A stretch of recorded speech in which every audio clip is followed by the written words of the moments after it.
Welcome.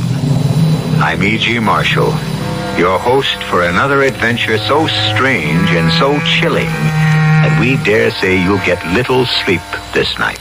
At the moment, we're in a shabby little storefront studio near the waterfront of a large city.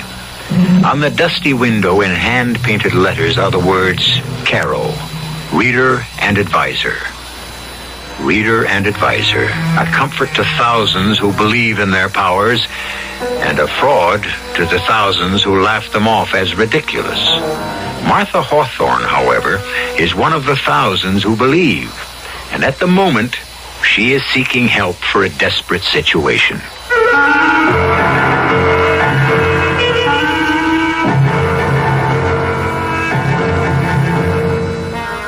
Our mystery drama, Black Widow, was written especially for the Radio Mystery Theater by Bob Juran and stars Robert Dryden and Evie Juster.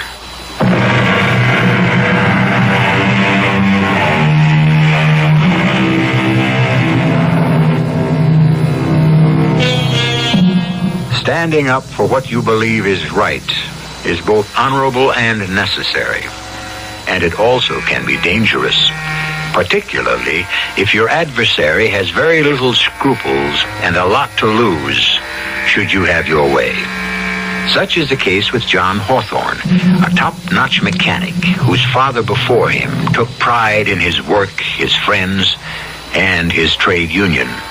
And John intends to bring back those better days and stand for what his father stood for. Hello. Hello, John. What do you want, Max? I don't like the noises you've been making with the rake and file. You know where I stand. I'm beginning to, yes. It's come to my attention that, you're even thinking of running for union president. Not thinking anymore, Max. Am running. That's my job. Why waste your time? You know you can't win. I know that damn near the whole membership is fed up with you and that so-called business manager of yours. You see, Max, what I've got that you haven't is the membership on my side. A membership? Don't act so naive, John. They don't have any say in the union's affairs. You're right there, Max. And that's been the whole trouble. I intend to give this union back to the members. We'll see. Let's talk about it in person. After the meeting next Friday. No, there's no talking to you, Max. We've been trying to talk for 2 years, but you run things your way, and we're fed up with it. All right, John. Don't get excited.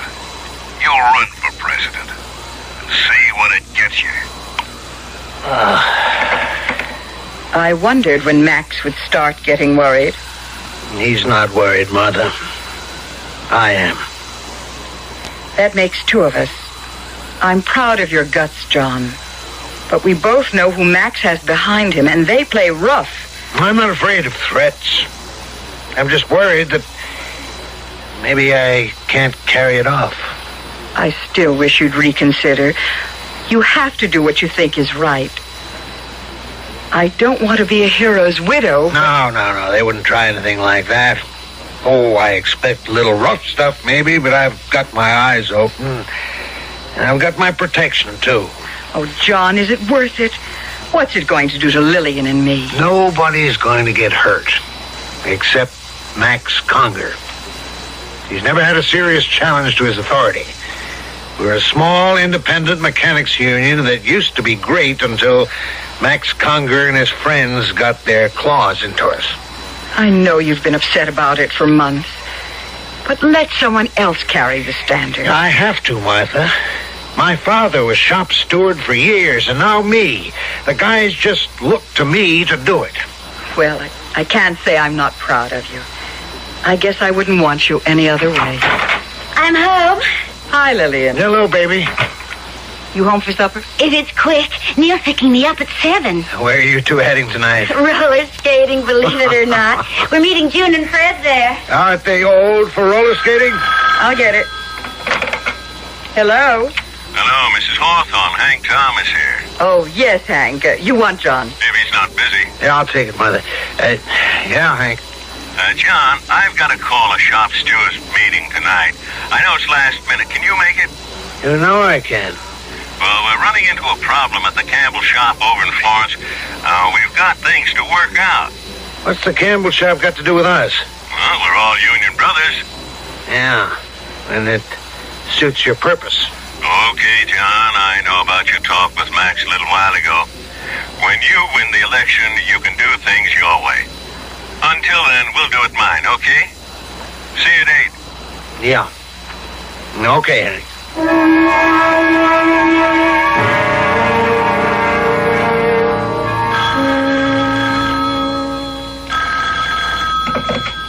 Hello? Hello, Mrs. Hawthorne.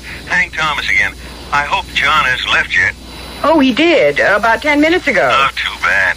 I had to postpone that meeting tonight, and I hoped I could catch him. He's on his way to the Union Hall now. Well, I'll see him and send him home. Sorry about the inconvenience. I don't think John will mind. Well, bye, Miss Hawthorne. Goodbye.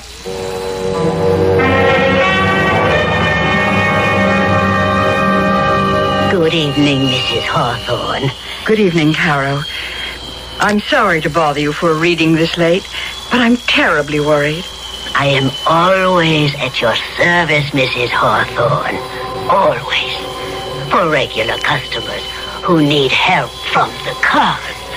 My husband went to a union meeting tonight, and that's part of my problem. Sit down.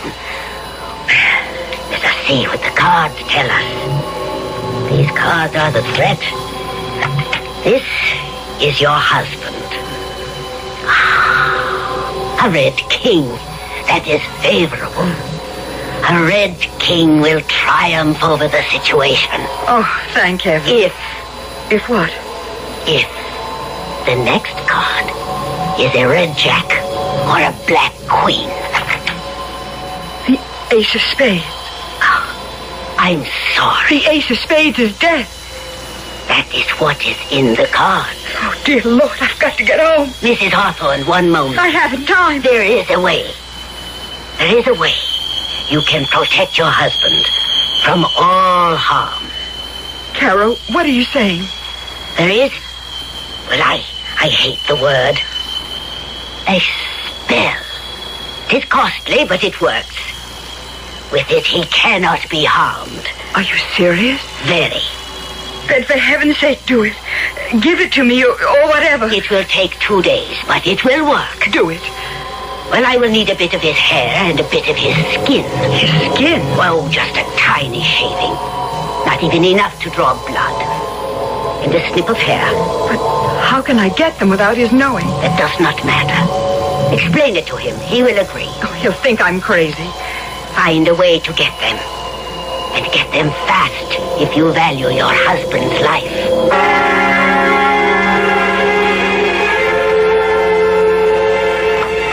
John? It's me, Mother. Where'd Dad go? To a shop steward meeting. But after he left, Hank Thomas called to say it was canceled. I thought your father would be home long before this. Oh, they probably went for a drink. They usually do. But the meeting was called off. I'm so... Mother, what is it? You're shaking. Lillian, your father's in danger. Oh, Mother, have you been seeing that Carol person again? I had to. I had to know what would happen with this union business. Oh, Dad can handle himself, and you know it. What did your advisor say? You mustn't tell anyone, Lillian. She's going to give me a spell to protect your father. A spell? I don't like seeing you this way. Believing something like this would work. Well, it's voodoo. Or worse. It's not going to protect Dad. It's making a wreck out of you. This union business is making a wreck out of me. If I can find a way to stop it, I will. Well, this isn't the way to stop it. With witches' spells and... John forgot his key. Not a word to him about this. Well, how was the... Miss Hawthorne? Yes? Lieutenant Carey, 14th Precinct. What's happened? John? What is it, Mother? Police, ma'am. Mr. Hawthorne met with an accident. Oh, I'm too late. Well, what happened? Hit and run, apparently. No witnesses. Oh, how bad. I'm his daughter. Fatal. I'm sorry. Will you come with me, please? Oh, Mother. I was too late. Give us a minute, please. Oh, of course. I'll be outside. Mother, we have to go to police headquarters. He's dead. And I was too late. Mother, please. It's hard for us. We have to go.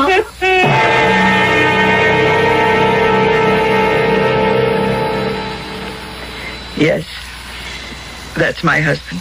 There were no witnesses, you say? Not as far as we know, but someone might come forward. There's always a chance someone saw it happen. It was no accident, Lieutenant. If you know something, Miss Hawthorne... My father was challenging the Union authority. And suddenly, he's dead on the street. No witness. Nothing to tie them in with it. Are you making an accusation, Mrs. Hawthorne? Yes. I'm accusing Max Conger and Hank Thomas of murder. Well, that may be impossible to prove. Let's go home, Mother. Home? What's left of home? Now that... I'll have a car take you back. We'll talk with you both, Miss Hawthorne, when your mother's recovered a little.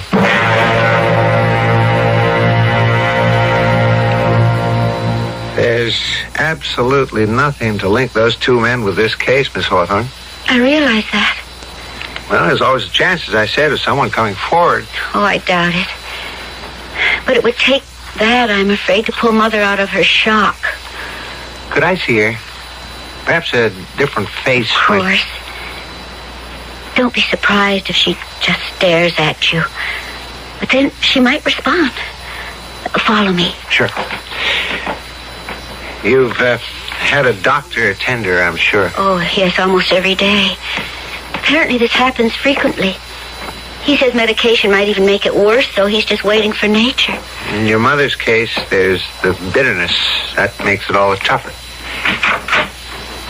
Mother? Mother?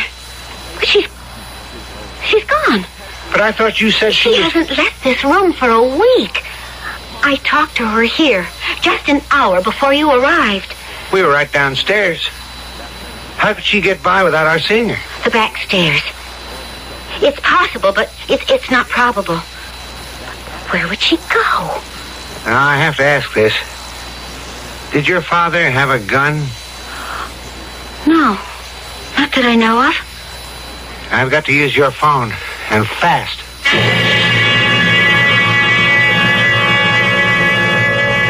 A tortured mind is prey to 1,000 tormenting thoughts, and a grief-stricken widow, embittered by what she believes was the murder of her husband, is prey to a host of sinister motivations. We'll learn what's motivating Martha Hawthorne and to what action when I return shortly with Act 2.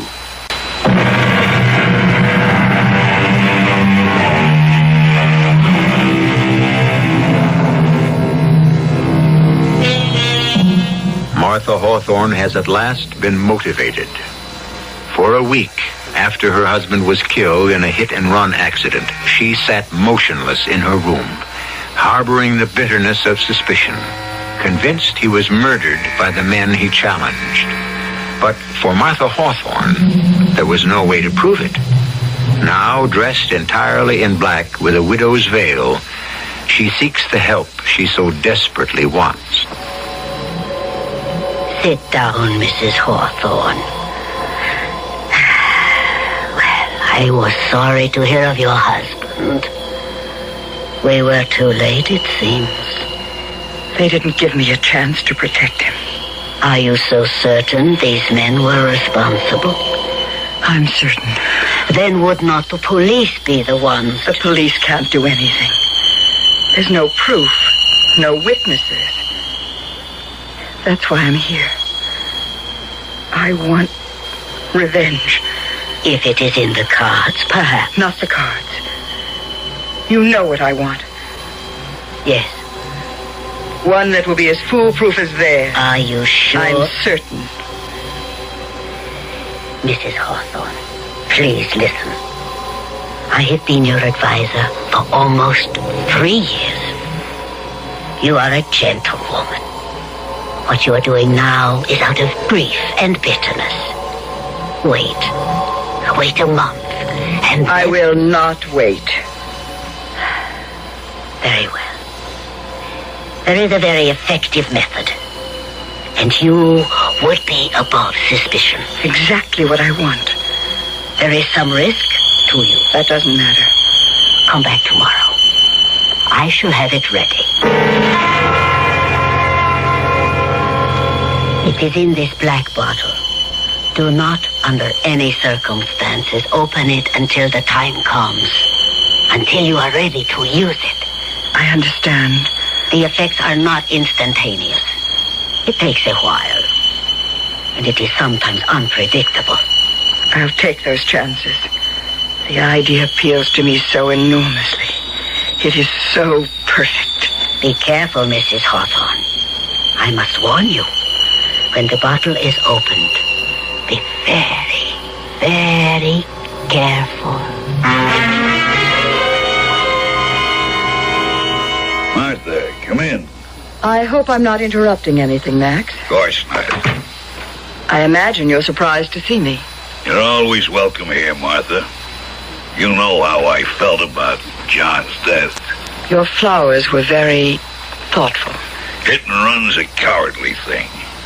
If we can find out who killed John and just left him But there... he's conveniently out of your way now. Wouldn't you say whoever did it did you a favor? Martha, what a thing to say. John was a fine man. But still a threat to you. And your position. We had our differences, yes, but to say that... You don't fool me, Max. Oh, I don't say you were driving the car. But John's death was no accident, and you know it. You arranged it. You're taking chances with that attractive mouth of yours, Martha. What you mean is I'll be next? This is ridiculous, Martha. I wouldn't threaten you. Nor I you. But if a certain piece of evidence I have proves to be right, I'll drop the proof of John's murder right in your lap. What evidence? That's my secret. It's in my garage. You'd know it if you saw it. And it points right to you and Hank Thomas. I don't believe you. That doesn't concern me. I came here, Max, because I want you to know I'm not making wild accusations. When I can prove it, and I know I can, I'll do what's fair and right. Go ahead. You think you can tie me or Hank into this? Go ahead. You're gonna be very sorry, though. Oh, no, I'm not, Max. You are. Martha.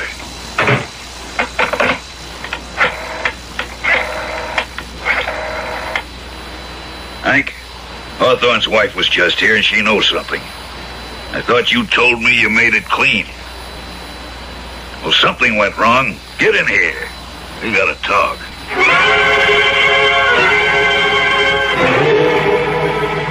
Mother, why can't we have the lights on? And why have you been pacing by that window for an hour? You'll know when it happens, Lillian. And I'm pretty sure it will. Why don't you tell me? Wait. There. Yes. There they are. Who? Max Conger and Hank Thomas. What? They're heading for the garage. I knew it. Mother, I insist on knowing what's going on. That's it, Max. Come into my parlor, little flies. I'm ready for you now. I knew you'd prove your guilt. Mother, should I call the police? No, stay right here by the window. Keep watching the garage. Watch everything they do. I'll be back in a few moments. Where are you going? Never mind. Just stay here and don't leave the window whatever you do.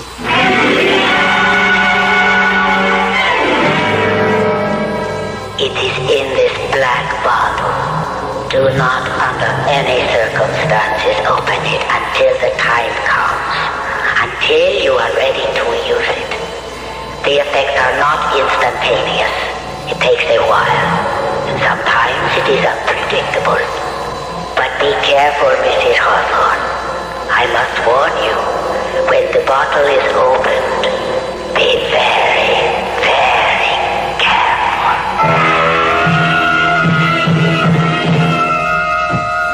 Keep the light light low. What are we looking for? I don't know, but she said I'd recognize it. She or the daughter's liable to see us. There's nobody home. I've been phoning for an hour. No lights in the house. Well, damn.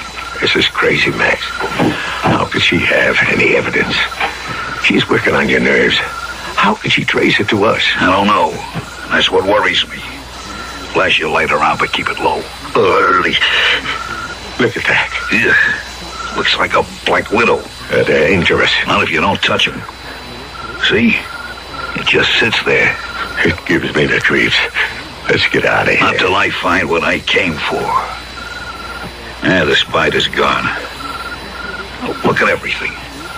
What stands out? I don't know, Max.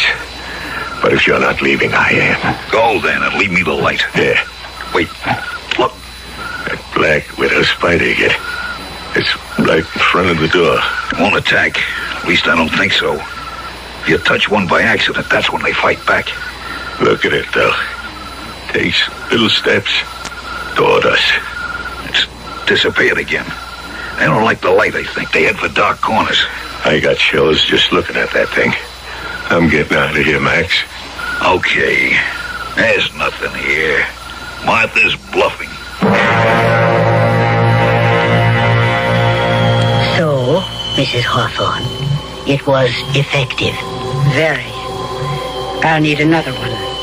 Are you sure you want to continue this, Mrs. Hawthorne? Absolutely certain. Very well. I shall have another for you tomorrow.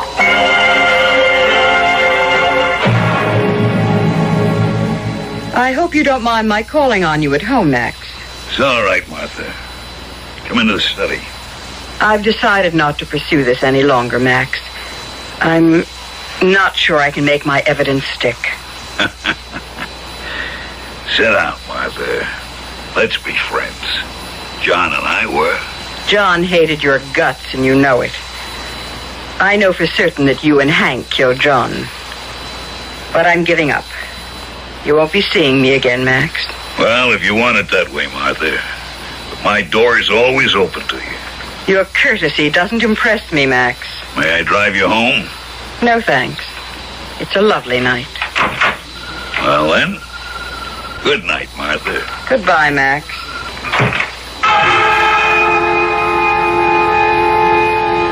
Be careful, Mrs. Hawthorne. I must warn you. When the bottle is opened, be very, very careful. I'll be careful. Here's to your health, Max.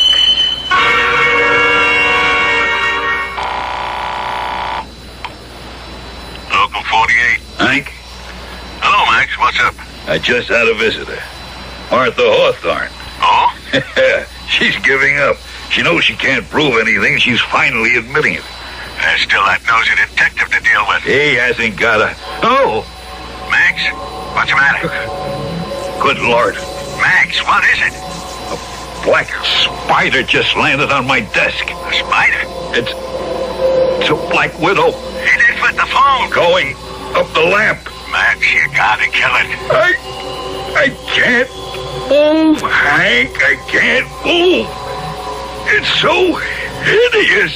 Ugh. Max, do something. It jumped. It's on my neck. Ah! Get off. Get off. Max. It Max. bit me. I'm bitten. Max. Oh, get an ambulance. Right.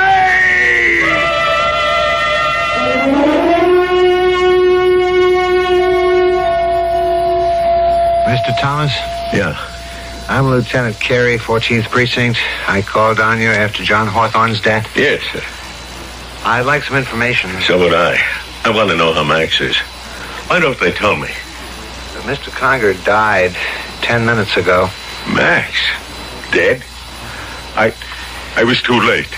You brought him to the hospital? Yeah, I didn't wait for an ambulance. He was in pain. He was hysterical. This happened at home? Yes. Why do you want to know? Well, a Black Widow spider death is relatively rare. Did he say anything on the way to the hospital? No. Where was he when it happened? In his den, he called me from there. And I found him on the floor. It's unusual. Black widows rarely come out like that. They generally stay in their dark corners. Well, this one didn't. It was awful hearing Max scream like that. I'll never forget it. Wait a minute, Lieutenant. What is it? She couldn't have... No. Who? Martha Hawthorne. She visited Max last night. The hit-and-run victim's widow? Yes. But you think there's a connection? Well, it's crazy. It's wild. Mrs. Hawthorne accused Max and me of her husband's death. Yeah, I know. And last night she went to Max and told him she was, well, withdrawing the accusation. So? She was there. And then Max... Are you suggesting Mrs. Hawthorne brought a Black Widow spider into his home? It's impossible. But she was there. I'll have a talk with Mrs. Hawthorne. Since you say she was evidently the last person to see Max Conger alive. Back again, Mrs. Hawthorne. Well, I read of the man's death in the paper. You think me a murderer, Carol? No.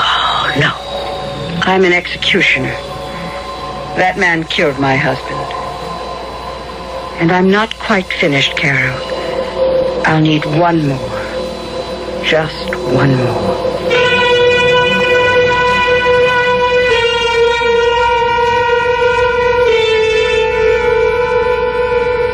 Martha Hawthorne is a determined woman, and she's chosen a unique method for disposing of her husband's killers. Untraceable. Who can blame a murder on a spider? But through it all, there's one risk to herself that Martha Hawthorne fails to see.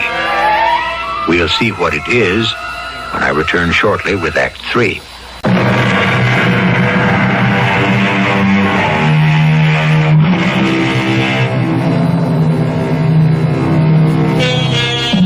Will you walk into my parlor, said the spider to the fly.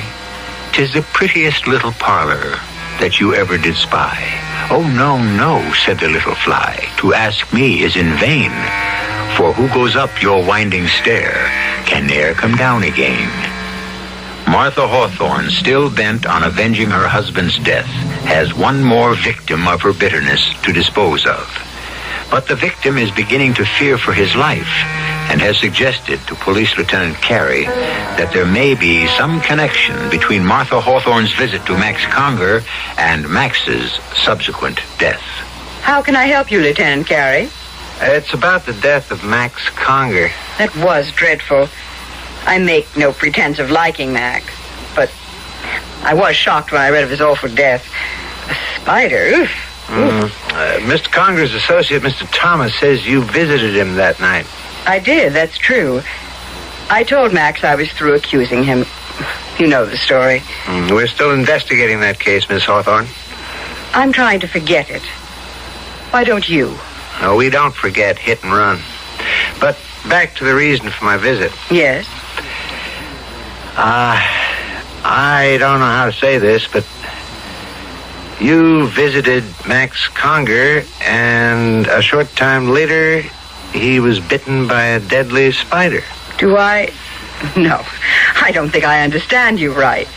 Are you suggesting that I had something to do with a spider biting Max Conger? Well, I know it's far-fetched, but we have to take... Far-fetched? It's insane. How in the world could I catch one, let alone deliver it to Max Conger?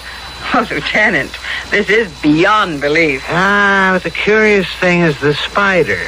Black widows don't usually come out and climb up on desks. They stay in the darkness. I know nothing of spider behavior. You're being taken in by Hank Thomas, Lieutenant. He thinks because I accused them that I'm responsible for everything that might happen to them. You're right. Mr. Thomas is oversensitive, and that, coupled with my own curiosity, I hope you'll forgive me. I won't trouble you again. I hope not, Lieutenant. I'm finished with the whole business. I'm moving away from here as far as I can. I think you're wise to do that, Mrs. Hawthorne. Bitterness can really eat you up. I know. I've seen it.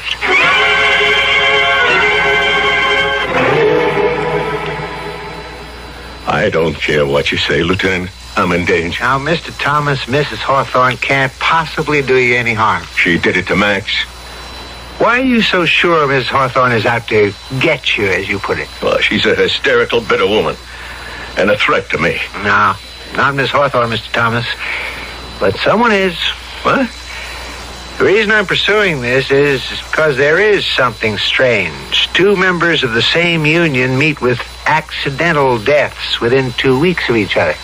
There's no one sabotaging the union. John Hawthorne had an accident. His hysterical wife's making waves. Now, if you won't protect me from Martha, I'll set up my own defense. She told me she was forgetting the whole thing. Yeah, she told that to Max Conger. And look what happened to him. There's no way of... Not for you, maybe. But I know different. That spider was no accident. All right, I'll tell you what I'm going to do, Mr. Thomas. I'm going to post a guard at your home and your office. No one, including Mrs. Hawthorne, will be able to approach you. That makes me feel better. But I can't do it indefinitely. It's just until I can make heads or tails out of this whole thing. Good afternoon. I'd like to see Mr. Thomas. Sorry, no one's permitted in the office, ma'am. Why, a police guard. Has something happened to Mr. Thomas? Lieutenant Carey's orders. No one's allowed to see Mr. Thomas. He's all right, then. Yes, and Lieutenant Carey intends to keep him that way. But I don't understand. I've known Mr. Thomas for years. I'm Martha Hawthorne. Oh, yeah. Well, sorry, Mrs. Hawthorne, but he said you particularly were to be kept out. I'm very sorry for him. He must be living in terrible fear. Can you imagine anyone being afraid of me? Excuse me. Yes, sir? Oh, it's you. Where's my secretary? She's gone to lunch, sir. Well, when she gets back, I'm going home. Yes, sir. Hank, what's the trouble? Who's out there? It's me, Martha. Leave Martha now. Oh, Hank, please. Hank? Hank? What's he doing in there? You all right, Mr. Thomas? I'm all right. He's moving furniture against the door. Oh, no, it's pitiful to see someone so frightened. There's no danger, Mr. Thomas. Not anymore. I've got the door barricaded. I'll send her away. I'll leave now. There's no use. Mrs. Hawthorne's leaving now, sir. I feel sorry for him. I really do. So terribly sorry.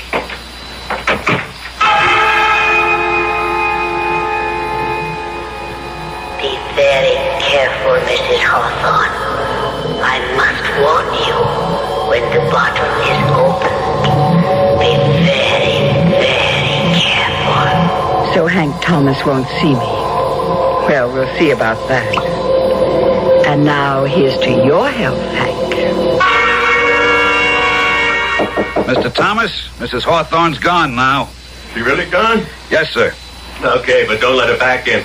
Not even in the outer office. Yes, sir. Just send my secretary in with it. Mr. Thomas, what's the matter? Get it away! Get it away! Oh, Lord! Get it out of here! I can't open the door. You've got the furniture against it. It's following me! If I can just force enough to Get it off my back! It's on my back! I can't get it off! Hold still, I'll get it. Good Lord, it's a Black Widow. Get it off! Get it off! Got it. I'll call an ambulance fast.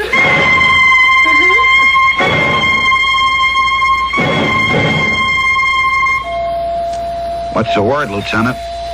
Dead. Heart failure. What's the matter with you, Joe? I put you there to guard him, and bingo, he gets it with you right under his nose. I ought to have your badge. Lieutenant, I swear nobody went into that office. You said Mrs. Hawthorne left shortly before he started screaming? About 2 minutes, maybe less. While she was there, in the outer office, did you see her take anything from her purse? Oh, not a thing. I can swear to it. She wasn't there more than a minute. He told her to leave. And she never went into his private office? I wouldn't have let her. Your orders. Besides, Mr. Thomas had a chair pushed in front of the door. That's why it took me so long to get to him. I don't understand it. I just don't. Mrs. Hawthorne left the outer office. She went into the hall. Then about 2 minutes later, Mr. Thomas screamed. That's right. I had to force the door, and there he was with the Black Widow spider on his neck. I slapped it off his neck and killed it with a book. It's more than coincidence this time. I've got to have a talk with Mrs. Hawthorne.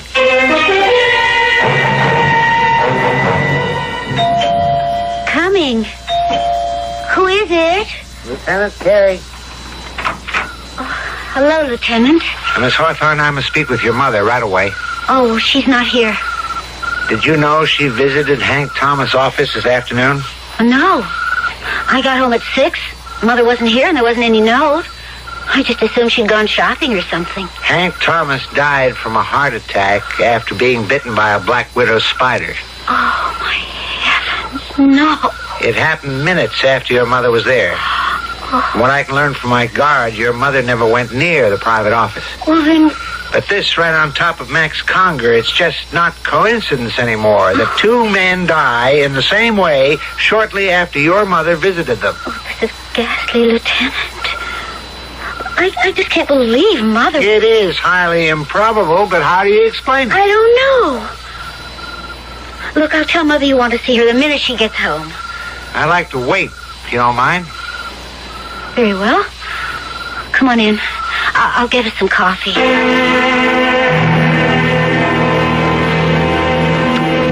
not like Mother to be gone so long without phoning. It's 9 o'clock. Is there a friend she might have visited? Oh, several. I could call... Yeah, maybe you'd better. Because in 10 minutes, I'm going to put out an all-point sign. Oh, there she is. Hello, Mother? Oh. No, she's not here. Who? Oh, yes, I know. Urgent? Why? Oh, then Mother hasn't been there today. Yes, I'll have her call you. Who was that? Mother's reader and advisor. Someone named Caro. Well, she's been going to her for years. Oh, one of those spooks? Oh, Mother believes her. Unless she's checked with Caro, she won't... Oh, wait a minute. Oh, dear Lord. I wonder... What is it? Well, when Mother thought Dad was in danger, she told me this Caro was going to give her a spell. A spell? Yes, a spell to protect him. I just laughed it off. I mean, advice from the cards is one thing, but could this have anything to do with the spiders? Where is this Carol? Well, I don't know exactly. Somewhere near the waterfront, I know that. I'll find her.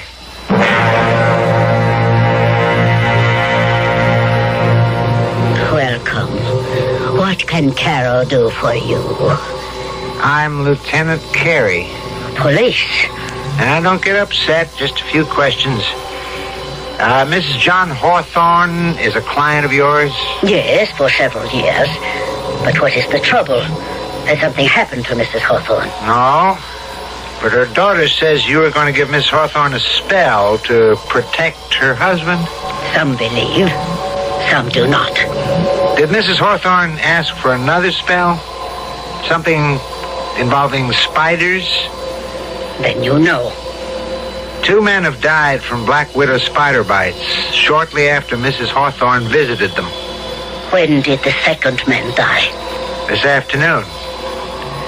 My man killed the spider, and we've taken it to The spider was killed? Yeah, it's in the lab for study. Oh, no. I warned her to be careful. I told her to be careful. And you did supply Mrs. Hawthorne with deadly spiders? No. But you're saying... I did not give Mrs. Hawthorne spiders. Well, what did you do, then? It's obvious that this whole thing started here. She came to me for a deadly weapon, yes. She wanted revenge. And you gave her the spider? No! I told you I did not. How could an ordinary spider be depended on to do what she asked? Yeah. That's been bothering me. I gave Mrs. Hawthorne a potion. A potion? It was an elixir that caused certain changes in her appearance. Oh, it's a very old formula. Oh, dear God. killed. I told her to be careful. Lieutenant, you will not see Mrs. Hawthorne again. What are you saying? Must I spell it out, Lieutenant, word for word? The potion, for a short period of time, actually turned Mrs. Hawthorne into a...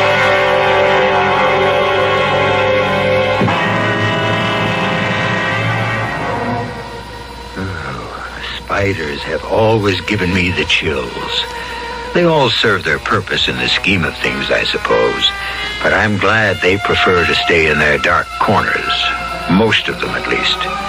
I prefer to give them a wide berth, and I'd suggest you do the same in the future. I might also suggest that you think twice before killing one again. You never can tell. It might just be someone you know.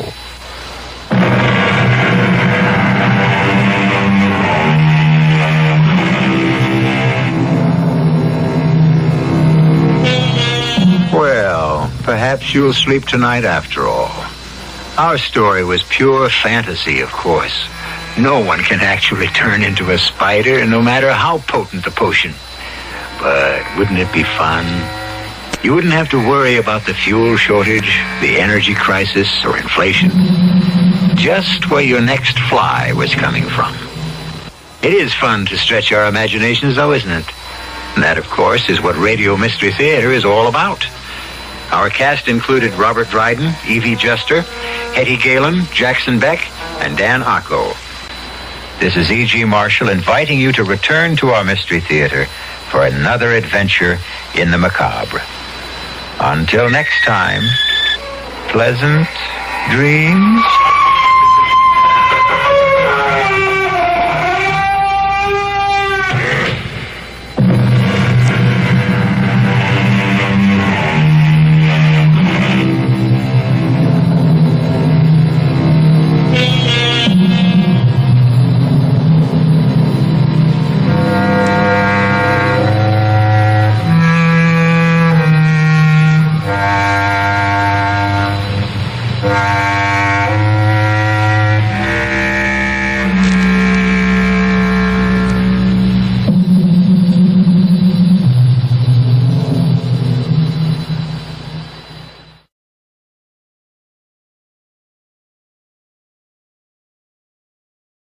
The CBS Radio Mystery Theater presents...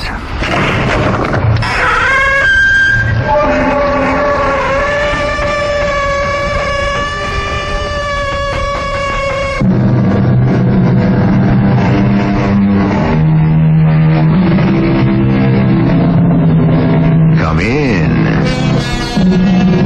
Welcome. I'm E.G. Marshall. I'm sitting over here in this shaft of moonlight. A curious thing, the moon. The songwriters have hailed its praises for centuries. By the light of the silvery moon, shine on, harvest moon, moonlight and roses, all love songs. And Claude Debussy's most popular piano piece is Clair de Lune, or Moonlight. Yes, the moon has held a fascination for lovers, poets, and musicians. And in our story about to unfold, moonlight plays a rather important part. But it has nothing to do with love. Quite the opposite, I believe.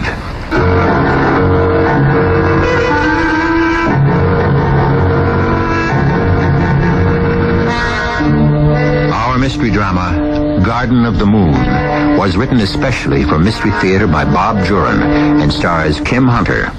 I shall return shortly with Act One.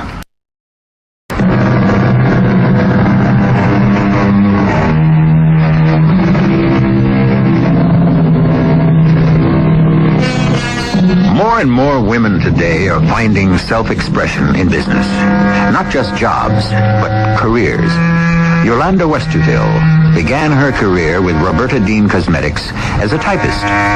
But her natural flair for the cosmetic industry soon propelled her to the executive suite as vice president in charge of merchandising. The competition is fierce, and up to now Yolanda was a front runner. But lately it seems that tension is catching up with her. I don't care if you have to charter a plane. That display has to be in St. Louis Monday. We went over this 4 times, Charlie, and now you're telling me... I will not listen. You're all against me, that's what it is. Well, let me tell you, Charlie, you're not getting this office. Oh, no. I know all about you and your filthy little schemes. Roxy, get in here with your pad. Mrs. Westerville, you've got to calm down. Don't tell me what to do. Here, take this. What is it? Take it. Oh, all right. It's only a simple sedative. God, what's the matter with me, Roxy? Just made a fool of myself on the phone with Charlie Benson. I heard. It's been happening more frequently lately. Oh, why don't you take a few weeks off, huh? No, not with the campaign on Sunset Reverie ready to break. Well, then take vitamins. Roxy, sometimes Mrs. Westerville, you know you're under a lot of stress. Diet, exercise, vitamins build you up. You know, you cope better. Is that how you put up with me? I enjoy working for you, Mrs. Westerville. But I'll be honest, lately you've become a bit of a shrew. Oh, I know. I've been spouting off at home, too. Bill's unhappy. Oh, I think you're just run down. That's why I'm serious about the diet and the exercise. Roxy, you're a friend. But I don't think wheat germ and yogurt are going to make much difference. Look, a new health food store opened on Lexington Avenue at 45th Street last week. It's called the Garden of the Moon. I haven't been there yet, but why don't you try it? It's a restaurant as well as a store. So why not go there for lunch or at least look around? Well, why not? I'm sick of those martini and steak lunches. Garden of the Moon.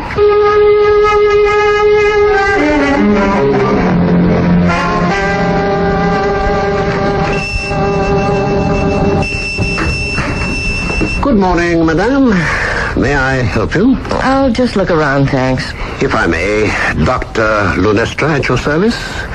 Our merchandise is not the usual type of food you find in most stores, such as this. Oh? Well, I'm a novice, really. I'm not into the health food thing, so everything's new to me. Ah, then you must let me guide you. We're quite new, you know, and we haven't caught on yet. I have no other customers, so let me explain. All right, go ahead. The name of my shop, I did not choose from mere whim. It is basic to my merchandise, such as this jar of body lotion. Essence of lunar light. Precisely. And this display of produce, carrots, beets, cabbage, potatoes, they are not ordinary vegetables, although they appear no different than any other. Oh, I've read of organic gardening. Madam, these are not organically grown foods. They are superior to those. Oh? These are grown in moonlight, and only moonlight. Moonlight? You're serious? Oh, yes, of course. You see, it is a theory of mine that moonlight has enormous benefits. It usually gives me the creeps. It's so cold and icy. Ah, no, madame. It is magnificent. What we call moonlight is, of course, the reflected light of the sun. And when the sun strikes the surface of the moon, it picks up powerful forces, magnetic and atomic. Moonlight is imbued with incredible properties. Well, I hadn't thought of it that way. So, all of this produce is exposed only to moonlight. Therefore, it has nutritional benefits beyond imagining. Really? I'm not sure I see, Madame doubts. I know. Others will doubt too, but when they see the results of eating moon-grown food, they will eat nothing else. Where is the moon food grown? On a farm in New Hampshire. New Hampshire? High on a mountain top to get the best exposure to the moon. Well, thank you. Look, I really must go. Now, please, take this free sample of lotion, and you will be back, madame. You will see. He's crazy. Growing food in moonlight on top of a mountain in New Hampshire? That's a new one, all right. Who's going to fall for that? It's just a bunch of vegetables from some Jersey farm. I got out of there as fast as I could. I'll get it. Mrs. Westerville's office? Hi, Roxy. Is she there? Yes, sir. It's Mr. Westerville. Hello, Bill. Hi, darling. How goes the day? Don't ask. Look, can we get out of bridge tonight? I've got a crash brief to get ready for court tomorrow. I'll call the Maxwells now. I couldn't face it tonight myself. Oh, great. Meet me at Alfredo's for dinner, and then we'll go straight home, huh? Okay, I'll see you there. I think I'll take a look at this Garden of the Moon. It sounds so weird. Don't waste your time. Whoever it is that runs the place is a charlatan. But I think I'll take your advice about diet, Roxy. I'm meeting Bill for dinner tonight, and I think I'll stick to cottage cheese and tomatoes.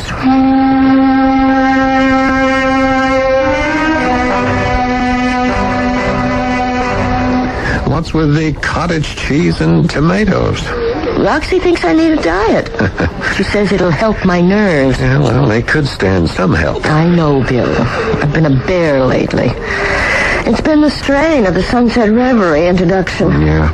Still, a diet wouldn't do you any harm. I'll get Roxy to work out a schedule for me. She's a health nut, you know. Oh, and speaking of that, I went into the strangest shop today. Oh, yeah?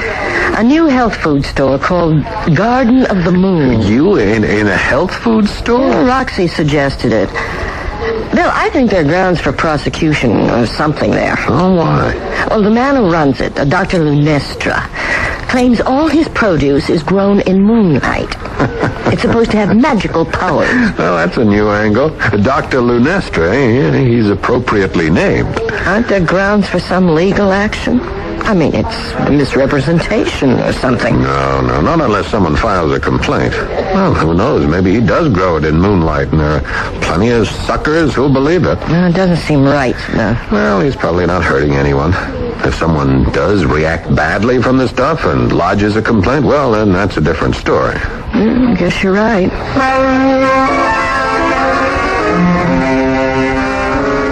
Good morning, Roxy. Good morning, Mrs. Westerville. Any calls? Mrs. Dean called twice. She wants to see you as soon as you come in. Oh, Lord. Carpenter and Rose called from St. Louis. The displays still haven't arrived. Oh, this sure is going to be my day. Tell Mrs. Dean I'm on my way. And pour me a coffee while I put on my face. Right away. Oh, well, I'd forgotten this. What? The sample of lotion that character gave me yesterday. Essence of lunar light. Huh. Why don't you try it? It can't hurt. It has an unusual fragrance. Yeah, it seems to glow. Well, a little under the eyes and some on the neck. Snap it up with that coffee, Roxy. Roberta Dean awaits. Back already? She's fuming about the St. Louis opening. I'm going to have to fly out there. Look, get me an early afternoon flight and call my husband and tell him to meet me for lunch at Alfredo's. I'll hold all calls except for Her Highness.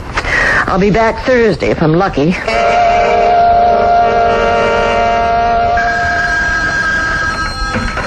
Westerville here.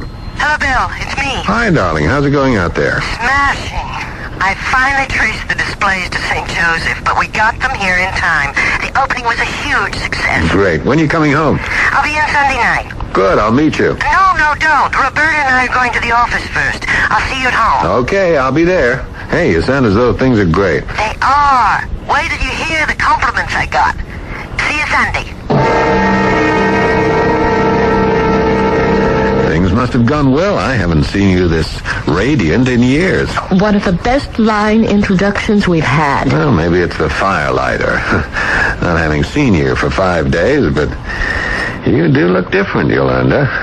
Yeah, I've noticed it, too. Hey, your skin seems so much smoother. I mean, well, particularly under your eyes. It's like a younger woman's. What is it, a new Roberta Dean transformation? No, in fact, I'm not wearing any makeup. Oh. I've been using a bottle of lotion I got in that strange little store I told you about. It has a marvelous tightening agent. I'm going to try to make an exclusive deal with him for Roberta Dean. You're going to market this stuff? I mean, a week ago, you were practically calling him a charlatan. Well, I still don't believe the moon nonsense. But chemically and cosmetically, his lotion works. I'm going to have our labs run an analysis on it. If we can't duplicate it, we'll talk business with him. What does the great Roberta think about it? I haven't told her yet. There's a new moon tonight. It looks so picturesque over the Empire State Building. Where are you going? Just out on the balcony. It is beautiful up there. What is it, darling? Something the matter? Just a tingling in my face. Like little nerves jumping. Yeah, no wonder after a week in St. Louis. You better take a hot bath and go to bed. Good idea. Tomorrow I'm going to pay another visit to this Garden of the Moon.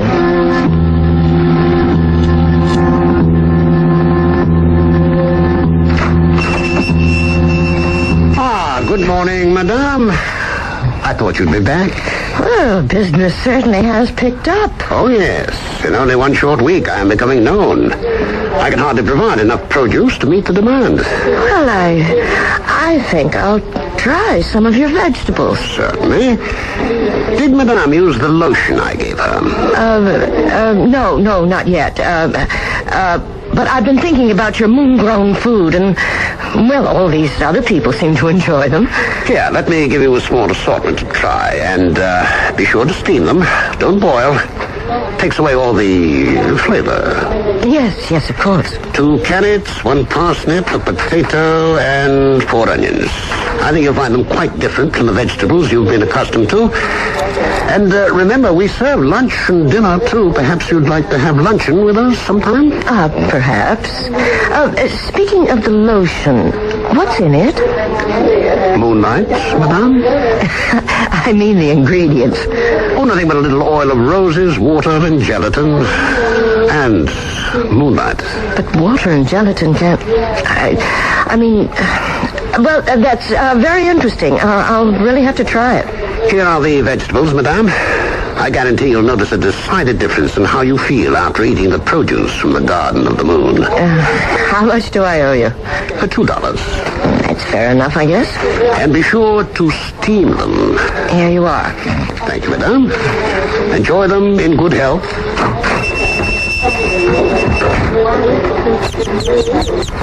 Just browse around, everybody. I'll be back in a moment. If you want help in selecting, I'll be happy to oblige. Back in a moment.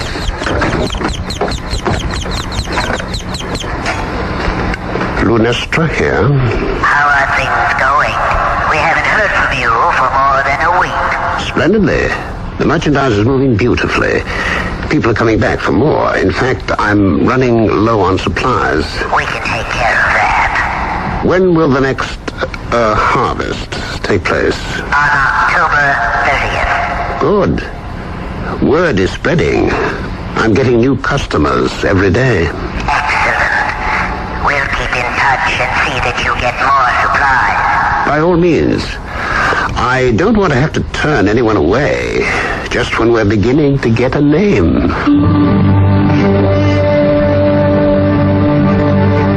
Someone once wrote a song about moonlight in Vermont. Perhaps that's where the farm should be located instead of New Hampshire.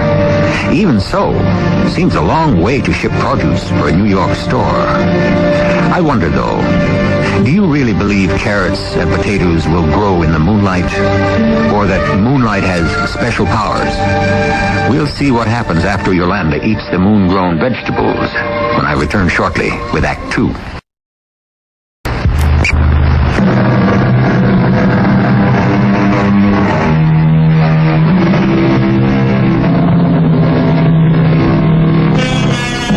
Moonlight can be different things to different people.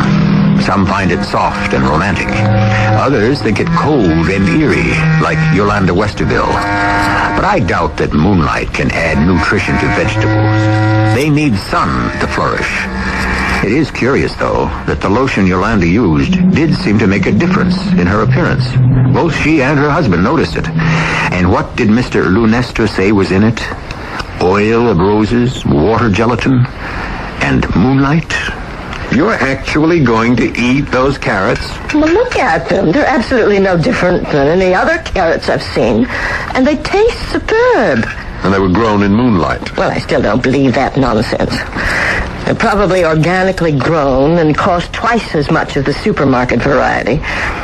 It's the lotion I'm interested in. Yeah, well, you do look different, I'll admit that. Softer. I sent the rest of the bottle to the labs today. I'm positive we can duplicate the formula. You feel like a movie tonight? For once, I don't have homework to do. Let's. I haven't been to a good... What's the matter? Just...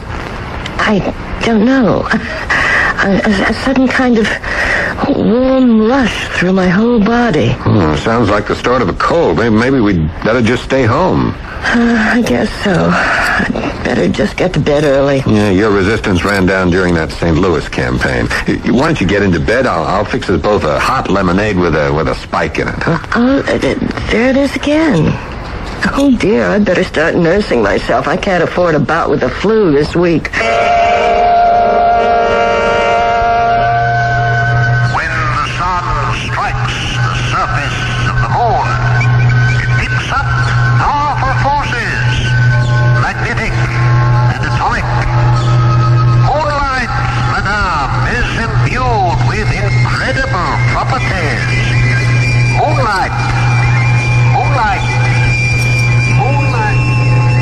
What? Yolanda, what are you doing over there? Just standing here in the moonlight. See how it comes through the window, so soft and clear. Makes a white patch on the carpet. I'm just standing here in the moonlight. Yolanda, come back to bed. You've probably got a fever. It's making you... No, I don't think so. My skin is cool. Cool in the cool moonlight.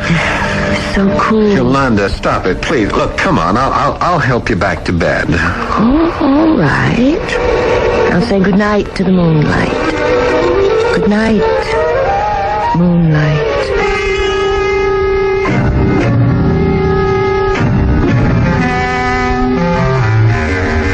Good morning, darling. Oh, thanks for making the coffee. Well, I didn't expect to see you up so early this morning. I feel marvelous. A good night's rest made the difference. I chased that flu bug right away. Good night's rest, indeed. You were out of bed, standing in the moonlight. You were talking to it. I was what? You were standing by the window, talking in your sleep. But that's...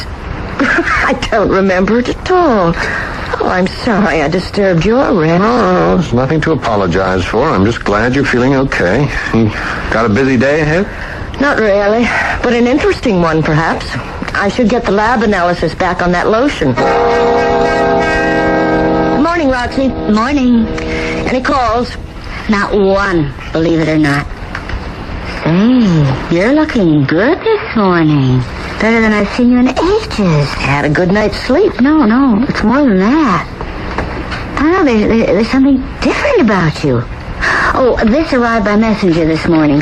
Confidential from the lab. Oh, great. I was hoping that would come in today. I had the lab run an analysis on that lotion I got at the Garden of the Moon. I hope we can duplicate it. Oh, you think it's good? Oh, look what it's done for me. That is why you look different. Younger. I used half the bottle. It definitely works. Well, Auntie, What's the matter? the analysis of the lotion. Oil of roses, water, and gelatin, just as he said. Oh, that's easy to duplicate. But those ingredients haven't any cosmetic value. There must be something the lab missed. No, they're pretty thorough. I'm going to call them. I can't believe that combination of elements could be so effective. I'll see if they can duplicate. Laboratory, Harrison. Eric, it's Yolanda Westerville. Hi, good morning, Yolanda. Did you get the analysis?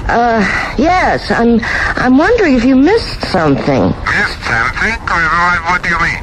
Rose oil, water, and gelatin. Are you sure that's all? Yeah. Where did you get this fluid anyway? I'll tell you that later. Look, I'd appreciate another test. If it turns up the same, we'll forget it. Sure. You'll be hearing from us. Thanks. Bye, Eric. Well, They're rechecking. I know what I'm going to do. I'm going to that place on my lunch hour and get myself a bottle.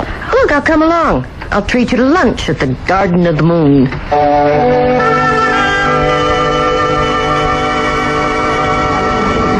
The place is jammed. It's certainly catching on. We'll have to wait for a table. That's the proprietor over there. Oh, odd-looking guy, isn't he? Oh, he's coming over. Welcome, ladies. You're here for lunch. Yes. I have two in the back. Follow me. Oh, look at those fresh strawberries on that woman's plate. There's his golf ball. Incredible. Thank you. And how did Madame enjoy the vegetables? Excellent, really. I only tried the carrots. Oh, then you ladies are in for another treat. The luncheon menu. Oh, let's see. I think I'll have the tomato surprise. An excellent choice, Madame. So will I. 2 tomato surprises. My assistants will take your beverage order. This place is really packed. You know, I've been thinking. You admit the lotion did wonders for you. Maybe the food does have some kind of special something. It's possible. I still think the moonlight thing is just a promotion gimmick. 2 tomato surprises for the ladies. Oh, when you look at that. What are they stuffed with? The chef's secret, Madame. But you might happen to find a rose petal or two. Exotic. Bon appetit, ladies.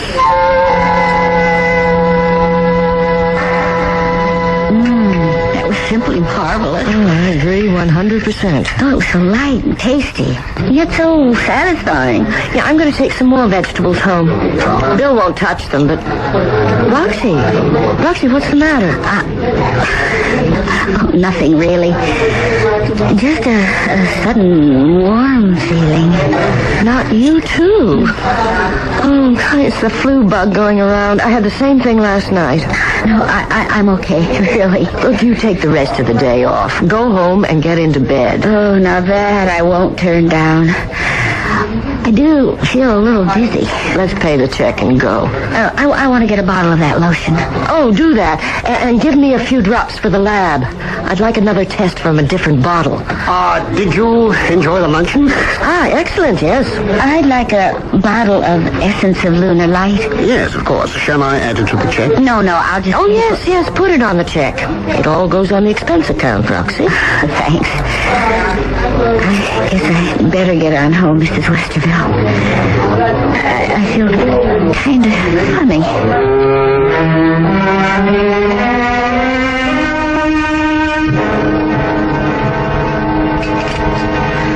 Well, I'm afraid Roxy's going to be out for a couple of days. Oh? We were having lunch at the Garden of the Moon. She came down with the same thing I had last night. You had lunch at that place? Yes, it's a small restaurant, as well as a store. Yeah, Yolanda, is something the matter? I've got to do something. Well, what, for heaven's sake? Yolanda, well, are you all right? Yes. Well, what's so important that you jump up from dinner like this? Yolanda, are you feeling sick again? Yolanda, what the dickens are you doing? I'm going out on the balcony. In your bathing suit? At night? In the middle of October? I must. I have this need to bathe myself in the moonlight. The harvest moon. Oh, see how big and bright it is. Yolanda, would you come back inside and get dressed? I mean, you just can't... I must take a moon bath. A moon bath? Bathe in the light of the moon. Yolanda, you're not being rational. Is it so wrong to enjoy the moon? Something's happening to you. I mean, last night, now this. I'm beginning to appreciate the moon. I insist that... No! Don't touch me. I feel wonderful. So cool. Ooh, so cool. I can feel the moonlight seeping into my skin. Through my body. It's incredible. Dr. Lunestra is right. Moonlight is magical. The force is flowing through my veins, vitalizing, purifying, cleansing me, every cell, every atom of me, washed by the moonlight. Yolanda, come inside. Yes, it's too chilly out there. But the moonlight felt so good. Do you know what you just did? I took a moon bath.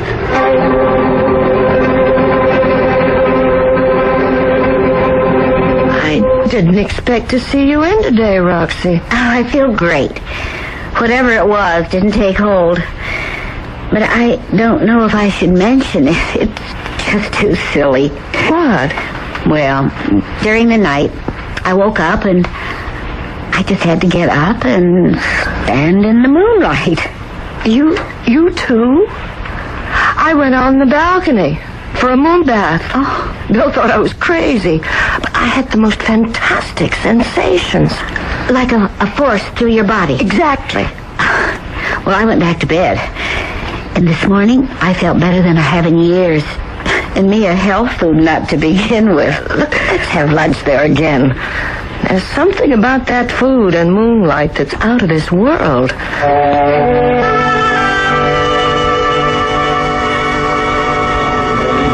Welcome, ladies. Apparently the Garden of the Moon agrees with you. I have to admit that it does. Then you and your friend will be interested in this invitation. I'm passing them out to my regular customers. Garden of the Moon Weekend Retreat. Yes. To the farm and resort in New Hampshire, where all our produce is grown. We've scheduled it for the October 30th weekend. There'll be a seminar on the power of the moon, and we'll have lots of time for meditation and study. What does it cost? Oh, no cost at all. We'll go by chartered bus, and naturally, everything in the farm is already provided for. Oh, it sounds fascinating. We'll have to think about it. Do not hesitate too long, madame. I've had many reservations already this morning. And I promise you, it's a weekend you will not want to miss.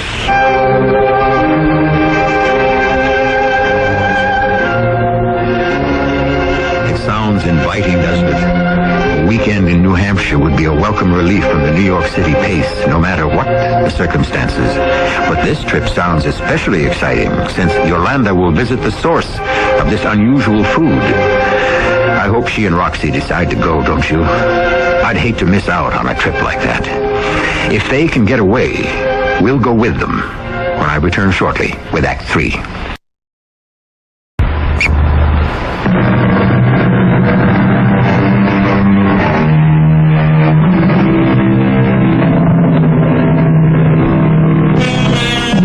A fall weekend in New England sounds like a great idea. And it seems that Yolanda Westerville has her heart set on it. Of course, it's a perfect opportunity for us all to learn more about how this food is grown, to visit the farm and see firsthand where these unusual vegetables come from. But Yolanda's husband, Bill, has some very understandable misgivings. Are you out of your mind, Yolanda? Go off to a mountaintop in New Hampshire with a bunch of moon nuts? It's only a weekend, and it sounds intriguing. And frankly, your hang-up with moonlight all of a sudden has me worried. I don't see anything to worry about. I'm enjoying it. I forbid you to go to this witch's Sabbath or whatever it is in New Hampshire or any place else where I wouldn't know exactly where you were. Oh, Bill, there'll be 50 or 60 of us. Don't be naive, Yolanda. You have no idea what or who is on that mountaintop. It'll be fun finding out. I want more details on exactly what and where this place is. Well, I suppose I could find that out. Yeah, I should think you'd want to. I certainly do. All right, I'll get all the details I can. And if we don't come back, you can come looking for us. It's not a joking matter to me. A simple weekend in New England in the fall. There's nothing sinister in that. Yes, madame, I can appreciate your husband's concern. Others have asked for their location, but we really prefer not to divulge it.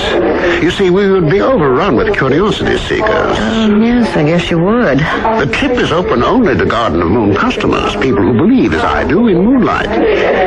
If, however, madame thinks she cannot make the trip... Oh, no, I really want to go. We will leave from here on Friday, October 30th at 6 p.m. sharp. No, we'll just have to go along with it. Then I can put you down for a definite reservation. Yes, and for my secretary, too. Splendid. Well, we'll be there. Now, I've got to get back to the office. Good day, madame.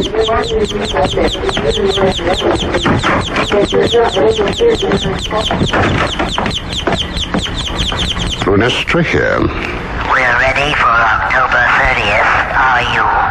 Almost, yes. I have 4 more open reservations, but I know I'll have them filled. Good. The looking forward to your arrival.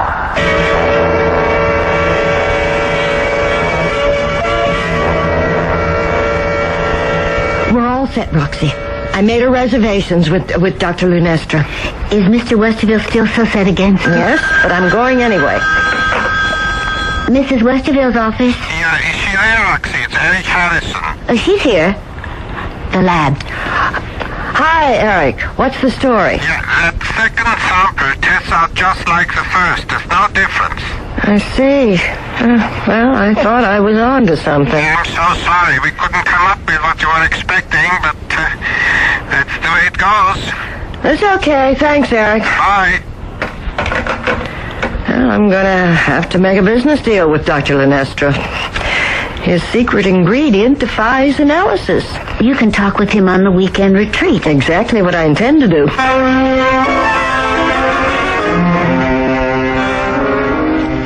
Still set on going to New Hampshire, eh? We leave day after tomorrow. Great. I'll come down and see you off. Well, you've had a change of heart. I don't think there's anything to worry about. I was concerned about that stuff you were eating. I thought that's what was giving you hallucinations. Hallucination? Yeah, but the carrots from the Garden of the Moon are just plain old garden variety carrots. How do you know? Well, I had one analyzed. You what? Yeah, I took one of those carrots to an old college chum. He's with the Department of Agriculture. And what did he tell you? Well, no higher nutrients. Nothing special about it except one thing. He said it had been grown in very poor soil. So I asked him if it could possibly have been grown on a mountaintop in New Hampshire. And? Well, he gave me a strange look and said, yes, it could have. Well, I told him the story, and he just laughed. I don't think you're in any danger. Just surprised that you would fall for this guy's line. But if you enjoy it, go ahead. But, Bill, you've seen the change in me, and I've felt it. Okay, I just wanted to let you know I won't stand in your way. Have a good time. Go off to New Hampshire and enjoy your Garden of the Moon.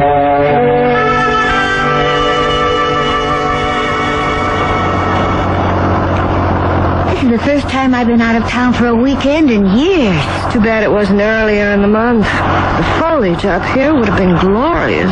Ladies and gentlemen, may I have your attention? We are turning into the driveway now. We have arrived at our humble resort. Fortunately, we have a bright moon tonight. Your first glimpse of our Garden of the Moon will be just as it should be, in full moonlight. All your luggage will be taken care of, and after you've settled, we'll gather for an evening snack. Off the bus, everybody, please. It's freezing. But where are the buildings? All I see is a mountain. Entirely underground. My assistants will soon be opening the gardens to the moonlight. They are up on the summit. We'll visit them later. This is fascinating. Ladies and gentlemen, you'll kindly follow me. Don't be alarmed. Once inside the mountain, you'll find our accommodations quite comfortable. Everything underground. How unusual. Yes, it is necessary for privacy and convenience. During our retreats, we will never see the light of day, you might say. Welcome, everyone, to the Garden of the Moon. How beautiful. It's so modern. This is the lobby, of course. Sleeping quarters are on 2 upper floors. Dining and recreation are below. We will visit them all. Oh, everything's so gleaming. Cleanliness is another secret of our success. Ladies and gentlemen, my assistants will show you to your individual quarters. After you've refreshed, we will assemble here. Well, you said the place was modest. I'd call it elegant. Small, but elegant. We think of it as compact. Come, let me show you to your quarters. If you'll just step inside the elevator. A moving broom closet, I'd call it. But compact, eh? You see, our layout here is all up and down. In fact, from top to bottom, our establishment is 700 feet. Really? But for practical purposes, somewhat narrow. The hallway is circular, you see, with the rooms surrounding it. Here we are. These are your quarters. Again, compact. Make yourself comfortable and join us in the lobby in 1 hour. Just take the elevator. Okay. See you later. Look, our suitcases are here already. What's the matter, Roxy? I'm nervous. Why? This place is so closed in. You're not claustrophobic, are you? No, not that. But it's so strange. I feel like I'm in a submarine. Well, that's part of the novelty, I suppose. Why don't you take a hot shower? There doesn't seem to be a tub, but the shower will relax you. Then we'll join the others. Yeah, maybe I will. And cheer up. We're here to enjoy ourselves.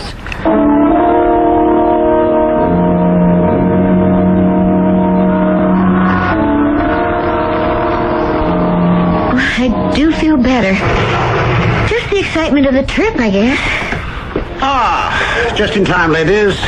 We're just about to start the evening. You mentioned a snack. We're famished. Yes, of course, in a little while. Ladies and gentlemen, your attention, please. As you can see, the wall panels are sliding up to reveal a circle of seats. Would you all kindly be seated? We are going to start our weekend with a short explanation of why we are here and what to expect. Now, you may think it strange that each of the seats has a belt. Kindly fasten yours across your lap. It's just part of the experience.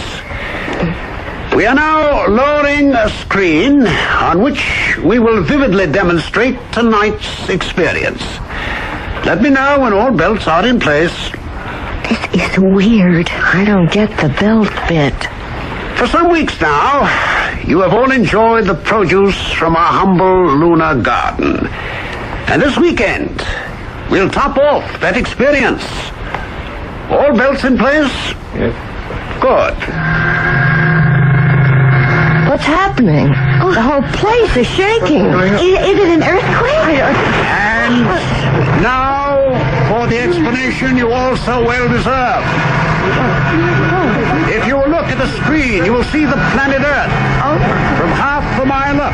Oh, my God. You see, my friends, we are in a spacecraft on our way to the planet Lunaris. I am a Lunarian. The planet Lunaris lies undiscovered on the far side of the moon. Oh, I can readily understand the disbelief on your faces. Is this some kind of joke?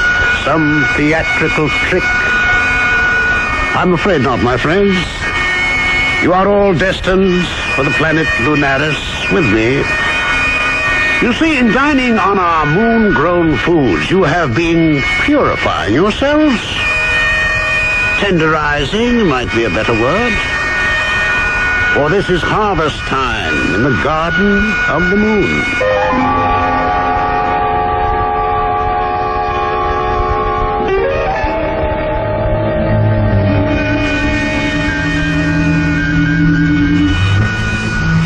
Lunestra here, calling Lunaris. Come in, Lunestra. We are on our way. A fine harvest aboard. Landing preparations are completed and waiting. I suppose I'll be going out again shortly. I am afraid so. The director wants to lay in something oriental. You'll bury the ship in Mount Fuji and open the shop in downtown Tokyo.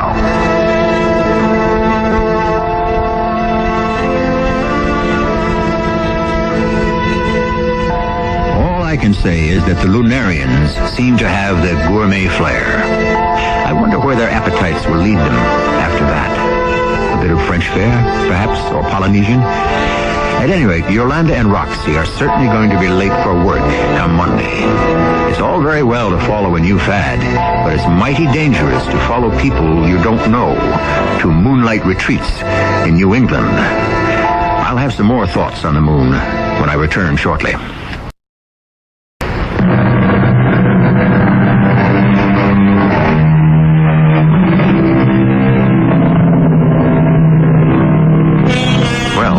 Here I am, still sitting in this shaft of moonlight. If you don't mind, I think I'll move over next to you. I felt a sudden chill. The next time I look at the moon, I'm going to wonder about that undiscovered planet that lies behind it, and whose people cultivate gardens here on Earth. I wonder if the Lunarians could have something to do with all those unexplained disappearances we hear about every year. Our cast included Kim Hunter, Paul Hecht, Evie Juster, and Ralph Bell. The entire production was under the direction of Hyman Brown. This is E.G. Marshall inviting you to return to our Mystery Theater for another adventure in the macabre. Until next time, pleasant dreams.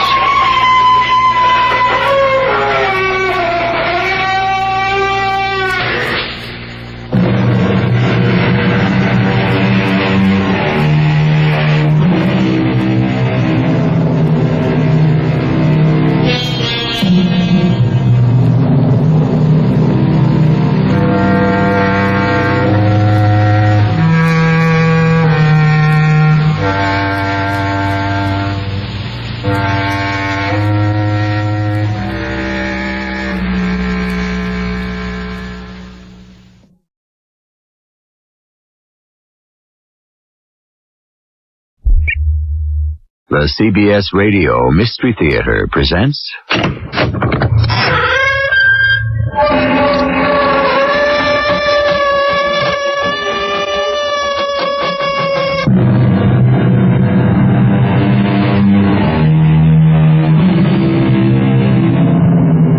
Come in. Welcome. I'm E.G. Marshall. One of the most beloved of all books is Mother Goose. I dare say everyone in the world knows Ring Around a Rosie, Mistress Mary Quite Contrary, Ba Ba Black Sheep. Many of those nursery rhymes were based on actual fact. Ring Around a Rosie depicted death from the plague in the 14th century. Mistress Mary was commonly thought to be Mary, Queen of Scots, and Ba Ba Black Sheep was a protest of the common people against confiscation of property by the royalty. But I wonder what promoted Hickory Dickory Dock. The mouse ran up the clock. The clock struck 1, and down he runs. Hickory Dickory Dock. Charlie, look. The door to the clock. It's opening. All by itself. At this point, I'd believe anything.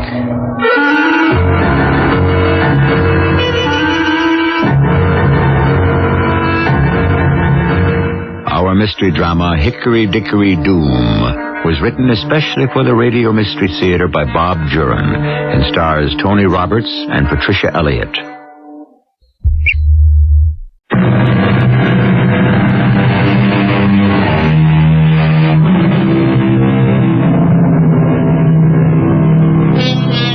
One of our more popular American pastimes is attending garage and tag sales.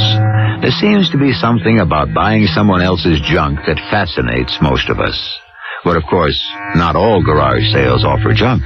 Some of them have some very usable merchandise, and occasionally you might pick up a real antique. The garage sale we're about to visit now with Charlotte and Charlie Tucker contains the belongings of a recently departed minister, a bachelor, who left his earthly possessions to his nephew, a Richard Lum. Let's join them on the lawn of the Lum's home in southern Pennsylvania. There's some real nice things here, Charlotte. I'm amazed at the prices. Everything's underpriced. They probably want to get rid of it fast. See anything you like? It's all beautiful. I'd like to find a pretty lamp if there are any. Mother hates that one I have in the guest room. Oh, that's right. Yeah, she gets in day after tomorrow. And remember your promise, Charlie. No golf or cards for the 2 weeks Mother's here. You know she adores you. I think she makes her visits more to see you than me. Hey, I hope she brings her tarot cards. And that's another thing. No teasing her about her interest in the occult. The last time she read the cards for you, everything she said came true. You landed that job with the Cromwell Agency and made art director 6 months later. Yeah, but that might have been because... Can I help you with anything? I'm Mr. Lum. Oh, well, I would be interested in a lamp. Lamps are up on the porch. My uncle had some lovely ones. Your uncle was the minister? Yeah, I was his only living relative, and he left all this to me. I really can't keep it. We have no room for it all. Then this isn't his home? No. No, I live here. My wife and I carted the things from the parsonage in Milford. I'll leave you to browse. I hope you like one of the lamps. Hey, you want to head for the porch? Well, let's just stroll and look around. We'll get to the lamps. Hey, check that grandfather clock. That's an oldie. What a beauty. It doesn't know what time it is. It just struck 1 and it's 10 minutes to 11. Looks so old. I bet it costs a fortune. Hey, you just wanted a lamp, remember? Oh, but I didn't mean we'd buy it. But it is awfully good looking. It's in great condition, too. Charlie, wouldn't it look perfect in the south corner of the dining room? It almost matches that antique hutch Mother gave us when she moved to Florida. Yeah, it would. But ask the price first before you start redecorating. Well, it'll probably be more than we can afford. It's got to be at least 100 years old. Older than that. I saw you admiring the clock. How much? I priced it at $200. Not much call for grandfather clocks today in the newer homes. Rooms are smaller, more modern, and this one doesn't chime. But it just did. You say this clock struck? Yes, just as we passed it. Oh, that is extraordinary. $200, you said. We'll take it. Sold. Now, do you still want to see the lamps? Oh, but yes, I still need one for the guest room. I'll help you to the car with the clock. Thanks. And I'll go and check out the lamps. They're on the porch, remember? I'll be back in a moment to help you move the clock. And a very beautiful one, too. Funny what he said about it never chiming, though. Isn't it? Careful now. Watch the chair. See it. Oh, the clock weighs a ton. I never felt one this heavy. Okay, your end down first. Here we go. Oh, there we are. Oh. Now, come around here and just steady her as we stand her up. Oh, it looks so much bigger inside here than it did on the lawn. It's a matter of perspective. There we are. It is imposing, isn't it? It looks better there than I thought it would. Well, let's polish it up first, and then see if you can get it going. Okay. Here, you rub it down with the linseed oil, and I'll do the glass on the door. Hey, this wood is fantastic. I can't tell what it is, but maple, maybe, or even oak? I think we found a steal today. Hey, you know, Charlotte, the grain in this wood has a sort of design to it. Look, like foreign characters or something. Yes. I see what you mean. This looks like a row of A's. Yeah, and see here. Look, here's a ram's head. But they're not carved. The wood's as smooth as glass. Yeah, well, it couldn't be paint. No. Could it be that the wood just grew that way? That's possible, I guess. But these figures are so clear. It doesn't seem like an accident of nature. Look, there are more on the other side. You don't really notice them until you look for them. This oil really brings out the color and the grain of the wood. I want to clean the inside of the door. Have you got the key? Oh, yeah. Here in my pocket. Here. Gee, maybe these are some sort of religious symbols, huh? They belong to a minister. But they don't look like... Charlie? Yeah? Put your hand inside here. Inside the clock? Go ahead. Feel it? Yeah. Yeah, the air is sort of cool and damp. I didn't feel that when we took the pendulum out to bring it home. But then the clock was out in the hot sun. Why would the air inside the clock be cooler than room temperature? It beats me. Oh, Mike's awake. I'll have to heat up the bottle, darling. Yeah, you go ahead. I'll finish. I want to fool around with the works and see if I can get it going and figure out what goes with the chime. Speak of the devil.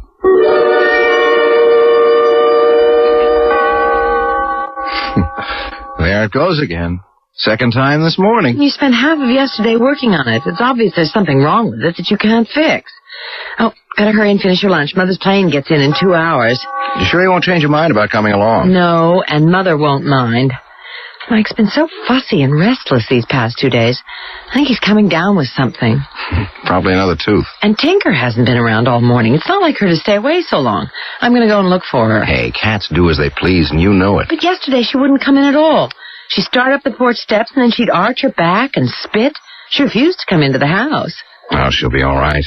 Cats know how to take care of themselves. And I'd better get going. Traffic to the airport might be heavy. And wait till you see how your grandson's grown. He grows some every day, it seems. He'll be walking soon. He's 10 months old tomorrow. You'll be seeing him in about 30 seconds. We're home. Oh, there's Charlotte. Oh, she looks a little thinner, don't you think? Yeah, well, she's taken up jogging. Hi. Hello, darling. Oh, Mother. Oh, how good to see you again. Oh, you look wonderful. And feel it, too. Oh, I'm so sorry about not coming to the airport. Oh, that's all right, dear. What's the difference? Now put your bags in your room, Mother. Thanks, Charlie. How was the flight? Oh, rough and bumpy. I skipped the food and stuck with my old-fashioned. We're cooking out tonight. You'll get one of Charlie's steak specials. Oh, that'll be nice. Charlie tells me you've taken up jog... What's the matter? Mother, what is it? I feel... Charlie? Mother, are you sick? Here, sit down. No, I'm not sick. I never felt it in this house before. What do you want? Felt what? A force. Very, very faint. What's the matter? What kind of force? When I stepped inside the house, it brushed me ever so lightly. Oh, I could even be mistaken. Hey, what is this? Do you feel it now? No, not at all now. Come on upstairs and lie down. You said you hadn't eaten. Maybe that's it. I don't need to lie down, dear. I shouldn't have alarmed you. It was nothing. I want to see my grandson. Are you sure you're all right, Mother? Of course. Now, where is that Mike? Oh, he's still sleeping. But it's almost time for his dinner. All right. I'll go upstairs, unpack, and freshen up. Well, you can look in on him. He might even be awake. I'll just tiptoe in and see. I'll be down in a little while. Hey, what was she so upset about? I still don't understand. Neither do I. She said she felt a force, but then she tried to brush it off as though it wasn't anything at all. Yeah, I heard. It kind of bothers me, though. Mother is sensitive to those things, but what kind of force could be in our house? You think that's what's spooking Tinker? You said she's gone again. I don't know. I certainly don't feel anything. No, neither do I. And you know how I feel about psychic phenomena. Look, if Mom doesn't bring it up again, let's forget it. I hope I can. Are you going to work a while? I'm going to bed. Just a minute or two. I want to look at this new hosiery layout and then sleep on it. Mother and Mike are both dead to the world. Those flights always tire her. Charlie, did Mother say anything more to you about her feelings? I mean, about the force, as she calls it, and the clock. No, not really. Just that she thought the marks on the clock were ancient symbols or something. Yes. Remember how she dismissed it while we were having dinner? I couldn't pin her down to a direct answer. So she doesn't want to make you nervous. Well, it only makes me more nervous. There's something I didn't mention. When I told her we thought the cool air inside the clock came from the type of wood, she said that could be one explanation. Oh, she has another? She wouldn't say.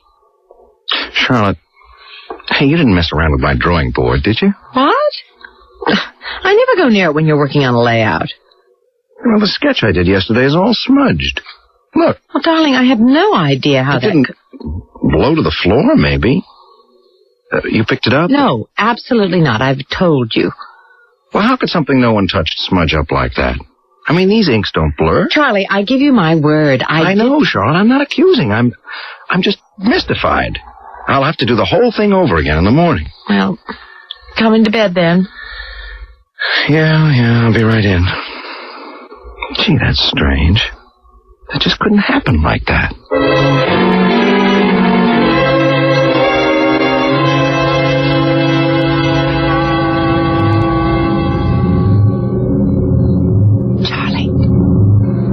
Charlie, wake up. Charlie. What? What's the matter? It's the clock. Listen. It hasn't stopped. Usually it's only 1 or 2 strokes. Charlie, I'm scared. So what time is it? 2 o'clock. Well, I'm going down. I just don't hold with that supernatural. You're going down there? Of course. I'm coming with you. I heard you two in the hall. What's the matter with the clock? Well, that's what I'm going to find out. I'll stop that chiming if I have to break the whole damn mechanism. I'd be very careful, Charlie. Now, take my advice and don't touch it. I'm going to do something to stop the chimes. It's gone haywire. Do as Mother says, Charlie, please. Don't touch it. But it looks like I don't have to. It's stopped. Hey, wait. Do you feel that? Yes. A little gust of cool air? Yeah. Damp. I'm going into the dining room. Uh-oh. That's where it's coming from. The front of the clock's open. Look. The whole room's cold. Something opened that door to the clock. Something? Well, it couldn't have been someone, could it? Charlotte, put on some coffee. It's time we faced facts.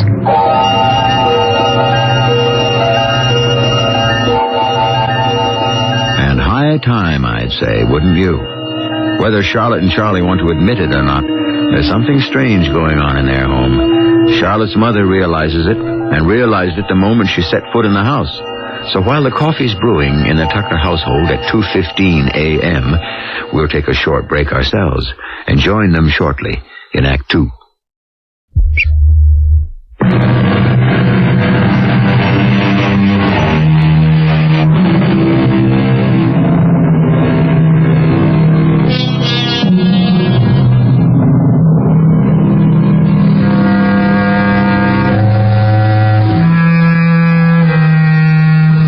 Things always seem more sinister in the middle of the night, don't they? At 2 o'clock in the morning, our little fears are magnified many times. And at 2:15 this morning, in the brightly lighted kitchen of Charlotte and Charlie Tucker, the sinister happening of the past few moments hangs heavily over the three figures, huddled over their coffee. There is something strange in this house, Charlotte. Something psychic. Oh, really? Now, wait. Well, I know you both take my interest in parapsychology lightly. Oh, you have every right. I'm not going to make light of it, Mother. Not after this. You never did tell me your explanation for the cool air in the clock. Well, I don't know what causes that. But something psychic is developing in this house.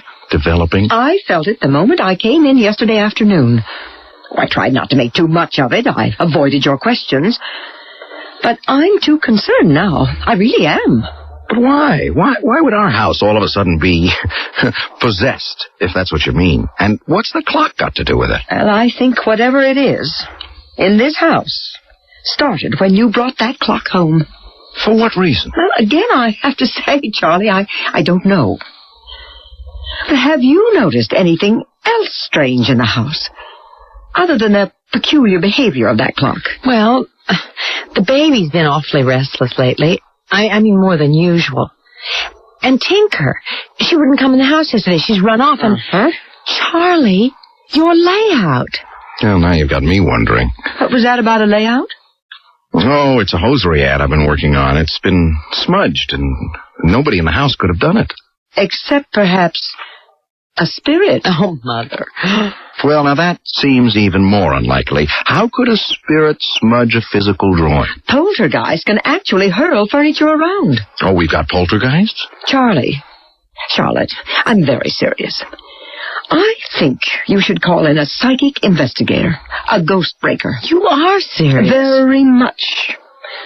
Now, there's a particularly good one I know of. Oh, I don't know him personally, but he has an international reputation. Now, he might be interested in this. I thought these guys just prowl around old English mansions. No, far from it, Charlie.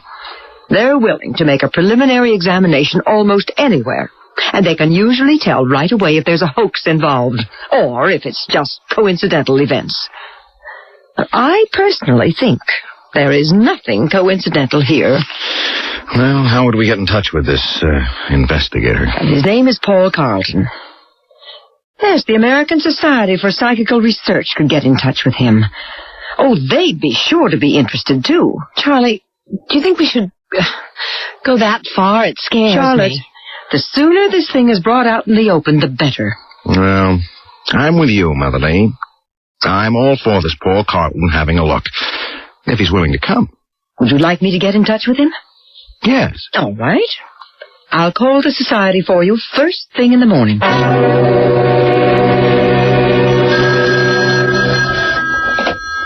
Hello? Mrs. Lee? Yes? Paul Carlton. The society gave me your message. Oh, yes, Mr. Carlton. Thank you for calling. Not at all. I'm very interested in all you told them. When may I examine the house and the clock? Oh, just a minute, please. Charlotte, he wants to see the house. When can I tell him? Well, the sooner the better. Tomorrow, if he wants. Mr. Carlton? Yes? Any time is fine with us. Well, I have a speaking engagement in Philadelphia tomorrow night. I could be there day after tomorrow. Say 10 in the morning? Yes, any time. And Mrs. Lee, today and tomorrow, be very alert to anything else that occurs in the house. The more details, the better. I understand. I'll see you Thursday morning.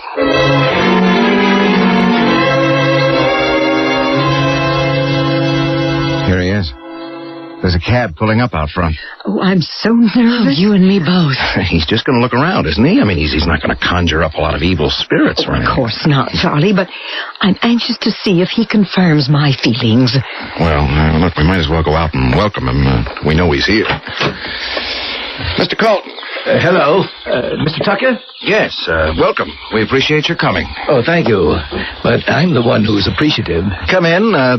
This is my wife, Charlotte. How do you do? My pleasure, madam. And my mother-in-law, Mrs. Lee. Ah, yes, we spoke. Oh, it's an honor to meet you, Mr. Carlton. I've read both your books. Well, thank you. You're interested in parapsychology, then? Well, I dabble. Now then, let's get to work. May I see this celebrated clock? Right there in the dining room. Follow me. Ah, yes. A beauty, isn't it? Certainly an antique. Charlotte, he didn't feel anything strange, like I did. He might have, and not mentioned it. Mrs. Lee, you were right about these characters in the wood. Oh, they are symbols, then. Oh, I was pretty sure. Would you open the door, please? I want to examine inside. Sure. We've kept it locked ever since that experience the night before last. Well, I want to get into that in more detail later. There you are. Yeah, it's definitely cooler. I'll just shine my pocket flash in here. Doesn't seem to be any reason for it. Good heavens. What is it? Your voice. It's echoing like a canyon. What do you mean? Well, when your head was inside the clock, your voice echoed. Show me. You speak in there. All right. Hickory dickory dock. The mouse ran up the clock. That is extraordinary. I didn't hear my own voice like that. As though you and Charlie were talking into a long tunnel. Inside is solid all around. Sound should be muffled. There is something psychic about it, isn't there, Mr. Carlton? Well, at this point, let's say there is need for more explanation. I'm going to take another look. Solid wood inside, all right. There's a name etched in here. Probably the maker. Might give us a good clue. Can you read it? Yes, it's faint.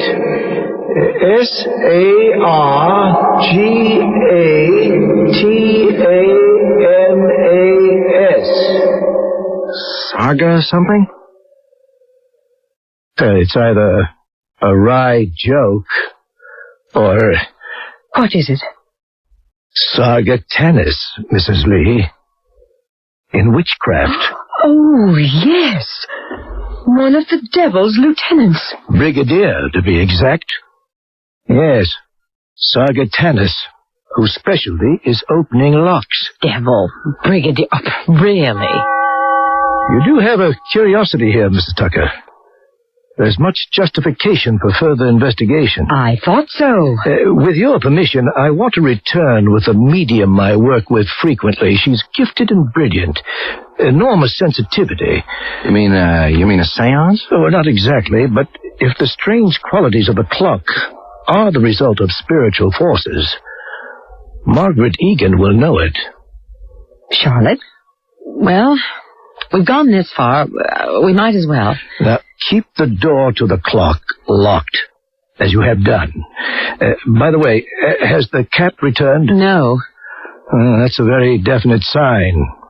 Animal behavior is almost always an indication of the unseen. I'd like to go over the entire house now, and then I'll be in touch with you after I talk with the medium.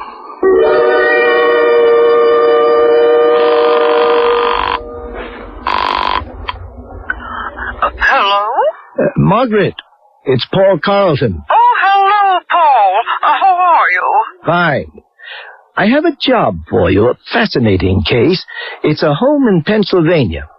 Everything centers around an old clock with the name Sargatanas etched on the inside. Sargatanas? I thought that would impress you. The devil's locksmith. When can you work with me? Oh, any time. Oh, perhaps the sooner the better. Good. We'll drive down tomorrow. I'll fill you in on the details on the way.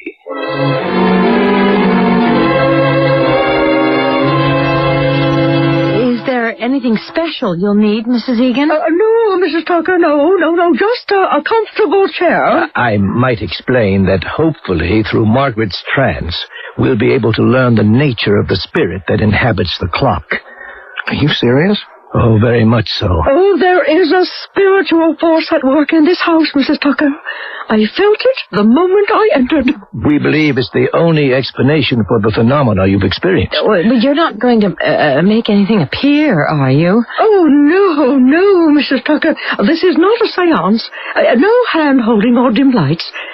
In my trance, if I can contact my guide, we may be able to learn how to deal with whatever force is in here. Why don't we get started, Margaret? Well, I'm ready. Just let me relax a moment. Leona! We need your help, Leona!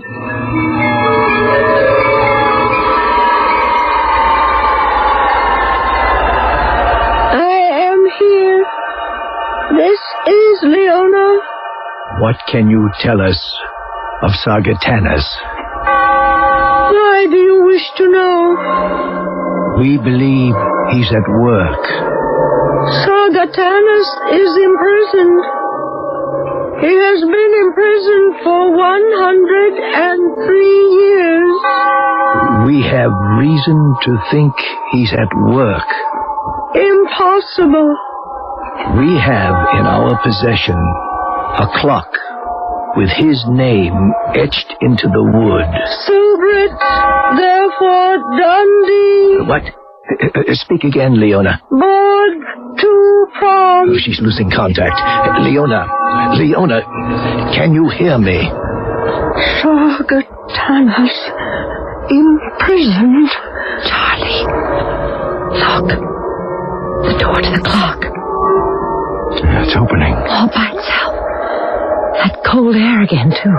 Look. Something floated out of the clock. I saw it, too. What was it?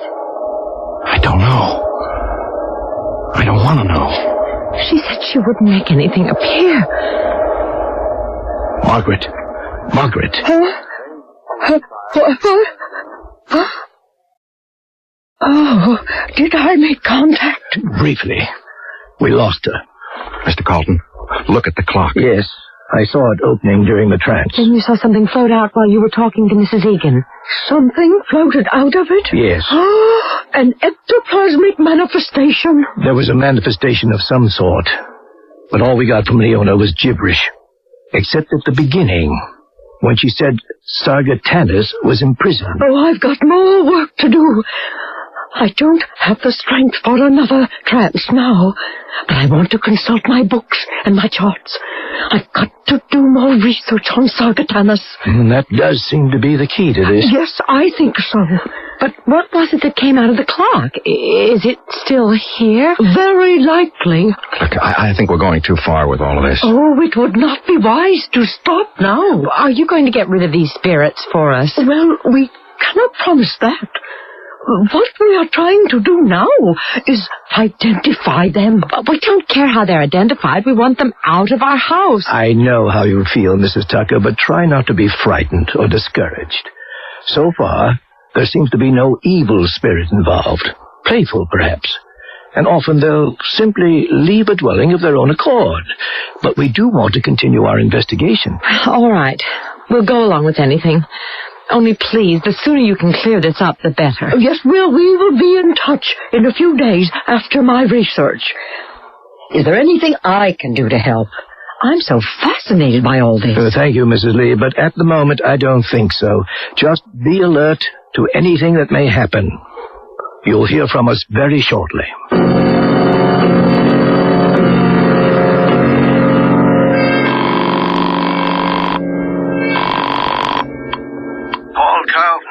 Paul, it's Margaret. I think we have stumbled on the case of the century. Explain. Sargatanus is the key, all right. Now, can you get in touch with the people the Tuckers got that clock from? Well, I don't know. I suppose so. Why? Well, if my calculations are correct, yes, and the information I have so far points to it, that clock the Tuckers bought used to be known as the Gate to Hell.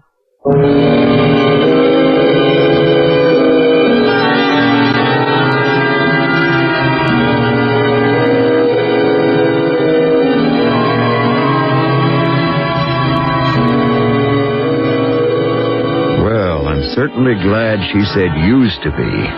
Although, with all those strange goings-on at the Tucker household, I wonder if someone, or something, is trying to open the gate again. But why? Why now, all of a sudden? And why pick on the innocent Tuckers?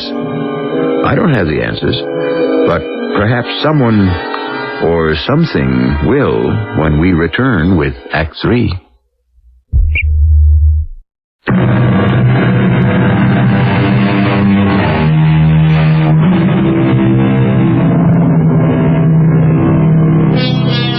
In Dante's Inferno, the poet tells us the inscription above the entrance to hell is, "Abandon hope, all ye who enter here."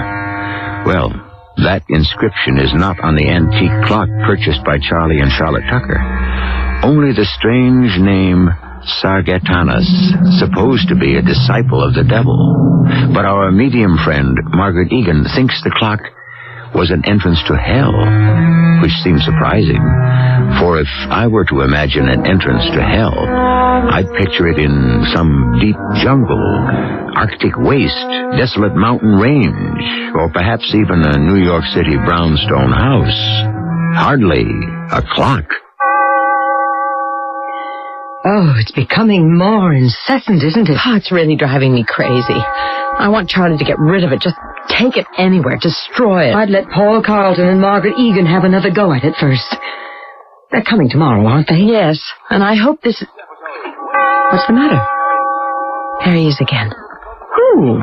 That man crossing the street. I saw him yesterday. At least I think it's a man. Well, so? Look at him. Hunchback. So oddly dressed, as though he were trying to hide his entire body. Now, why should you think anything of it? I had the feeling he was watching our house. Oh, now, Charlotte, I know we're unnerved by what's been happening, dear, but... I know. I'm imagining all sorts of things. Oh, I hope these people can solve something for us tomorrow. I can't go on like this. I know I suggested having them in. But maybe it's just intensified things. It's simple, really.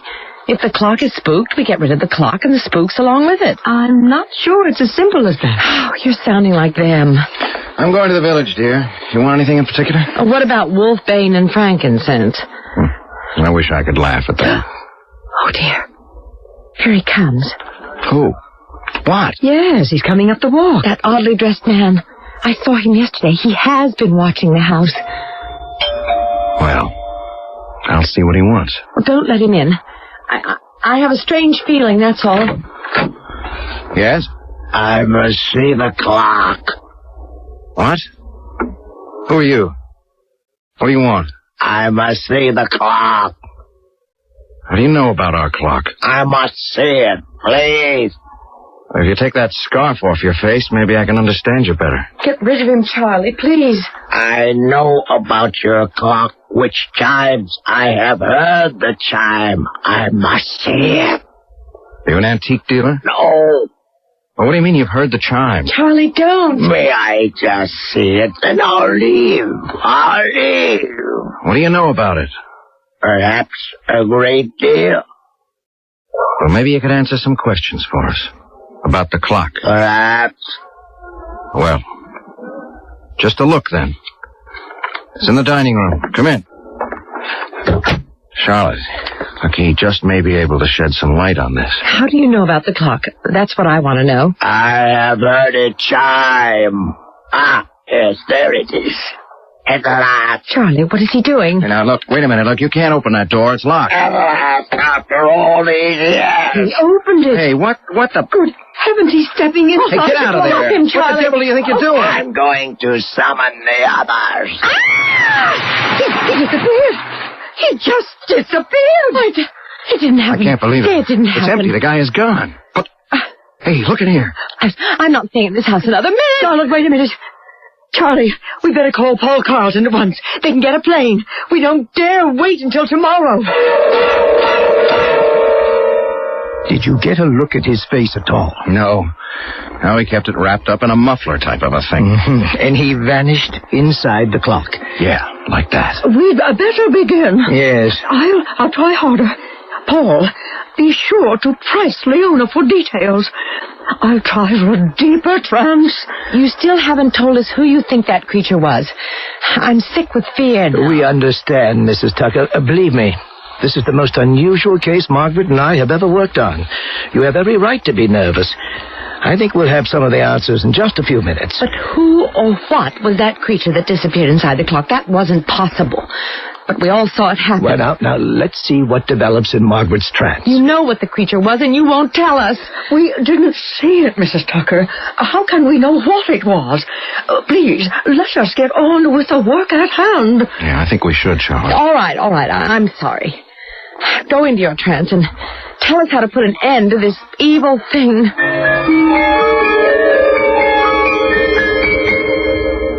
Leona? Leona, are you there? Leona? I am here. There's much concern here. Much excitement. Leona. Sargatanas. Sargatanas has returned. His imprisonment is over. There is so much excitement here. Help us, Leona. Tell us. Sargatanas is telling them his way to the world was through the clock. His gate to hell. Dormitory Lemon. Leona, please. 103 years ago, the clock was bought by a minister. Sargatanas was ecclesiastically imprisoned. The clock with his name inside it. Yes, the clock is one of the gates to hell. She was right. Margaret was right. It chimes to reveal its whereabouts. For 103 years, the gate was closed. Ecclesiastically closed. Now the gate is free. The clock strikes to let Sargatanas know where it is. To let the demons know the way is again open. Now, Leona, I am in the presence of the clock. It is here, in the next room. It is the way. Sargatanas has come to summon the others. The others? For what? What others? The way is now open. From hell to earth. The clock strikes to lead the demons to the exit. When? How soon? The way is open now. Soon. Tobit, transit. Leona, when? Tobit. We're losing contact again. What in the world does she mean? Well, you heard. The clock is a gate to hell. Every chime is summoning an evil spirit. All right, look, I've had enough of this mumbo-jumbo. I know there's something wacky going on, but all this seance business isn't helping at all. Now, it's making things worse. Charlie, please. What happened? Oh, did we make contact? Yes, Leona confirms what you thought, Margaret. The clock is a gate to hell. She said that? Yes. Oh, it's true then. Oh, I was sure of it. What is going to happen? Mrs. Tucker, we must get that clock out of this house and into a church as quickly as possible. Paul. Yes? Did Leona say anything about an emergence? No, she just said the way is now open. It will be soon. Oh, dear Lord, we've got to move fast. Are you really serious? Mr. Tucker, if we do not get that clock out of here and onto hallowed ground soon, believe me, all hell will literally break loose. Listen to it. It's calling. Oh, get it out. I'll be glad to get rid of it. Charlie, we better do what they say. All right. I'll be glad to see the end of the damn thing, too. That's what it is. It is damned. Oh, do hurry. Give me a hand, Paul. It's not heavy. I'll call the church. Reverend Childs is probably there now. No, he's not going to believe this. Tip it toward me. I'll go bring the station wagon around. It isn't moving. I can't... Well, lay it on its side. We'll carry it. I can't budge it. What? We brought it in without any trouble at all, but now I can't move it. Why, here, let me get on your side. All right, now, push. No, it won't budge. You've got to get it out. Well, we can't move it an inch. Well, throw your weight against it with me. Now. It's no use. Sargatanis is having his way. Is there anything you can do, Mrs. Egan? I am a medium, not an exorcist.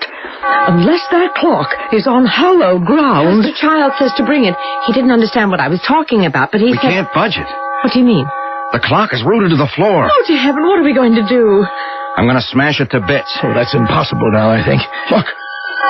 The clock. Flames inside. Oh, the fires of hell. Oh, they're on the way. The whole house may go up.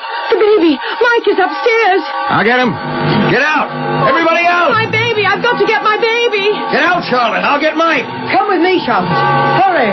All hell is breaking loose, and we can't stop it. If only I'd gotten a connection soon. Sargatanis. Oh, I should have seen it right away. Flames are spreading. Come on, Margaret. We must get out with the others.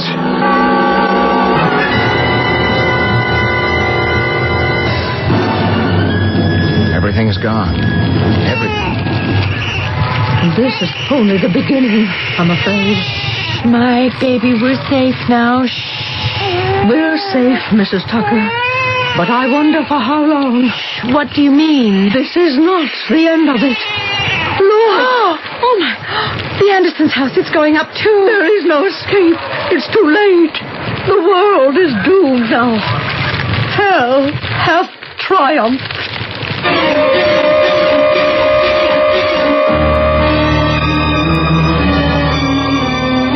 Hickory dickory doom, a clock stood in a room. The clock struck well to summon hell. Hickory dickory doom. I couldn't resist a little parody on the popular nursery rhyme. Something to bring us back to the real world. To realize that such things just don't happen. Do they? Uh-oh. I'll be back shortly.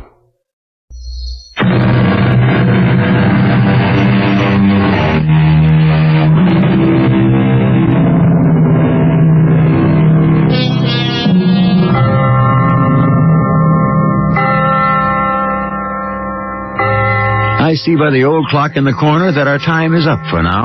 The next time you happen on a grandfather clock, I hope you'll take a peek inside. If you feel cold, clammy air in there, I'd suggest you tell whoever owns it to get rid of it quickly, preferably to a nunnery. That is, if there's still time. Our cast included Tony Roberts, Patricia Elliott, Sam Gray, and Joan Shea. The entire production was under the direction of Hyman Brown. This is E.G. Marshall inviting you to return to our Mystery Theater for another adventure in the macabre. Until next time, pleasant dreams.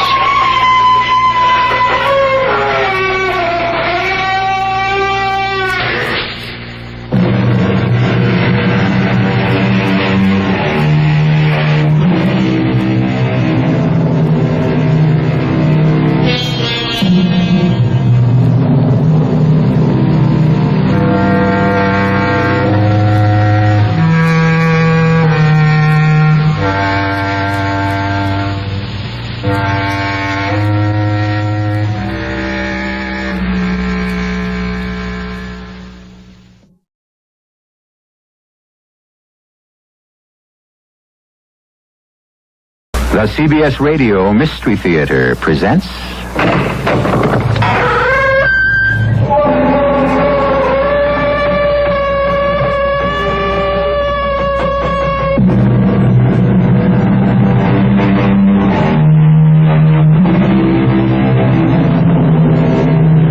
Come in. Welcome. I'm E.G. Marshall. I'd invite you to sit down, but at the moment we're in a laboratory. The laboratory of Dr. John Gilbert and Stephen Kaplan, two research scientists at State University. Nothing but sinks and test tubes and Bunsen burners, and only one chair at a desk where Dr. Gilbert is now sitting, alone, talking into a small tape recorder. I think without disturbing him, we might just listen. Tape 26. 4 p.m. Friday, February 17. Tomorrow, we will make the supreme test. The serum I-23 has already been effective on mice and rabbits. Tomorrow, if it works on the human body, there's no end to the potential. I have no qualms at all. The serum won't kill me. At least, I don't think so. But we cannot know its true worth until we try it on a human. On me.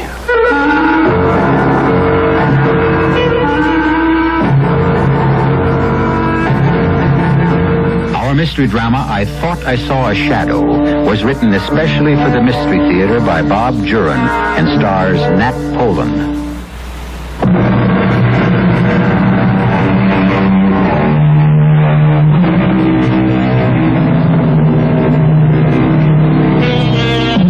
When man tampers with the forces of nature, sometimes great things are revealed to him. Radio, for instance. Had it not been for man's curiosity, his probing and questioning, the miracle of broadcasting might still be undiscovered. And then, where would we be? That's just one of the thousands of ways that humans have put the laws of nature to productive use. But there are other laws and forces that are better left untouched, unexplored. For these laws are immutable, fixed, unchanging, and some of them, when disturbed, produce frightening and devastating results. Let's go to the laboratory of Dr. John Gilbert and his assistant, Dr. Stephen Kaplan, as they prepare to tamper with just such a law. Lab 2, Kaplan here. Yes, sir, right here. John, Colonel Morgan. Oh, thanks. Hello, Colonel. I was expecting your call. Yes, on Saturday. But I know we've discussed it, Colonel, and I have to be firm. No witnesses. I realize the government is funding the project, but until Dr. Kaplan and I are sure it's ready, we have to conduct our experiments in absolute secrecy. Thank you, Colonel. Yes, certainly, as soon as we have the result. Goodbye. If this thing's supposed to be top secret, how does Colonel Morgan come out thinking he can bring in a party of bird watchers? Well, he has to act important. He wants to be sure he gets whatever credit is coming. And I should be used to that. You mean Dr. Ferguson? She could have shared that award with me for the work we did on blood plasma. It was mostly my work. She could have given me some recognition, even though I was only her student. Well, forget her. I'm still worried about going ahead. I don't think we've run enough tests on the animals. I think it's too soon to be squirting the stuff in your arm. I know, Steve. But how much further can we go with the animals? We can't get a subjective reaction. We know the primary function of the serum works, but we don't know how they feel, how they move under the influence. I know you're right. And I know we're going through with it on Saturday. And I know I'm supposed to be a level-headed scientist. And I know I'm damn scared. I'll get it. Lab 2, Gilbert. Hello, John. I'm not interrupting. Margot. Oh, I'm sorry to bother you at the lab, but I never get an answer to the apartment. I know. I'm not there much anymore. You were never there much any time. But that's past, John. I wonder if I could see you. Of course, Margot. This project's taking all your time. You name it. Well, I could meet you tonight. Do you want to come to the apartment? No, I'd rather you came here. Want to make a dinner? That'd be nice. How about 7? All right, I'll be there. Goodbye, John. See you later, Margot. No comment. She's still my wife, Steve. In name only. I hate to see your concentration broken by another meeting. Particularly now, 2 days before... I'm not a teenager, Steve. I can control my emotions. John, does Margot know about our work? No. I've kept it top secret even from her, which wasn't difficult since we see each other so seldom now. Are you going to tell her? Why should I? I don't know, really, but if something goes wrong... What would telling her in advance accomplish? I think, as your wife, she ought to know there's a chance she may never see you again.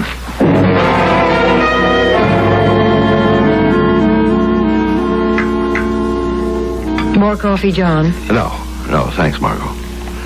I'd rather get down to some serious talk. Okay. Well, we've been through the wine, the candlelight, and the steak.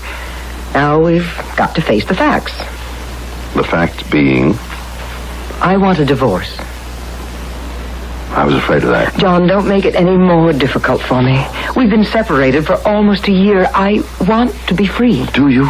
Really? No, yes. A few months ago, I might have had doubts. But now I know I want to marry Bill Watkins. I want to be free to marry him. Well, I can't blame you. I'm not going to drag up the old neglected wife routine. You'll always be a deep part of me. But I want more out of life than the shadow of a man. Well, I can't argue the point. But you'll always be a deep part of me. You know, working in the lab, those many nights, those lonely nights for you, for me, you were always there. I love you. Even though you were home and I was working, we were there together. I may have been there for you, but for me, it was lonely. Is lonely. Well, I'll do whatever you want, Margot. Thank you. No, damn it, I don't mean that. I don't want Bill Watkins to have you. John! Give me one more chance.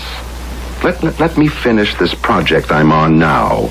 It'll only be a few weeks, and I'll take a sabbatical. We'll travel. We'll be together every minute.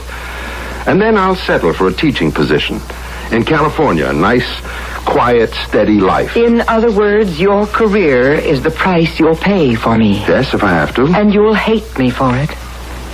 No, John. I want it my way. Well, it doesn't have to be settled tonight. Things can change. Maybe you will be free. What do you mean by that? Well, Steve thought I ought to tell you. It's supposed to be top secret, but as my wife... What is it, John?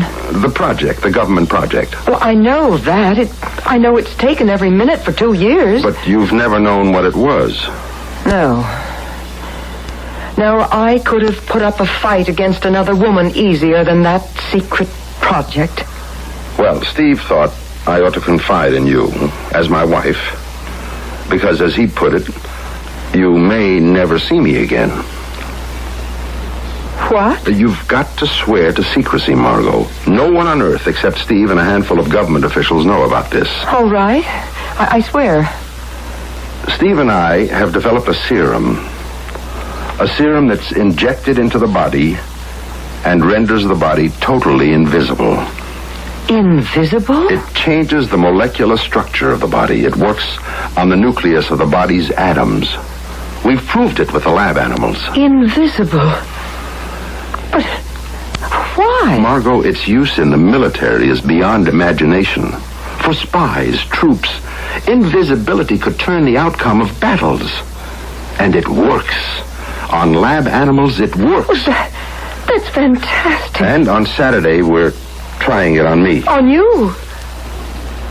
John, you mean you're going to become invisible? Well, that's the hope and the plan. The effect only lasts for an hour or so, but we can't be sure of it until we try it on a human. On the rats in the lab, it lasted 1 hour.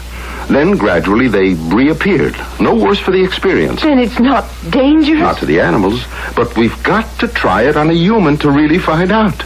to get the subjective reactions. I mean, will I see myself, or will I look down and see nothing but space?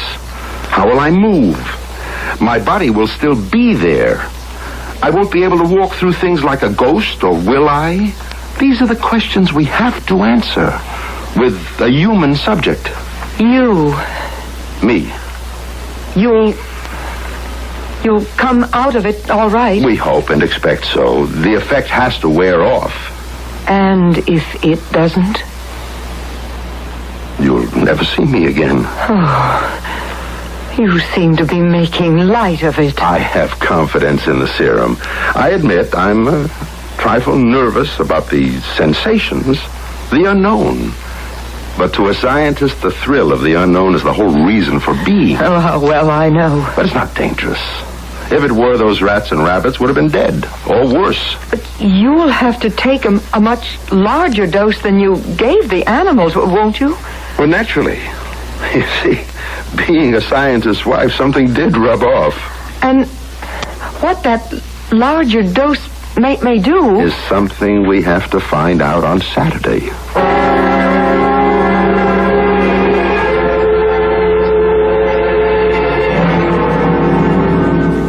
Are you ready, John? Yes. You're sure? I'm sure, Steve. We've worked for 2 years for this minute. All right. Oh, damn it. Let it ring. I can't.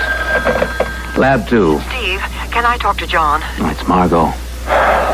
All right. Margot? Oh, John, I had to call. Are you all right? We haven't started. You called at a very awkward time. Oh, I'm sorry, but I simply can't stop thinking. I understand. But you'll have to let me call you later. If you're able to. I will. Please, Margot, I can't talk now. Oh, all right. Call me later. Go ahead. Okay. It's a large dose. At least 30 seconds to empty the syringe. Feel anything? Not yet. I'm going to slow down on the pressure a second. Why? Let your body absorb what it's got already. I don't feel a thing. Maybe I'm not supposed to. You don't look any different either. It's too early to tell. Maybe the dose we planned isn't big enough. Stop the tape recorder. I have now absorbed 200 cc of the serum I-23. The 23rd formula, which Dr. Kaplan and I feel to be the effective limit for invisibility. I have no sensation. 20 seconds have passed since the beginning of the injection. In our experiments with mice, invisibility began within the first 10 seconds and was complete by 30. Taking into account the difference in size and body tissue, I should begin to disappear within 2 minutes, and complete invisibility should be effected in 5. 40 seconds have passed. The syringe is empty. Feel any different? Our proportions couldn't have been that much off. It's not likely, but everything's still an X factor. The dosage must have been too small. We don't know that yet. All right. We'll wait 15 minutes.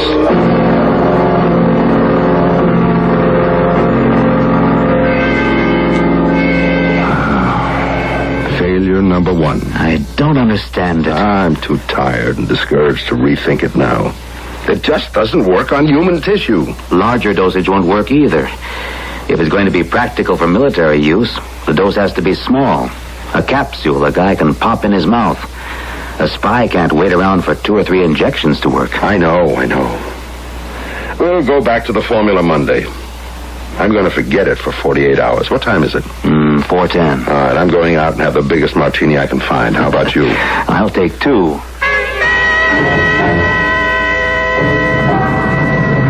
You know, the nitrogen element may be too low. I don't think so. The balance was 80-20 nitrogen over phosphate. More likely it... John, stop a second. What's the matter? Look, on the pavement ahead of us. What? The sun's behind us. Look at my shadow. So? In front of you, there is no shadow. You're right. Your body isn't casting any shadow at all.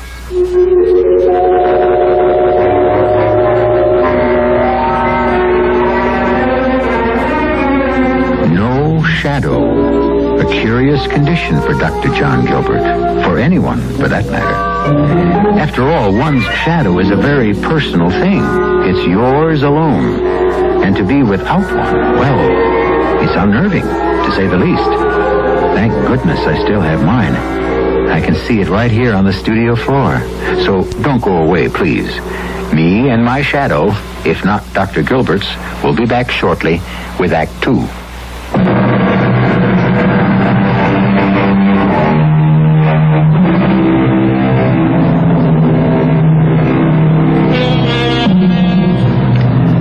A man without a shadow.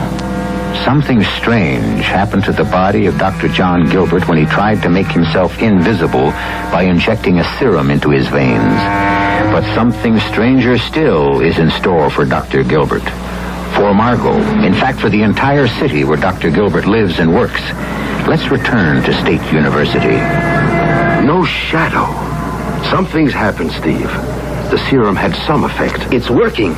Maybe this is one of the first signs. Come on, back to the lab. I want to make some tests and go over our notes. Now, move the light closer. Closer. That's it. Now circle me. Move back. Raise the light a little.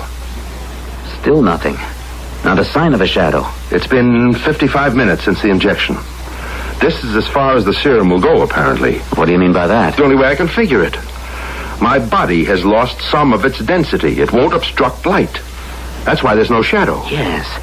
Yes, the molecular structure must have dispersed just so far. It's obvious, then, that a massive dose is the only thing that will bring on complete invisibility. Oh, no more, John. Not now. No, I didn't mean that. I'm not ready for more. But I'm going over the formula till I find it. The one equation that will push us over the line. We're so close. Oh, boy. Well, why don't you take off? I have nothing on for the night. I'll work with you. I'd rather do it alone, Steve. John, do you think it's wise to be alone? We don't know what reaction might be next. The phone's right here. Now, if anything happens, you'll be the first to know.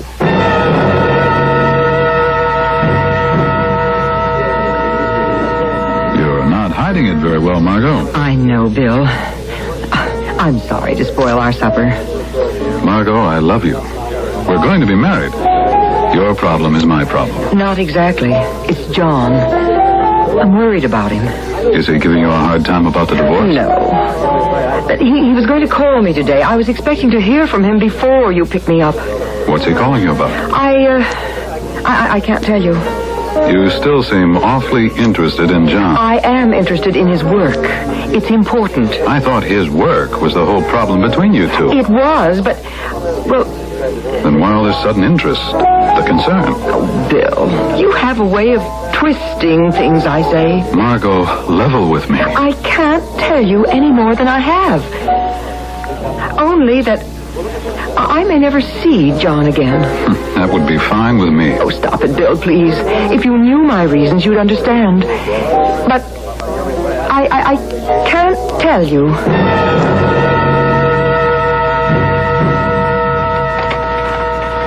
I feel no physical sensation at all. No dizziness, no apparent lessening of muscle tone or tissue structure, no loss of weight. Just loss of shadow. Oh. This will be the last entry for this date. Saturday, February 18. I will resume tomorrow when... Steve? Steve, is that you? Steve? Who's there? I could swear someone came into the lab. New item. It's 10:05 p.m. I have a distinct feeling someone has entered the lab. There was no sound, just this feeling. I will continue taping in case this may prove helpful if anything happens. I know I am not alone. Who's there? Answer me!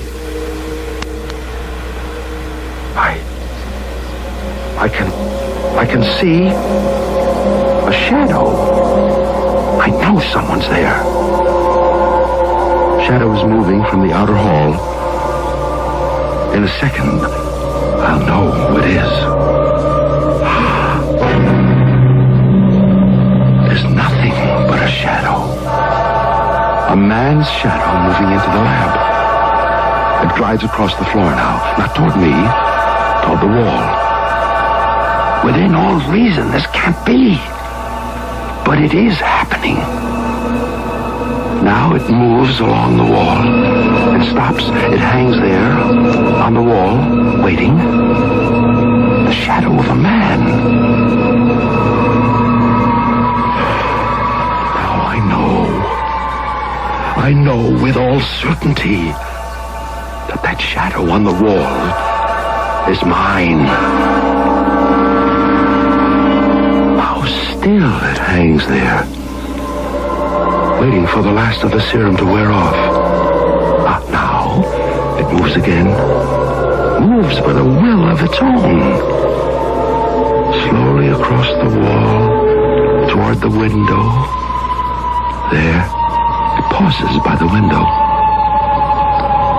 And now, disappears into the night.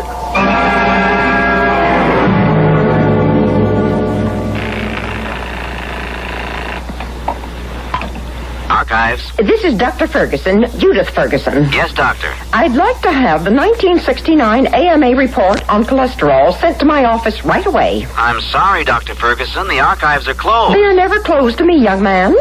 I'll expect that report within the half hour. But, Doctor, the files are locked for the night. I have no authority. Then who has?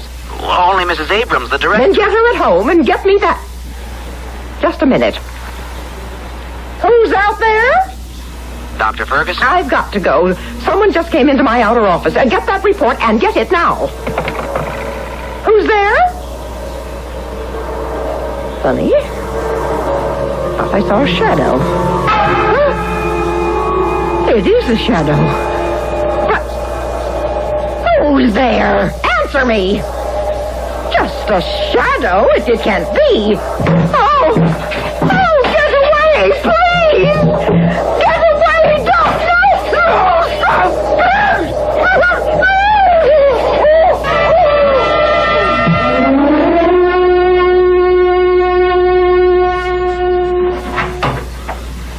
John?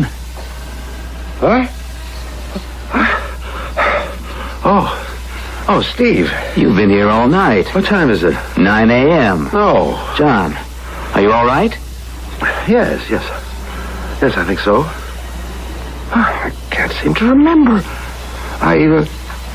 Oh, yes. Yes, Steve. Something's happened. It sure has. Dr. Judith Ferguson was found dead in her office last night. Dr. Ferguson? It's on all the newscasts. Some clerk from the archives took a report to her office. Said Ferguson insisted on having it last night. He found her. Murder? They don't say. How awful. We'll hear all the lurid details soon enough. I'm more concerned about you.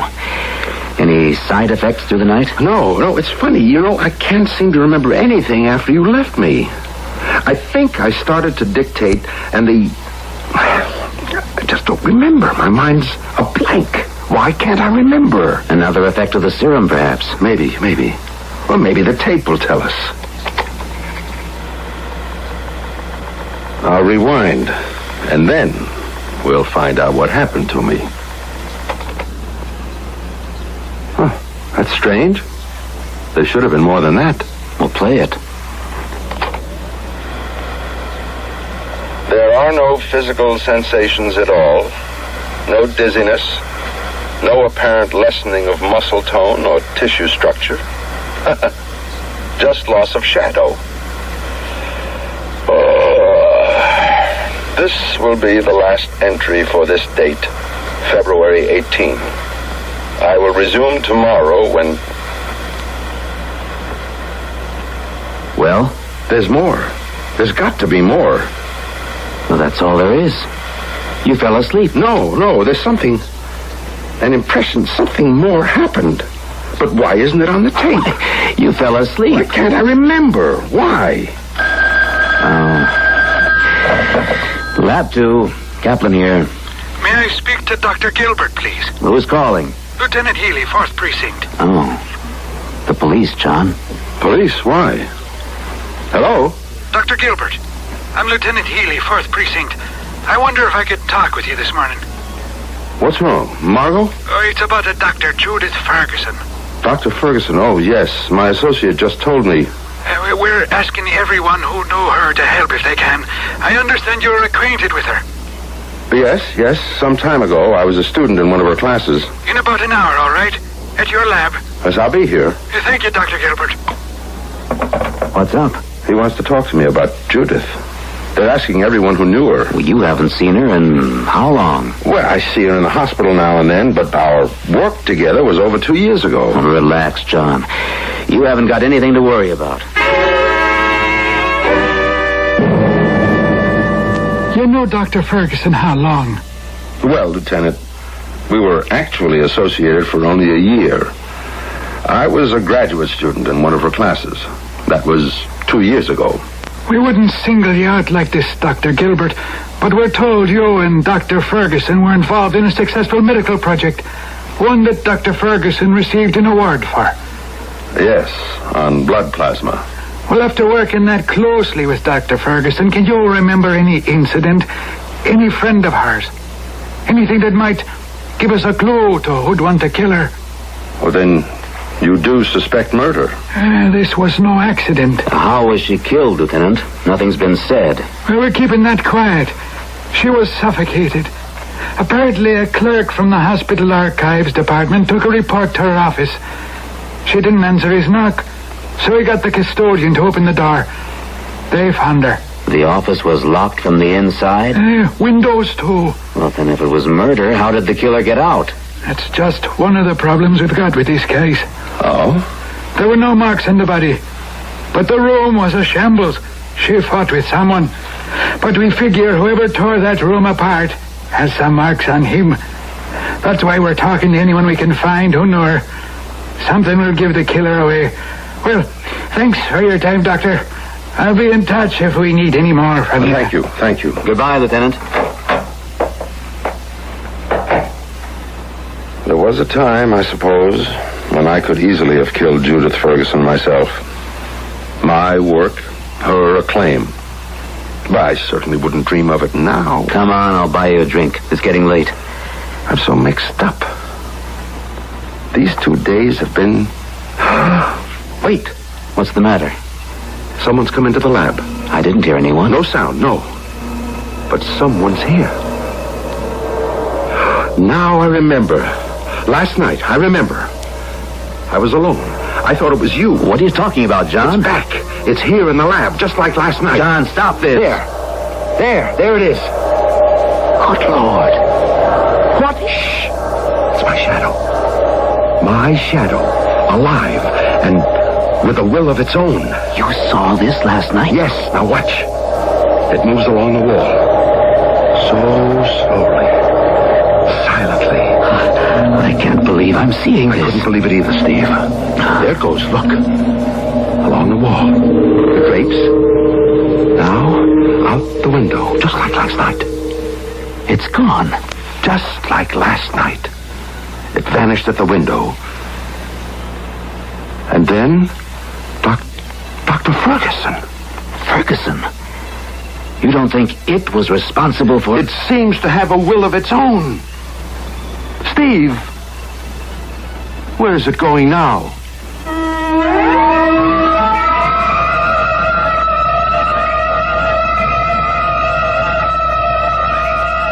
You've heard it said that some people are afraid of their own shadow. Well, it seems that Dr. Gilbert's shadow is something to be afraid of. It has already disposed of one of Dr. Gilbert's dark, subconscious resentments. And there's not the shadow of a doubt there'll be more sinister happenings when I return shortly with Act 3.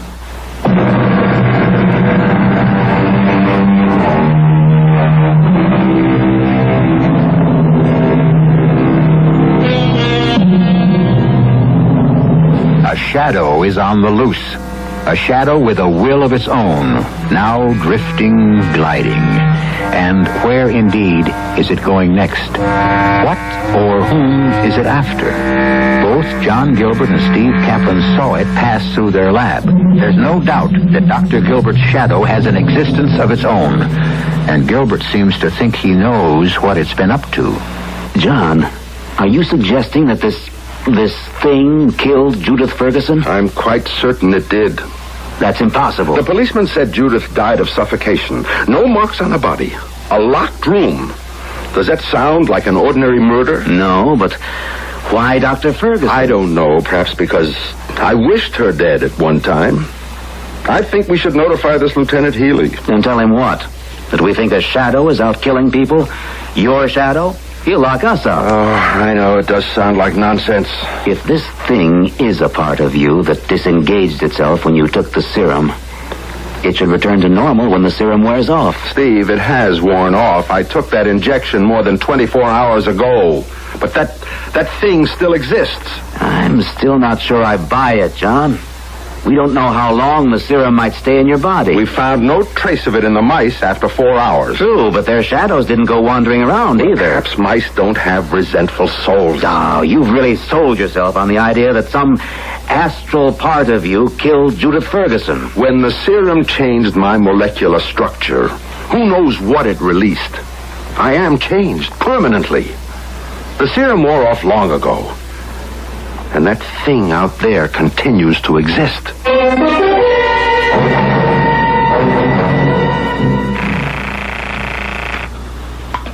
Lab 2, Dr. Kaplan. Oh, Steve, Margot. Is John there? No, he went home around 4 o'clock. Oh, I can reach John at the apartment then. Yes. How is he, Steve? I mean, really, after the experiment. Tired. Very tired. We both are. But there were no serious effects. Oh, I'm glad of that. How did the news of Dr. Ferguson affect him? He was shocked. The police were here this morning. The police? Why? Well, they're questioning everyone who knew her. But why John? They certainly don't suspect him. Of course not. It's routine. Well, I'd better call him. Thanks, Steve. Bye, Margot. Oh, that must be Bill. Coming. Come in, Bill. Feeling better today, darling? You were pretty upset last night. Ah, yes. I'm sorry I spoiled our dinner. Margot, we've got some things to talk about that can't wait. I know. John. No, not John. You're the one who's making my life complicated, not John. Do you want me or don't you? Of course, Bill. But why do you insist I cut off every mention of John? I won't share you. Oh, Bill, that's kid stuff. It's not kid stuff, and it's not only this weekend. I felt it for weeks. I am trying desperately to control myself. I've had a nerve-wracking weekend, and you won't let up on me. Then tell me what's so special about Dr. Gilbert this week. Bill, let go of my arm. Tell me. He's doing an experiment. So? Well, he's trying to... To what? Bill, there's someone in the bedroom. What? I just saw a shadow pass the bedroom door. But how could anyone get in through the... Bill, what is it? A shadow. Moving along the wall. The shadow of a man. I see it. But how? This doesn't make any sense. Oh. There's no one here. Just a shadow. Oh, Bill, I'm frightened.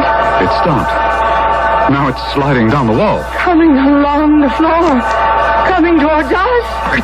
Oh, Bill, it's covering you. I can't breathe. I don't know what to do. Oh, get out. Oh, Bill. Get away. No, Bill.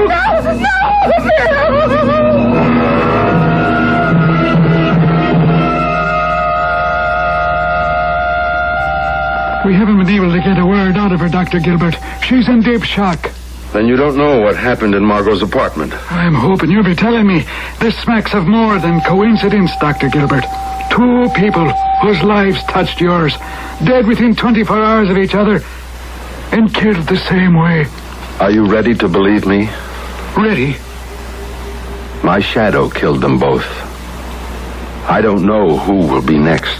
Now look, Dr. Gilbert, if you're going to make light of this, I'll make damn sure you're sorry. Oh, I'm not making light of anything. My shadow is loose, with a will of its own. Now you may be an eminent scientist. Look at the floor, Lieutenant. Look. There's your shadow. Where's mine? Well, okay, I've read enough science fiction to believe it, but don't ask me to be putting out an all-points bulletin on your shadow. Shadows don't kill people, Doctor.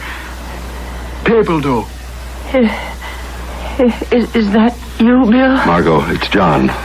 John. Oh, Bill's dead. Relax, Margot. Don't try to talk. Oh, it was so horrible. The shadow on the wall. It came at us. It moved along the floor. And then Bill choked. Mrs. Gilbert, you saw this shadow. Only a shadow. There wasn't anybody there. Nothing but a shadow. A shadow. Well, I'll be outside. I've got to make a phone call. John, how is Margot? She's out of shock. They have her sedated. This Bill Watkins was victim number 2. There's no doubt. She saw the shadow. It enveloped him and slowly suffocated him. What does Lieutenant Healy say? I told him the whole story. He had a hard time accepting it until Margot confirmed the shadow. Dr. Gilbert, Dr. Kaplan, we've got real trouble. What's the matter, Lieutenant? 2 more deaths, exactly like Ferguson and Watkins. Who? A reporter from the Herald, Jim O'Hara. I never heard of him. Well, how about Helen Morris, a bridal consultant at Long's Fashion Center? No, I don't know her either. Oh, you're positive there's no connection? None at all. That means the thing is hitting at random. Oh, Lord, what have I done? Well, look, is there any clue, Dr. Gilbert? Anything that might help? There hasn't been time to study it. It only started yesterday and... Wait a minute. There is something. The shadow always returned to the laboratory. I saw it first before Dr. Ferguson did. And then we both saw it there this morning, before it went after Bill Watkins. Then your lab is the most likely place to look for it. I don't know. I don't know what it will do. Still, I'm responsible. How can we stop it if it does show up? Well, we'll worry about that later. If this leaks to the press, we'll have a panic.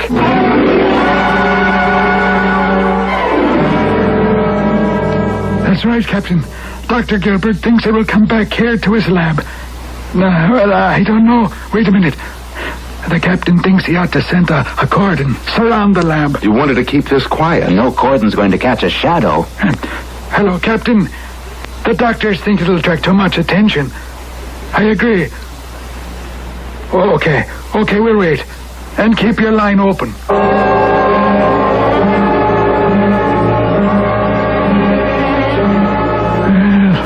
Almost an hour.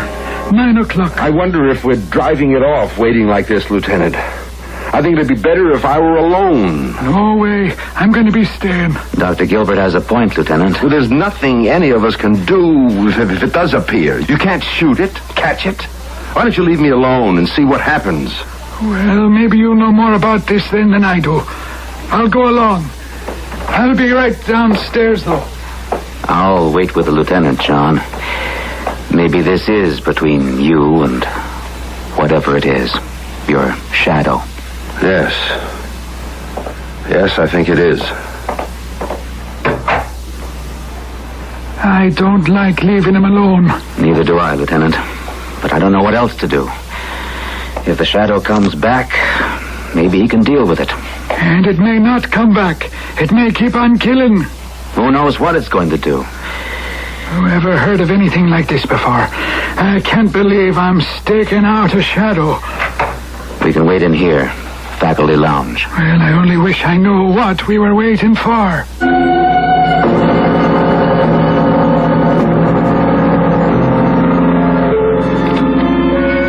Tape 12.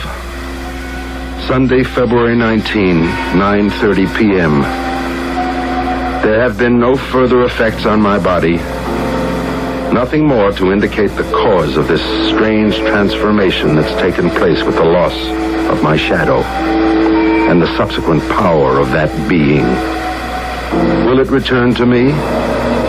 I know now what I have to do, what I must do. There it is. Slipping in at the window. I knew you'd be back. There's only one way you can be stopped. When I die, You'll have to return to me, locked to me as you were all through my life. My shadow, no longer with a will of your own. It's my own life that gives life to you.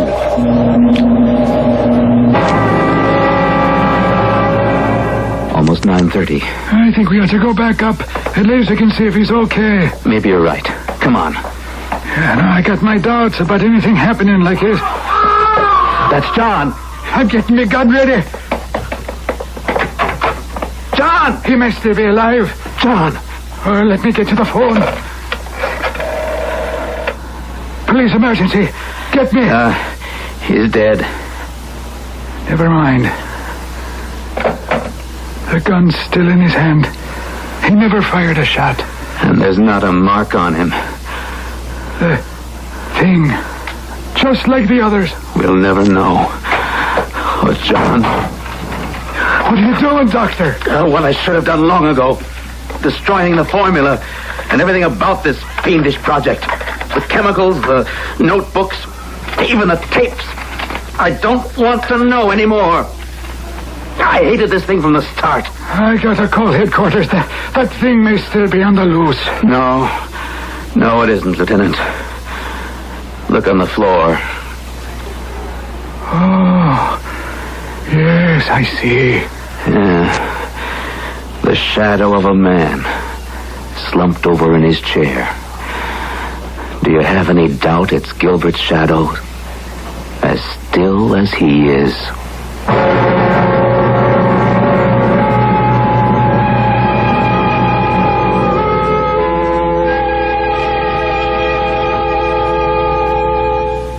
What did kill Dr. Gilbert? His shadow? His subconscious?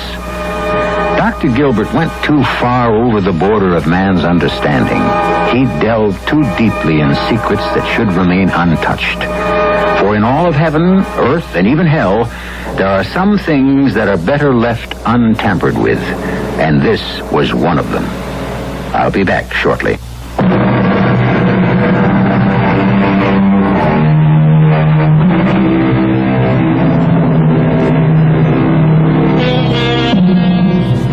Stand up and take a good look at your shadow. Is it following your every move? Is it really the shadow you're casting, or, look closely now, do you detect a little deviation, a little rebellion, a hint that perhaps your shadow might like to do its own thing?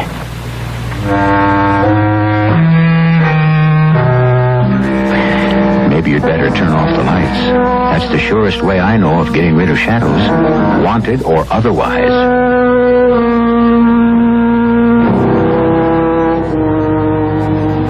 Our cast included Nat Polen, Joan Shea, Gordon Gould, and Lloyd Batista. The entire production was under the direction of Hyman Brown. This is E.G. Marshall inviting you to return to our Mystery Theater for another adventure in the macabre. Until next time, pleasant dreams.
Welcome. I'm E.G. Marshall. Look not upon the wine when it is red in the cup. The good book tells us, it biteth like a serpent, it stingeth like an adder.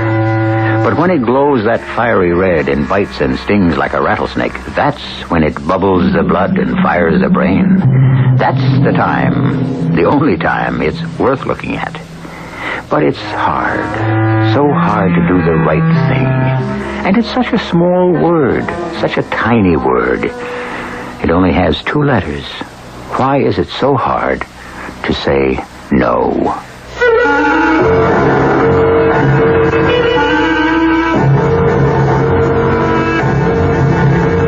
Our mystery drama, Little Green Death, was written especially for the Mystery Theater by Sam Dan and stars Kim Hunter.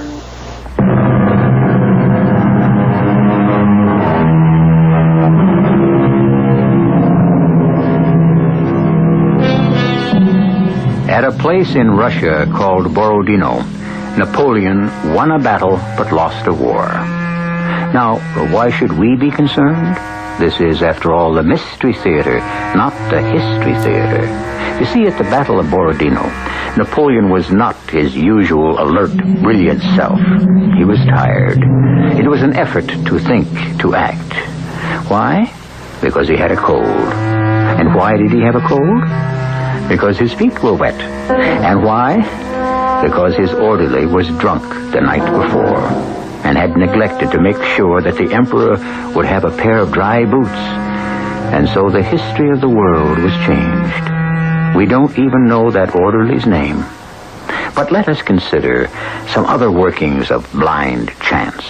Oh, my head. You looking at me for sympathy? Please don't shout. I'm only whispering. This time, I swear I'll stay on the wagon. Till you fall off again. Look, I got it down to once a year. Once too many. Where did you go last night? Oh, boy, do I know. Well, what did you do? Do I remember? All year, you hardly touch a drop. I know. And then one night, for some reason, for no reason you ever want to talk about, you just get blind, staggering drunk. Now, why? If I could answer that. If only I could answer that. Are you going to work today? Oh, sure. Big sale. Got to open the store early. Elmer, look, about the note. Yeah, well, that's why I thought we'd have the sale.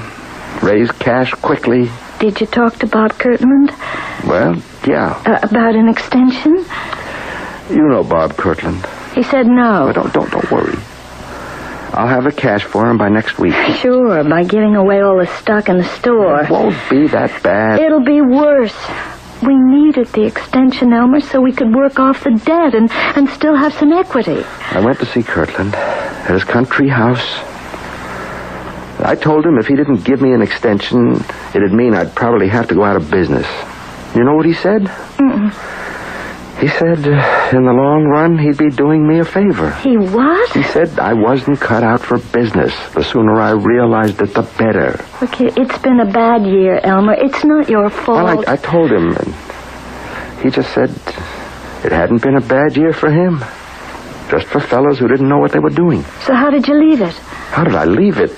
Well, he may have said no, but is there any possibility that he might change his mind? I don't think so.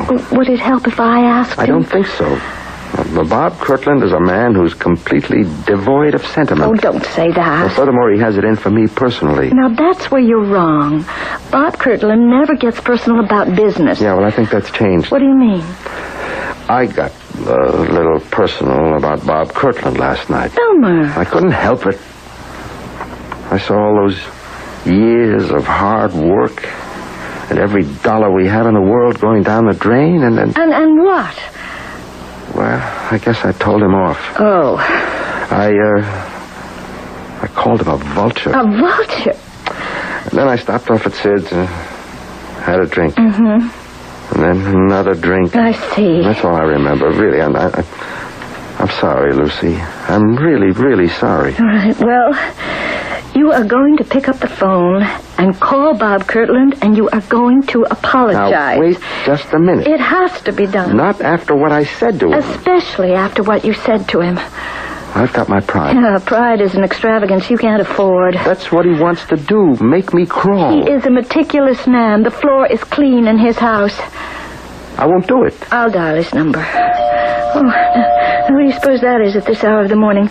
Well, don't stand there, Elmer. Open it. Good morning. Sheriff. Oh, it's you, Sheriff. Yeah, I'm afraid it's me. Well, that doesn't sound so good. Well, come on in anyhow. We see you once a year. Each time after Elmer's had his little evening. You were here last, let's see, it was... Yes, it'll be a year next month. Elmer went swimming in the town hall fountain. You want a cup of coffee, Sheriff? Well, I do, but I don't know if I should. I come here to place Elmer under arrest. Huh? Well, what for?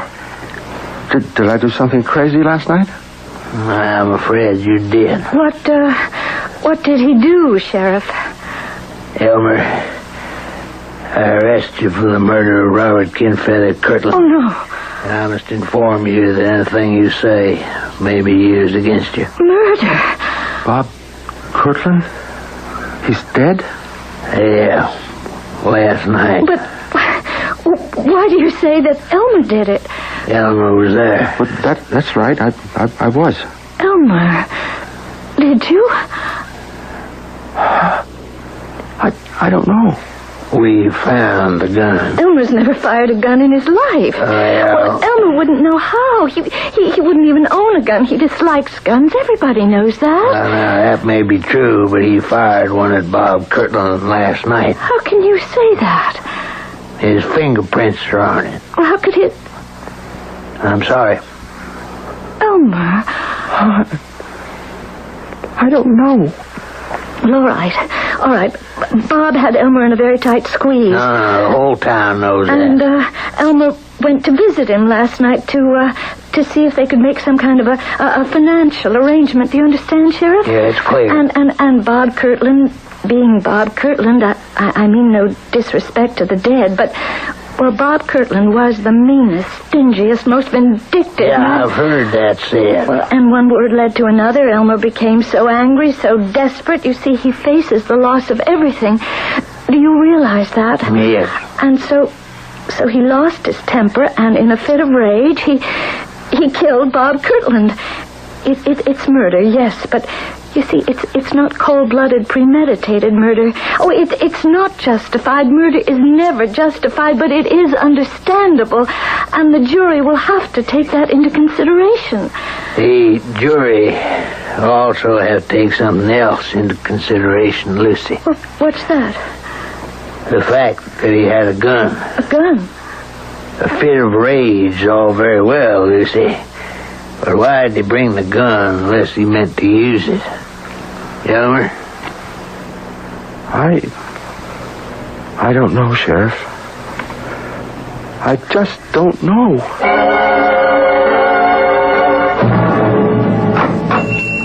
Lucy! Well, I didn't think you'd be in the store today. I can't afford not to be in the store, Phil. I want you to know that I'll do everything I can. Thanks, Phil. I don't believe Elmer could have killed Bob Kirtland. Oh, they've got a gun with his fingerprints. I don't care about that. Do you believe Elmer's guilty? It's crazy. Elmer's the sweetest, most gentle human being in the whole wide world, but maybe once a year when he starts drinking... I believe he's innocent. Oh, Phil, you and Elmer, you're two of a kind. No, we're not. We're friends. We're buddies since kindergarten. But I'm not like Elmer at all, and you know that. I'm practical, where he's a dreamer. I'm down to earth. I've made money, a lot of money. And it's yours. Yours and Elmer's. Oh, no. What do you mean, oh, no? I'm Elmer's friend. I'm your friend. You should have borrowed the money from me in the first place instead of going to Bob Kirtland. Well, you don't borrow money from friends. Now, look, Elmer needs a lawyer. Well, I thought I'd ask Lou Ballantyne. To do what? Lucy, this is a murder case. I know, but Lou is very good. Sure. Drawing up contracts, writing wills, but he's never, ever defended against a murder charge. Yes, but still, It's like it is with doctors. You don't go to a psychiatrist to take your appendix out. Now, you need a lawyer who specializes in murder. And you're not going to find one in this town. I just don't know what to say then. I do. I've engaged a lawyer for you. You have?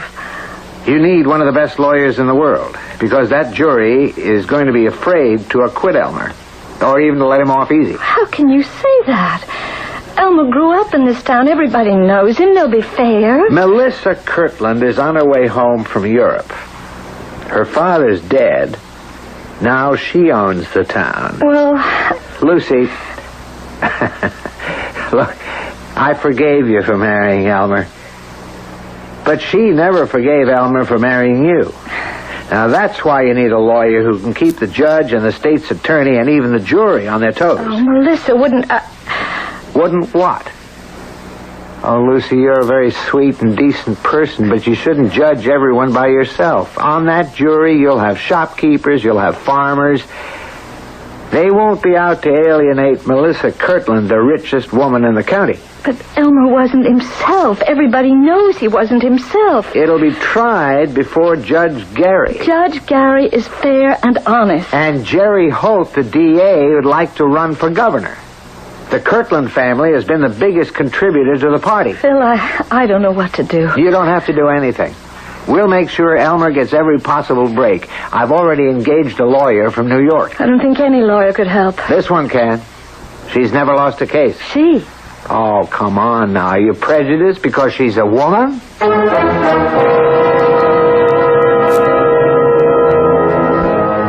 Interesting question.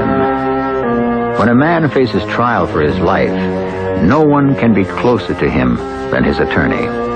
And if the lawyer happens to be a woman, can his wife ever really feel completely at ease? Especially if he's acquitted. It means that the most important thing in his life will have been done for him by another woman. I just bring this up as a bonus. I'll return shortly with Act 2.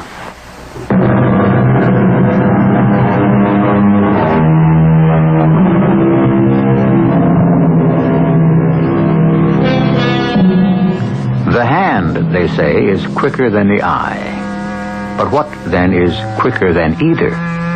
Why, the mind, of course.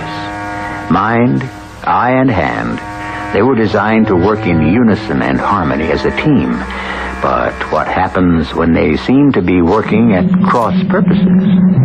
Well, obviously, we're in for a great many differences of opinion.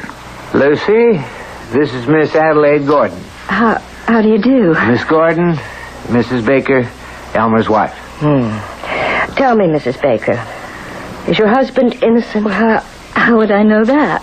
I think a woman knows. Well, according to all the evidence. We're not concerned with the evidence. Well, how can you, a lawyer, not be concerned with the evidence? You think a jury makes up its mind on the basis of evidence? I would assume so. No, a jury is made up of human beings. Human beings do not make personal decisions on the basis of fact. I'm not a big city lawyer, but I would venture to disagree. Would you? Well, I think people are more intelligent than they're given credit for. Permit me, Mrs. Baker. About 12 years ago, you were the most popular girl in this town. You could have had your pick of practically all the attractive and eligible young men. Well, I wasn't that popular. You chose Elmer Baker, who had no money and very poor prospects. I was in love with Elmer. My point exactly. The most important decision you ever made in your life had nothing to do with facts, evidence, or logic. Well, you're not alone. People don't change the habits of a lifetime just because they happen to be sitting on a jury. They'll believe what they want to believe. But in a court of law, the evidence... A person sitting on that jury doesn't know what to believe. Maybe he wants to believe Elmer is innocent. But he looks at you. You're his wife. He has to see that belief on your face. Suppose he doesn't. But there's proof Elmer's guilty. He was there. His fingerprints are on the gun. The best thing for him to do is to admit it and just throw himself on the mercy of the court. He'll be put away for life. Is that what you want? No. You have no right to say that to me. I'm just telling you how I feel. Your feelings are of no importance. Elmer is my client. He becomes the most important person in the world to me. I don't think that Phil did a wise thing in engaging you. You don't? This is a small town. You have a brilliant reputation.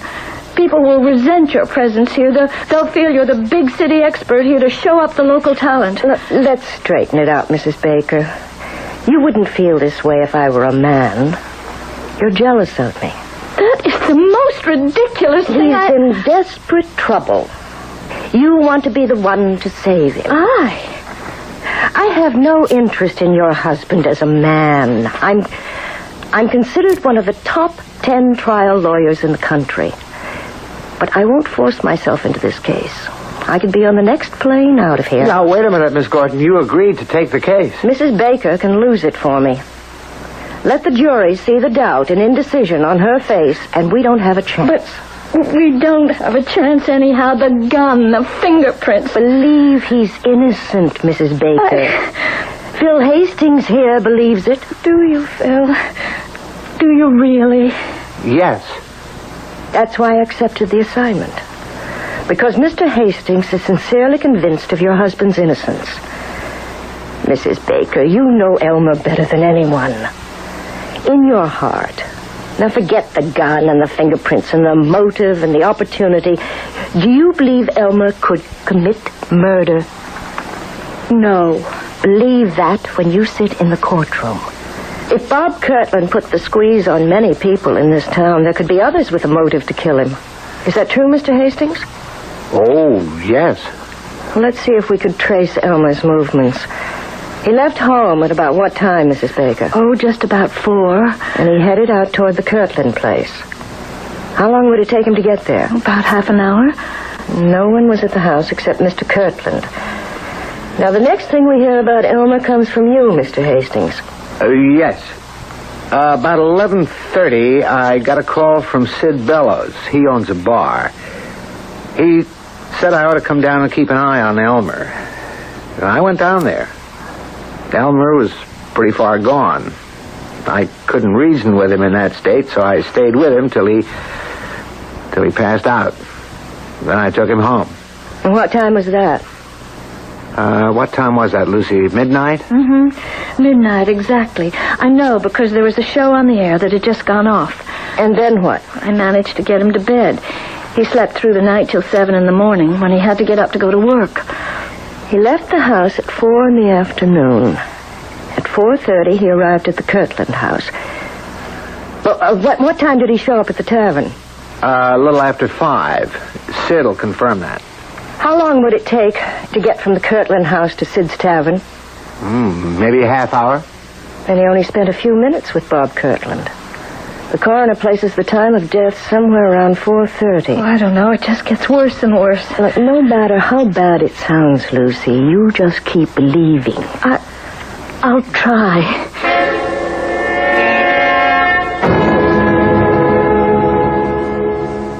Sheriff, who discovered Bob Kirtland's body? Bill Howley. She comes in mornings, does cleaning. She got there 8 o'clock.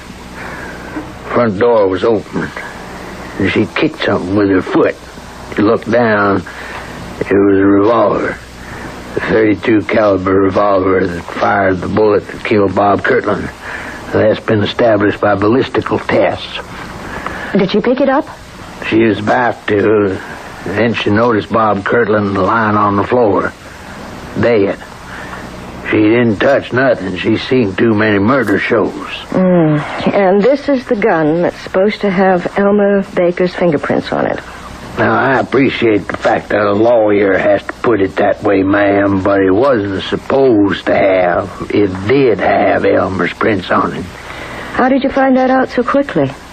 Well, we knew Elmer's gone to see him, so we just did a routine check. We got his prints at the city hall. Elmer's volunteer fireman. I must say, ma'am, I've never seen a murder case where there's so much evidence against a man. How many murder cases have you seen, Sheriff? Ma'am, I must admit, there you got me. I would like to see Elmer now, please.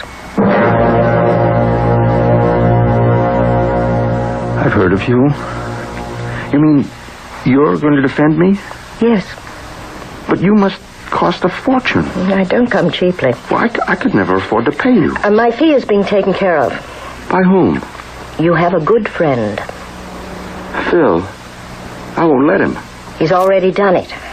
Let's talk about important things. You, for instance. I understand you go out and get roaring drunk once a year. Why? I don't know. Yes, you do. I guess because I'm a failure. In other words, you feel sorry for yourself. That's right. I wanted to be a writer. What stopped you? I'm just not good enough. And you can't accept it. I opened a bookshop. I like to be surrounded by great writing. Well, that should make you happy. I'm a bad businessman. The only books I sell are those I like to read myself. Consequently... Your selection is limited. Yes. Well, things turned bad financially. I had to borrow money from Bob Kirtland. I couldn't pay it back on time. So you went to see him to ask for an extension. Yes, that's right. How did it turn out? Bad. I knew it'd be bad before I even got there. How? You believe in signs, omens? It depends. I have this new car. You were tight for money and you bought a new car? What could we do? The old one collapsed. You can't live without a car in this town. Go ahead. Kirtland's place is across the Mule River. Yes. You've got to go over the new bridge to get there. The big steel suspension bridge. I don't even know why I bother telling you this. I mean, it's stupid. You never know. Well, they were painting it. They had a crew spraying this green paint on the bridge. Those fellas are supposed to be careful, but I got some paint on the grill of the car. Paint? Well, it wasn't much. It was just a couple of drops. But it was just my luck. I knew then things would go badly. And they did. I asked Bob for some more time. He said no. Well, we had some words, and I left. Just to go out and tie one on. Did you kill him? I don't know. You were sober at the time, weren't you? Well, I don't know about that either. You see, even to go and talk to Bob Kirtland took more nerve than I've got when I'm sober. So I bought a bottle, and I kept fortifying myself on the way there. As I remember, that was the text of Bob's sermon to me. Did you kill him? I must have. That's not an answer we can work with. Did you kill him? I don't know. Look, I can't stand the thought of killing. That's how I've been all my life. I'm absolutely unable to take another human life. And yet... Yes? Well, there's the gun.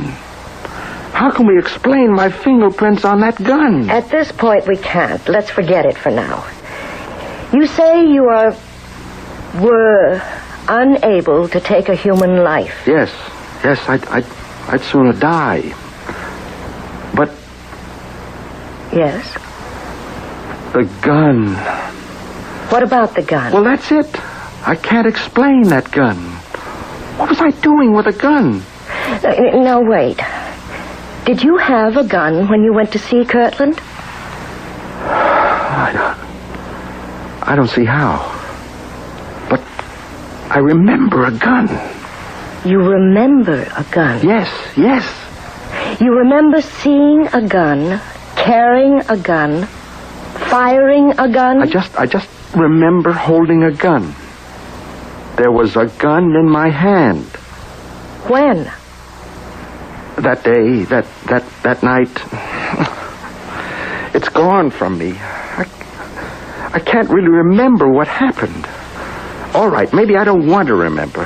What's the difference? The fact is...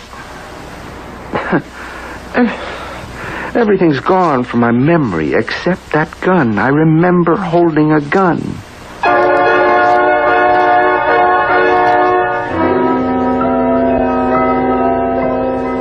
Slowly but surely, it's coming out. He remembers holding a gun. How would you like to be his lawyer? Miss Adelaide Gordon is supposed to be among the 10 best in the country. She's never lost a murder case. How would you bet now? Well, don't risk your money. You'll get the answer in Act 3.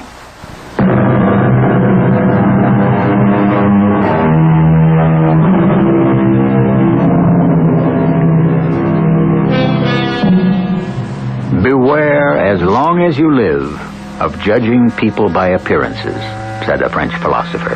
And so, if we must forbear to judge people, how much more vital is it to withhold our judgment of things? Give a man a strong motive to commit murder. Have him present at the scene of the crime. Find his fingerprints on the murder weapon. And now ask yourself this question. Would you rather be the attorney for the defense or the prosecution?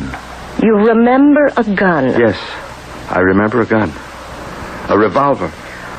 What do you remember about it? Nothing. I just remember a revolver. I was holding a revolver in my hand. Why? I don't know. Had you fired it? I don't know. Where did you get it? I don't like to keep saying I don't know, but... You have to help me. I have to start with something. But everyone says... Forget what everyone says. Ask yourself, is it possible for you to kill... But how did my fingerprints get on that gun? Let me worry about that. Let you worry? If you killed him, then that would account for the fingerprints. You were desperate. You acted in a frenzy. Why did you bring the gun? All right, you brought it to scare him. You never meant to use it. You lost your head, you pulled the trigger. You were so scared, so disoriented, you even dropped the gun where it could be found. Well, then, maybe that's what I did. I must know for sure. If you're convinced you didn't do it, then I'll believe you didn't do it. Did you or did you not kill Bob Kirtland? No. All right. I'm not a killer. I don't care how it looks. I didn't do it. Then that's the defense.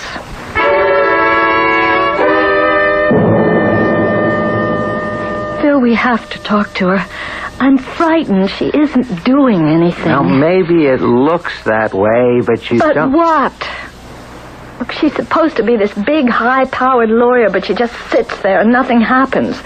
The district attorney makes all the points. If I were on that jury... Lucy, it's possible there are legal issues that she's trying to get certain irregularities reversed by a higher court. What irregularities? Well, I don't know. I'm not a lawyer. Is she a lawyer? At least Lou Ballantyne is well-liked in this town. What can we do? Talk to her. Maybe she can change Elmer's plea. I mean, this way he's sure to be convicted. I'm sorry. You're dissatisfied, Mrs. Baker. I don't know what to say. It's obvious we're losing this case. Do you believe Elmer murdered Kirtland? Well, no. Do you, Phil? No. I don't believe it either. How can I change our defense? It's the truth. Well, why can't we just say that Elmer was seized by a fit of temporary madness, and that's why he killed Bob Kirtland? You'd be asking me to base our defense on a lie. Please, Miss Gordon, I don't know what to think, what to believe. I only know that this way we are just losing. Can you give us some assurance that your line of defense will be successful, Miss Gordon? I'm a lawyer. I go with what I believe is the truth. I believe Elmer is innocent, and I have to go down the line with it.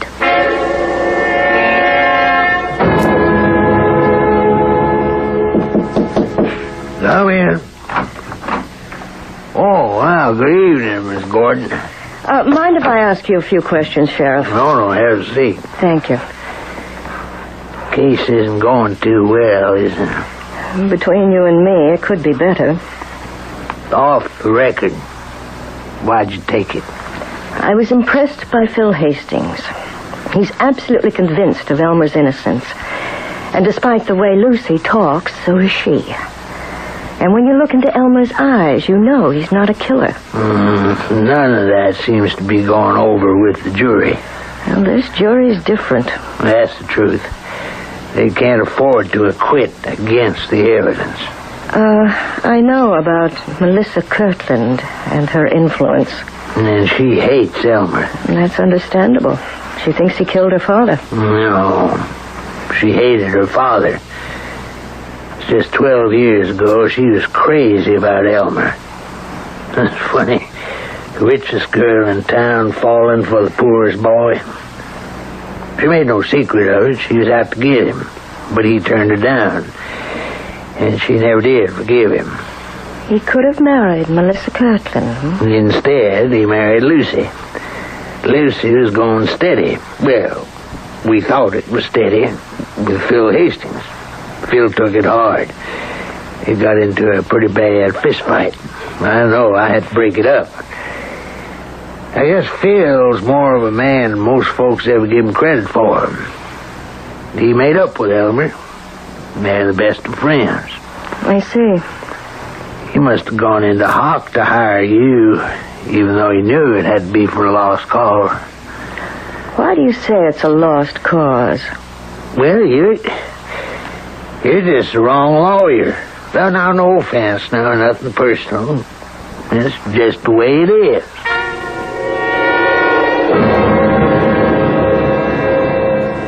Please, sit down, Miss Gordon. Thank you, Mr. Ballantyne. Well, I must say, this is an honor. The Adelaide Gordon visiting an old country lawyer like myself. You're much too modest, Mr. Ballantyne. The fact is, I've come for a consultation. Have you been following the trial? Yes. We've never had anything like it in town.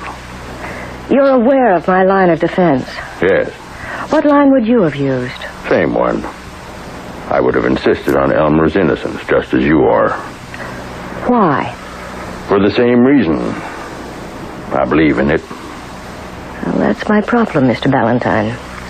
You would have the ability to transfer this belief to the jury. Evidently, I don't. I think you're doing an excellent job, Miss Gordon.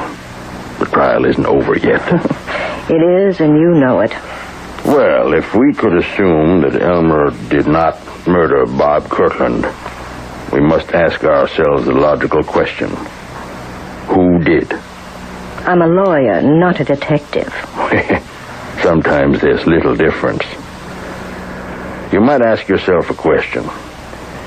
Instead of trying to find out who else may have wanted to kill Bob Kirtland, who might have wanted to kill Elmer Baker?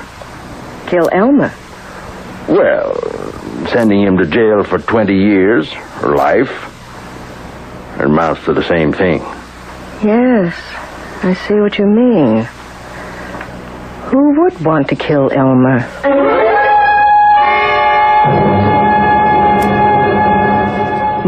Nobody. I mean, I don't have any enemies. Think. Who? You never got into a fight with anyone? No, never. Well, that doesn't square with what the sheriff told me. He said you and Phil Hastings had a terrible brawl when you took Lucy away from him. That doesn't count. Why not? Phil and I, we were best friends before I married Lucy. And even though we had that very brief flare-up, we've remained best friends ever since. Go back to the day of the murder. Oh, again? Did Phil know you were going to see Bob? Yes, he disapproved. He said he'd lend me the money to pay part of the note. And you didn't take it? I like Phil too much to borrow money from him. You left the store and went to see Kirtland. You drove all the way out there, and you had to cross the what bridge? The Mule River, the big suspension bridge. And they were painting it. Yes, that's what lit the fuse. I got this paint spattered on my grill. Then you had your interview with Bob Kirtland. And from there on, your mind is a blank. Yes. But maybe I did kill him. Look, you get to be 40, you're headed nowhere.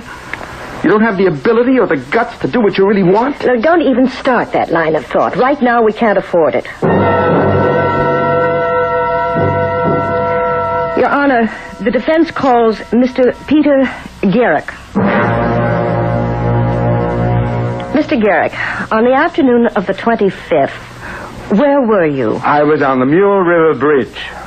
What were you doing there? I was there with my crew. We were painting the bridge. Painting the bridge. Well, we were spraying on the first coat. You know what I mean, the green coat. Uh-huh. You were there from when to when? Well, we start in the morning after the rush at 10 o'clock, and we usually quit 4:30 before the night rush. You were spraying this paint, you say. Cars driving past, they could have caught some of it. Yeah, maybe a couple of drops. We keep a bucket of turpentine and rags at the end of the bridge and a sign that says, use this to remove any paint that may accidentally... I know. And you stopped at 4:30. Yes, ma'am. On the head.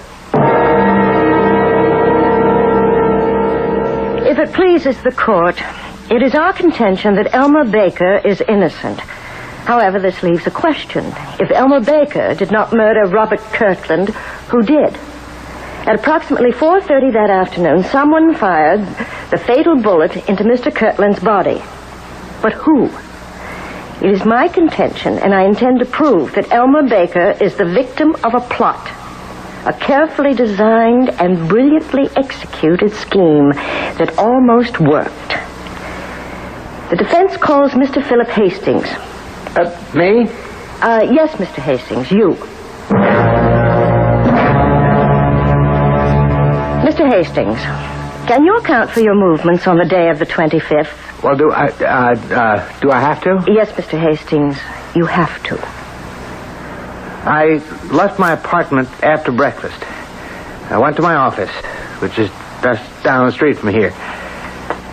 I was busy all day. I even had lunch sent in. And then I worked late, and I went home. I brought some work with me. And then at 11, I got a call from Sid Jenkins of Sid's Bar and Grill. He said Elmer was getting a bit hard to handle. So I went there, and I calmed him down and took him home. At no time, then, during the 25th, did you visit the home of Mr. Bob Kirtland? Why would I want to? Please answer. Of course not. Then, on the 25th, you had no occasion to cross the Mule River Bridge. Well, certainly not. I say you did. What? I say you killed Bob Kirtland. What? Chancellor, are you charging Mr. Hastings with murder? I am, Your Honor. On what evidence? Some years ago, Elmer Baker took Lucy away from Phil Hastings. And that's why Mr. Hastings murdered Bob Kirtland? Yes, Your Honor. To make it look as if Elmer did it. Phil never forgave Elmer. He bided his time. Oh, that's a lie. I would appreciate some facts, Counselor. Phil Hastings saw a sudden opportunity to be rid of Elmer Baker. With Elmer in jail and out of Lucy's life, Phil could once again woo her and this time win her. But he had to maintain the appearance of great friendship. So he followed Elmer to Kirtland's house. When he saw Elmer leave, he went inside, shot Bob Kirtland. It's a lie! Your Honor, I shall present the proof in just a moment. He knew Elmer would be staggering drunk. He met Elmer at Sid's bar, took him home, and while Elmer was practically out cold, he made Elmer grasp the butt of the revolver, which is how Elmer's fingerprints came to be on it. Well, that isn't true. After he brought Elmer home, he drove back to the Kirtland place and dropped the revolver on the floor. What are you trying to do to me? And there was Elmer, neatly tied up for the killing. But Phil had to make sure. In the ordinary way, Lou Ballantyne would defend Elmer. Lou, who knows each one of you in this town, who could have convinced you of Elmer's innocence. So Phil decided to make himself appear a great friend by calling in a famous outsider. Not one word is true. Counselor, this is all supposition. Are there facts? Do you still insist, Mr. Hastings, that you did not go to the Kirtland house on the 25th? I never left this town. You did not cross the Mule River Bridge? Certainly not. Then, Your Honor, I suggest the court moves to the parking lot, Well, on the right front grille and the left rear panel of Mr. Philip Hastings' car, we will find tiny smudges of the green paint that was sprayed on the Mule River Bridge on the day of the murder.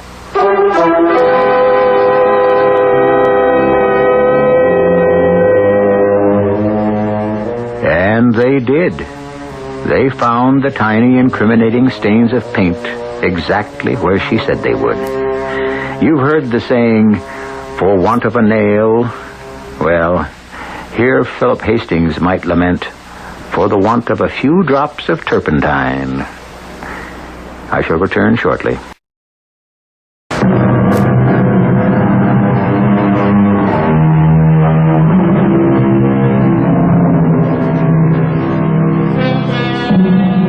Belief. They say it moves mountains, but they don't say which way.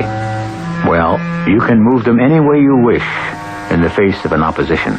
You can do great things, provided you make sure all the little details are taken care of. If you want to commit a murder, make sure you don't leave some little insignificant, tiny, loose end dangling. It can lengthen into a noose. On second thought, don't do it. Our cast included Kim Hunter, Bob Dryden, Carol Teitel, and Nat Polen. The entire production was under the direction of Hyman Brown. This is E.G. Marshall inviting you to return to our Mystery Theater for another adventure in the macabre. Until next time, pleasant dreams.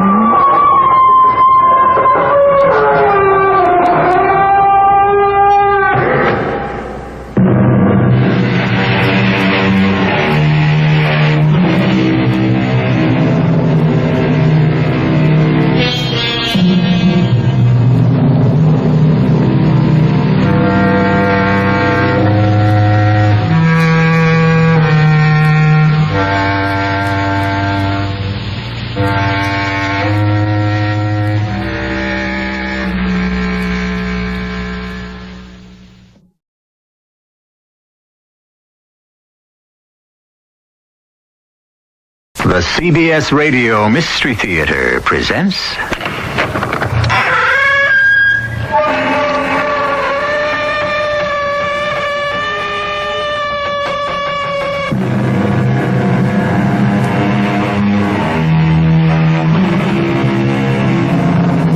Come in. Welcome. I'm E.G. Marshall. Many famous writers have been seduced by the charms of the ghost story.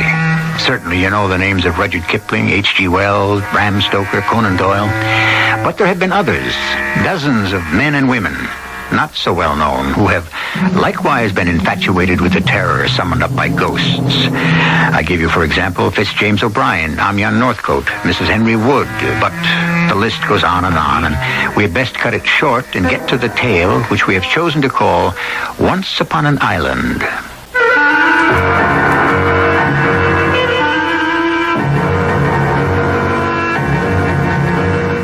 Our mystery drama, Once Upon an Island, was written especially for the Mystery Theater by Elspeth Eric and stars Norman Rose.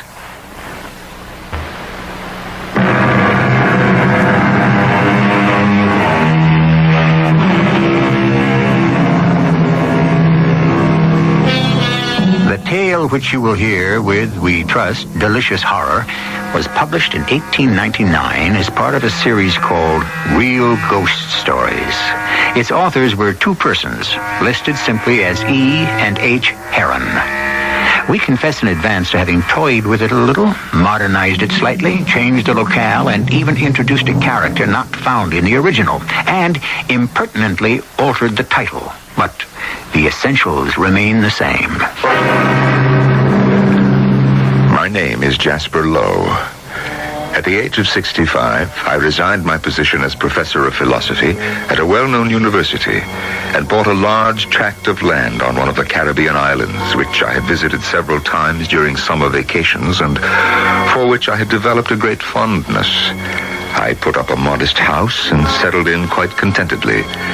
Since I had never married, I planned to leave it intact to my great niece, Betty, daughter of a nephew whom I had known little and liked less.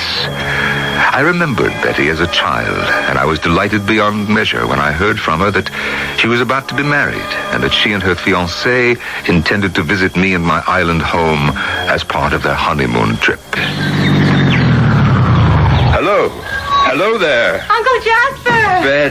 Betty, is it really you? Really and truly. Oh, come, let me have a look at you. Jack's paying the taxi. Oh, Uncle Jasper. Jack is your young man, huh? He's my husband, Uncle Jasper. For 2 whole days, I've been Mrs. Jack Turner. Isn't that marvelous? Positively marvelous. Here he comes.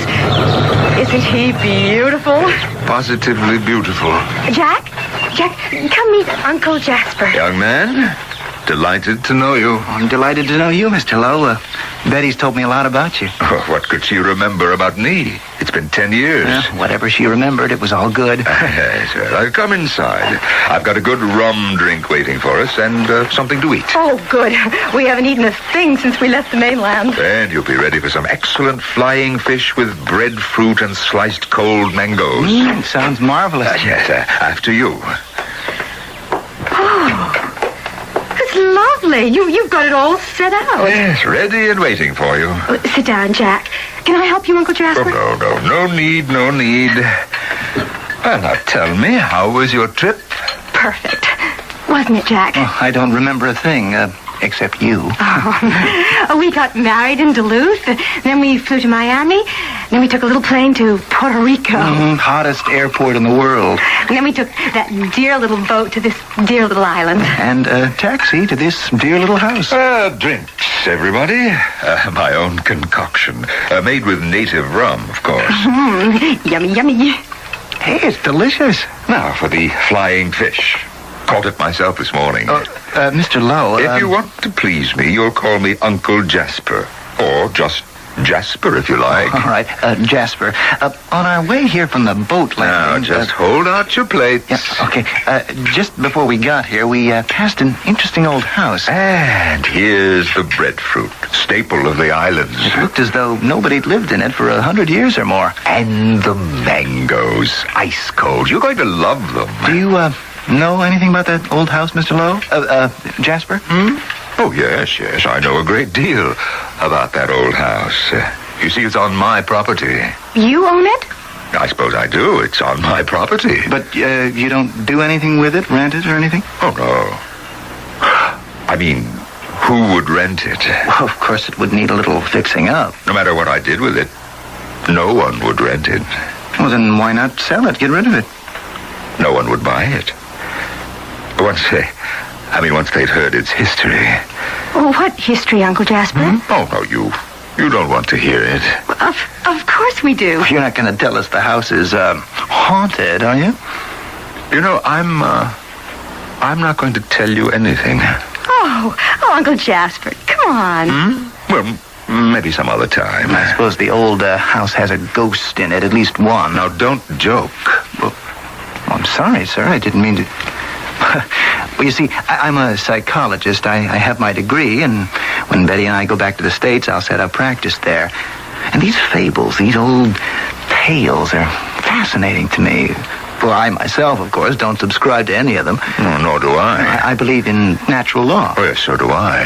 Phenomena of the, shall we say, the supernatural realm are no more than projections or extensions of natural laws. No, I agree. Well, then? Oh, there are things, I'm afraid, about the old house that won't fit in with any natural law that I know of. Things impossible. Absurd. Such as? Such as the Shining Man. I bit my tongue as soon as I'd uttered those words. For now, of course, the two young people were all over me, demanding to know what I meant by the Shining Man. But no matter how they begged me, I would not go into further detail. Such a gruesome story was not meant for the ears of two young and beautiful people, embarked upon the greatest adventure of their lives. But after dinner that night, Jack Turner was at me again, and Betty, too. And at last, I relented. There is a tragedy connected with the old house that goes back a century and a half, when the sugar plantations were worked by slaves. The owner was a certain James Mackian. He'd been a merchant of sorts in Honduras. And when he'd made himself a small fortune, he came here and settled down in that house with a pretty daughter. It must have been a lovely place in those days. I hope she was happy there. Oh, yeah, I believe she was, for a time. Mackian had a number of servants, slaves they were, for this was a long time back. They worked in the cane fields. Some worked in the house, and they were well treated. Life was very pleasant, I'm told, for all concerned, until... Yes, sir. Until? Are you sure that you want me to go on? Oh, yes, Uncle Jasper. Well, you can't stop now. Well, after 2 years of comfortable, pleasant living, Mackian had to go to, I believe it was Central America, to finish up some business there, leaving his young daughter in the house with only the servants for company. But he did not worry, because they were all loyal and devoted, especially his personal retainer, a man named Jake, whose life he was said to have saved in prior days. But, well, when Mackian returned, he found his daughter dead. Oh, how awful. Poor man. Dead. In her bed. But how? Well, an overdraft of sleeping medicine. But why would she do such a thing? Well, there seemed to be no explanation. And there is none to this day. But in his grief, Mackian blamed his faithful servant Jake for the tragedy and threw him out of the house. After a violent quarrel, so they say. At any rate, Jake disappeared and was never seen or heard of after that. As for Mackian, he fell into a deep melancholy and later... Yes, Uncle. Finish the story. Well, later he was found lying on the couch in the library, quite mad. A hopeless imbecile, in fact. Of course, that was a long time ago. There's been nothing since? Nothing recently? Well, there's the story of a descendant of Mackian's who wanted to clear up the mystery, and the agent allowed him to spend the night there. This was just before I came here. And when he did not appear the next morning, they went looking for him, and they found him lying on that same couch in the library. They took him away, and he has not spoken a rational word since. Mere physical fright, acting on an overwrought brain. Such things happen. Perhaps. What about the shining man? Oh, that. Well, it is said that a shining man haunts the place. A shining man? Yes, and that a light can be seen from time to time in the library. How fascinating. Oh, you think so, do you? Of course I do. There is no light there tonight. Come to the window and look if you don't believe me. Uncle Jasper. You're not trying to tell us that you have seen this light? Oh, yes, many times, from this very window. And the shining man, have you seen him too? Oh, yes. Once I went into the house. It was after dark, and I saw him standing at the top of the stairs. What did he look like? A tall man. Absolutely white and shining. I never saw his face, for his back was toward me. But his wide, hunched, muscular shoulders gave an impression of such... I don't know, such hostility, such animosity, that I left the house in a hurry. And I have never gone back. Now there. Now you know it all. They didn't believe me. I could tell that. And I cursed myself for having let them drag the story out of me. They quickly changed the topic of conversation, and a few minutes later I excused myself to make us some rum drinks. When I returned, both young faces were smiling and friendly. But I knew that in their secret hearts, They considered me a madman.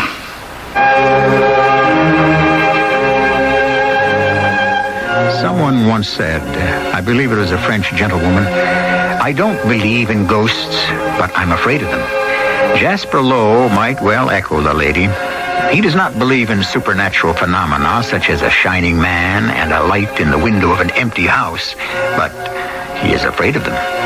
I'll be back shortly with Act 2.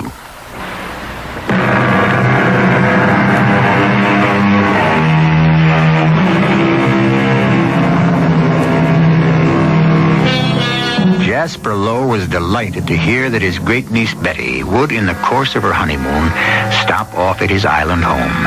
But Betty's new husband, Jack Turner, has innocently probed into the secrets of an old house on Jasper's property, from which, so it is said, a light shines from time to time, and which is haunted by the spectral figure of a man who shines in the dark. Now Jasper has confounded the young couple by confessing that he has himself seen the light from the window, and, on one occasion, the shining man himself.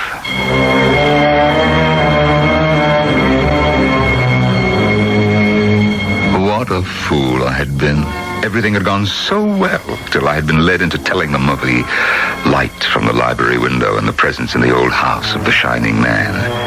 Had I been content to leave such freaks of nature in the realm of superstition, all might have passed off well.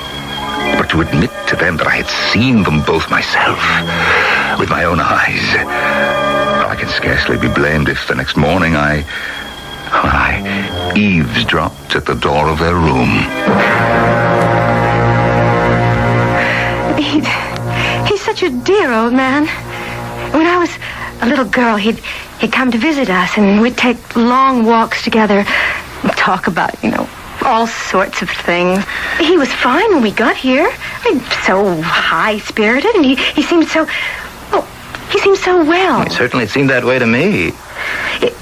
It wasn't until you started bothering him about that old house. Well, that was natural, wasn't it? Perfectly natural curiosity. Yes, but couldn't you see he didn't want to talk about it? I didn't see anything of the kind. Maybe you did, I didn't. Don't you say another word to him about that house. Or the light in the library window, or the shining man. Not one word, you understand me?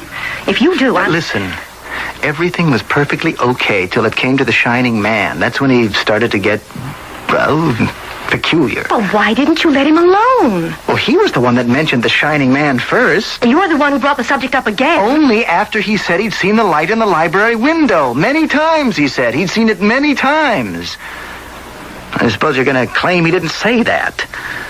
No, he did say that. And then he said that one time he'd gone into the old house after dark and seen the shining man standing on the stairs. It frightened him so he ran out and never went back. Yes, he said that. Oh, Jack. Jack, what are we going to do? I don't know.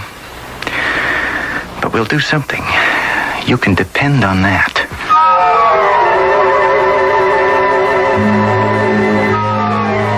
I don't know how we got through the day.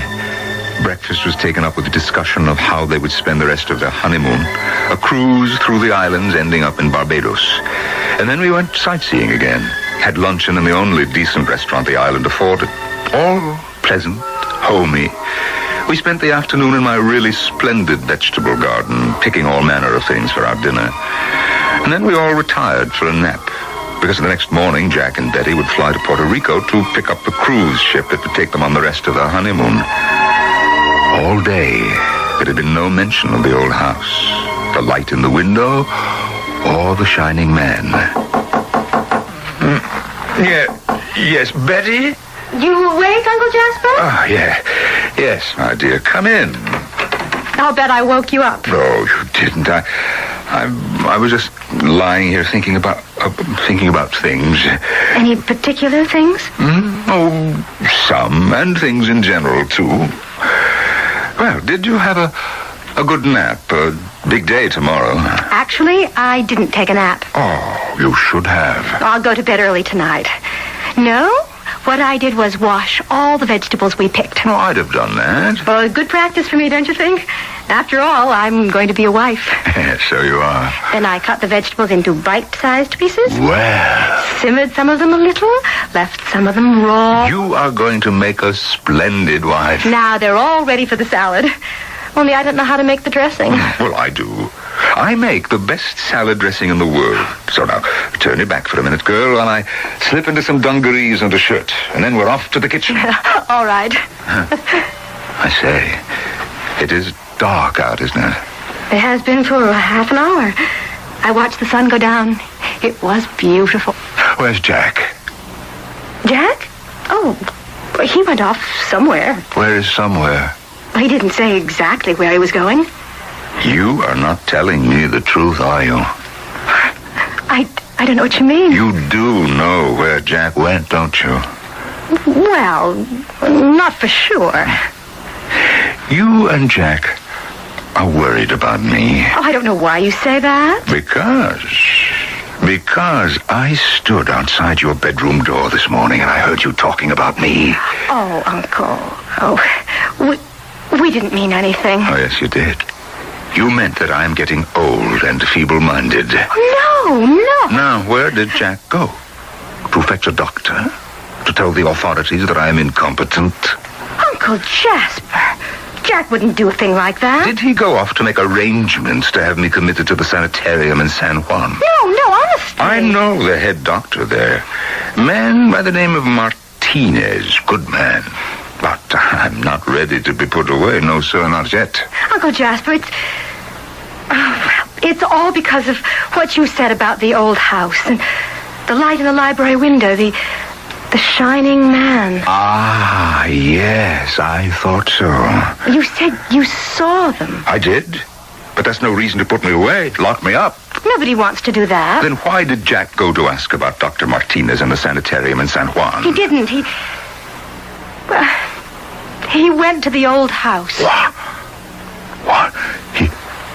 He went there. But why? What for? To see.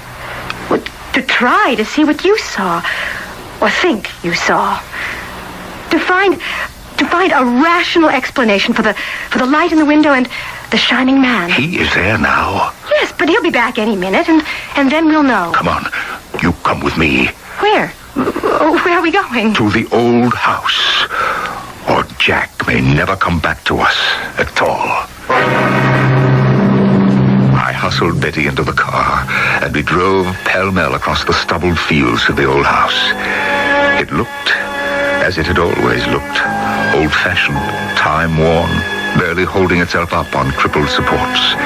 Everything was quiet. Quiet as death. And here we are. What do we do now, Uncle Jasper? Well, we could wait for Jack to come out. But what if he... Well, maybe he's not in there at all. There's only one way to find out. Come on. You mean go in there? You want to find your husband, don't you? Yes. Maybe he never came here at all. Maybe he changed his mind. Yes, maybe. Now, come on, let's go in. All right. Now, I'll go in first. Now, maybe you would better not come in at all. No, I want to. All right. Hello? Hello? Jack? Jack, are you here? I don't think he's here at all. It's possible. Now, come on. Uncle, it smells so dreadfully. So stagnant and damp, so musty. And here's the library. Are we going to go in there? Oh, we must.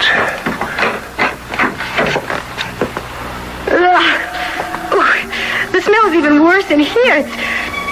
It's nauseating. Wait. There is Jack. There on the floor. Jack. Oh, Jack. Darling. So still. So quiet. Just an awful silence. Jack. What is it? But there's something here, something in this room. It's Uncle Jasper and Betty, darling. Who's in the room with me? Who is with me in this room? Uncle Jasper, he doesn't even know. Who is with me in this room? Answer me! What are we to do? He's in delirium. Nobody heard me come in. I didn't make a sound. I went to the couch. I laid down on the couch. And oh, Jack. Then that awful taste in my mouth. Bitter. Pungent. Was it from the dust? Tell me, somebody. What shall I say? Just let him talk. Everything's so still. Empty and silent. The whole house. Then, a presence. Who's there? No answer. No noise. Nothing. Oh, Jack. Then, a little light trickling down from above. A patch of pale phosphorescent luminosity. Growing brighter and brighter. Pale green. Strong as moonlight. But the dust rises like vapor when I move. A clogging weight, like a nightmare, presses upon me, and I'm exhausted and disgusted by the terrible odor. And the atmosphere thickens and cloaks the walls with drowsy horror. But now, the brightness dims, and dark smears begin to show through it. And then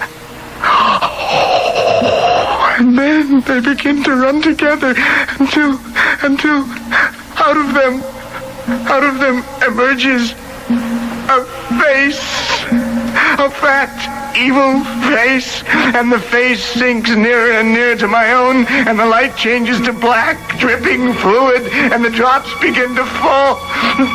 Uncle Jasper, help him. I don't know what to do. I can't save myself. I can't fight back, but my hands reach up to the face above me and pass through it.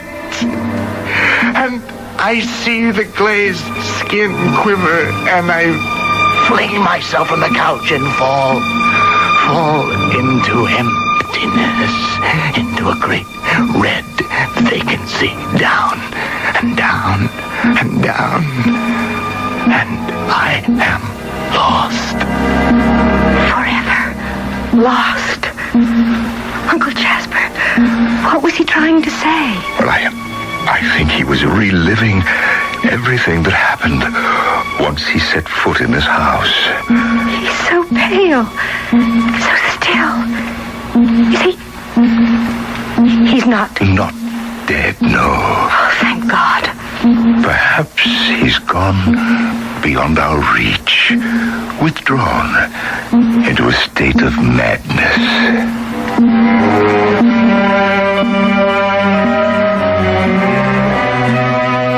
Not a pretty tale, is it? But ghosts never pretend to be pretty, though maybe they are to themselves or to one another. And it is only to us that they appear grotesque and horrible. And that's not their fault, is it? No. It is only a limitation of our own. The fault lies not in our ghosts, but in us. Don't you think? I'll be back shortly with Act 3.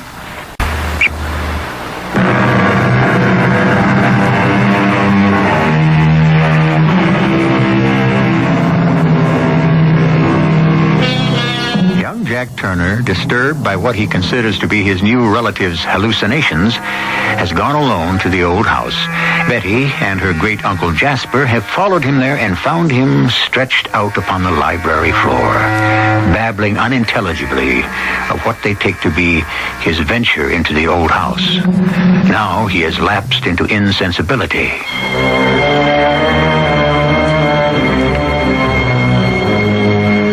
Between us, Betty and I managed to get her unresisting husband into the car, back to my house and into bed, where he lay inert and unresponsive to all our overtures. Clearly, this was an illness beyond my poor powers to correct, and I had to tell Betty that we must get her husband to Puerto Rico, to the sanitarium and Dr. Martinez. She concurred, and somehow we got Jack onto the little inter-island boat and finally into the office of Dr. Martinez, where we told our story. And I told you no, eh? That is all, Doctor. He only went there because he and Betty here were worried about me. But I assure you, Dr. Martinez, I did on one occasion actually see the shining man. And I've observed the light in the window of the old house several times. The house is on my property, just across an open field, so I've had a clear view of it. But you never went back? No, once was enough for me. And I regret, Doctor, more than I can say, that I ever told Betty and Jack about that one and only visit. You see, if I hadn't done that... It wasn't Jack's fault. We kept badgering him about it, wanting to know more. My husband's a psychologist. He was terribly interested and then concerned for Uncle Jasper and what might be, well, hallucinations. It seems now that they were not. Dr. Martinez, you will keep Jack here, won't you? I will keep him. Oh, thank you. I shall do what I can for him. But I warn you, I can promise nothing. But there must be something. Jack is young. He's always been healthy, and he doesn't believe in the supernatural, the occult. That's why he went to the old house. To prove to Uncle Jasper that the things he'd seen, well, must have their basis in reality and in natural laws. Mr. Law, you remember the descendant of the original owner of the house who gained admittance some years ago?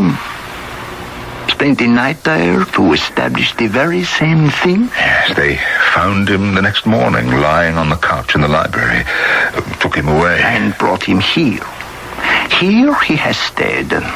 That is, he was here until last night. You mean he left? Was he well enough to leave? No, I do not mean that. I mean, he died. Mr. Law, would you care to see the body? Why, yes, I would. Then come with me. Mrs. Turner, you will stay here. The body is not a pretty sight. Come, Mr. Law. This way. Of course, the original owner of the fatal house, Mr. Mackian, I believe his name was. Yes, that's right, James Mackian. He was here long before my time. This man, his descendant, whose body we're going to look at, he too was brought in before I took up my post. But I've taken an interest in the case, even though I could do nothing to help. In here, Mr. Lone. You will see that this body was once a very powerful one with noble features. There. See for yourself. Well, what do you say? You're right. He must have been handsome once. But now the disfigurement is quite pronounced. The discoloration extends from the center of the forehead to a place behind the right ear. When this man was first brought here, he had a small dark spot on his forehead, but it spread rapidly over his entire body. Cancerous, do you think? The cancerous character, I should say. Likely to occur after a shock and perhaps after severe mental strain. Such as a visit to the old house. The first result of the shock in the case of this man here was imbecility. Then, an increasingly lethargic condition of the body.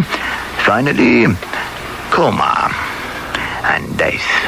Dr. Martinez, I know very little of such things, but on close inspection, this discoloration would appear to be the result of a fungoid growth. Could I be correct? You may very well be. Perhaps akin to the Indian disease known as mycetoma. It attacks the underlying tissue and eventually the bones. Is there any hope for Jack Turner? Well, there is always hope, my dear Mr. Lowe. Now, let us go back to the lovely young wife we left waiting in my office. I have something to ask her. Oh, and what is that, Doctor?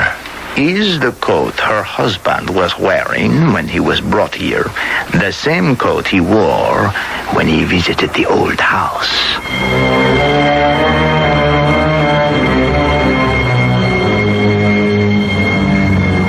Betty said yes, it was the same coat. There'd been been no thought of changing. Our only wish was to get him to the hospital in San Juan as quickly as possible. Dr. Martinez refused to enlighten us on the reason for his question and asked us to go home and wait for his phone call. And of course we did. We never left the house together for fear of missing his call. And after a week or so... I'll answer it, Betty. Yes, hello. Mr. Lowe, this is Dr. Martinez. An idea has come to me. I need your approval. You understand I have been working hard, very hard on the case of young Mr. Turner. I have a special room here with a table and a special microscope. Dr. Martinez, you talk so fast. Pardon me. A microscope and an apparatus for producing moist heat. And, of course, I have the young man's jacket. Doctor, tell me, is he better? Better, yes, I'm better. But now, Mr. Lowe, I want to come to your island. But why? I want to visit the old house tomorrow. And, Mr. Lowe, I want you to come with me. I decided to tell Betty nothing of the doctor's call, except to say that Jack was showing improvement. I did not tell her that the doctor was coming to the island and what he planned to do on his arrival. But late in the afternoon of the following day, I invented a plausible excuse and went to the pier to meet the boat which brought the doctor to the island. In my car, we drove immediately to the old house. Dr. Martinez stared at the library. That room there. I get the feeling there is someone in it. But why? What makes you think so? I have the impression, that's all. Come, let's go in. You'd best put your handkerchief over your mouth and nose before we go into that room. Oh. Yes, you see what I mean? That is, you smell it. It is the dust. Poisonous dust. Look here. It is of a strange green color, the dust. And so much of it. All over the floor. Little hills of it. Most especially the couch. Yes. Oh, look there. Look up. On the ceiling. Above the couch. A stain. A blood stain. Yes, I remember seeing it before. But it's grown larger. No, not a blood stain. A patch of mold and fungi that grows and grows. Look here. A cat has been walking over the couch. Not a cat, no. No animal at all. Drops from the stain. But it is the dust. Such a quantity of dust which interests me. Turner's coat was covered with this fine green dust.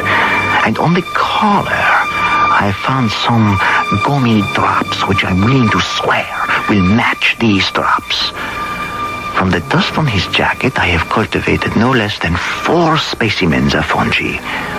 3 belong to non-African species. The 4th has never been described. But it is like, very like the Phaleotis. With this fungus in the drops, they mature very rapidly and decay as they mature. They liquefy into a kind of dark mucilage full of spores. They drip down and give off this dreadful odor. In time, the mucilage dries and leaves the dust of the spores. Doctor, please, I cannot follow you. What about the light? The light from the window, which I swear I saw more than once. It happens that the 3 species of African fungi have well-known phosphorescent properties. These are manifested not just during decomposition, but during the period of growth. The light is only visible from time to time. Probably climactic conditions admit an occasional efflorescence. So Jack was poisoned by fungi, but he escaped. The others died. Because the fungi only touched his clothing, not his skin. The unknown fungus is singularly malignant. It acts through the skin with terrible rapidity, afterwards penetrating all the tissues of the body, eventually causing death. Can we go upstairs and examine the flooring above the stained pack? The room above is divided into two portions by a hollow partition a few feet thick. Yeah, I think it was originally intended for a cupboard. Come, quick. Let us go upstairs and get into that cupboard. Wait. Look. Did you see the light? It was dancing, quivering on the floor walls of the staircase landing. Now, show me where you saw the shining man. In front of that panel there. There must be some way of opening that panel. If there's a cupboard behind it, they would need some way to ventilate it. Ah, yes. Here's a little metal knob. I'll turn it. It's opening. Stand aside, please. Let me look. Oh, my Lord. What is it, Martinez? Your shining man. Tall. His back is toward us. He is covered head to foot with luminous white mold. See? Oh, good Lord. It must be... It can only be the slave, Jake, the servant Mr. Mackian drove away years ago. Or perhaps Jake hid himself here in order to cultivate these spores. That could be a dangerous occupation, I assure you. Especially an airless space like this. It is quite clear to me that either by accident or design, he became infected by the fungus poison, which in time covered his entire body. Even as you see him now.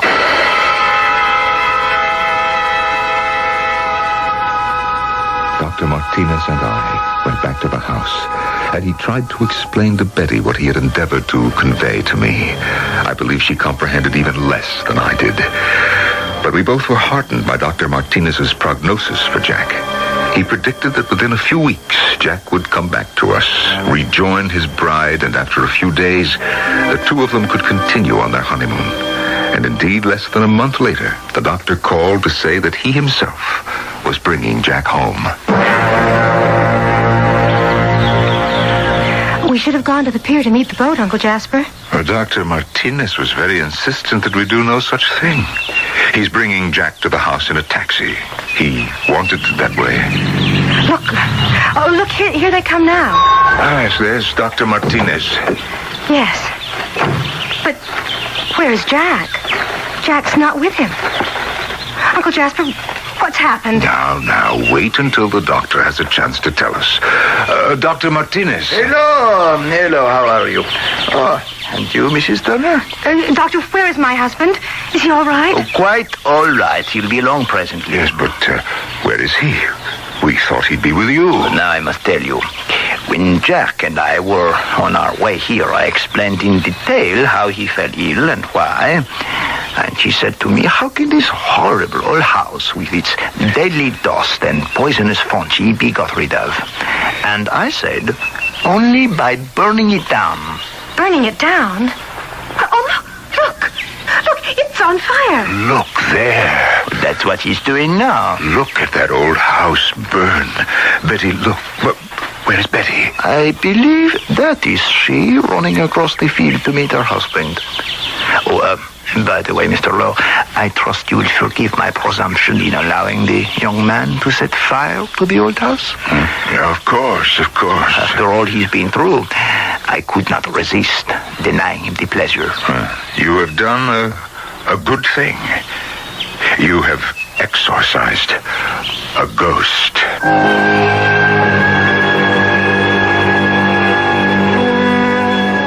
What a happy ending for such a gruesome story. I should like to have been there to watch the old house go up in flames, and with it the deadly dust, the mysterious fungi, the poisonous spores, and of course, the shining man who would shine no more.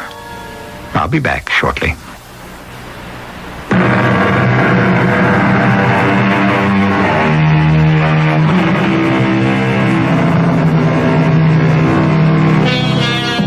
This time, of course, it turned out to be no ghost at all. Only natural phenomena issuing from natural causes. In a way, it's a pity, don't you think? I was beginning to like the vision of a shining man and a spooky light flickering now and then from the window of an old deserted house. Well, we don't always get what we want, do we? Better luck next time. Our cast included Norman Rose, Diana Kirkwood, and Russell Horton. The entire production was under the direction of Hyman Brown. This is E.G. Marshall inviting you to return to our Mystery Theater for another adventure in the macabre. Until next time, pleasant dreams.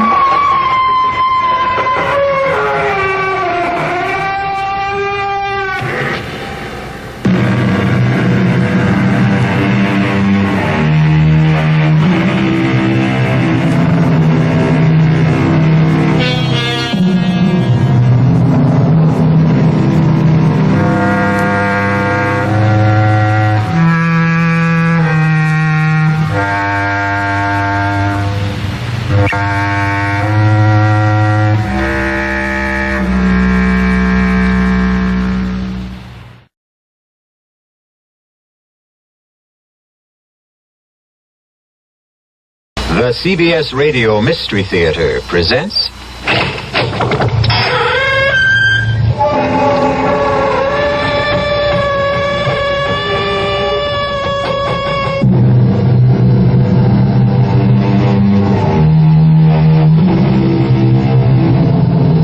Come in. Welcome. I'm E.G. Marshall. Welcome to the fear you can hear. Welcome to the world of your own terrifying imagination. All of us daydream. It seems a harmless enough way of passing the time. But what might we do if some of the things that pass through our minds come true? Supposing the man or the woman we created in the mind's eye became reality. The phantom became flesh and blood. Our puzzling, nerve-tingling tale begins as it ends, with sudden, irrevocable death.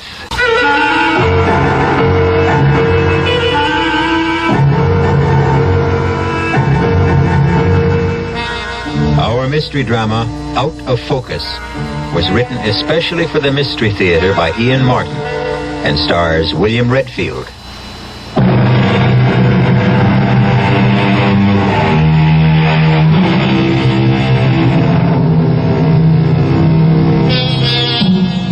You are Schuyler Harris, Sky to your friends, a typical commuter, an account executive at Lorne, Peabody & Davis. Married 18 years, 2 children, Gary 16 and Lisa 12. $35,000 a year and an expense account.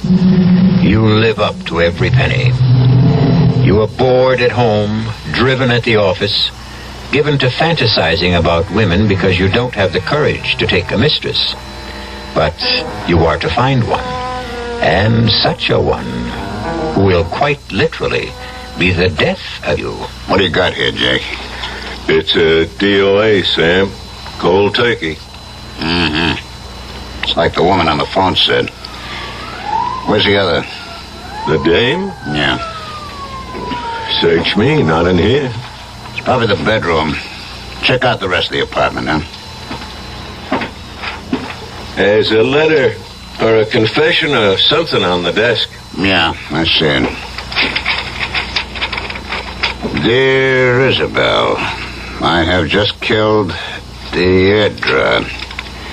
And before I kill myself, I want to explain, or try to explain why. It started 10 days ago. It doesn't seem possible that in so short a time my whole life was ripped to shreds. It was such an ordinary day, climbing aboard the old 737 just like thousands of others. Will I make the floor this morning, Sky, if Ed isn't on? Oh, no thanks, Charlie. I'm bushed. I'm going to catch a nap on the way in. Hey, you do look a little frazzled. Everything okay? Oh, my health's all right, as far as I know. Oh, it's just the rat race, I guess. It's getting to me. Maybe it's a male change of life, Sky. No, not yet. Please, God. Oh, Lord, that I could do with a little change of life, you know. Well, leave you to get on with it. At least you got the whole seat to yourself in case the action gets rough. Oh, thanks. Sweet dreams, lover boy. Oh, go trump your partner's ace. All tickets, please. Have your tickets ready, please. Oh, morning, Mr. Harris. Oh, hi, Benji. Hang on to it. It's the last ride left on the ticket. Tough night, Mr. Harris? Oh, they're all tough these days, Benji. I'll see you at the end of the line, okay?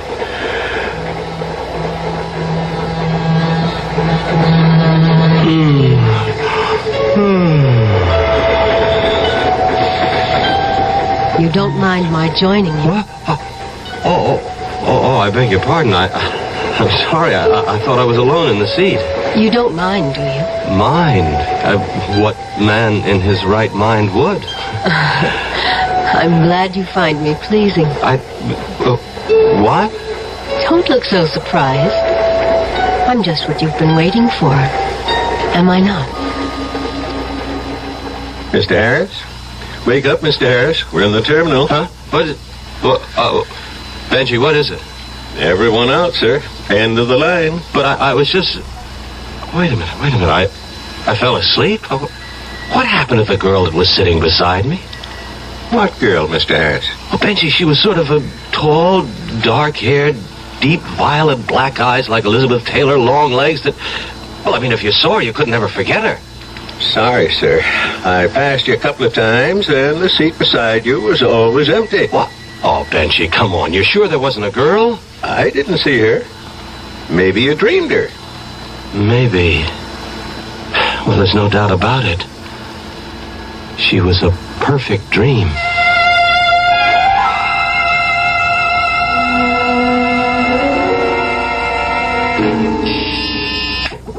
Yes, Doris?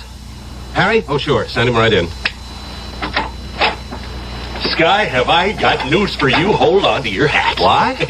I just came from a session with the Kingpin. Oh, so what does boss man Peabody have up his sleeve this morning? The brass ring for you, Sky, and I go along for the ride. The Bianchi account. Bianchi? It's all yours, baby. All you have to do is come up with a campaign. That's $10 million in billing. Biggest new account in the shop. The Plum. Yeah. Now, if you pull it off, it's the VP rating we're all bucking for. And if I blow it, I'll be on the unemployment line. No, not you, Sky. That's why the Kingpin picked you. Now, you better go right on up. He wants to see you to kick a couple of ideas around. You know something, Harry? What? You either cured my headache or arranged I'll never have one again. What does that mean? The Bianchi account. If I don't cut it, I won't have to worry about headaches anymore. Old Kingpin Peabody will hand me my head in a basket.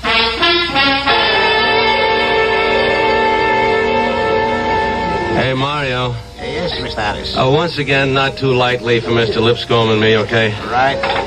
You don't want to miss your train, Sky. Oh, you don't know how often I want to, but not tonight.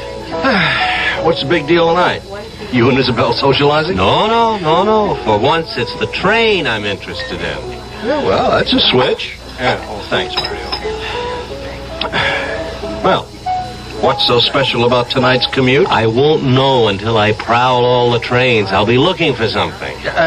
Do me a favor, Sky. Now, I'm only a poor working photo stiff. Now, you're the idea man. Look for an idea for Bianchi. But I already have it. Genius. What? Could you picture a girl like this? Great violet gentian eyes framed with black lashes, natural at least a half-inch long. Cream white skin, full lips, deep carmine to match the cheek blush. A mass of blue-black hair to frame the face. A figure full but gorgeously shaped. Long tapering legs with ankles that lead to high-arched feet. Picture her in semi-décolletage, a hint of cleavage and the promise of all sex. And underneath that caption, Bianchi. If you have it, you don't need anything else. And if you don't have it, it doesn't much matter what else you have. Now all we got to do is find the babe. Harry, I already found her. The trick is just how I find her again. Oh, holy cow. I got to make the first train. Put this tab on the national debt, Mario. Harry, you can pop for the tip, will you? I got a date with an angel. I hope.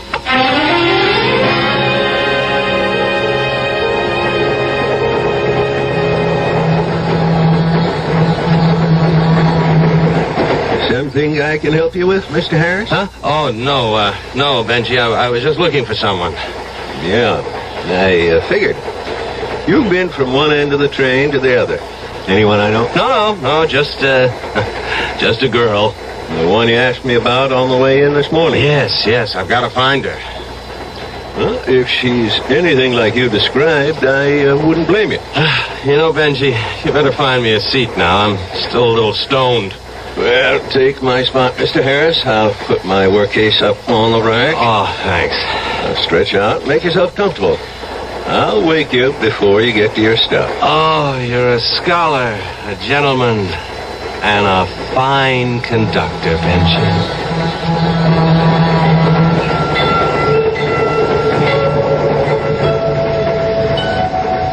Wake up, Skylar. Huh?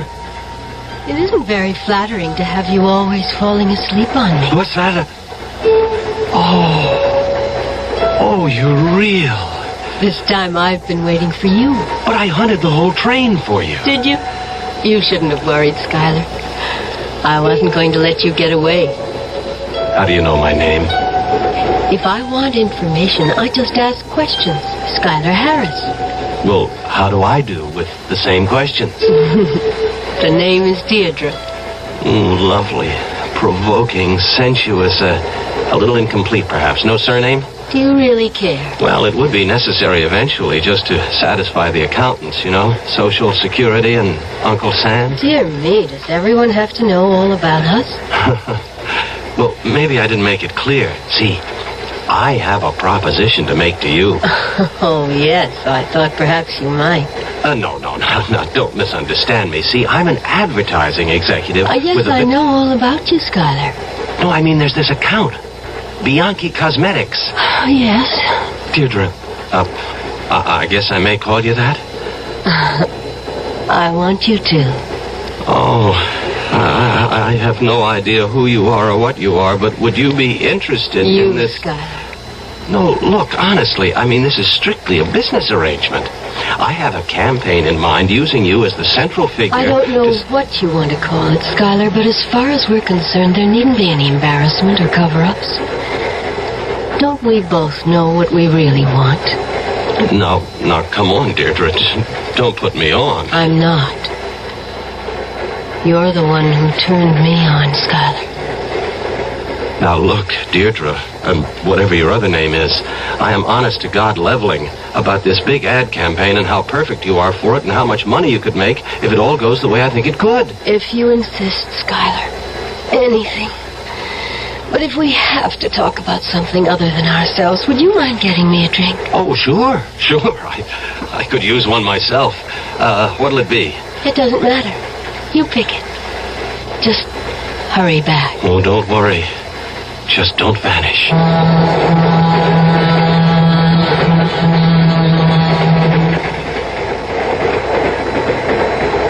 Westfield. Next stop, Westfield.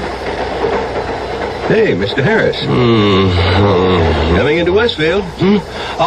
Oh, sure. Yeah, I'm with you, Benji. I'm with you. Thanks. Westfield is the next stop. Westfield. Benji? Yes, Mr. Harris. What happened to the girl? We back at that again? Oh, no. Now, come on, Benji. This time it's no dream. I've been talking to her all the way up the line. What do you want me to say, Mr. Harris? Well, I want to know where the girl went. Mr. Harris, we've been riding this line a long time together. You don't want to make no scene. But Benji, all I'm asking you is what... I get the message. So what do you want me to say? If there was this girl, maybe she got off at the last stop or the one before. But she couldn't have. Mr. Harris, you've been cold turkey the last 10 miles. Now, maybe this girl was here, I don't know, or maybe you just had one too many. Excuse me, we're coming into the station. This is where you get off.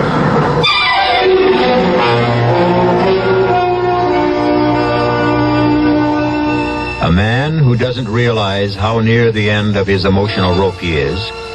A girl named Deirdre who promises desire as sensually as a centerfold in today's magazines. A suburban family who awaits the return of the husband and father as routine. And the disaster we know is to happen. We'll start to fit the pieces of the jigsaw together when I return shortly with Act 2.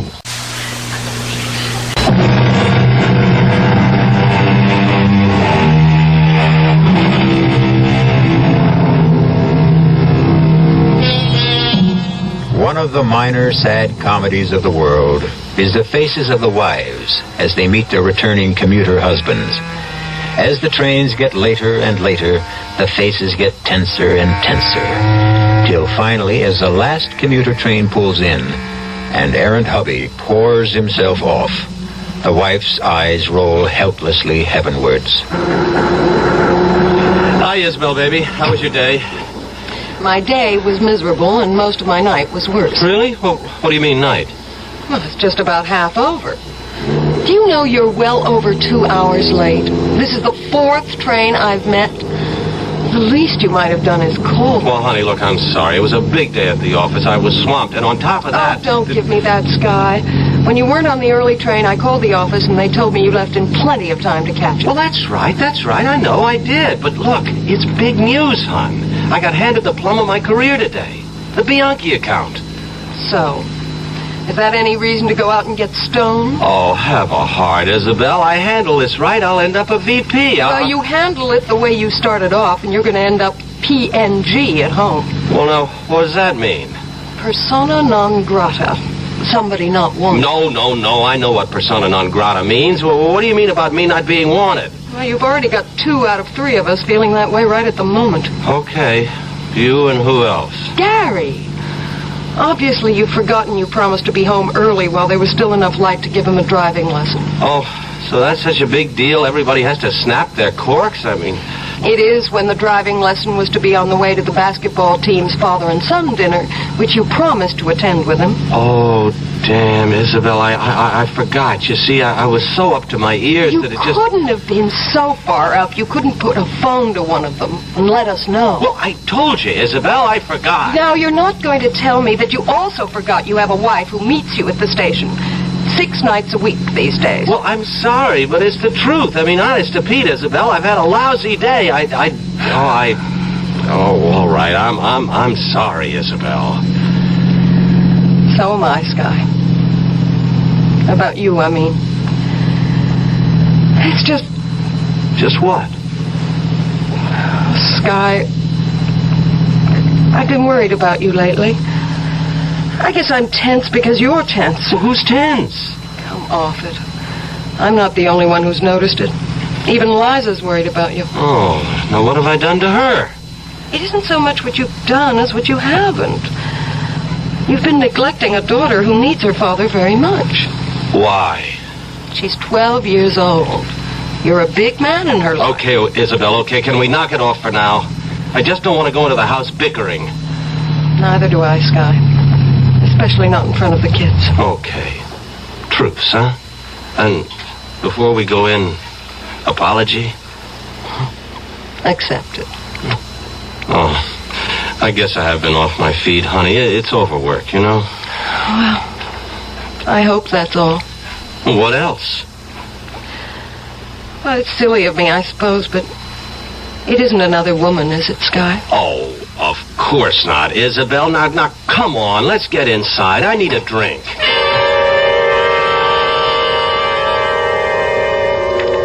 Chrysler Model Agency? Yeah, this is Skylar Harris here. Put me through to Irene.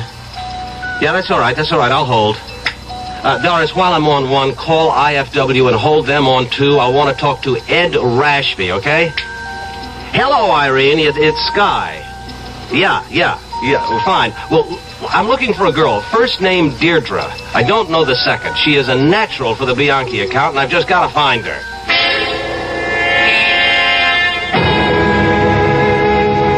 Well, Harry, it's hard to believe anyone this beautiful can't be a model or in TV or the theater or somewhere. No, I'm the only one that's seen her. Yeah, I've checked out all the talent books, and I have every agency in the business pulling pictures of their clients. Well, you're last on the line, Harry, only because I couldn't get through to you sooner.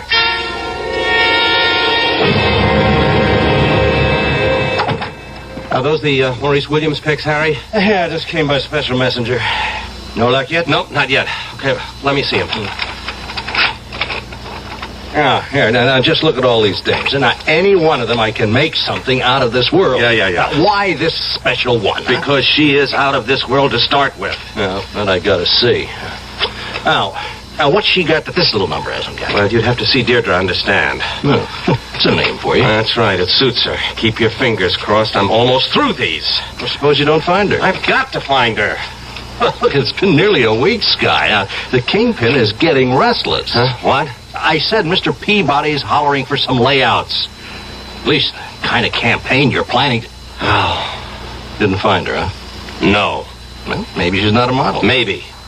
I've still got to find her. You don't even know she exists. Now, don't be silly, Harry. She couldn't just vanish into thin air. Sky. What? Sky, look, I just don't want you to take this wrong. Now, come on, Harry. Get it out. Okay. Now, you've been running off the tracks quite a bit for the last few months. You don't look so hot. You've been no ball of fire around the shop. You've been hitting the sauce pretty heavy, and now this screwball bit about this Deirdre dame. Now, I think you ought to have a little skull session with your local friendly shrink. I got 2 words for you, Harry. Butt out. Okay, only friendly advice. I don't need it. On second thought, I'll butt out. I need a drink and some space to think.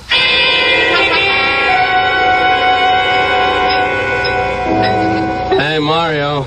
Yes, Mr. Harris. Build me another Manhattan, huh? Coming right up. Boy, shoot deer in here today. It's a breather.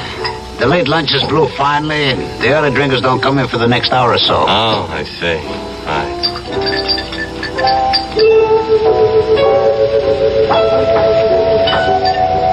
Sure you want to be alone, Sky? Deirdre. Mind if I sit on the stool next to you? Mind? Oh, I've been going out of my mind trying to find you. Where do you keep disappearing to? I'm a very private person, Sky. With me, 2 is more than enough company. I hate crowds. Well, this time, I'm not letting you go. How about a drink? Oh, does it have to be here? No, name the place. How about yours? Mine? Oh, you mean the office? No, I don't like offices either. Where I have a studio apartment. Well, then can't we go there? Well, we sure can. Just let me settle my tab. Mario. Now, where did he go? If you mean the bartender, I heard a phone ring. I think he went to answer it around the corner there. Don't you move now. We'll go right away. How far are we going, Sky? Oh, you mean the address. 825 East 50th. I'll be right back. Hey, Mario. I was just coming to get you. It's your office. Well, I can't talk to him now. Here. Well, they said it was urgent. Oh, damn. Now, look, Mario, there's a girl sitting on the stool next to where I was around the corner. Don't let her get out of here. Don't let her get away. I'll handle it, Mr. Harris. Thank you, Mario. Hello? Who the... Oh, hello, Doris. When? Well, I can't call now. What did my wife say was wrong? She didn't. Well, look, call her back and tell her she can reach me at the apartment. I should be there within 10 or 15 minutes. But, yeah, I gotta rush now. Oh, what now? Well, Isabel, we'll just have to... Mario. The girl. Why did you let her... Sorry, Mr. Harris. When I came around, there was no one here. Oh, no. No, she can't get away again.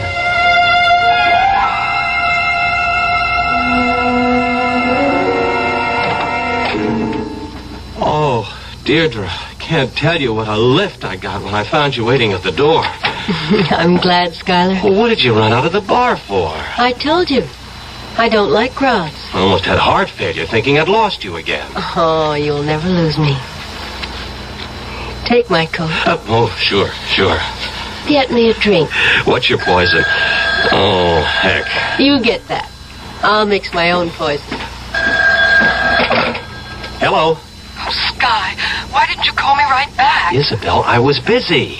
At a bar? Now, honey, you know how much of our business is well, never mind that. What is it? Well, at the time, I wanted you to talk to Gary. All of a sudden, just before I called, he threw a kind of fit. I don't know how to describe it. He just yelled at me like he was another person. Yelled something about being tired of being a kid and ran out of the house. Look, Isabel, please, I'm very busy now. That isn't the worst, Sky. while I was trying to get you, he took the car and drove off. Oh, well, unless you gassed it up, he can't get very far, and he's a pretty good driver anyway. And he doesn't have a license. Well, what do you want to do, call the police? He's an all right kid, and he'll be right back. Now, Isabel, please stop worrying. And stop worrying me, will you? I have urgent business to attend to. At the apartment? Yes, at the apartment. Now, let me get on with it. Apron strings? Oh, no, my wife's just a little upset over one of the kids. I hope she's not going to keep calling back and interrupting our business. Well, there's one sure way of taking care of that. Just leave it off the hook. Let's get away from that ugly noise. Okay. What's in here?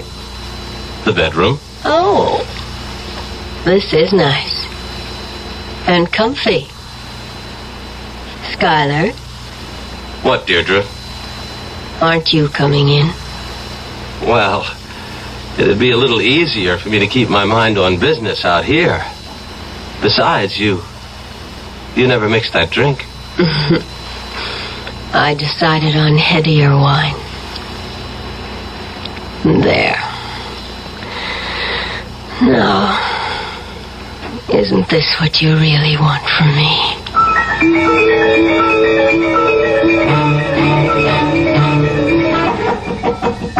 Huh? Oh, no.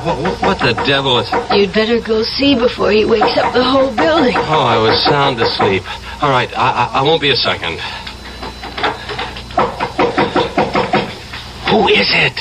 What is it? Open the door, Scotty. It's Harry. Well, take the chain off and let me in. Harry, what do you want?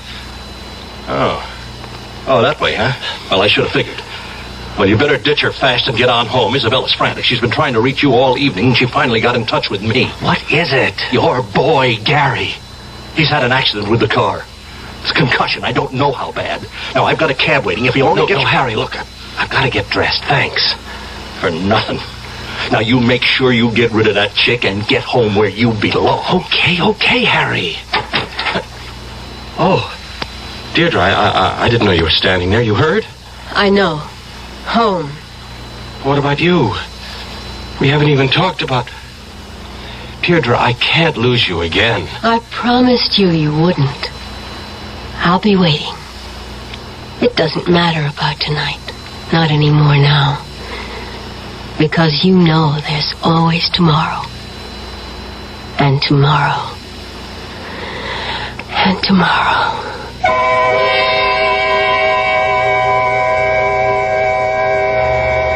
Tomorrow and tomorrow and tomorrow creeps in this petty pace from day to day to the last syllable of recorded time. And all our yesterdays have lighted fools the way to dusty death. So mourned Shakespeare's Macbeth for the death of his lady. How much will Our Lady called Deirdre mourn the death of her lover? We'll return shortly with Act 3.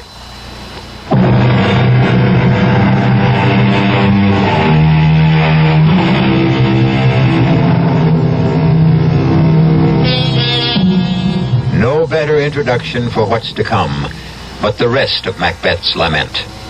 Out, out, brief candle.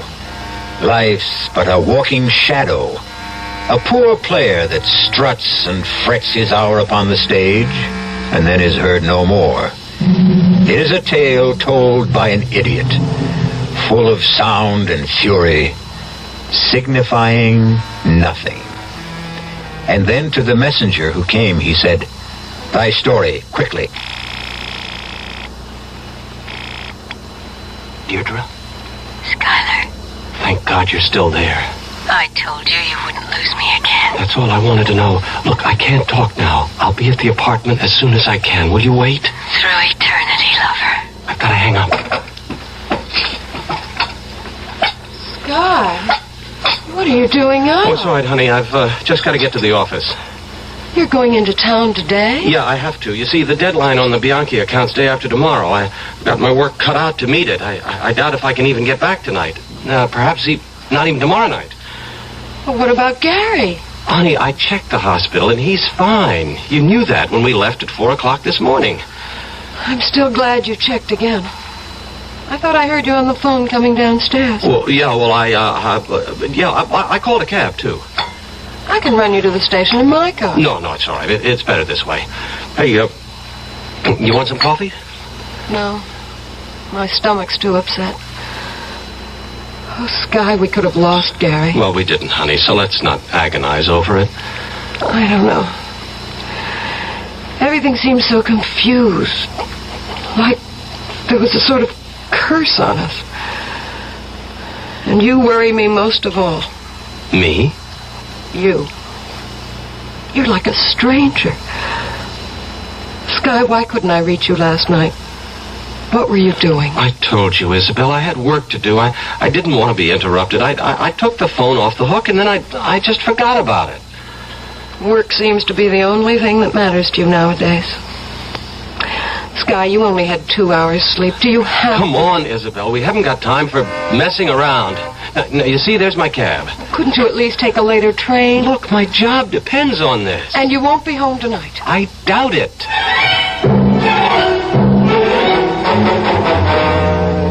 And, brother, I kid you not, you are in big trouble, Sky. Now, Peabody is really on the warpath. The only thing saving your neck for a day or so is that Bristol Proctor's in town. Oh, Harry, please, will you lay off me? I've got everything under control. Oh, boy, that is for laughs. Oh, now I get the whole picture.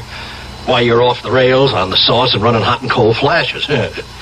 Well, if you think some chick is worth what you're heading for, come on, let me give you some advice. The only thing I want from you, Harry, is technical advice in your specialty.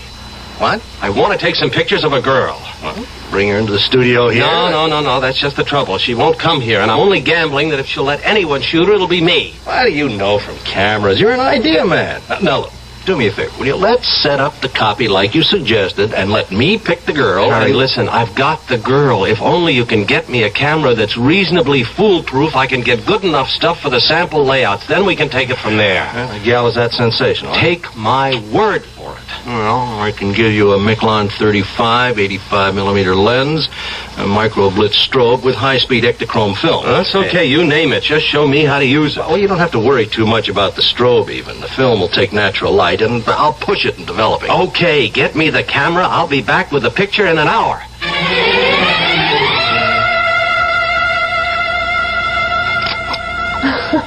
You having fun, Skylar? Oh, Deirdre, this isn't a game. This could mean our whole future. It could indeed. Yeah, just like that. I'm glad you let me talk you into taking the pictures. You won't be sorry. I'm just very much afraid you will be, Skylar. Oh, damn. Sky, dear, I forgot to ask you. Cutting out your wife? Well, I've got to finish these pictures. Deirdre, why did you say I'd be sorry I took them? Skylar, baby, I really don't photograph very well. You'll see. Ah, you got the prints, Harry. That's great. Well, I don't know how great you're going to think it is. Huh? Come on, what do you mean? Well, I don't know what I mean. Look, I just don't see how you could have gotten everything so gummed up. All right, just let me see. Sure, help yourself. Everything's so out of focus, you can't tell a lamp from a couch. And as for the girl, well, you find her. I can't. Well, I don't understand. She was right. Well, if that's the couch, she should be... Now, wait a minute. Let me see in this one. No, this one is... Oh, Harry. How could I have faked out so badly? You got me. Sky. Level? Yeah. Is this some kind of a stupid put-on? I mean, what are you trying to pull on me? Nothing, Harry. Honest, I shot the film at all the openings, the shutter speeds, everything that you laid out for me. It all came out like this? Yeah.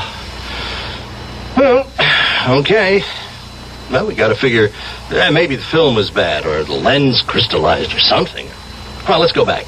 I bring other equipment, and this time we bring home the bacon. No, Harry. She wouldn't let you shoot her. I can't explain, but... All right, so forget her. I can't, Harry.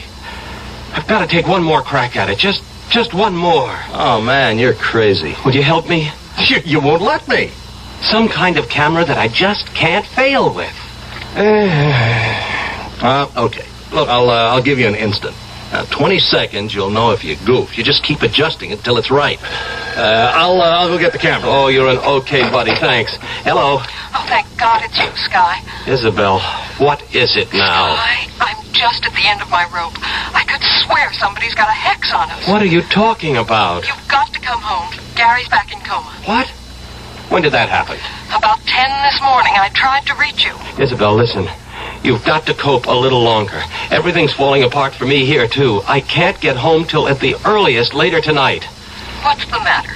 She won't let you go? Who? Oh, don't try to kid me. There has to be another woman. You couldn't be like this if there weren't. Okay, Sky. If this is the way you want it, you can just let us all go to hell. Isabel. The only thing I wish you is a one-way ticket there yourself. Isabel.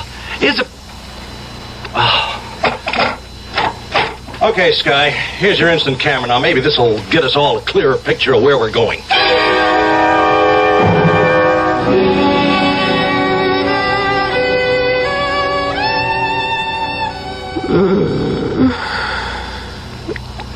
I feel just like a cat. I want to stretch and curl and purr.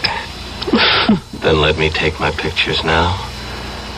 Remember when I said I would take care of tomorrow? And tomorrow and tomorrow? Yes. That was a lot more than a promise. I don't know what you mean. Take your picture. And you'll know. What is it, Deirdre? I've got this weird feeling that's taking me over. I'm scared. The wages of sin. Take your picture. Shoot, Sky. All right. All right, now just like that. Just hold it. Now, while we wait for it to develop, let me tell you what you'll see. Where? On the picture. Everything sharply in focus for just a second, and then, where I should be, a blank. An empty hole in space. Look. All right. Oh, Lord, no! As I really look. You've never seen a witch before, have you? No. You think I'd be a successful model for your Bianchi account? Who are you? Look at your picture again. Just what you said. You, whatever it was, it's gone. But I'm still here. This is me. You won't let me go, will you, Skylar? Why me, Deirdre? A personal whim. And you were so right for the tempting. You'd destroy me eventually. Of course. But I could put it off for a while. You don't have me that much in your spell. Oh, are you so confident? What makes you so? This. What are you doing with a gun? Well, you see, it happens to be a hobby of mine. I can put 5 out of 6 in a 3/4-inch bullseye at 30 feet. It won't save you anymore. Oh, I know that, I know. But it can the rest of my family. You wouldn't dare. I never thought you had a gun. Die, witch. Die.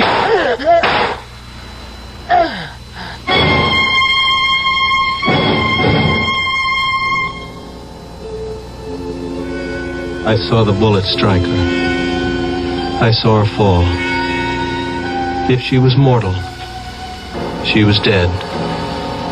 Just a second ago, 3 hours after I shot her, I rose and touched her cheek. It was cold as the grave. I go to meet her there now, or eternal damnation. I have no hope for myself. Only for you, Isabel, and for the children. Whatever harm there is left in her, I pray can reach only me alone. I hope I've brought you protection. Goodbye forever. For I know whatever life after death there is, I can never ever share it with any of you. I sold my soul to the devil and the witch he sent to find me. How do you like that for a confession, Jake? What am I gonna say, Sam? Them guys working in advertising, they're halfway round the bend. I guess you gotta be a little bit screwy to get into that kind of business in the first place. Figures. Now, hold it. Yeah? Oh, hi, Lieutenant. This is Detective Sam Danks. Yeah. It's pretty much like the story the wife called in from Connecticut. Guy left a confession you gotta read. Won't help much. I mean, it's far out. Huh? Oh, the subject. Yeah, there's not much doubt from pictures around the apartment. This is Skylar Harris, all right. Sure, DOA. Bullet through the head. We're just waiting for the ME now. Well, what do you mean, both? There's nobody else in the apartment but the guy. The dame? There's not a sign of her. Well, you'll get it when you read the confession.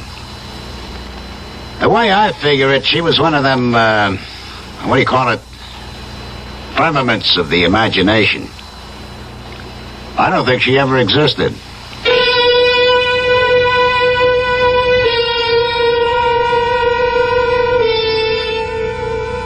Did the detective mean to say figments of the imagination? Or was his choice of firmament perhaps nearer the truth? Was Deirdre more finite than he believed?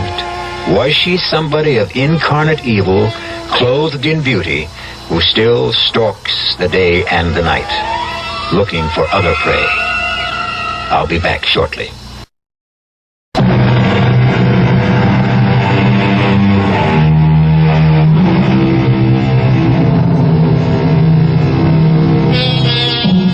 One parting word until we meet again. Be careful, commuters, and all the other men with extra time that weighs heavy on your hands.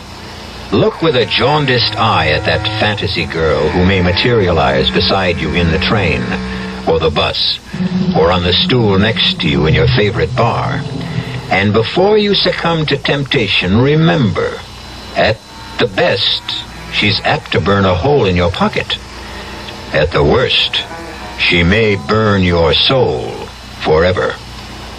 Our cast included William Redfield, Joan Loring, Suzanne Grossman, Ralph Bell, Dan Ocko, and Earl Hammond. This is E.G. Marshall inviting you to return to our Mystery Theater for another adventure in the macabre. Until next time, pleasant dreams.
E.G. Marshall.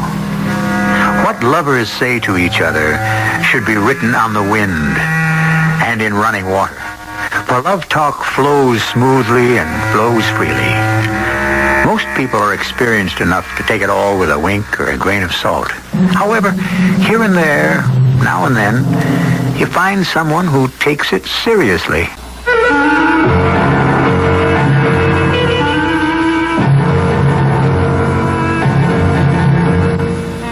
mystery drama, The Blood Red Wine, was written especially for the Mystery Theater by Sam Dan and stars Joan Lovejoy and Ralph Bell.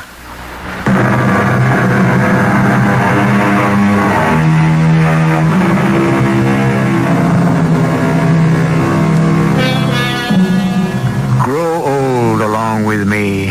The best is yet to be, the last of life, for which the first was made. One hesitates to take issue with that beautiful poetic sentiment of Mr. Browning, but growing old these days can present a multitude of problems, especially in a youth-oriented society. And then, of course, the fact remains that most young fools grow into old fools. Listen to that thunder. Bad storm. I hope the roof won't leak. It's this wind. It gets in underneath the roof tiles. I was hoping you'd fixed it. Well, the truth is, we need a new roof. That ain't all we need. You, said you'd see Frank? Yeah. All he can give me is a job selling on the road. The road? Now, if you think you're going to leave me to be all alone... Myra, I don't have too many options. You mean he's got nothing else? Nothing else I can do. Look, Myra, I belong on the road. Then why did we buy this old farmhouse? Well, I thought maybe I could paint. Yeah. It turns out I'm all right, but not good enough. Okay. So what happens now? I go back to doing the only thing I'm really good at. At 52, it's back to the road, huh? Back to traveling with all the pressures. Oh, it's not that bad. After all you've done for Frank, he can't find anything else? Anything else would be charity. When do you start? Anytime the rain stops and I can get on a plane. Well, if that's what you want to do. I don't want to do it. Oh, sure. I don't know how to do anything else well enough to get paid for it. Well, at least if you got paid well enough. Myra, I'm lucky to have the job. Now, when you're in New York, you can bring my sister the pictures I promised her. I won't be in New York. What do you mean you won't be in New York? New York and New England, that's your territory. Well, the last couple of years, Frank had to put a new man on it. But that's your territory. Those are your accounts. You built it up from nothing. But that's where all the money is. Frank would like to expand in the South. I see. And old Joel here is just the man to open it up. Myra, it was that or nothing. What you could do is pick another line from somebody else and buck Frank in New York. Well, that would be disloyal. That can't be the doorbell. Why would anyone... Well, I'd better answer it, I guess.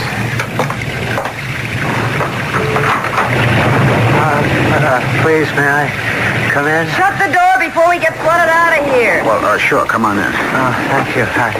Joe, look. This man is sick. Oh, help him out of that wet coat. Poor man is drenched through. Put up some tea. Yes, a good cup of hot tea. And meanwhile, pour a glass of that boysenberry wine. That'll perk him up. Mister, what are you doing out on a night like this? I don't know. Here, this is great for you. Here. Oh, no, I don't think Hold him up, Joel. I think he's going to fall. I got him. Let me help you get this down, friend, huh? My wife makes it herself. We grow a special strain of boysenberries around Be careful, here. Joel. You'll spill it on his shirt. I can't swallow. Joe, he's in real trouble. What is it, mister?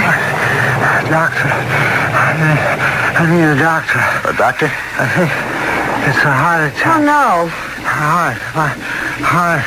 The pain. Here, I'll hold on to him. You get the folding cot, Joel, quick. All right. It's just inside the door of the storeroom. Mister, you'll be all right, honest. I need a doctor. Now, don't say anything. It's a strain to talk. Just try to relax. Don't even move, huh? Joel? I got it. Myra, I got it. Oh, good. Stretch it out. All right. That's it. Oh, that's good. Now, let's help him lie down. Hold on to my arm, buddy. Keep him very still. Now, unbutton his collar. Loosen up his clothes. And remove his wristwatch. See if that ring comes off. Doctor. There's that young Dr. Kessler. He lives just a couple of miles down the road. The road hasn't been washed out. All right, I'll try him. I was driving north to Philadelphia, and the wires got wet. Look, you better not talk, mister. Myra. What? I can't get a dial tone. Well, try to do something. Well, what can I do? The phone's dead. The lines must be down. What are we going to do about him? I couldn't just sit there, so I got out and started to walk. Look, just try to lay perfectly still, huh? Suddenly, this awful pain in my chest. Myra, isn't there anything we can do? And the pain kept getting worse. And then I saw your house. I could go for a doctor. You'd never get there. Oh, we got to do something. I don't know what to tell you. Listen. Look, mister, you mustn't strain yourself. I'm being punished. What'd he say? I stole the money. The money in my attaché case. The money? Money? Please, will you return the money to Phelps? Look, don't say any They more. could never trace it to me. Weeks or months before they even know the money's gone. Return the money to whom? $250,000. Bring it back to Phelps. Oh, sure. Sure we will. Now, look, please, rest. And tell him J.B. Lucas was a fool, but J.B. Lucas could never be a crook. Look, if you stay absolutely still... Never be a crook. Joel, is he... Yes, ma'am. Oh. He's dead. Oh, poor fellow. He looks so young. Couldn't be a day over 35. Oh, what are we going to do? Well, there isn't much we can do tonight. If the storm lets up, we can phone the sheriff, or I can go get him if I have to. What about his attaché case? Oh, we better place that on the cot, I guess. You think there's really $250,000 inside that case? Well, if you said so, why not? For all the good it could do him now. Well, nothing can do him any good now, or any harm. Let's, move him out of the kitchen.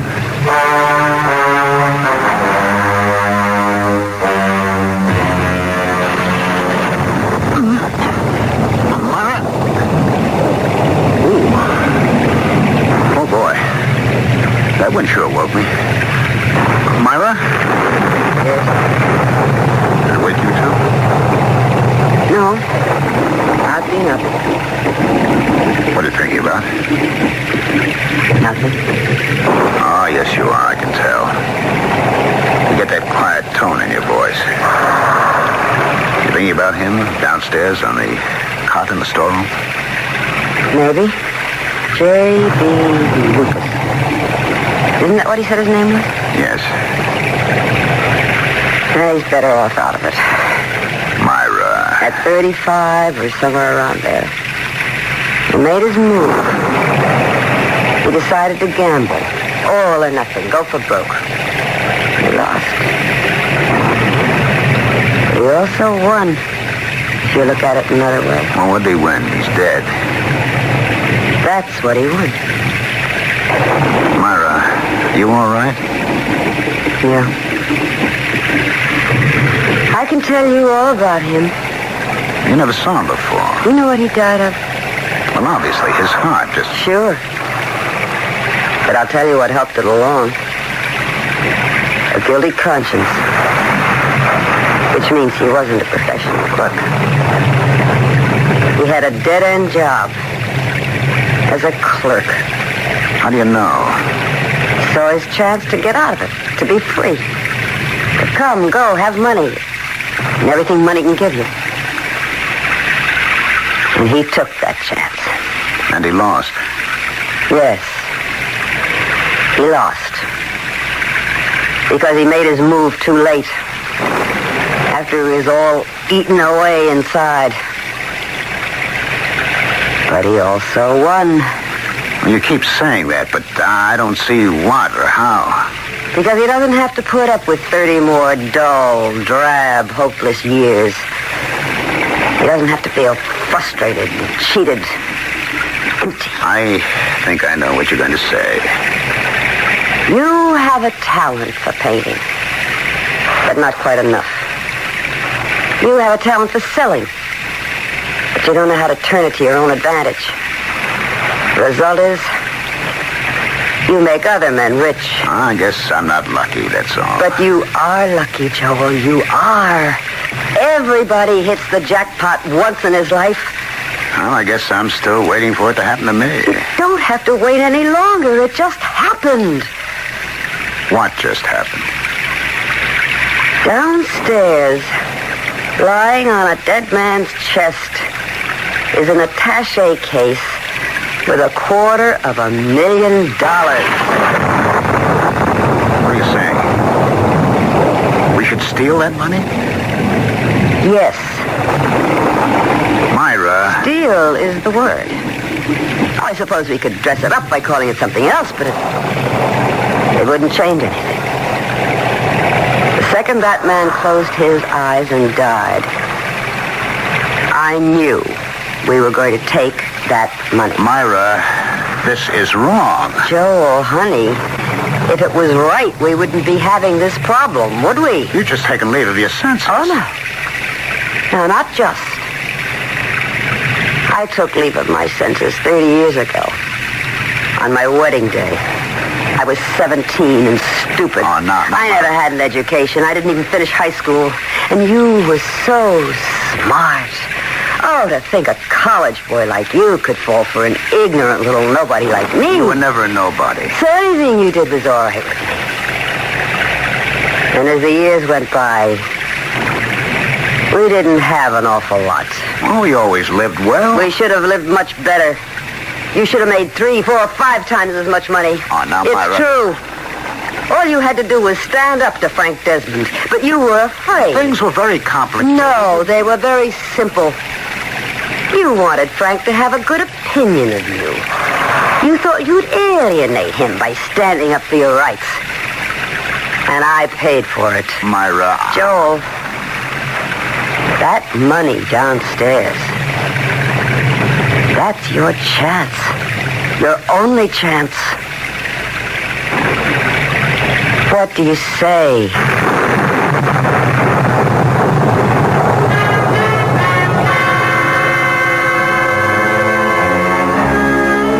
Joel can only give you one of 2 answers, yes or no. And what answer would you give? Aha. And now, what answer would you give if you could be virtually certain no one would ever find out? Well, you don't have to commit yourself. But Joel does. And he has to do it when I return with Act 2 shortly.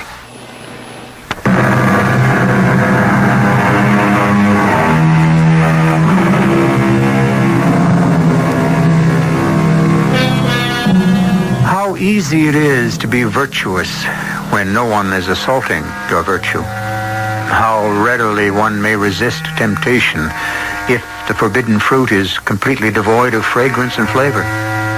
Would David have lusted after Uriah's wife had she been elderly and ugly? What can we say? Is morality basically a matter of what one can afford? Who knows? Myra, it's wrong. Sure. I've never done anything wrong in my life. That isn't true. You've done a great many wrong things. I'm talking about sins. Vanity is a sin. False pride is a sin. Lying is a sin. When did I ever lie? Your whole life has been a lie. Myra, I never realized it. You must hate me. No. I love you. How could you love me and say those things? Joel, so far, absolutely no one knows he's been here. We have to get in touch with the sheriff. If we do that, how can we keep the money? No. You don't call the sheriff. We know nothing about it. But J.B. Lucas came here. Who says he came here? It won't be light for 2 or 3 more hours. And if the storm keeps up, maybe more than that. Now, let's get dressed. Why? So we can get him back to his car. We don't even know where his car is. We'll find it. In this weather? It has to be down the road. Well, how can you be sure? He said he was driving north to Philadelphia. It means he was on the turnpike. He felt this heart attack coming on. He had to get off at the Jessup exit and travel east to get here. Now, let's get him dressed.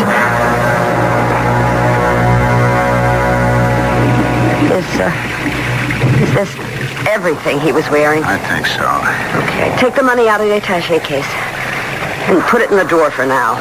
Myra, Do you have a choice, Joel? But what if someone might see us, Who's going to be out at this time of the night in this kind of weather? Who's around to be out, anyway? Doc Kessler's 2.5 miles to the west, and everybody else is safely tucked into bed.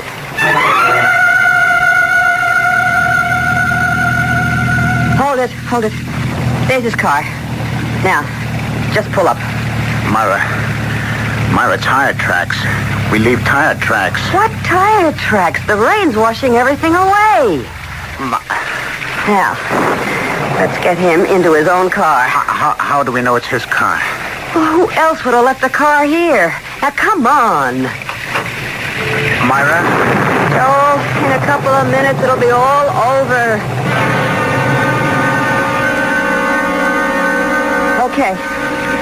This was everything he was wearing when he came into the house, huh? His watch, his ring. He's got his wallet? Yes. And the attaché case. Leave it on the front seat next to him. I don't think so. I don't know. No, there's absolutely no sign that this man has been in our house tonight. Let's go home.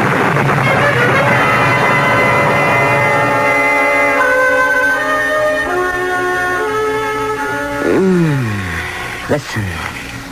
To what? That's just it. No more thunder. Storm's over. Oh, what a beautiful morning. Come on, let's get up and have a big breakfast. You mean you can eat? I'm starved. You slept, too, I noticed. I was dead to the world. Didn't you sleep? No. Why not? Myra, you and I, well... You and I... We didn't kill him. I admit it. It's just that I'm nervous. Now, suppose... What if he dropped something around here? Like what? Oh, maybe his handkerchief. Well, that's not worth being nervous about, but take a look around the place. And for a ways down the road. He might have dropped something or lost something. So go on out. Take a look.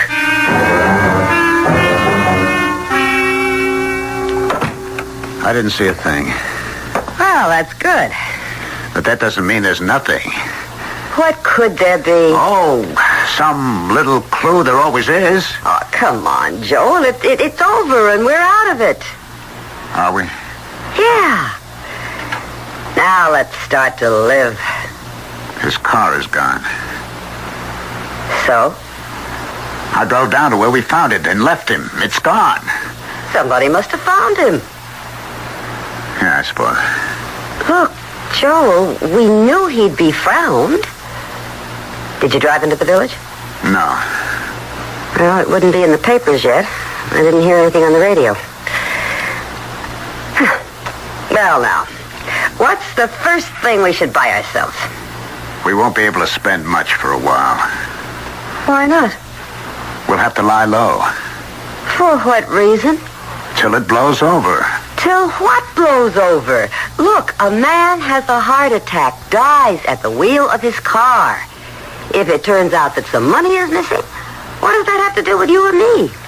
Now, I'm right, Joel, and you know it. Yes, you're right. It's just I just hope we didn't overlook anything, that's all. We overlooked nothing. Now, do you want to feel great? Open the dresser drawer and take a look at those beautiful $20 bills. You mean You left it in the dresser drawer? For now. Well, that's crazy. Suppose they search the house. Who is going to search the house? Why should anyone search the house? It ought to be put in a safe place. Okay. Find a safe place and put it there. Now, you want to feel terrific? You want to do something you should have done 25 years ago? Go call Frank and tell him where to head in. I told you, we have to proceed cautiously. The fact that we're broke is pretty common knowledge, you know. I mean, the storekeepers in town know it, and Hedrick at the bank is aware that we're usually late with our mortgage payments. So? So? How would it look if we suddenly started to flash a lot of money around? Who said anything about flashing money? Well, just being able to pay your bills when you have no visible means of support. Well, everybody knows I can't sell any paintings. Oh, why do you always try to make things so complicated? Complicated? It's common sense. So if I just worked for a while for Frank, it could be blind to account for where our money's coming from. And in a couple of weeks, a couple of months, this money, this fellow Lucas, will be ancient history. Come on, let's do it my way. Why are you stalling? Oh, no, who's stalling? You are. What are you waiting for? Things are not that simple. Things are never simple. Well, all I'm saying is we have to be extra... Who's that? Oh, go see. The money. You said the money was in the drawer. See who's at the door. And don't act so nervous. Well, all right, but... Open the door. Hi, Joe. Sheriff. You mind if I come in? Oh, sure. I mean, well, not at all. Come in. Oh, Myra. Hello, Sheriff. Cup of coffee? Never said no to a cup of coffee. Sit down. Thank you. Well, what can we do for you? I don't know. Oh? You know the storm last night? Do we ever? I thought it had washed the house away. Yeah, well, this morning, Jess Fallon finds a car parked alongside the road, a mile and a half from here. The fellow's behind the wheel looks awful still. Yeah, he should have been. He's dead. Dead?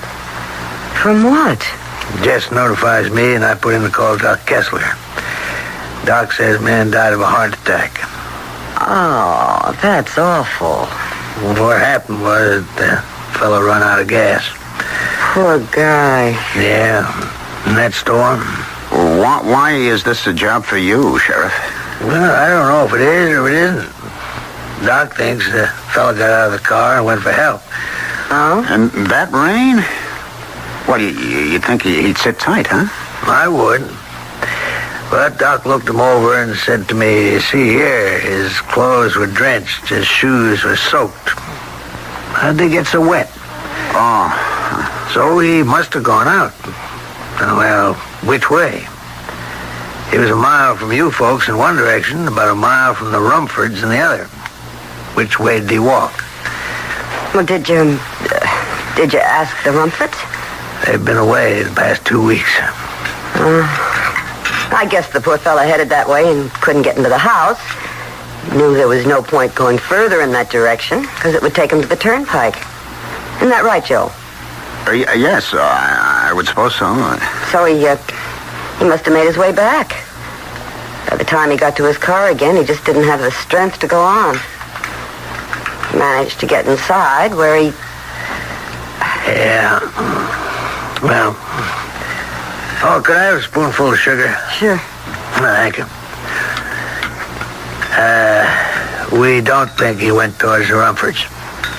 No? No. He got out of the car and headed in this direction. Well, how can you know that? Just 50 yards or so down the road from you is where the county's building that culvert. You know, over the creek. Yes. A lot of that bottom yellow clay's been washed over near the side of the road.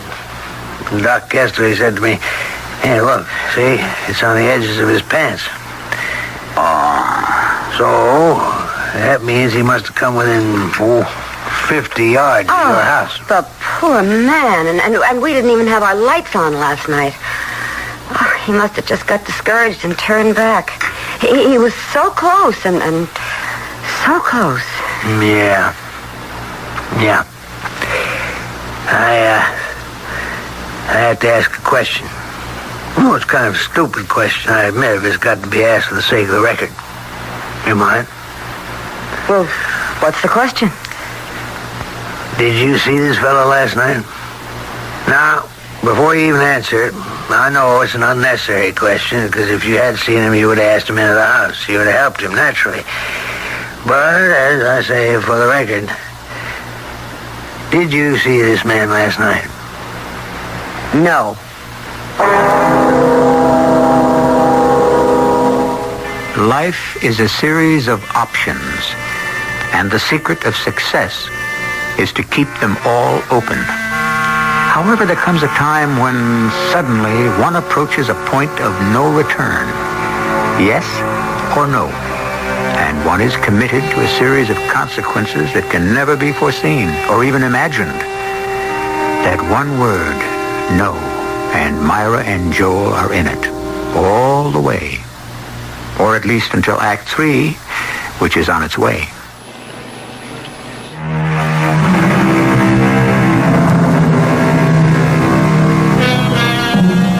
They say you can't cheat an honest man. I don't know what that means, because millions of honest men and women are being cheated every hour on the hour. Perhaps the implication is that we all have a little larceny lurking somewhere inside us.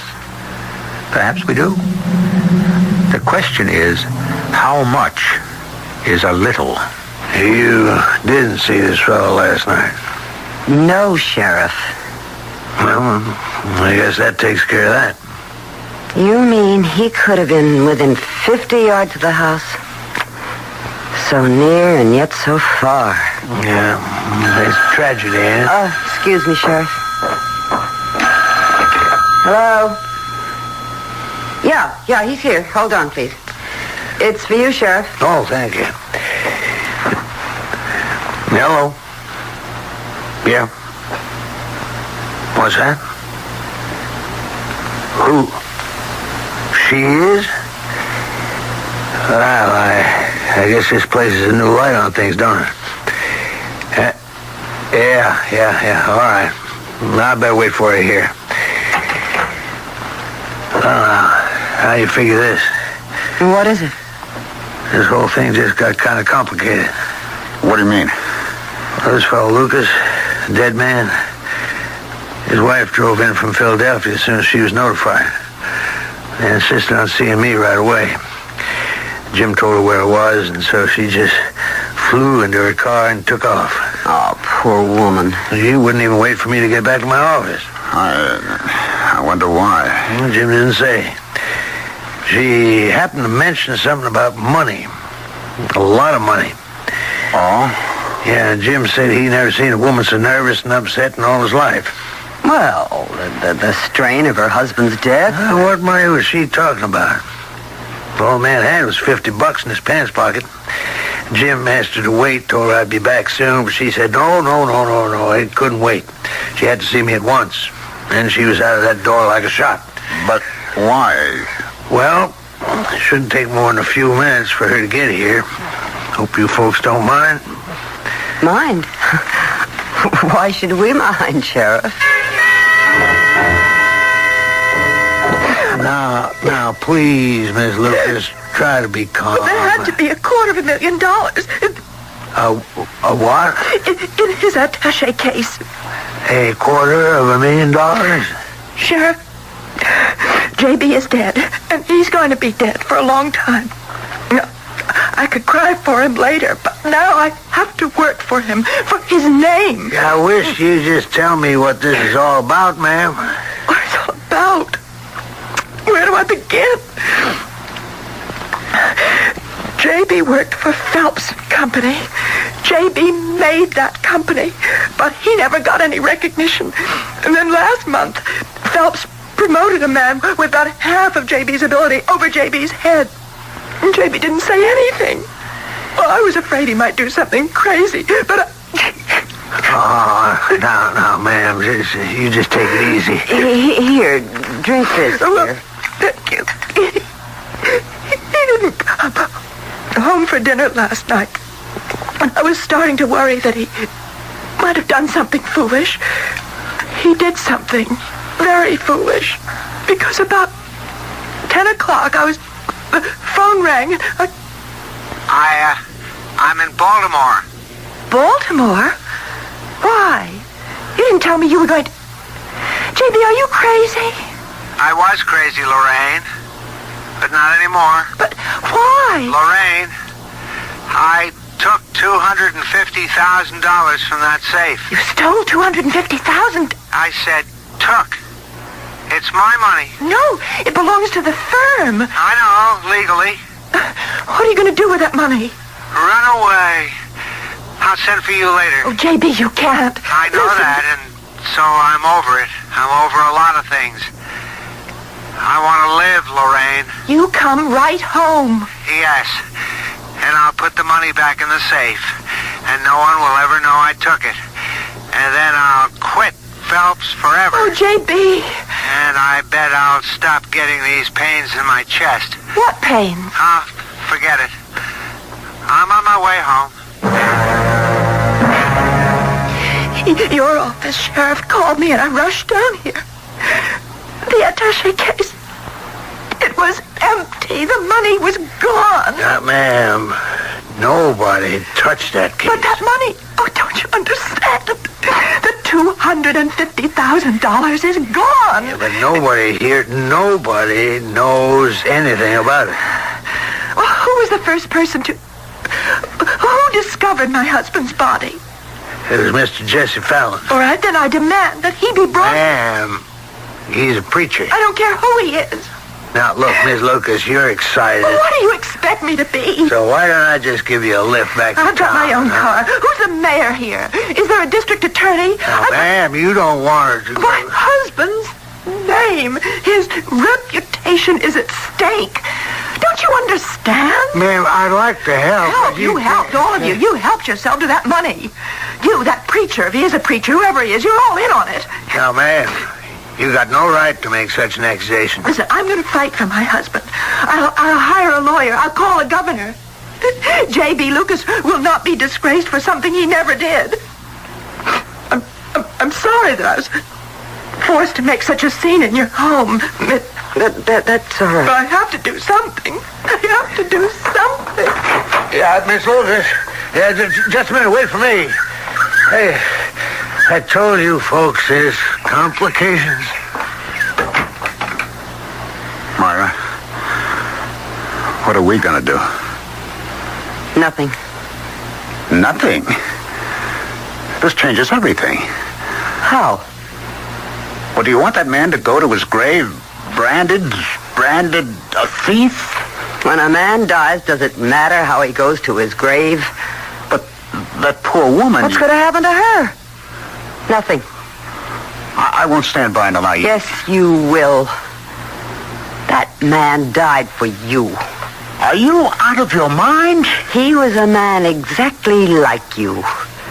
A man who could never get what was due him. If he's looking down on us or up at us, what do you think he'd want us to do with the money?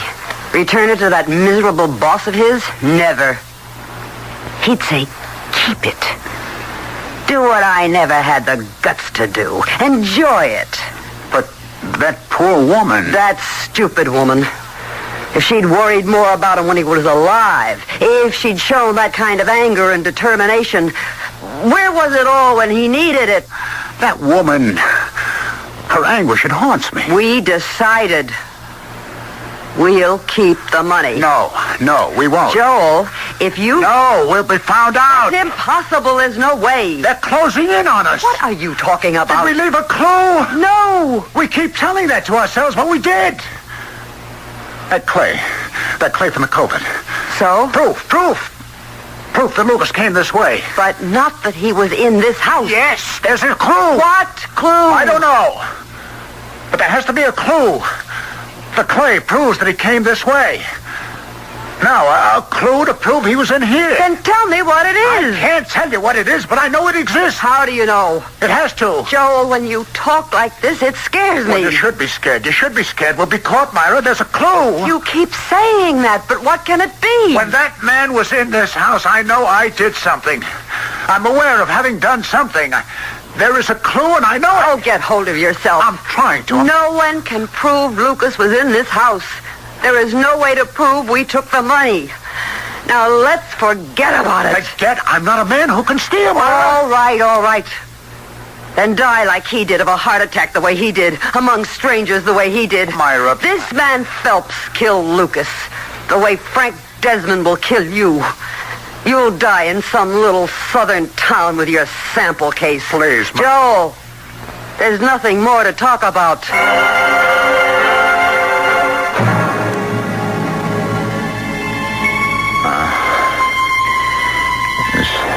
Duty of every citizen. Joel? Duty to report. Joel? Duty to report knowledge. Joel, wake up. Duty to give information. To telephone. Joel, wake up. Wake up.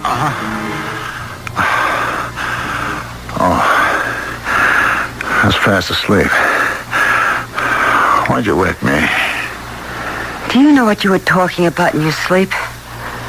I never talk in my sleep. Who are you going to telephone? Telephone? What are you talking about?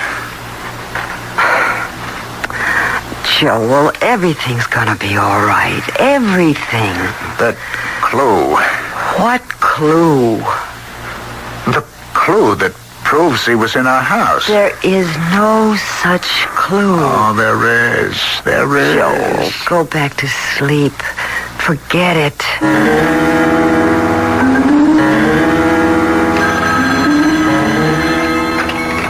Hello? Yeah. Who's this? What? What you just say? Well, who are you? Hello? Hello? Hung up. What did he just tell me?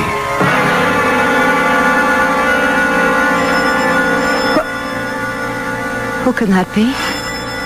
It's late. I don't know. Better answer.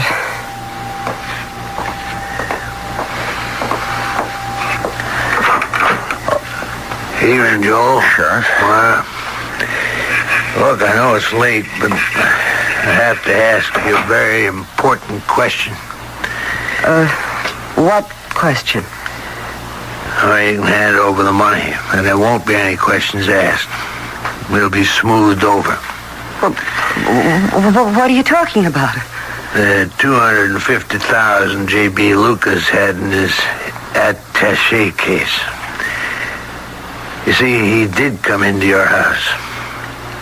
He died here. And we can prove it. I can prove it by that bottle of your boysenberry wine, Myra. Oh, good Lord. That's the clue. Now I know. That's Joel, the clue. shut up. Well, that don't matter. You offered him a drink, and it spilled all over his shirt.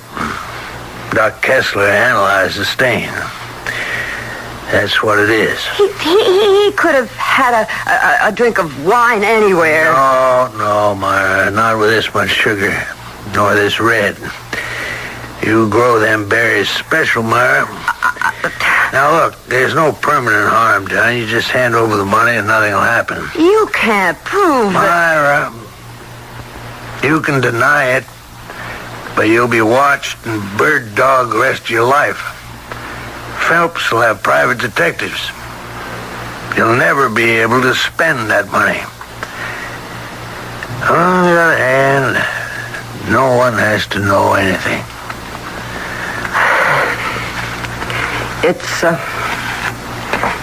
It's in the front room. It was you who called me on the phone, wasn't it, Joe? Me? You called me and tipped me off to the wine stain, didn't you? No, I didn't do it, Sheriff. Why would I do a thing like that? Why? If only I could answer that, Joe. If only I could answer that.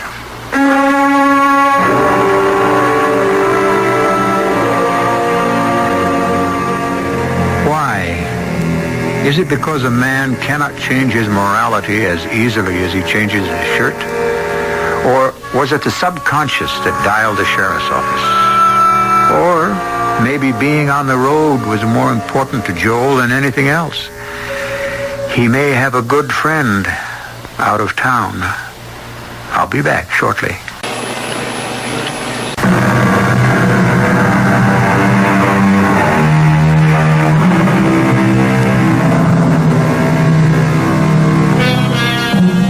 The leopard, as you know, cannot change his spots. The snake, however, changes his skin at regular intervals. Does that mean leopards are more trustworthy and constant than snakes? Do not pet either one. Who is to say that Joel's reluctance to take the money is a blow for honesty? He may have felt that he was getting a better deal from Frank. After all, money isn't everything. Our cast included Joan Lovejoy, Ralph Bell, and Marion Seldes. The entire production was under the direction of Hyman Brown. This is E.G. Marshall inviting you to return to our Mystery Theater for another adventure in the macabre. Until next time, pleasant dreams.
Come in. Welcome. I'm E.G. Marshall, foreman of this crew of mysterious miscreants who mingle here at this hour. It was King Alfonso X of Spain who modestly remarked, "Had I been present at the creation, I would have given some useful hints for the better ordering of the universe." I'm sure that many of us feel, with all due respect and in all modesty, that we too might have made some helpful suggestions of our own. But since none of us was consulted in the arrangement of the world, we must accept it as it is. Or must we?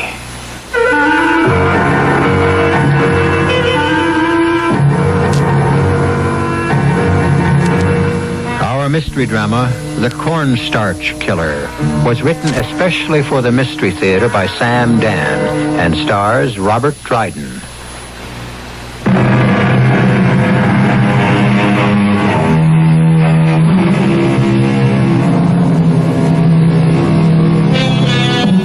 The boarding house has become a most familiar literary locale, and it is almost always, presided over by a landlady. Seldom, if ever, do we encounter a landlord, except perhaps as an inferior appendage to a dominating spouse. Since the ladies have, in our time, invaded hitherto basically masculine domains, turnabout is only fair play. Today, we are concerned with a gentleman who happens to be a landlord of a boarding house. Turn with us now to the first page in the Journal of Dennis Truffle. Have you ever waited for death? Oh, what a rather ridiculous question. We all wait for death, don't we? But in the prime of life, I suppose we wait for death as an eventuality, not as an impending occurrence. But here I am, starting my story at the end instead of at the beginning. The beginning. It was a rather damp, foggy November night. A moment, if you please.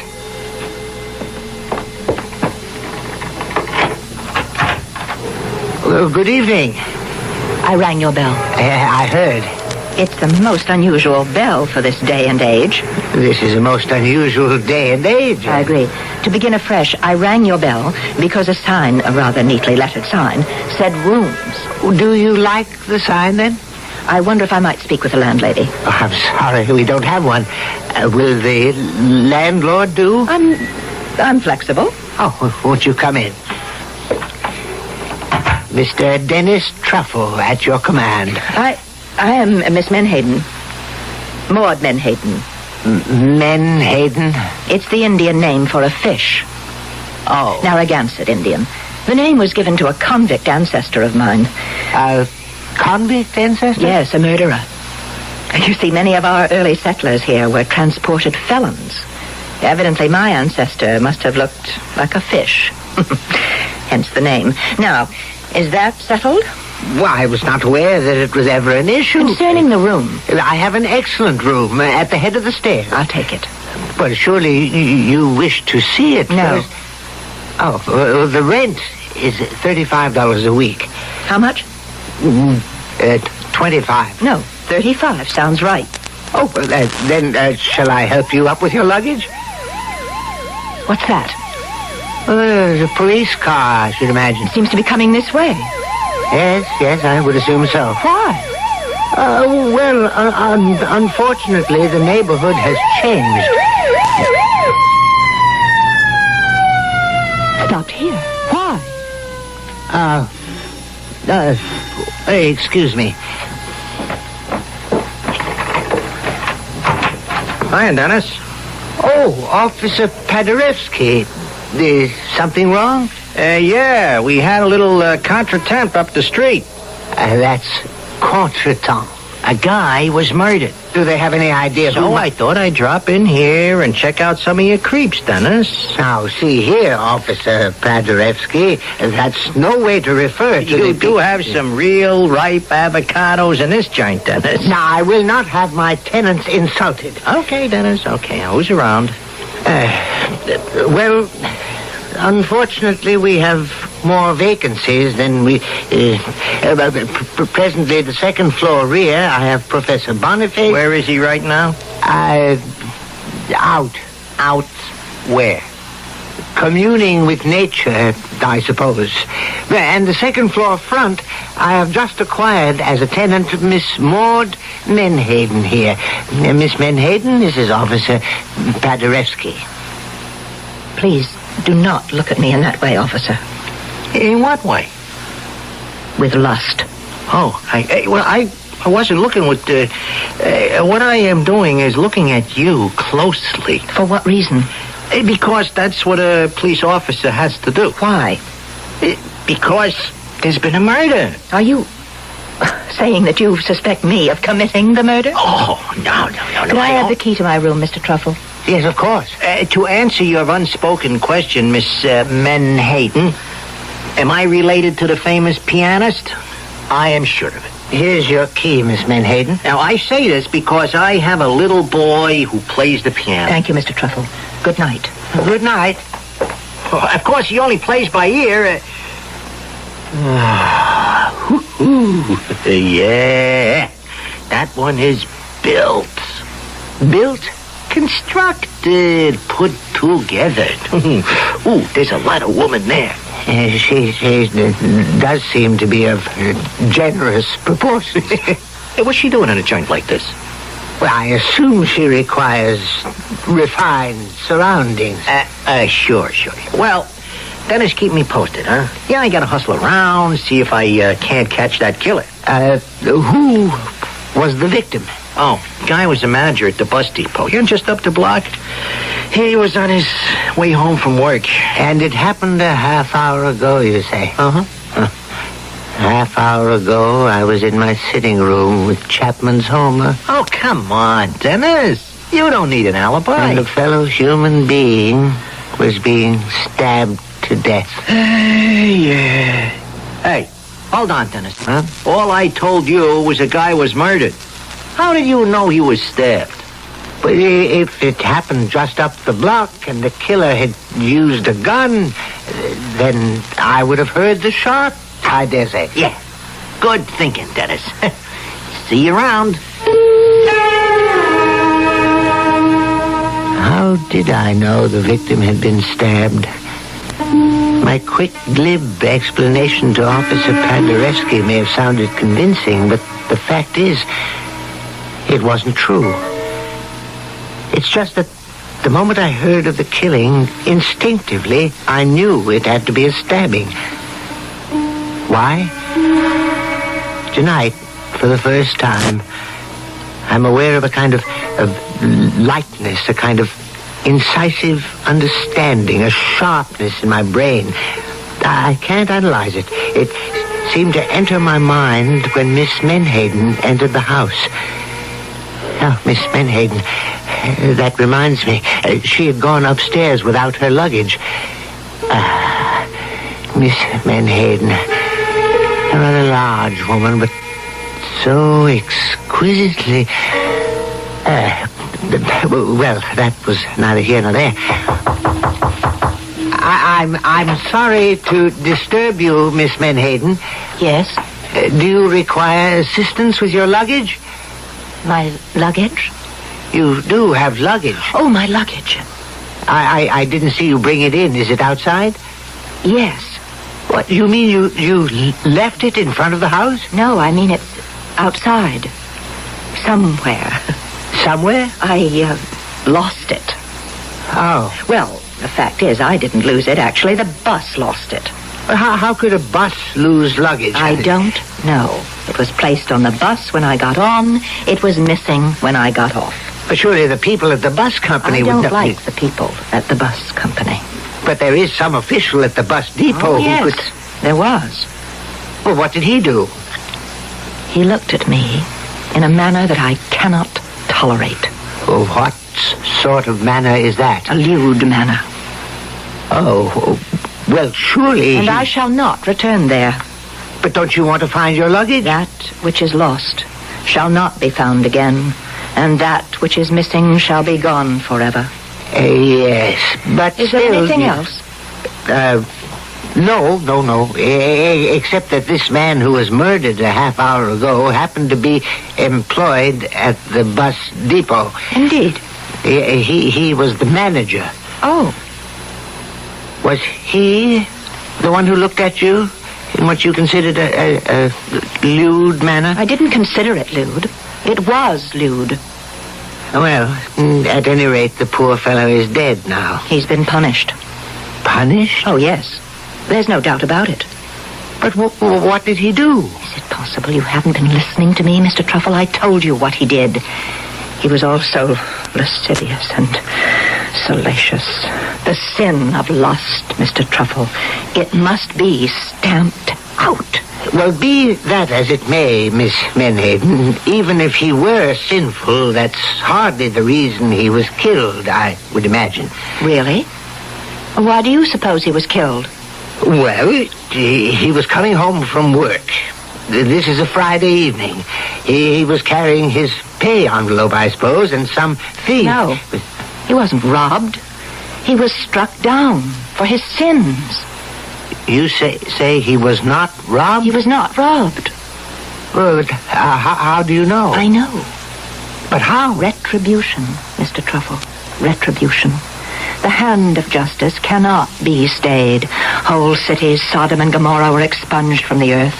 What difficulty would there be in striking down one Harry Perkins? Harry Perkins? The obscene animal who lusted after me in the bus terminal office. Yeah, but the bus terminal, it's right in the middle of the floor in plain view.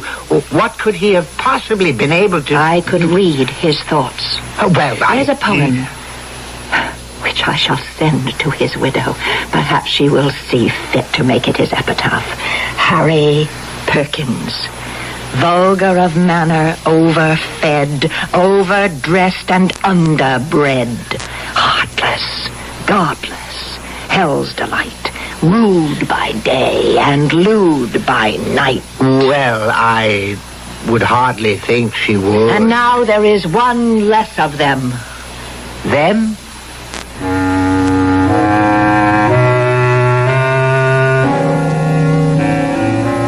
It takes all kinds, as they say, and we seem to have a special kind right here in Dennis Truffle's boarding house. Why did Mr. Harry Perkins die? You are probably spinning your own yarn, so why don't we compare designs when we meet again in just a few moments for Act 2.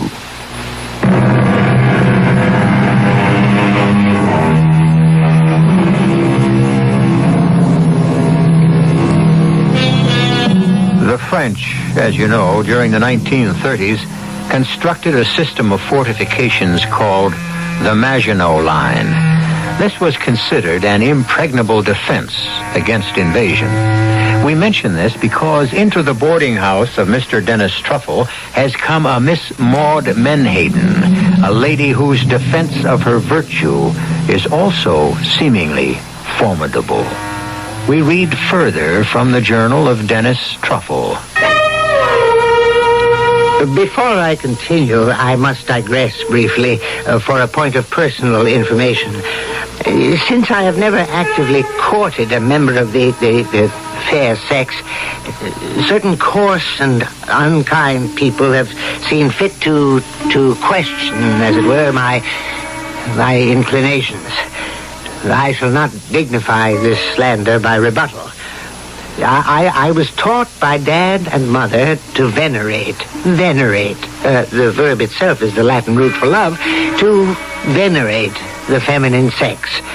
And to look at woman as a temple of virtue who contains within herself... no matter.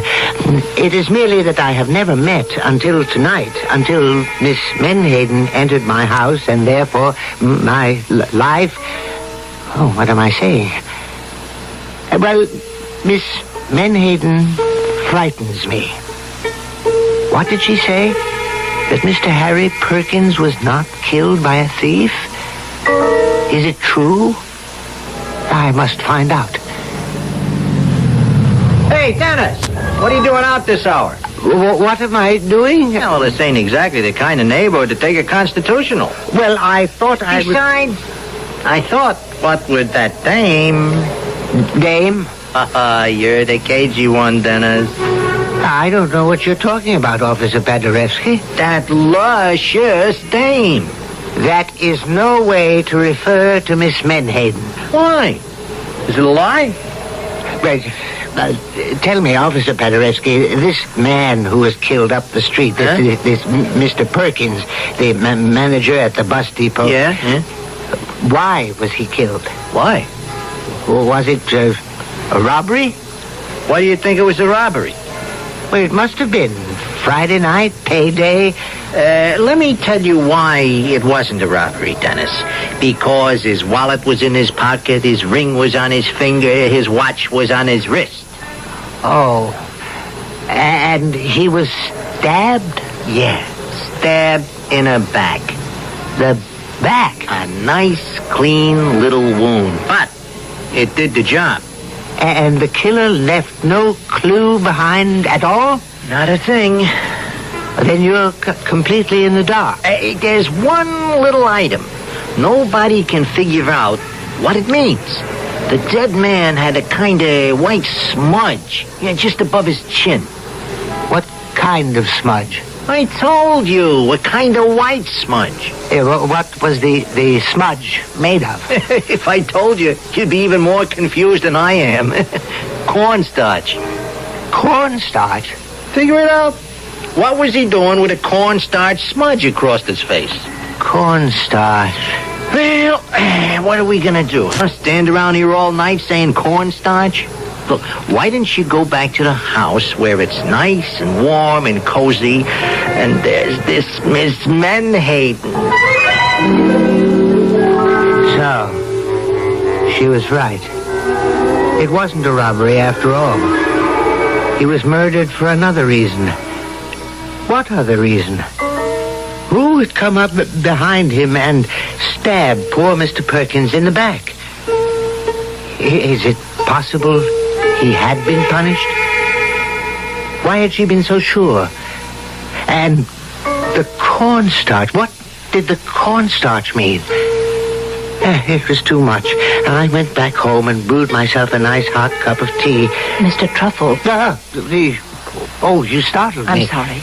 I was very deep in my thoughts. I'm sorry to invade the privacy of your kitchen. Oh, any time, Miss Menhaden. Will you join me in a cup of tea? You are a very unusual person, Mr. Truffle.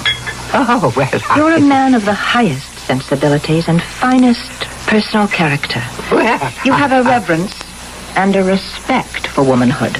You are completely free from sin. As I hope to be one day. One day? Yes. I must continue to fight temptation constantly. But surely, Miss Menhaden, love between men and women is filled with traps and pitfalls, snares set by Satan, and furthermore this lust, this love, this carnal knowing. I must not bore you with a recital of my innermost feelings. Oh, no, please, Miss Menhaden, feel free. Yes, Mr. Truffle, you are a fine human being. One of the very few, perhaps.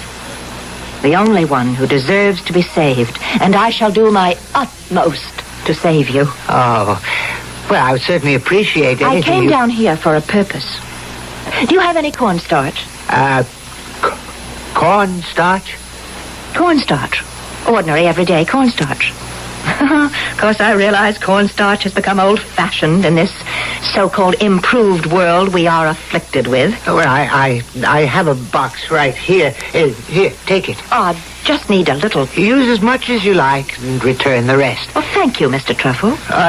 No, don't return it. I rarely, if ever, use it. Cornstarch has an almost infinite variety of uses. For example, do you know what I use it for?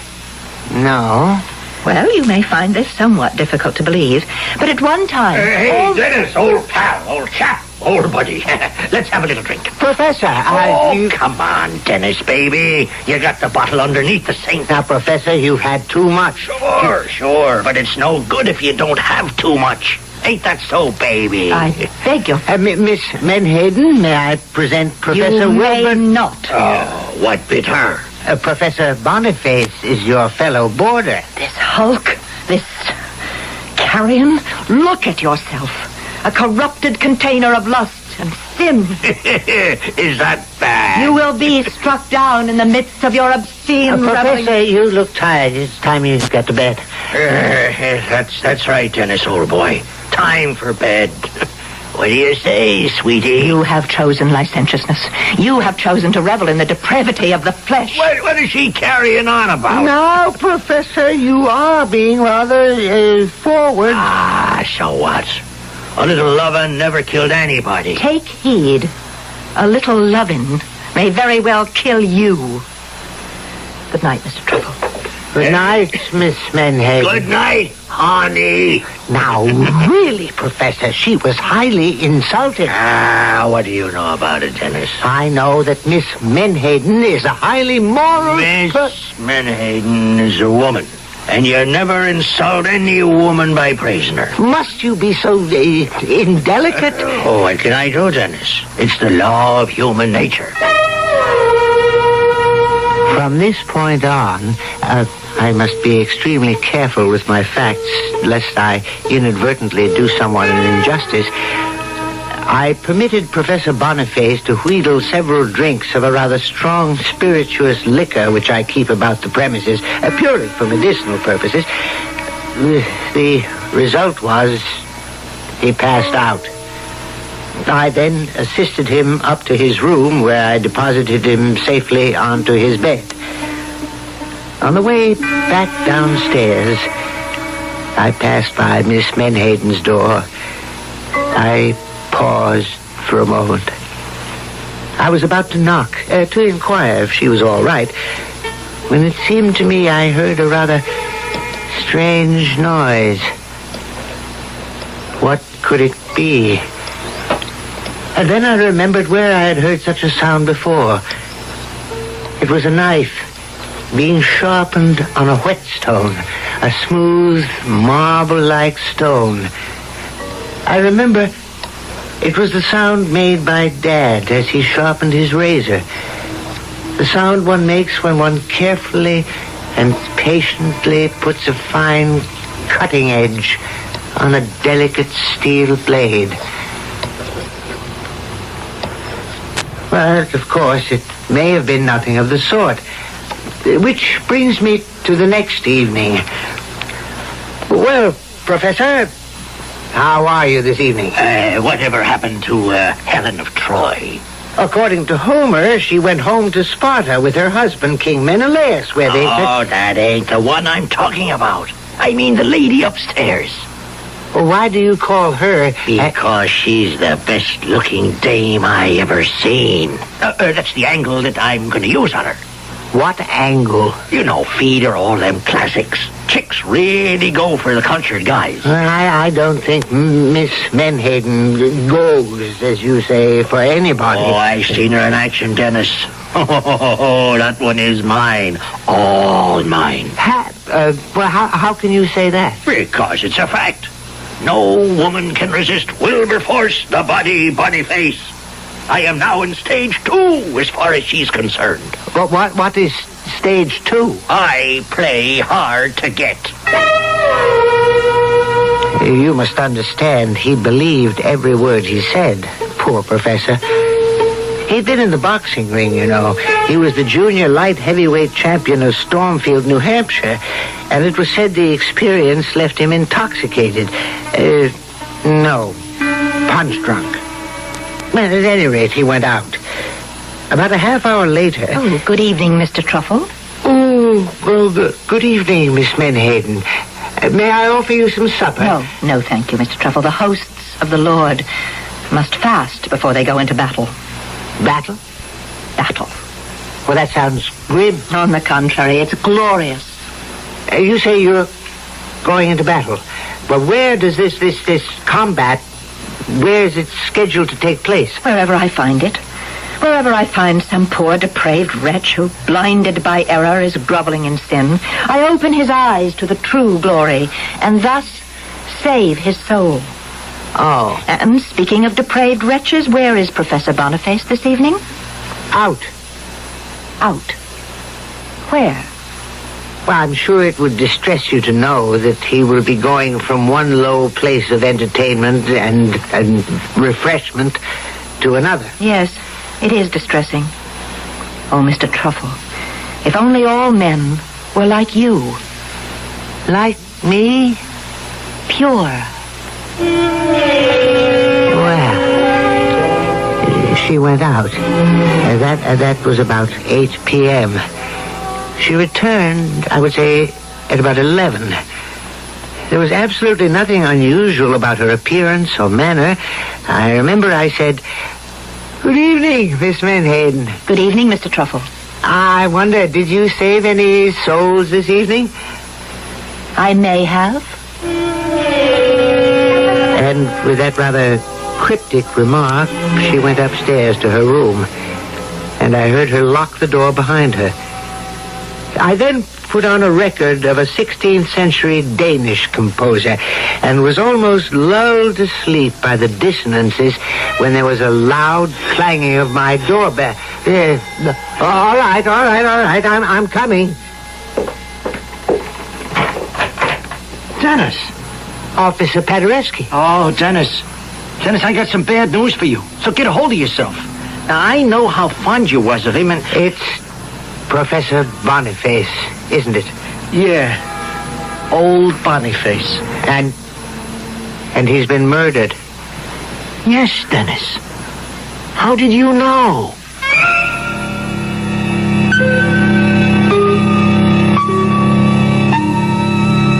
How did he know? We all knew, didn't we? We knew that Professor Boniface was not long for this world. And we could tell by the way Miss Menhaden was carrying on that she was the one who would dispatch him on his journey to eternity. But is this a fair assumption? After all, whatever happened to that good old American dictum, a person is presumed innocent until proven guilty? What actual proof do we have? We may or may not have some when I return with Act 3.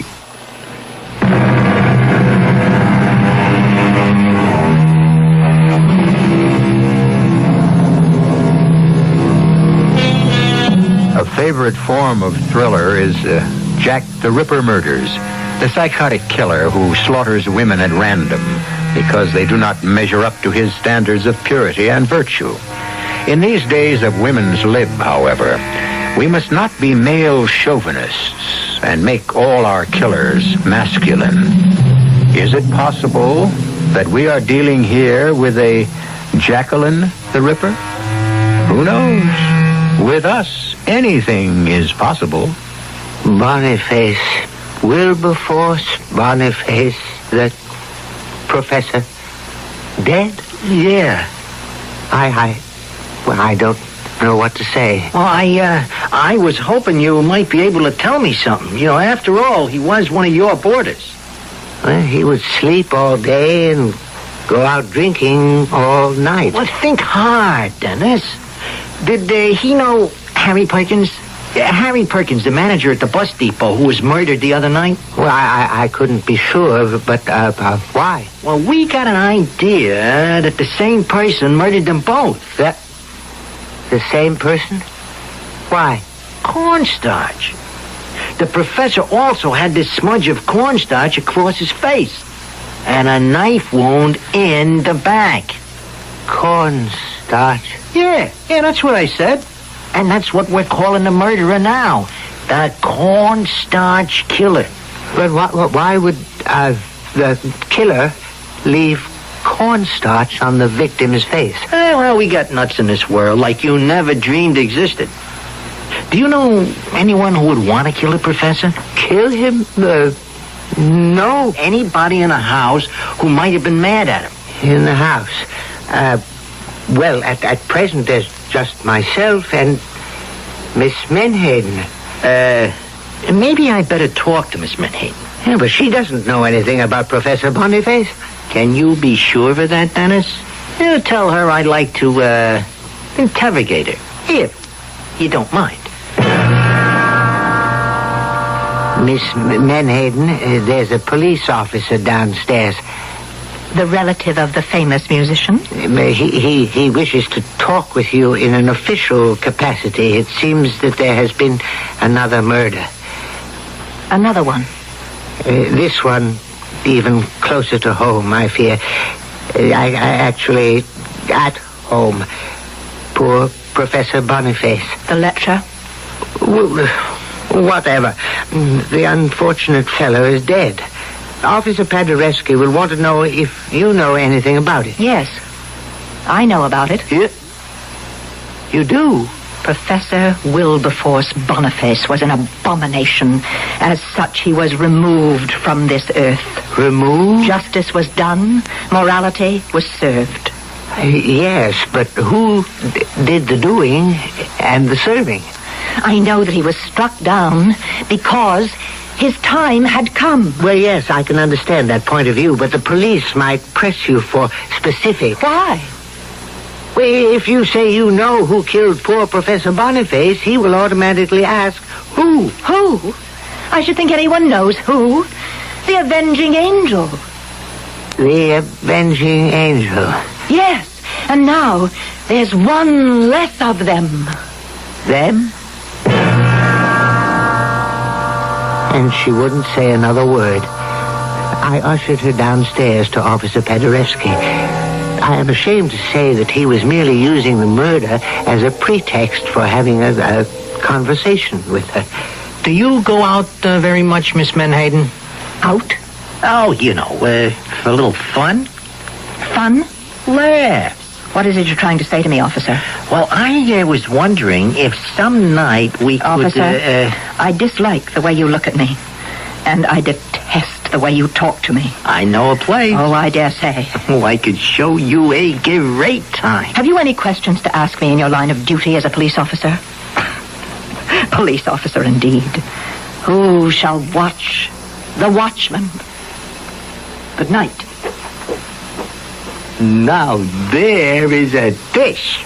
I'm afraid you angered her. Officer Paderewski, there's something you must know. Oh, what is it, Dennis? Well? Well, what? What could I tell him? Could I tell him that Maud Menhaden had spoken in a threatening manner about both Harry Perkins and Professor Boniface? Could I tell him that she had been out somewhere when the professor was killed? And about the cornstarch? Why did she want the cornstarch? Wasn't that something that might be of interest to the police? And yet I couldn't say a word. Hey, Dennis. Oh, Officer Paderewski. Have you found anything new about the murders? The cornstarch killer, it's all over the media. Yes, but has anyone reported seeing anyone who might be a suspect? Not a rumble. Now, how this guy can manage to sneak up behind his victim and just slip the knife into the back... You say guy. Why are you so sure? Hey. Are you trying to tell me it could be a dame? Well, Dennis, you're not a bad guy, but when it comes to figuring out murder, you're in over your head. But suppose I were to tell you... Hold it. Who there she is? Who? Look, across the street. Miss Menhaden. Look at the walk on her.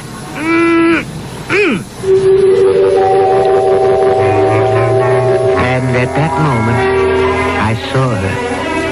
I saw Maud Menhaden for the first time. It was a flash of revelation. I saw her as the most beautiful and desirable woman in the world. How could she be a killer? And even if she is, which is a ridiculous assumption, how can you lose her?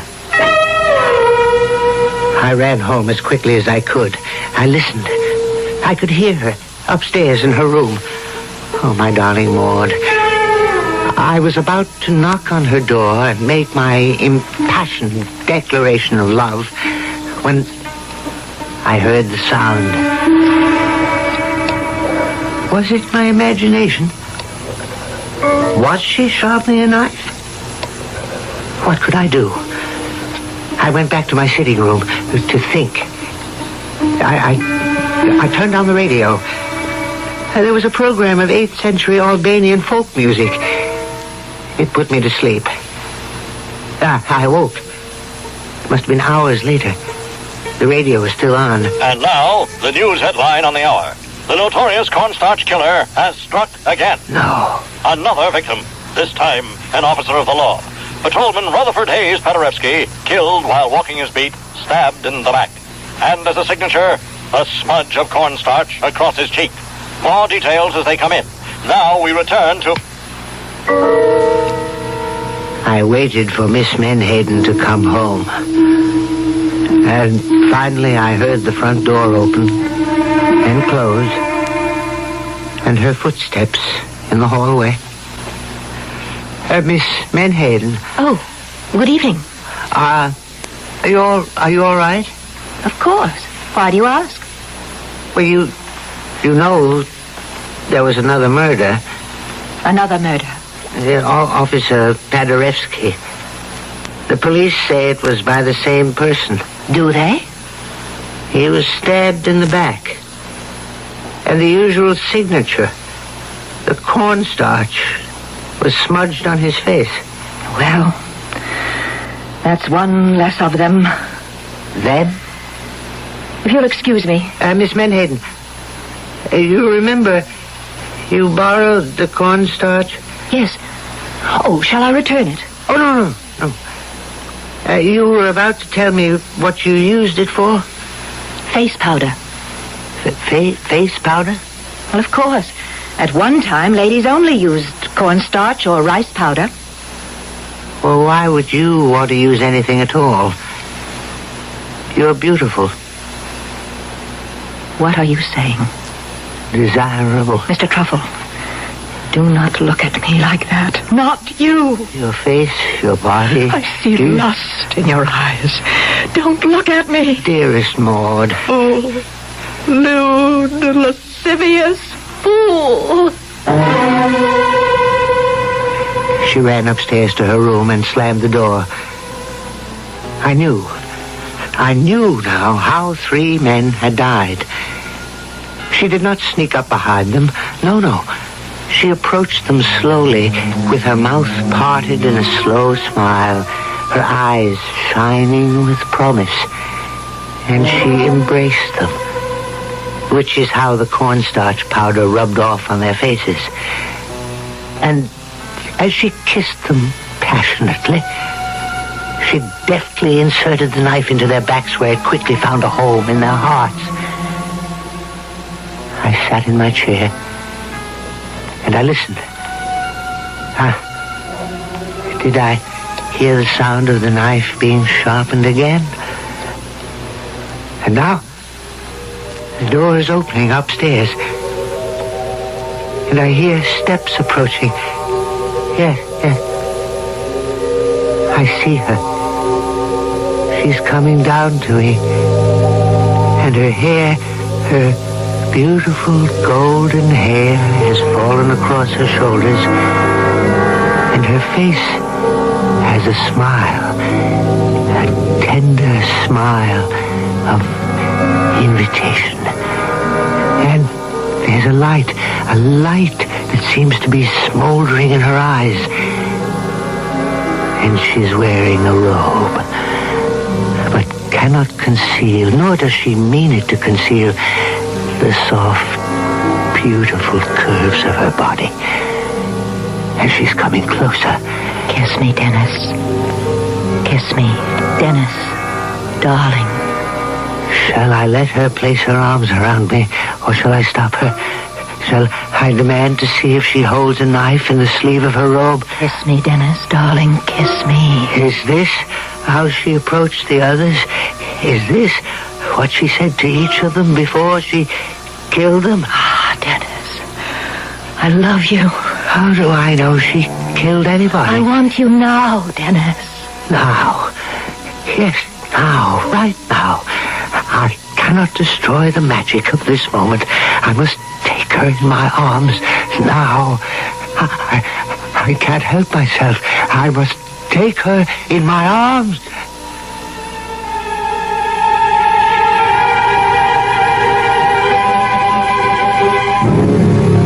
Did he win or lose? What do you think? I regret to say that the cornstarch killer had struck again. Yes, in these emancipated days, we are all equal all the way. Equal pay for equal work is what the ladies quite justly demand, and so it happened with Maud Menhaden. Captured finally by a policewoman, I might add, and she received equal pay for her work. She was sentenced to a fatal visit to the scaffold. I shall return shortly.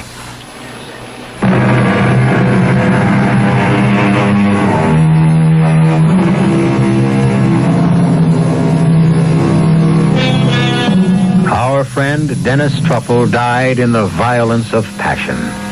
And yet, he probably died happy in the arms of the woman he loved. It wasn't much of an affair, perhaps, from your perspective or mine, but it was the great love of his life. And if it was of only momentary duration, well, who is to say longevity is always for the best in these matters? After all, you will admit he didn't have time to grow tired of her.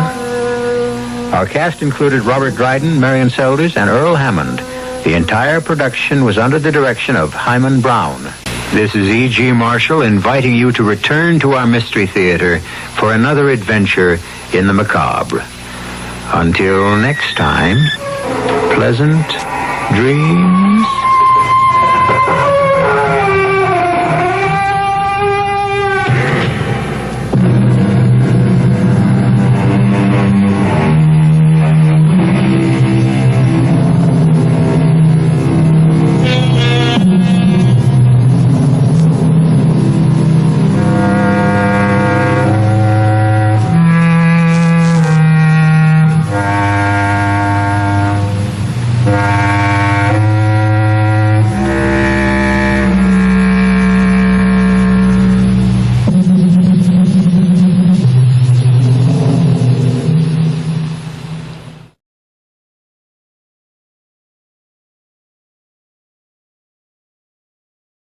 The CBS Radio Mystery Theater presents...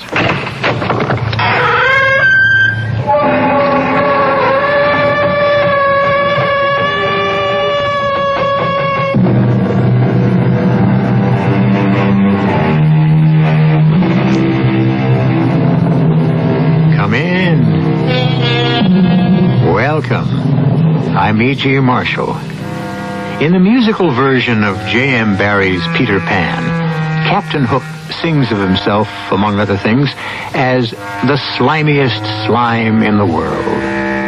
In my gallery of vampires, werewolves, murderers, ghosts, and witches, to me, the one who tops the captain's estimate is the confidence man who plays on the agony and confusion of people who have just undergone a shattering personal tragedy. This is a story, to quote Captain Hook again, of one of the crookiest crooks in the world.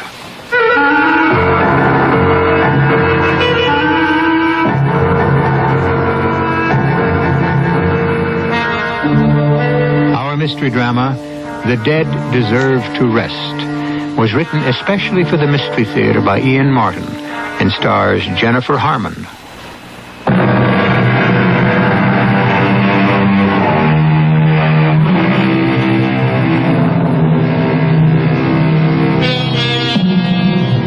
It was Robert Burns who said, "Man's inhumanity to man makes countless thousands mourn."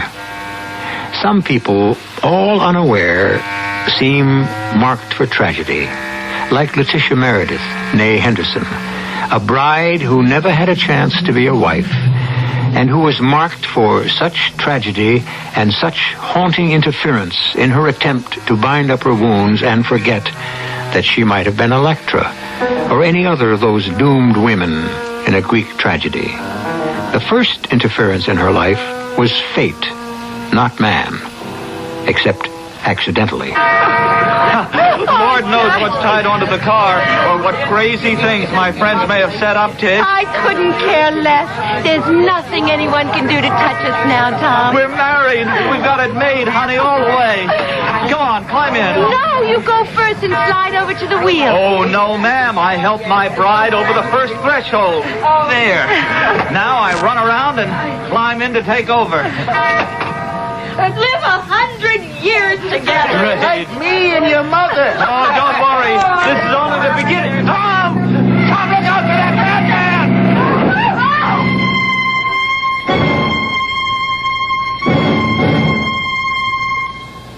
How is she today, Belle? I don't really know, Jim. They still have her under sedation, and I suppose she's half in shock. At least, thank the Lord, she had no physical injuries. I don't know how much that'll help when she finally comes to.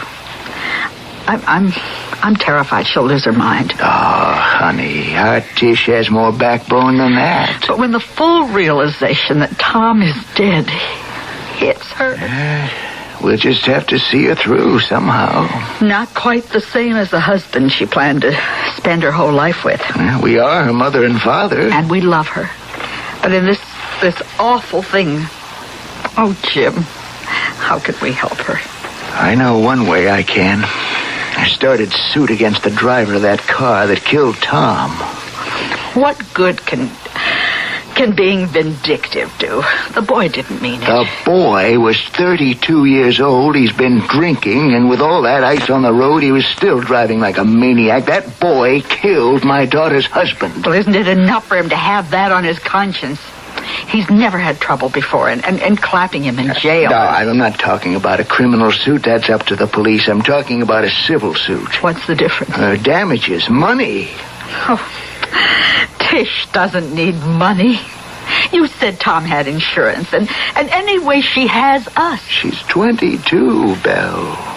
She had a probable 50 years of support to be expected from her husband. Even $50,000 worth of insurance wouldn't begin to cover that. Well, how much will you sue for? $3 million. What? Ed, they'll settle for $1 million. $1 million? But I don't think Tish won't help her now, Belle, but someday, maybe, she'll thank me for that.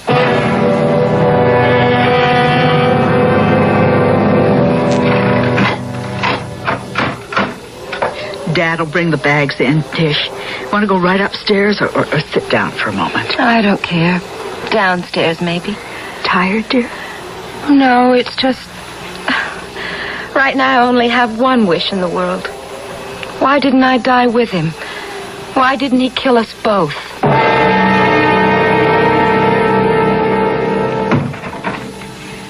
That you, Jim? Yes, Bill. It stopped snowing, hasn't it? It just started in again. Looks like we're due for a real Wisconsin blizzard. How are you, dear? A hothouse plant. I stayed indoors all day. You'd better mix yourself a drink. Don't worry. I'm glad the suggestion came from you. How's Tish? I don't know, Jim. 3 whole months.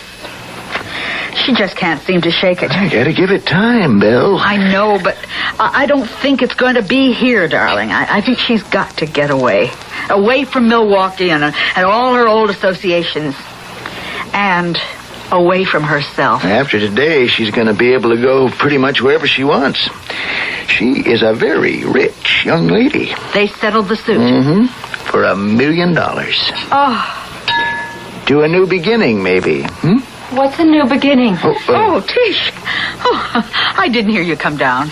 I'm not deliberate. I guess in a way I'm a sort of a ghost. Oh, Tish. I might as well tell you I'm thinking of cutting and running. Where would you go? What would you do? I was a working girl before Tom and I met each other. But it was here we did meet. I've been thinking if I got away, far away. I mean, with my own savings and Tom's insurance. Honey, let me tell you something. Money's no problem. I have just made a settlement which gives you quite an enormous amount of money. How much? For Tom's death, $1 million. As recompense? For gross carelessness. Would you consider that a fair exchange? Tish, honey, that's a hell of a thing to say to me. I'm sorry, Daddy. Of course it was unfair. That's me these days. I should be grateful. So, suddenly I'm a millionaire. What'll I do with it? It was the only, the best way I knew to help. I know. But getting born all over again depends most on self-help. So, here I go. Where, Tish? Oh, the biggest, noisiest, coldest... Oh, not cold like poor old Milwaukee, but cold-shouldery. The best place I can think of to be really alone because it's so packed with people too busy with their own affairs. The best place to learn to really tough it out. And a town I can really have something in common with. New York.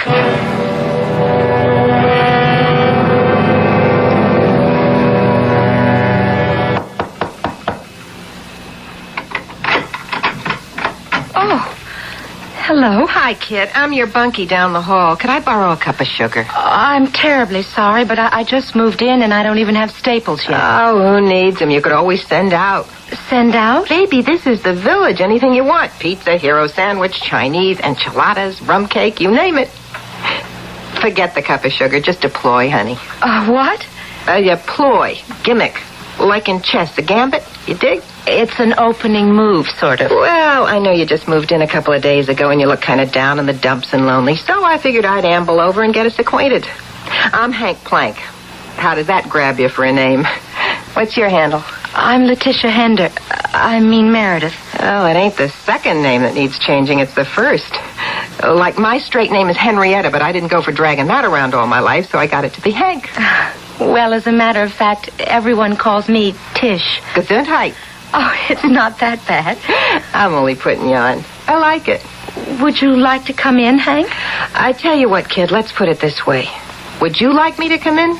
Yes, I think maybe you're just what I need. You're funny, and I could use a laugh or two. So I'll come in. Listen, when you're 5'2" and 160 pounds like me, you're a barrel of laughs. And that's before I open my mouth even, which, like you see, is as big as my waist. And I'll bet your heart. Well, I dig people is all. All kinds. Hey, that's a nice place you got. So what's the trouble, baby?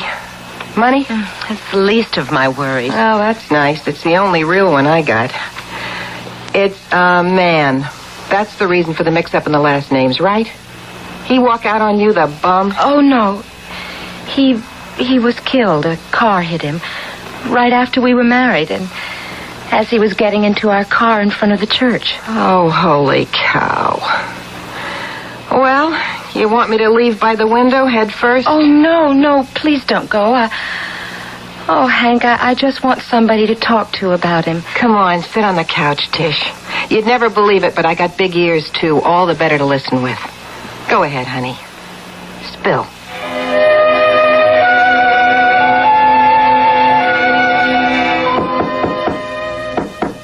Tish? You with it? I've been waiting for you, Hank. Well, listen, let's get this show on the road. I've got a hunch today's going to be a big one.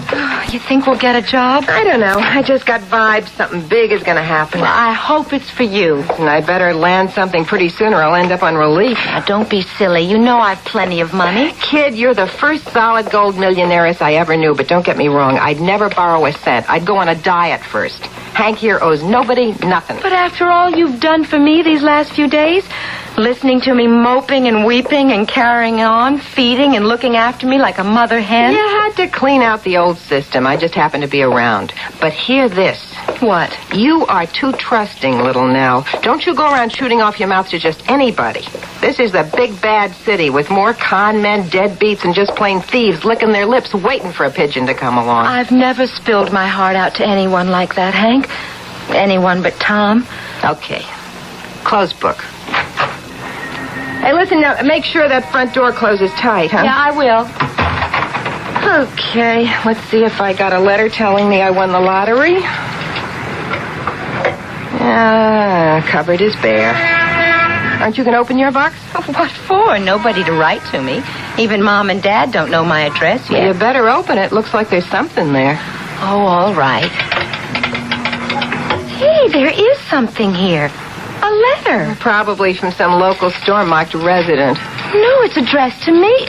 My married name. Who on earth could... Well, what is it, honey? I can't.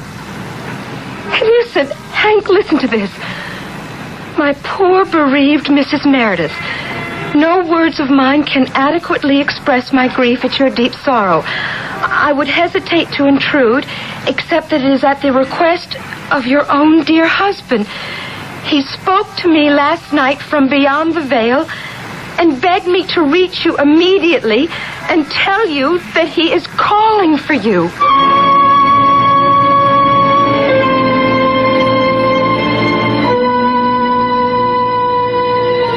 Here's a startling twist, which is only the beginning of a long, twisted chain of events.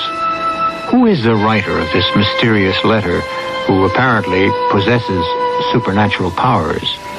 How else, in a city of 8 million, could he have reached unerringly to find one girl, alone, away from friends or family, none of whom know where to reach her? Unless, could Hank have been the one to let him know? I'll return shortly with some of the answers and Act 2.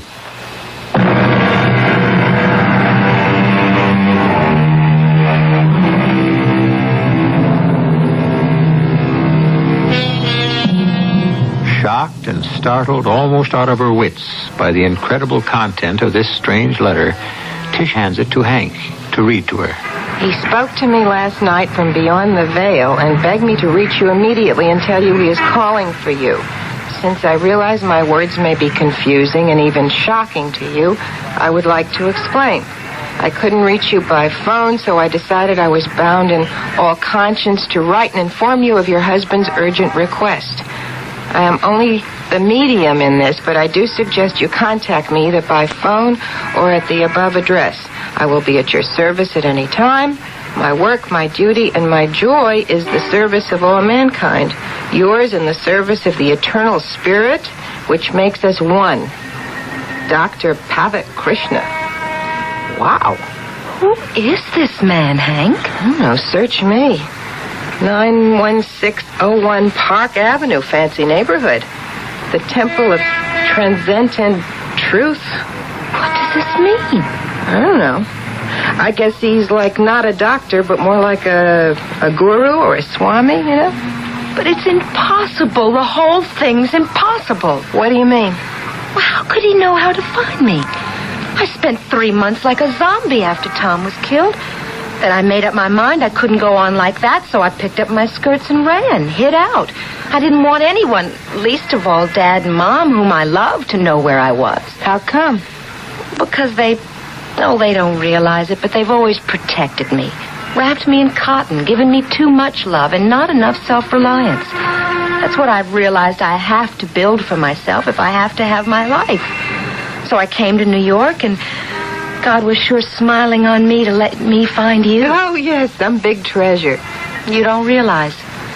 I mean, after I blew off steam and you rode out the storm with me, I, honest to Pete, thought I had a chance. A chance at what? Oh, I don't know. Coming to grips with myself, making myself a person, building some real backbone. But this has just turned me all to jelly. I don't get that quite. Don't you see? I was brought up to believe in a world after death, but I never thought...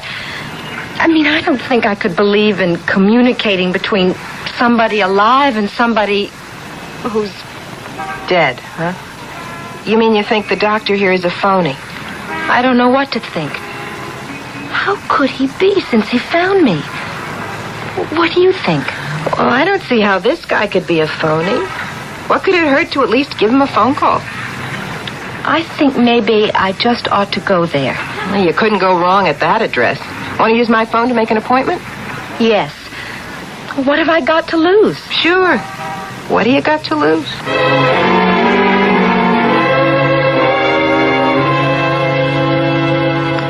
Oh, yes, Madame Meredith.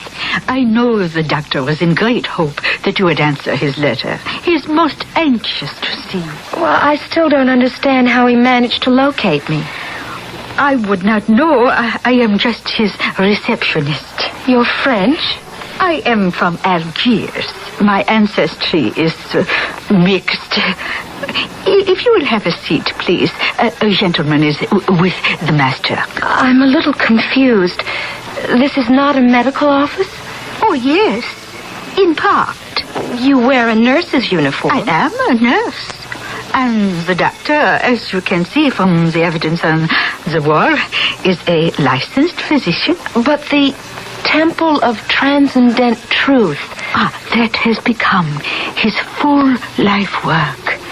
There are many steps to the truth. But he is here himself now. He will explain. But you're sure you can't help me somehow? Everyone says you can work miracles, Dr. Pavat Krishna. I work no miracles, Mr. Young. For some people, I can show the way. Not for all. Why not for me? Because your heart is not truly open. Because you come in doubt. There is no truth without faith. No bridge that can be built without belief. But If you will excuse me, Mr. Young, the doctor has someone waiting. An emergency case. It's Madame Meredith, Master. I am so relieved. You will please come with me, Mrs. Meredith. We have much to talk about. I don't understand why when we don't even know each other. All will be revealed in time. Please to follow me. Show Mr. Young out, Sister Mary's.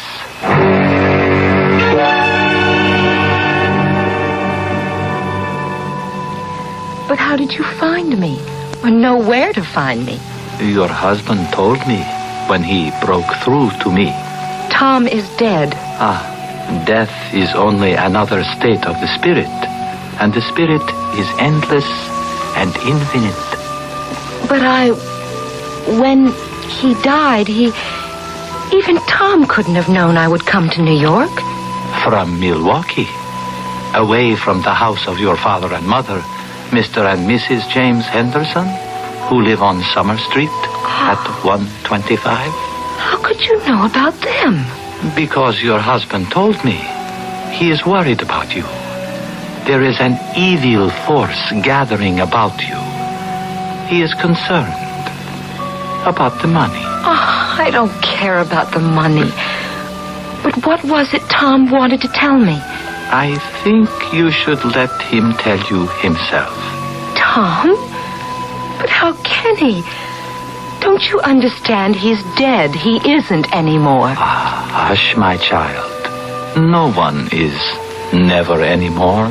I'm just so confused. There is confusion because you do not yet know the light.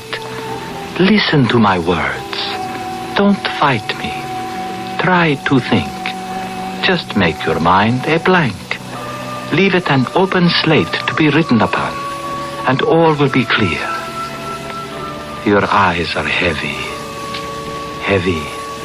Heavier now. The eyelids will not stay open. They close. There is no light behind them.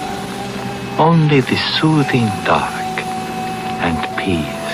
Peace. Rest and peace. And you are asleep. Asleep. Asleep. So, no reaction? Is she under? Yes, completely. Prepare the syringe and bring it back. She must feel well and joyous when she wakes. Yours to command, mine to obey. I wonder. I may rule the others, but you know that I am your slave. You are still in a trance, Mrs. Meredith, but you may open your eyes. There. How do you feel? At rest. Splendid. Now you are going to answer me some very intimate questions about your relationship with the man you loved and married.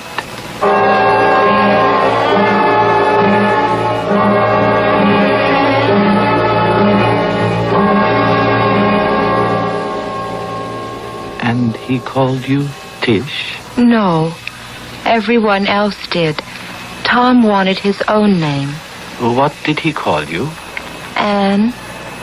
My full name is Letitia Ann. Did he have a high voice? No. Low? Not growly. Like yours a little, but younger.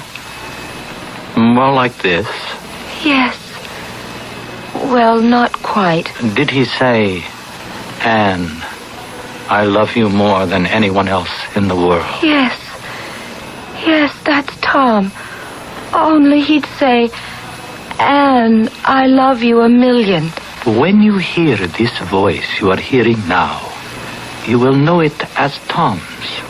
You will know it as certainly as the sun rises. I will know it as Tom's. Tom left you a very rich woman. $1 million. It was like blood money. I will never use it, only for some worthwhile charity. Would you sign it over to the Temple of Transcendent Truth? I don't know. I don't know what it is.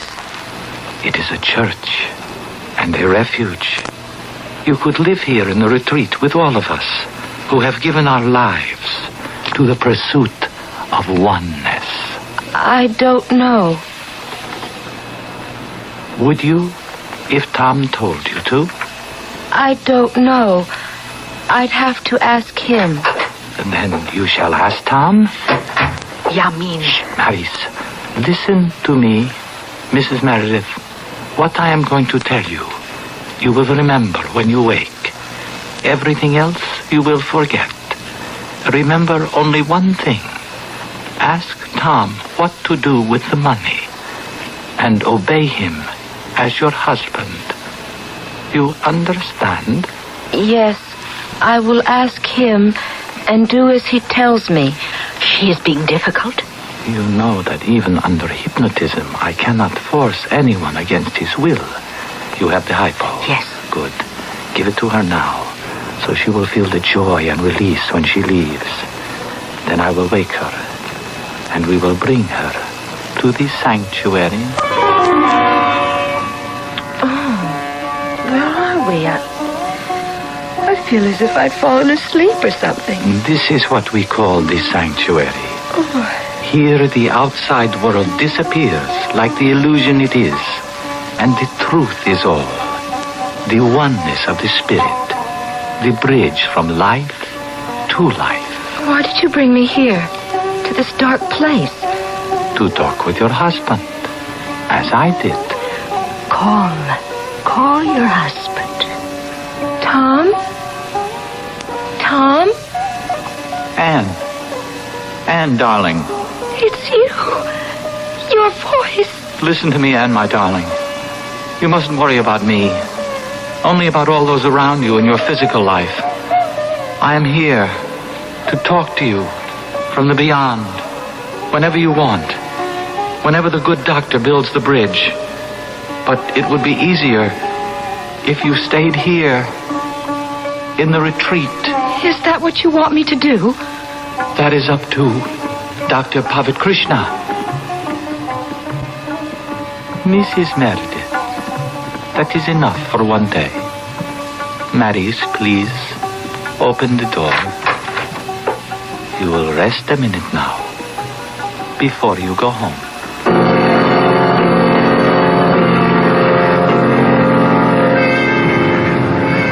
Excuse me, miss. Please, I'm sorry. I'm not feeling very well. I wouldn't bother you, except that we have seen each other before. We have? Yeah, in Dr. Pavat Krishna's office. I came out while you were waiting to go in. Oh, yes. But I'm sorry, whoever you are. Gary Young. I just can't talk at the moment. I'm too... Oh, please let me go. I only wanted to ask you, did he bring you any relief at all? Oh, could you get me a cab, please? I think I'm going to pass out. Yeah, sure. Just give me your address. I'll see you home.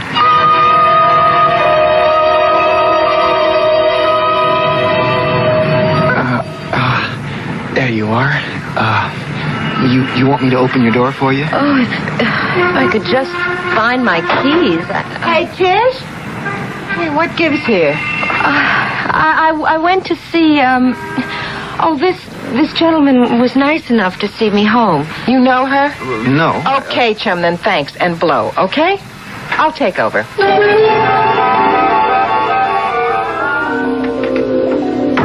Hey, you still here? Yeah. Listen, I don't know who you are, mister, but who? You're looking for patsies, don't take me on. You make one wrong move, I just as soon cut your throat. Hey, Tiger, down, no sweat, no problems, and a little advice for you later. But first, the credentials. You get the message? Police? Detective Young, first homicide. Now, you want to put that carving knife away and let's you and me talk turkey.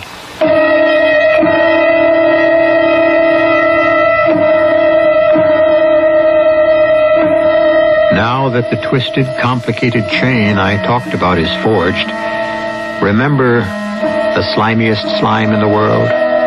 The crook who feeds on human grief and loss and far too often gets away with it.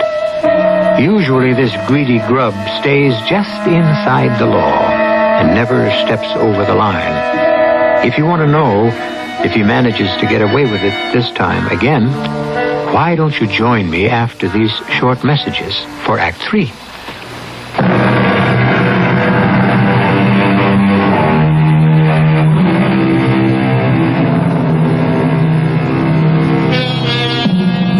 The mystery mystery at the core of this story is still how Dr. Pavat Krishna could have divined the information he had to begin with, unless he is a true psychic. Any suspicion of Henrietta as an informant is long since laid to rest. And even doubting the authenticity of Detective Gary Young's badge and credentials, there is no way he could have known who Henrietta is or what connection she has with Tish. So, let us proceed to the proof of the pudding.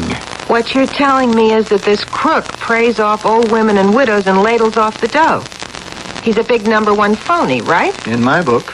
So why haven't you nailed him sooner? Because we can't get anyone to testify against him. I can't prove it, but at least 2 older women who've left money in their wills to his temple, died. Kind of very convenient. You mean he's a murderer? The whole setup smells.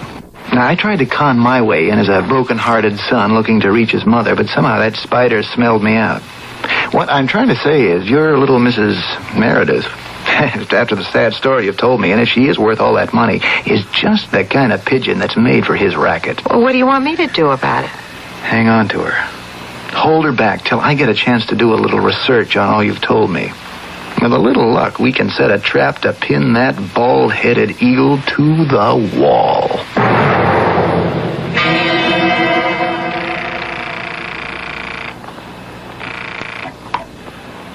Hello?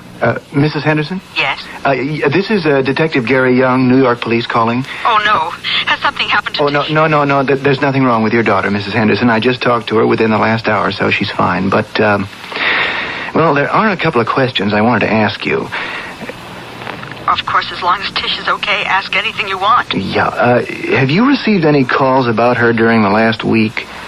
Why, yes.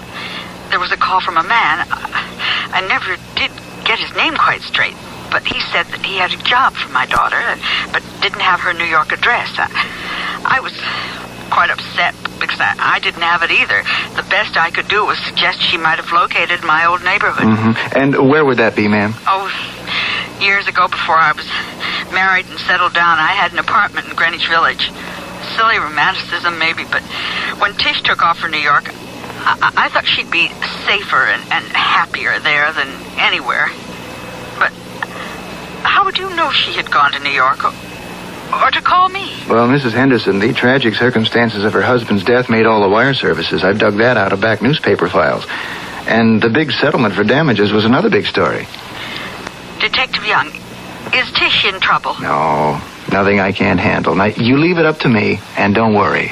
I'll call on you if I need help.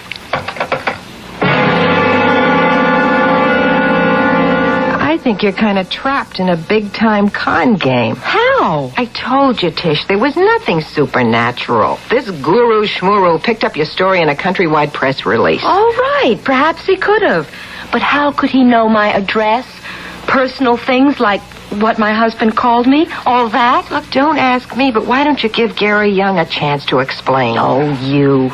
You just went hook, line, and sinker for a good-looking cop, and he can make you believe anything he wants. Yeah, I wish that was the truth. I wouldn't have to be asked to give in.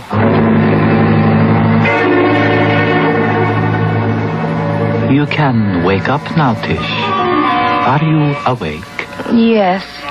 Would you like to talk about the money? No. But you do want to talk to Tom. Oh, yes. That money preys upon your mind, does it not? Yes. Then why not let Tom suggest what to do with it? Yes. I would do what Tom asked. That would be right. Very well, then.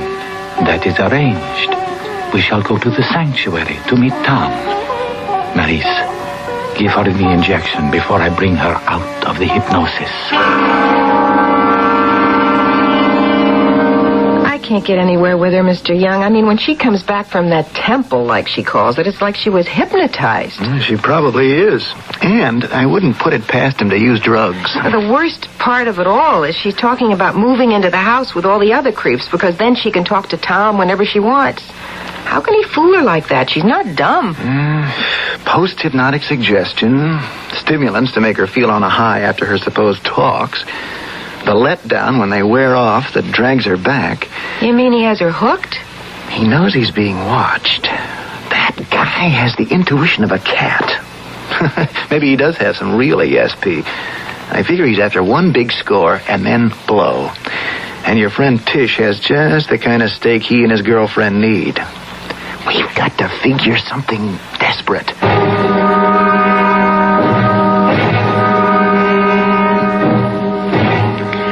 I mean, time is running out for us. I feel it. We must figure something out. I know, but for some reason I cannot break her down. How do I get that $1 million from her? Where is it? In Milwaukee, in a safe deposit box. In real money? Better than that. What is better than money? Diamonds. Diamonds? Her father is in the business. When she did not want the money for herself, he persuaded her to invest. And he bought for her diamonds. Oh. Perfect for us. Untraceable. Good as or better than gold. In South America, we could live like kings. If we had them. We are going to get them. And we are not going to wait.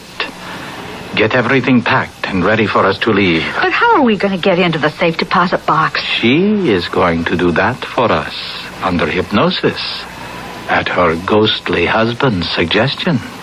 And then? I cannot keep her hypnotized forever. It will be like the other two. She will have to die.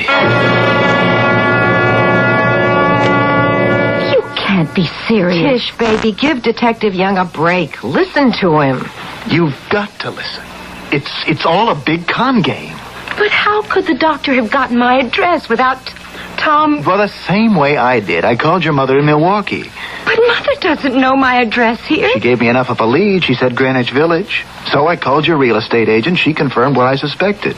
Someone called her 10 days ago saying he had a job for a Mrs. Meredith but couldn't locate her. See, honey, it's like Gary says. Once the doctor knew the village, he just kept calling agents until he found the right one. No, I can't. I won't. Now, listen, I'm going to tell you something else.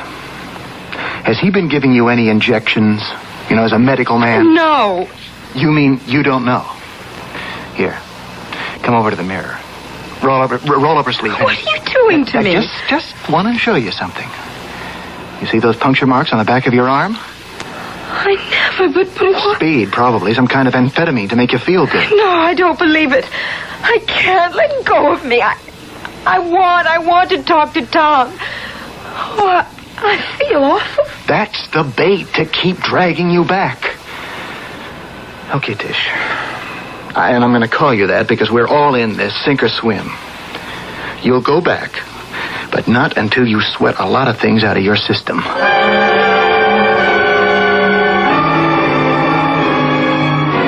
Where in the devil is she?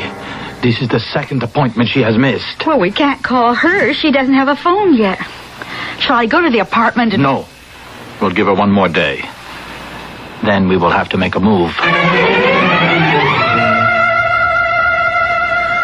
Okay, Gary. I've been a stupid, romantic, gullible little fool. I should have realized, remembering Tom, that he'd never have gone with this, no matter where he is. I think I owe him something for making him out as foolish as me. Okay, let's get busy setting houses in order. What do I do? Well, it's simple. And I hope not too dangerous. Now, they're hungry for money. I think we can catch them off guard. The first thing is this. Nobody can be hypnotized if they don't want to. I'll show you a trick which is guaranteed that it won't work. Then, after that, do everything he wants to. Pretend to agree. Try to get him to lay out everything he has in mind. Now, you'll have the radio transmitter in your pocket, no bigger than a pack of cigarettes, and the mic is here. You see, in this brooch? We'll have the house covered. If you get in any real trouble, press here against the pack. That's an alarm. And if not, go with it. And trust me.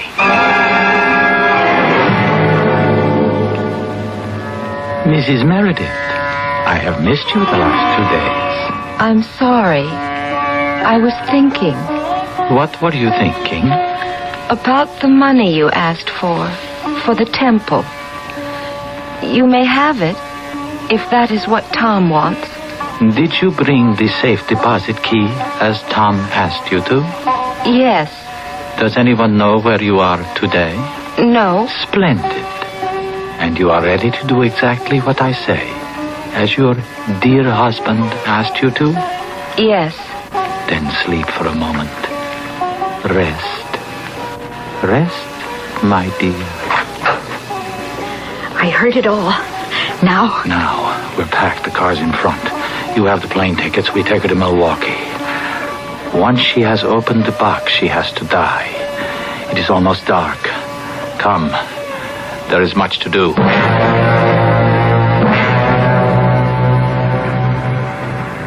I am quite sure I have her under. But hold her tight, Maurice. We take no chances. Put her in the middle, between us. Mrs. Meredith? Yes? Climb into the car, my dear. That's right. Now you, Maurice, and I will go around to the driver's side. All right, Doctor. Hold it right there. What? Who? Police. Police. Don't move. You're covered. Look out, you crazy... Doctor, watch it.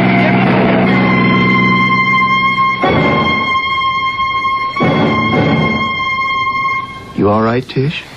Yes, I think I fainted. What happened to the doctor? He was killed. Crazy madman who came in that car from nowhere. Did you find him? No, I don't know. He turned the corner, disappeared into thin air.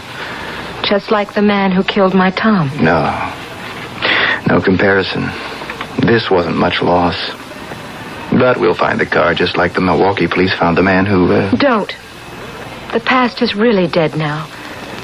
And somehow, Gary, I don't think you ever will find this driver. Because I saw him just before the car hit. Oh? Well, could you recognize him if you saw him again? Yes, only I never will. I told you the past is dead. The man behind the wheel was Tom.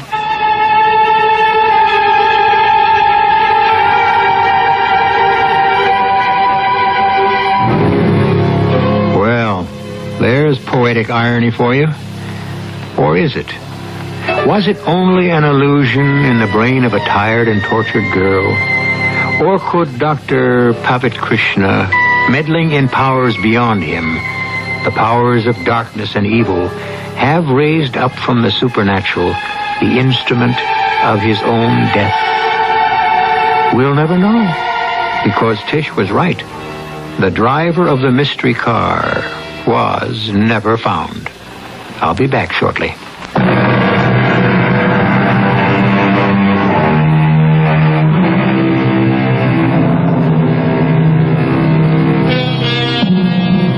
There's a little more to add.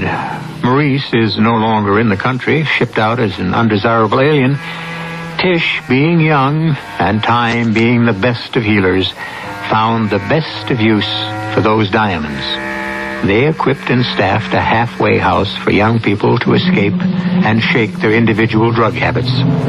She has found another doctor, the head one at the clinic, and this one she will marry soon. She doesn't go often to New York, but when she does, it's to visit her best friends, Mr. and Mrs. Gary Young. That's the ex-Hank Plank, who has shed an uncomfortable name and 35 pounds along with it. Our cast included Jennifer Harmon, Russell Horton, Martha Greenhouse, William Redfield, and Terry Keane. The entire production was under the direction of Hyman Brown. This is E.G. Marshall inviting you to return to our Mystery Theater for another adventure in the macabre.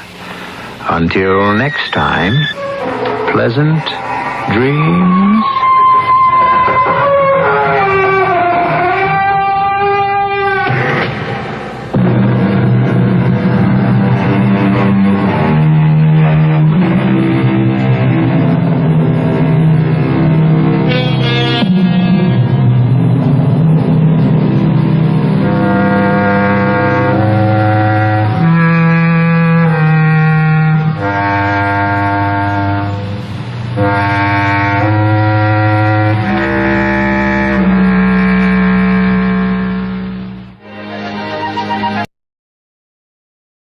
The CBS Radio Mystery Theater presents...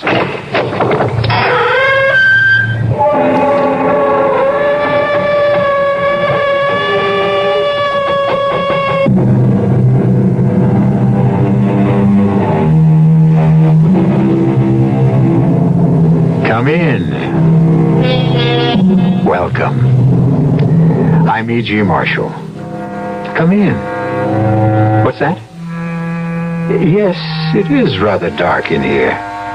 You see, we never turn on the lights. We don't need any. At the Radio Mystery Theater, all we illuminate is your imagination. We fill it full of ghostly radiations, mysterious emanations, the eerie glow of terrifying images. And now we have a most unusual image for you.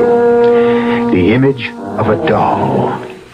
Yes, I said doll. And a very pretty one, too. Long, silky blonde hair, innocent, round blue eyes, a charming dress of taffeta and lace. This is the central character of the story you're about to hear. Of course, you're asking, what makes a doll an image of fear and horror?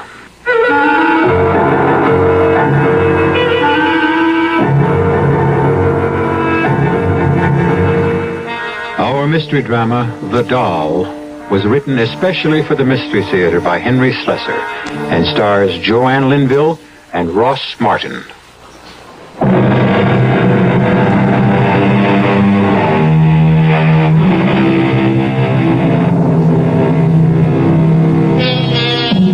Our story begins in the classroom of a small coeducational university. Not a very unusual setting. But today, these young men and women are hearing an unusual lecture. The guest speaker is Professor Eric Douglas, and the subject of his address is written in chalk on the blackboard. Let's step a little closer and see what it says. Homeopathic magic, ancient and modern. Let's be quiet and listen. For thousands of years, people believed they could injure or destroy their enemy by injuring or destroying an image of it. And so they made likenesses in cloth, in wood, in clay. The ancient Egyptians used wax. The wizards would take a drop of a man's blood, clippings from his hair, or parings of his nails, and knead them into a wax figure. You mean like a voodoo doll, Professor? Voodoo belongs to the modern era, but the idea is exactly the same.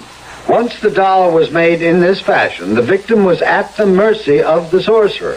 So, you see, the doll is really man's oldest toy and perhaps his deadliest. You mean that stuff really works? Well, that is the strangest part of all. Sometimes it works very well.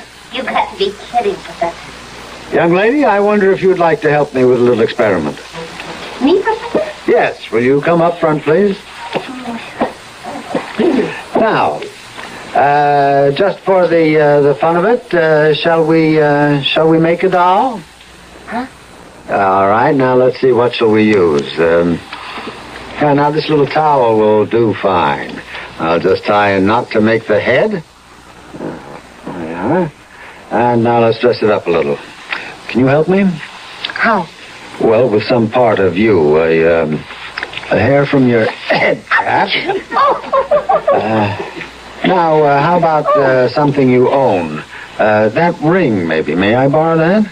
Well, yeah, thank you. Now, we'll put that around the neck. Voila! We have an instant voodoo doll. Fascinating, isn't it? To know that the doll is meant to be a representation of you? Now, look at it. I'm looking. Yeah, well, keep looking. Now, don't take your eyes off of it.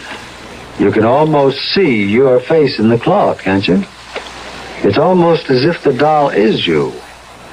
Whatever happens to the doll happens to you. You, the doll. You, the doll, sharing one body between you. One life, one destiny. I still think it's silly. All right. And let's see what happens when I take this letter knife. What are you going to do? Nothing. I'm merely going to plunge this knife into a meaningless piece of cloth. No, don't!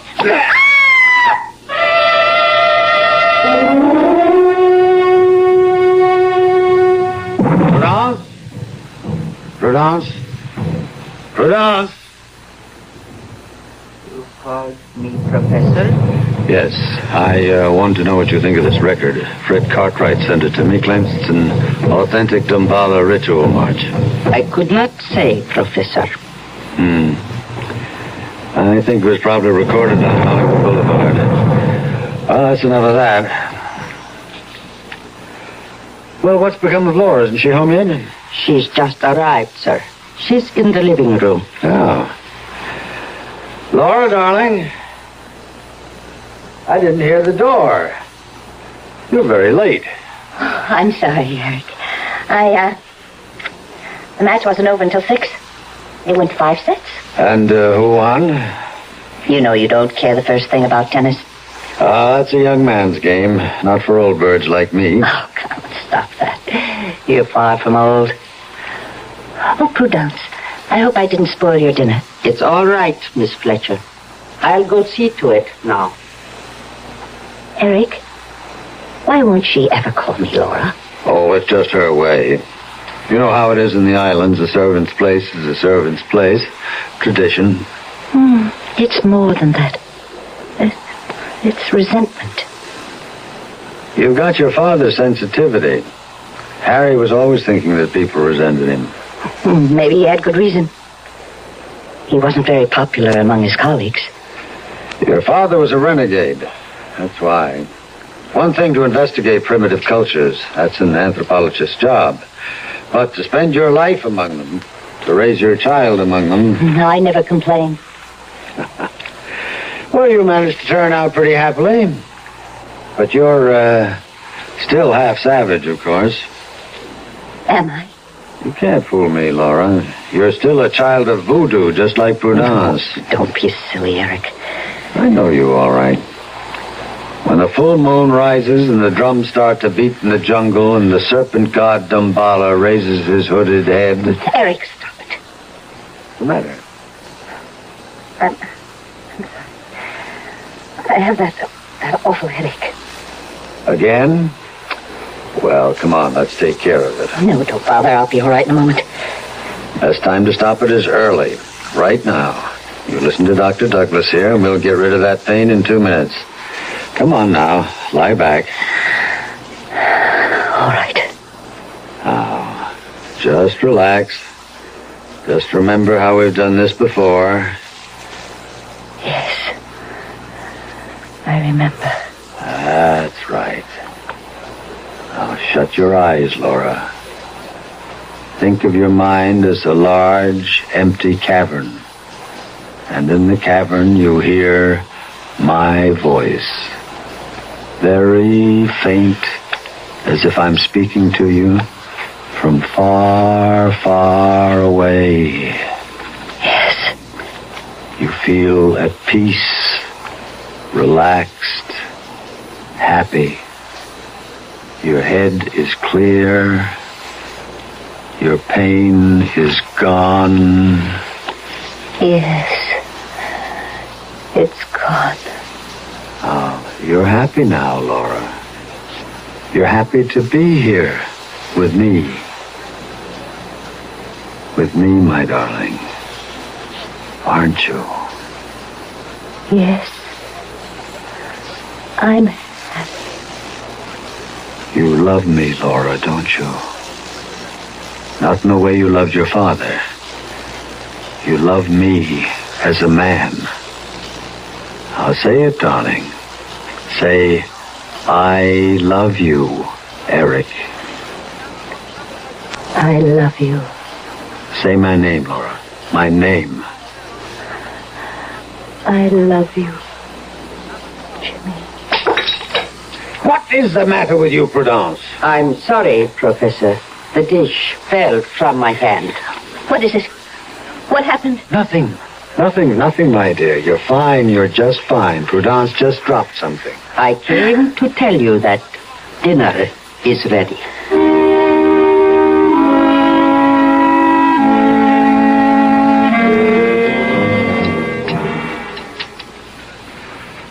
Well, so you had a good tennis game, did you? Was it mixed doubles? It was, as a matter of fact. Oh, Who was your partner? Not someone named Jimmy by any chance? Why, yes. How did you know?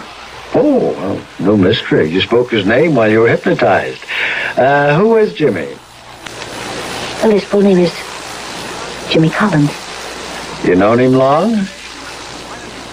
About 3 months. 3 months? Well, you've never mentioned him before. Oh, I'm sure I did. I'd love for you to meet him, Eric. I'm sure you two would get along. What's he do for a living besides mix doubles? He's in Wall Street. Well. Maybe you started choosing your friends more carefully, darling. I'm glad to see that. But, just the same. Eric, I wish you would stop talking to me like a scolding father. I am not your father. I was talking to you as a friend. I'm sorry. Do you wish dessert now, Professor? No. No, Prudence, no dessert. Gotta stay in trim. Who knows, I might take up tennis yet. Laura, I tell you what. Why don't you bring this Jimmy around? I'd love to meet him.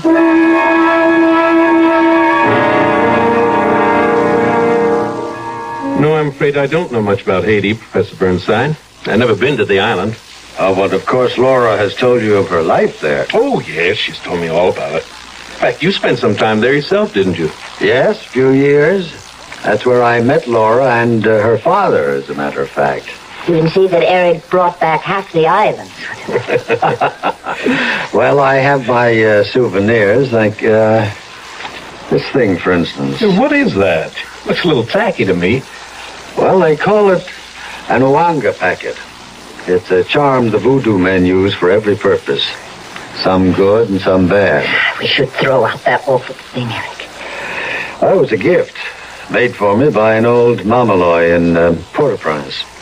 It's a protective charm, guaranteed to ward off the devil, and of course, Laura can tell you more about it. Laura's much more of an expert on voodoo than I am. You mean just because she was raised on the island?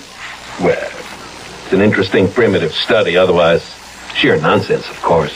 Oh, you shouldn't have said that. You've offended Laura dreadfully. Laura's a believer, you know. She played with voodoo dolls the way other children play with Chatty Cathy and Betsy Witsy. Eric, please stop it. Ask her, Jimmy.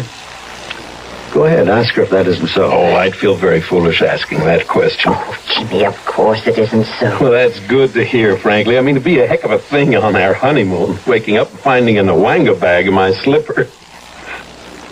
Did you say honeymoon? Yes. Didn't Laura tell you? Laura and I are engaged. We're going to be married next week.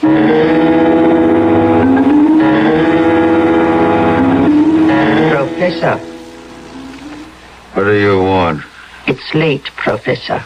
After midnight. Leave me alone, Prudence. Go to bed. There is no chain strong enough to hold her. What'd you say? The girl is not of your blood. Why do you struggle to keep her? Prudence, I can't lose her. You hear me? If I lose Laura, I die. No, Professor. Oh, you've got to help me. If you want me to live, you've got to help me. There is nothing anyone can do. There is something that you can do. What is that? I've been thinking about it all night. Prudence, you can make a doll.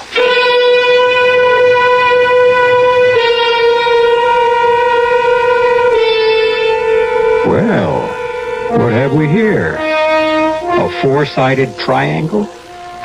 Professor Eric Burnside, young Laura Fletcher, Jimmy Collins, a servant named Prudence. Or is this going to turn out to be a five-sided triangle with the fifth member of the equation, a doll? We'll find out what Prudence can do to help the professor in his emotional dilemma when I return shortly with Act 2.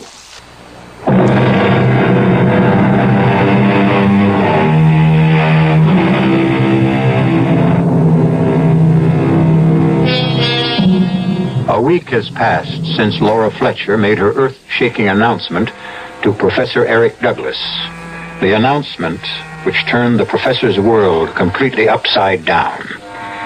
But for a man who has looked into the future and found it bleak and empty, Eric seems like a happy man at the moment as he listens to the sound of the Damballa ceremony and waits for Laura Fletcher to enter the room. Eric, I'm here. Laura. Well, let me stop this racket. Well, don't you look lovely? And don't you look well? Eric, I can't tell you how good it is to see you smiling. Well, I've got something to smile at, all right? Myself. I don't know what came over me that night, Laura. I just was not myself. I couldn't let you run off and get married without my blessing. And a suitable present, of course. A present? Eric, you shouldn't have. You've always admired this ivory charm, and I want you to have it. You and Jimmy. Oh, Eric. It's beautiful. It must be priceless. Well, it's not as priceless as our friendship. I wouldn't want anything to happen to that. Oh, thank you so much. Jimmy will be as thrilled with it as I am.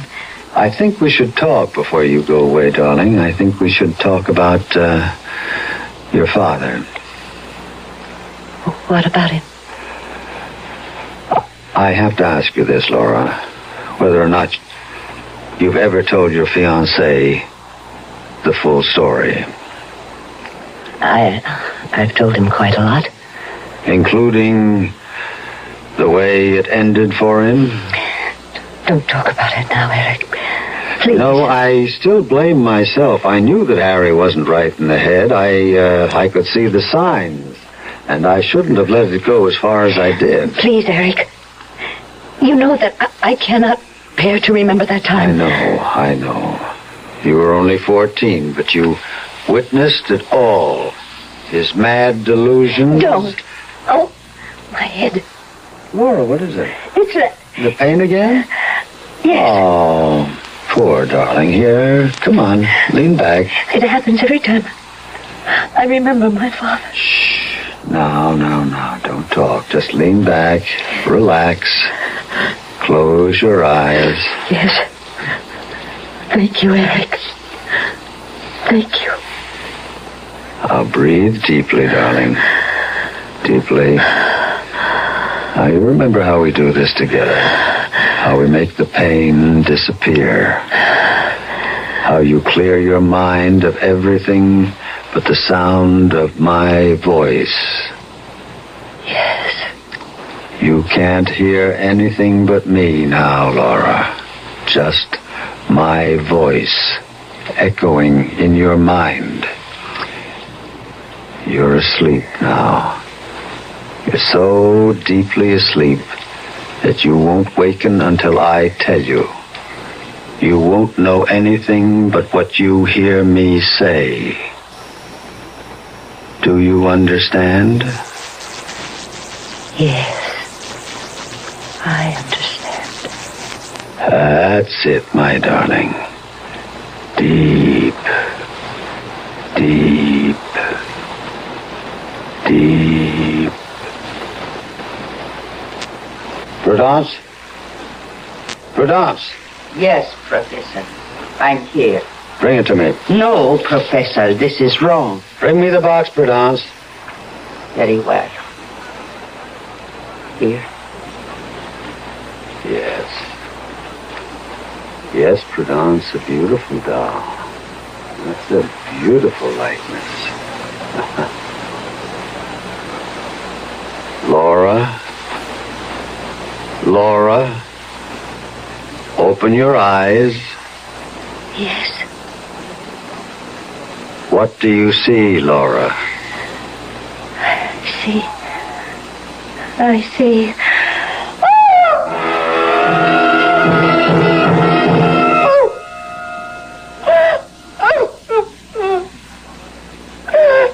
There, darling. There. It's all right. Don't cry anymore. What happened? What happened to me? Nothing at all. You were asleep and you had a bad dream. Asleep? Yes. You had one of your headaches, do you remember? And I put you under hypnosis, and then I decided to let you sleep it off. You seem so tired. I feel so strange. I know. The truth is, well, I'm not sure that you're well. What do you mean? When do you and Jimmy plan to get married? This weekend. I can't help wondering if that's wise. What do you mean? I wonder if you're well enough. You seem so run down, and the headaches are obviously worse. Took a long, long time to make you lose the pain. Eric, Jimmy and I are getting married this Saturday. We're driving to Crompton late, and we're getting married by the Justice of the Peace. Nothing is going to change that. Nothing.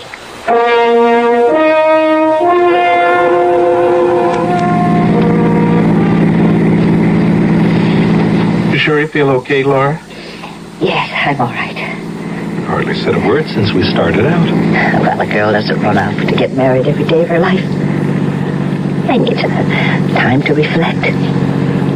Haven't changed your mind, I hope. No, I haven't changed my mind. Well, then what's that cold sweat all about? It's not another one of your headaches, is it? No, it's just nerves. It's bridal jitters. You know, maybe if you didn't drive so fast. I can't help it. I'm in a hurry.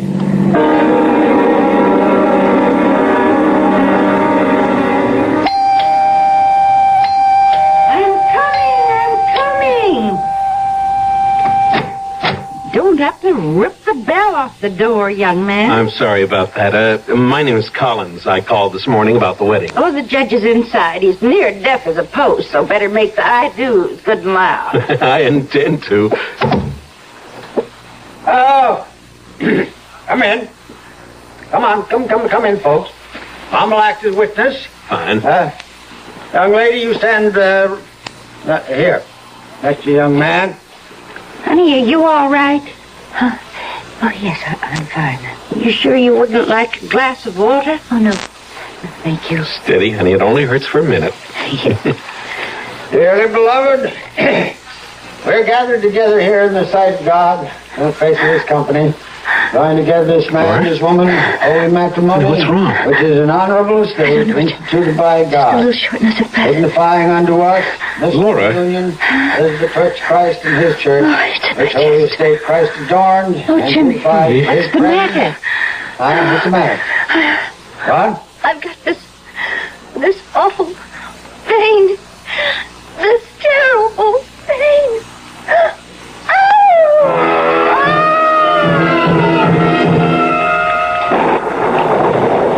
It's raining. Oh, Jimmy. I'm so Oh, sorry. honey, now come on. Don't be sorry. Just take it easy, that's all. That's what the doctor said. I do feel better now. Much better. Oh, who would have thought the day'd turn out like this? Stuck in a cheap motel across the street from the Justice of the Peace. We're not even married yet. It'd be deliciously sinful if it weren't for this miserable room. Jimmy. What is it? Oh, God. Jimmy, help me. What's the matter, honey? Is the pain again? No, it's something else. Jimmy, I have to get up. Oh, come on, I have stay to in get bed, up. darling. You heard the I have to move. Laura! Jimmy! Oh, Jimmy! Lord, you hit the wall! I can't stop myself! Oh! Laura, stop! Hold me, Jimmy! Hold me! I can't stop Come on, darling, don't bite me! Don't bite me! Stop! Bring yourself around this way! Oh, I can't help it! I can't! I have to move! Look out for the table! What's happening to me? I have to get control of myself. I don't belong to myself anymore. Laura!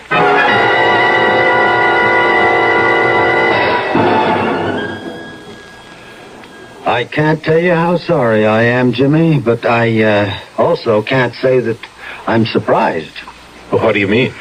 Well, my field is anthropology, but I'm not a complete stranger to the psychological sciences. In my opinion, Laura's problem is the result of a conflict, the difference between two worlds, the world of everyday reality and the dark world of superstition. No matter how much she laughs about it now, Laura grew up believing in devils and zombies and voodoo dolls. Come on, I just can't believe that. Well, that's why I feel so strongly that Laura, well, she just isn't ready for marriage. Now, here, let me show you something. What is that? It's a doll.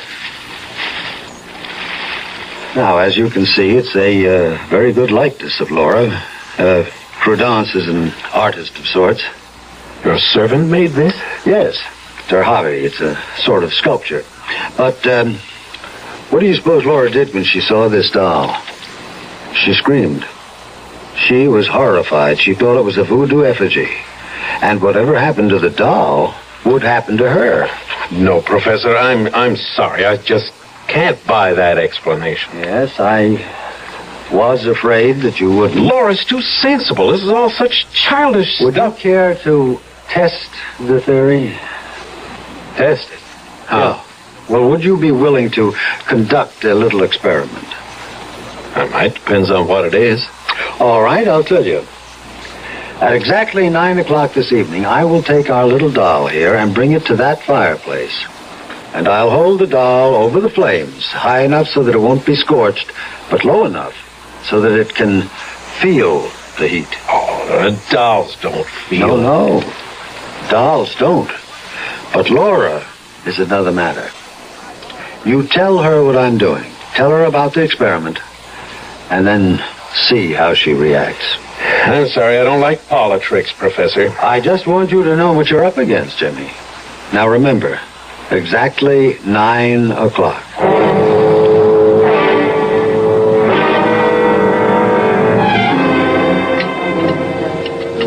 I don't understand you sometimes, Jimmy. I mean, I know you saw Eric. You told me you were going to. All right, I saw him. And? He just told me a lot of nonsense, that's all. About me? And my father? About you and voodoo dolls. What did he say exactly? Laura, why did he have that doll made?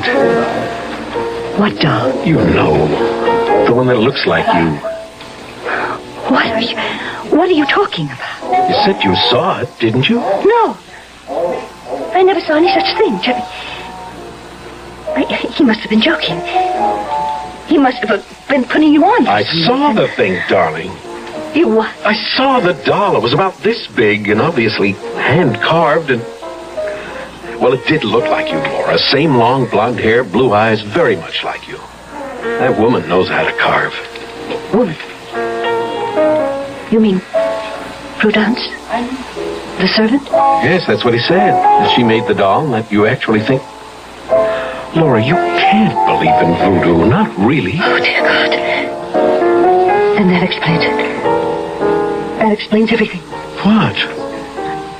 The pain in my chest, it was like the thrust of a needle. Oh, now, come on. And the way I lost control as if I did... Like I was being flung about like a doll. It was exactly like a helpless doll. Now, cut that out. You know that isn't so. You're just convincing yourself of this nonsense. It's all in your mind. But what else explains it to me? What else? As long as he has that doll, he has me. Shh. Honey, please, that's crazy. You've got to find it, Jimmy. You've got to get that doll away from me. Okay, honey. Just give us a little time. I don't have any time.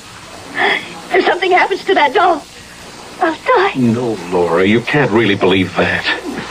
I want you to prove that isn't true, and you can tonight. What do you mean? That nutty friend of yours said he was going to try a little experiment tonight just to prove the point to me. Well, I want you to disprove it. What sort of experiment? He said that exactly 9 o'clock he was going to take the doll and bring it to the fireplace. Oh, no. He said he was going to hold it over the flames high enough for the doll to feel the heat. And he said you'd feel it, too. Oh, Lord, Jimmy. Well, what time is it? It's 20 of 9. We'll get out of here. No. We'll go back to my place and we will prove him wrong, darling. Prove him a liar. Oh, God, I'm getting warm. I'm getting terribly warm, Jimmy. That's your imagination. No, but it... Oh, honey, he said 9 o'clock. Wait a minute. My watch isn't going. Jimmy, look. That clock on the wall, it is not... For Pete's sake. Oh, Jimmy, it's happening. It's really happening. Laura, don't. Come on, you've got to fight this. It's only suggestion. It's hypnosis. Killing me. He is burning me alive. Honey, no, darling, no. Stop it, Jimmy. I'm on fire. I'm on fire.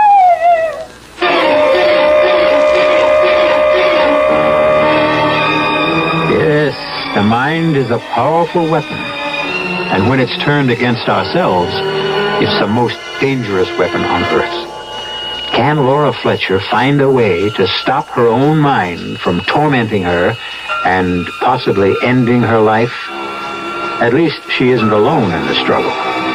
We'll find out what Laura and Jimmy can do about the deadly doll that menaces her when I return shortly with Act 3.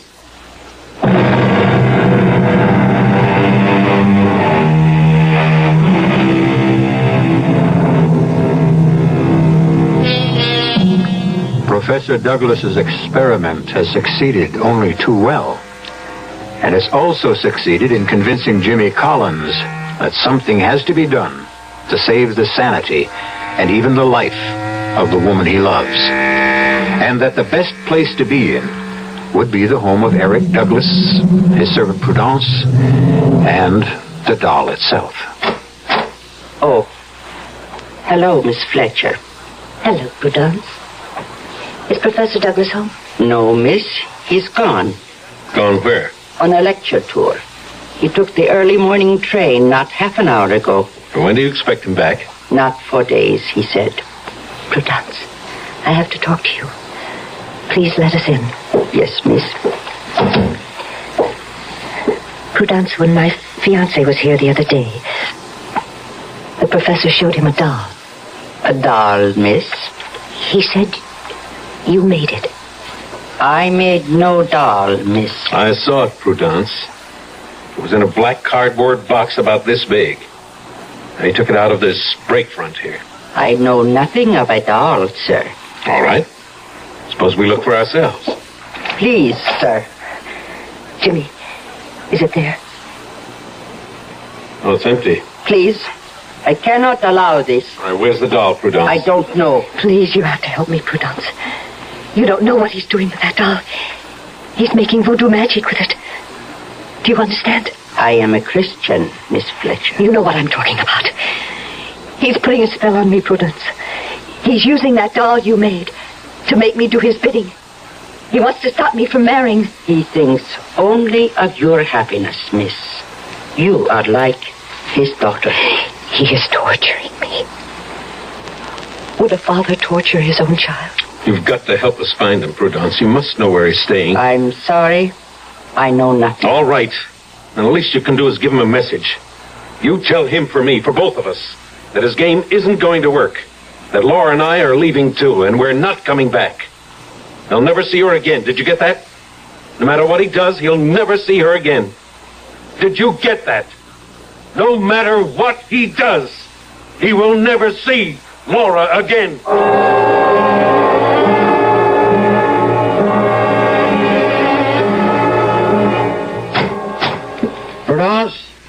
Prudence, where are you? Here, Professor. Did you have a good tour? Yes. No. I don't remember. It was endless. Seems like far more than 3 days. They were here, Professor. Who? Miss Fletcher and her young man. They came to see you and to find the doll. You didn't let them? No. It is still hidden. Good. The girl says you are torturing her. Only for her own good, Prudence. I swear that. This man Collins is wrong for her, and I had to prevent the marriage. Why, Professor? Because her father asked me to watch over her, to protect her.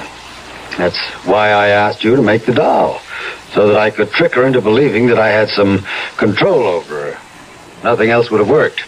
It was not a trick. Of course it was, Prudence. No, Professor. The doll was made because Damballa commands with her image, her hair, a drop of her blood. Now the girl and the doll have become sharers of the same soul. Prudence, you're slipping back into the jungle. Doll has no powers. Laura reacted only to suggestion. The doll is her. She is the doll. Only the sorcerer can break the spell. I'm tired, Prudence. I can't cope with mumbo-jumbo tonight. Professor, lift the spell from the doll. Oh, for heaven's sake, there is no such thing, Prudence. Call the girl. Tell her I will ask Dambala Uida to unchain her spirit from the doll. No, I will not do anything of the kind. Why? Because you don't want her to marry? That's right. Because you want her for yourself. What kind of talk is that? I'm more than twice her age. But you still want her. I have eyes. I have ears. I will call the girl. I will tell her that the doll is here. And that you will lift the spell from her. Stop that. Put that phone down. Now you stay out of this, you hear me? I made the doll for you. Now I will unmake its evil. I told you to put that phone down. Shut Here, now stop. You're scratching my face. Look what you've done, you witch. You've drawn blood. I'm sorry. I didn't mean... You have meddled enough in my life. Now get out of here. I don't want to see your ugly face again. I want you out of here by tomorrow morning. Do you hear me? Yes. I have.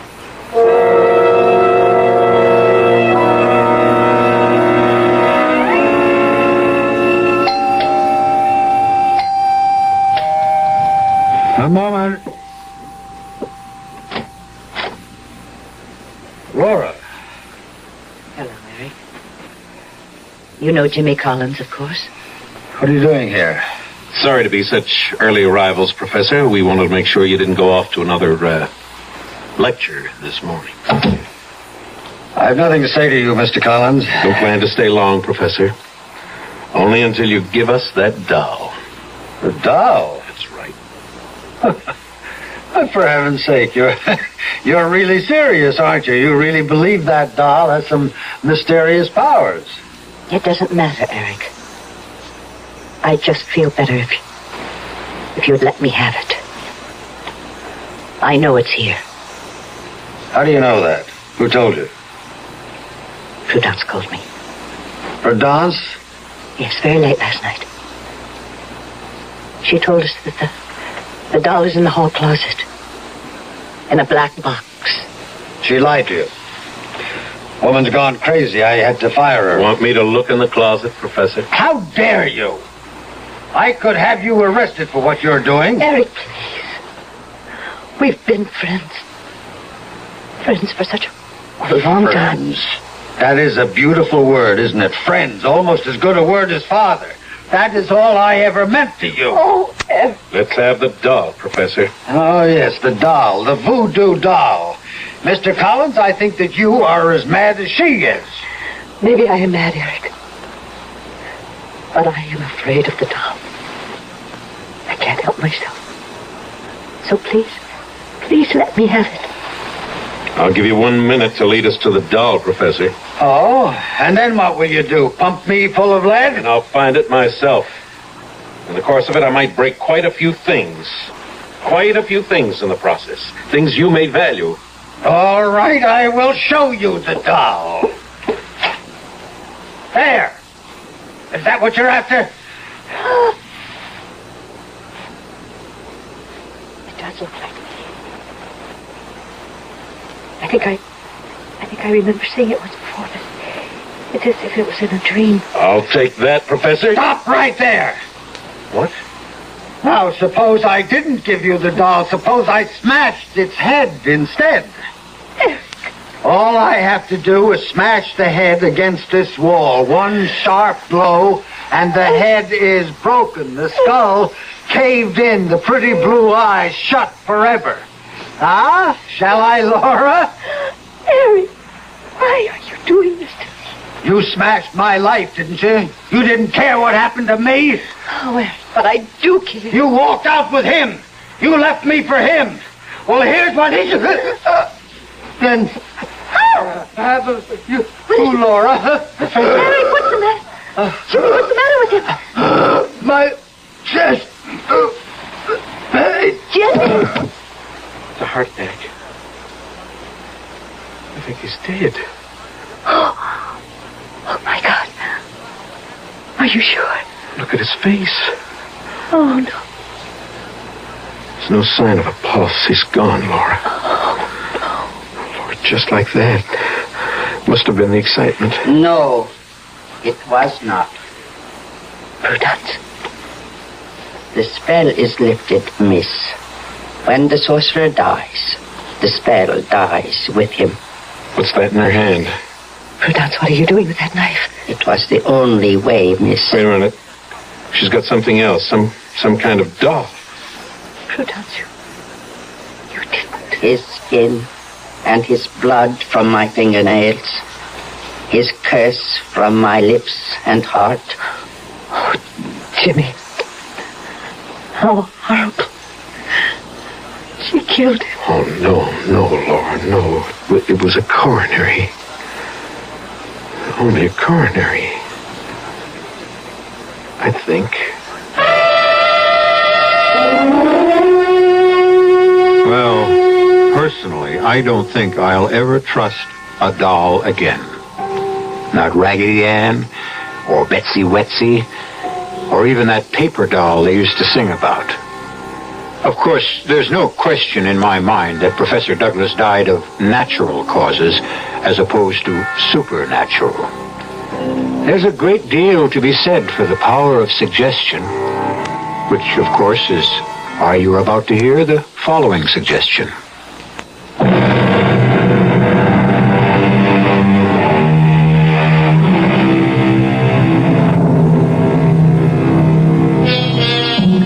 We hope that the story you just heard hasn't given you any ideas, that you're not all rushing out to the local toy store to buy up their supply of dolls in order to try some grisly experiments on your least loved ones.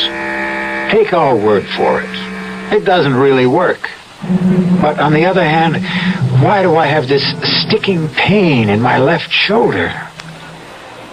Our cast included Joanne Linville, Ross Martin, Virginia Gregg, and Carl Swenson. The entire production was under the direction of Hyman Brown. This is E.G. Marshall inviting you to return to our Mystery Theater for another adventure in the macabre. Until next time, pleasant dreams.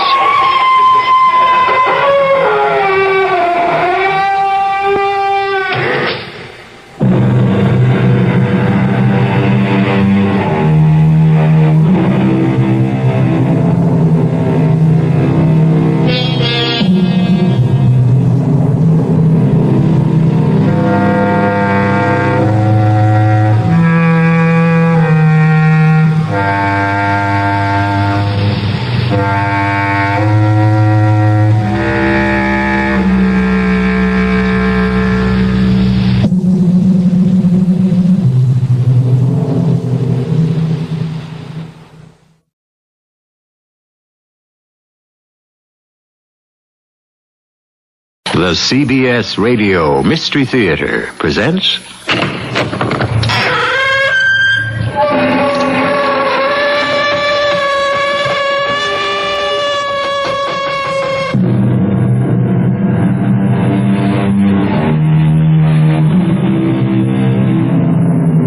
Come in. Welcome. I'm E.G. Marshall. Happy to have you with me. It gets lonely in here sometimes when it's dark and quiet, and there's no one for company except the strange and brooding spirits. But we're not staying here for long. We're on our way to Connecticut to visit a little house on an out-of-the-way dirt road called Chimney Pot Lane.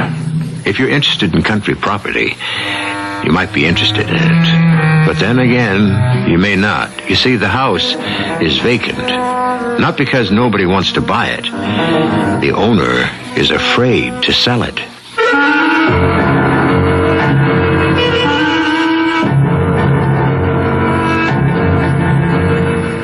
Our mystery drama, The House on Chimney Pot Lane, was written especially for the Mystery Theater by Bob Jurin and stars Marion Seldes.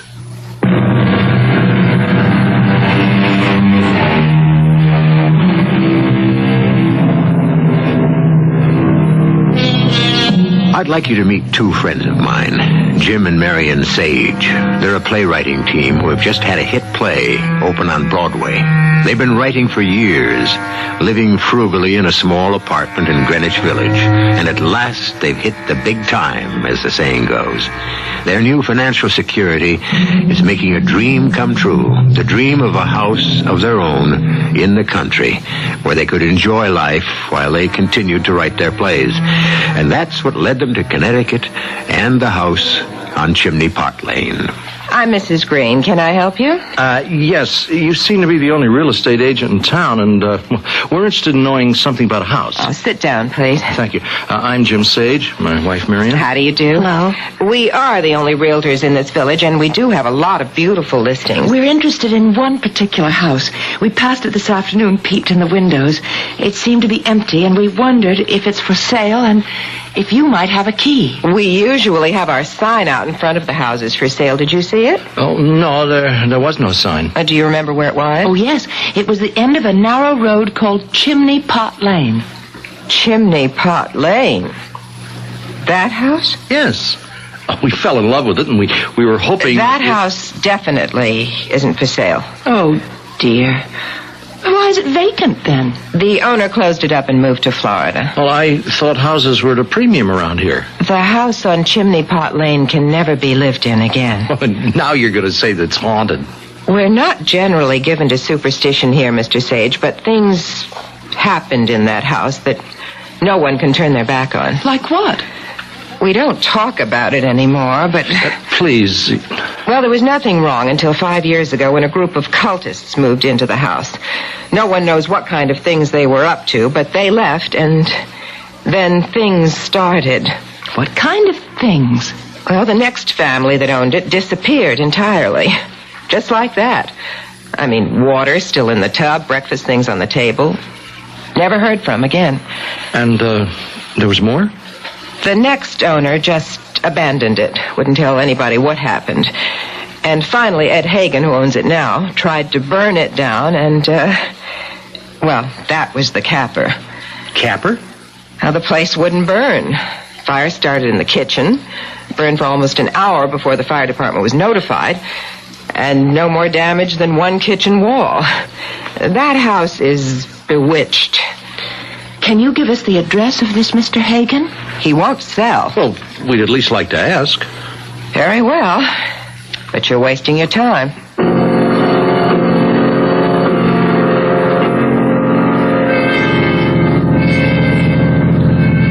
Do you believe what she said? Well, what happened may be true, but I don't think it's evil spirits. There's just some explanation that no one wanted to look for. Want to swing by and take another look? Oh, I'd love to. Hey, Marion. Hey, come around here. What is it? Look, the boards are loose on this window. I didn't notice it before. You want to go in? Do you think we should?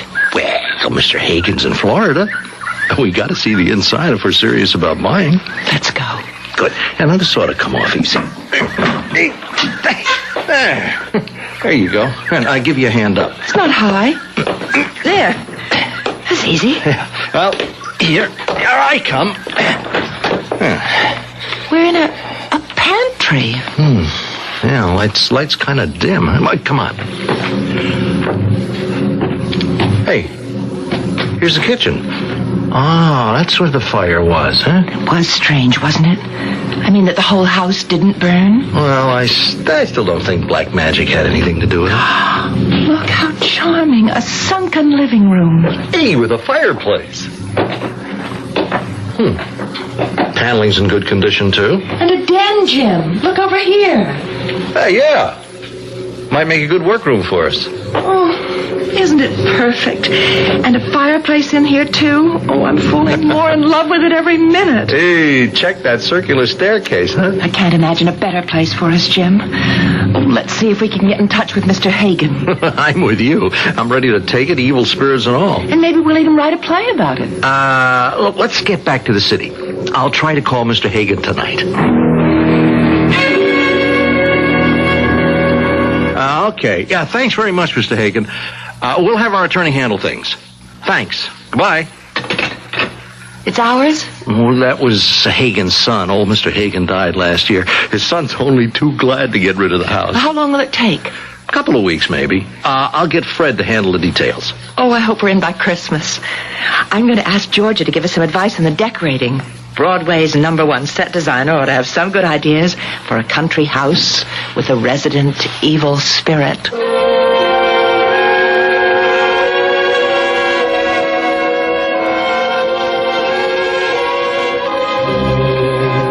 Isn't it beautiful, Georgia? Oh, it is. I've got a dozen ideas already. I would suggest cutting through the pantry and combining it with the kitchen. Take a look at the den, George. You know, we want something dramatic in there. Okay.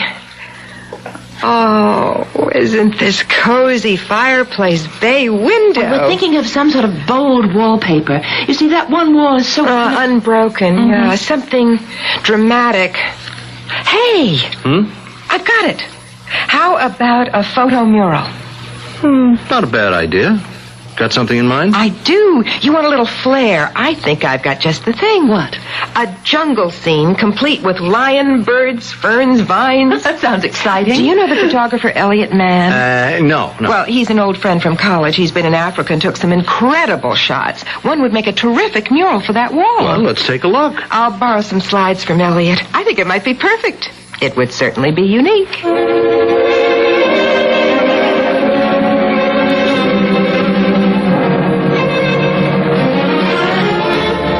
It's really sensational, George. Oh, I'm glad you like it. I was having some doubts that it might be too overpowering. No, I love it. It makes the whole room seem larger. Yeah, it's like having an indoor garden, with all those vines and ferns. And that lion on the rock. And the tropical birds. Oh, it's so dramatic. I can't wait for the housewarming to see people's reactions. Oh, by the way, I'm bringing Elliot to the party. He's anxious to know how the mural turned out. Great. It'll be nice to meet him.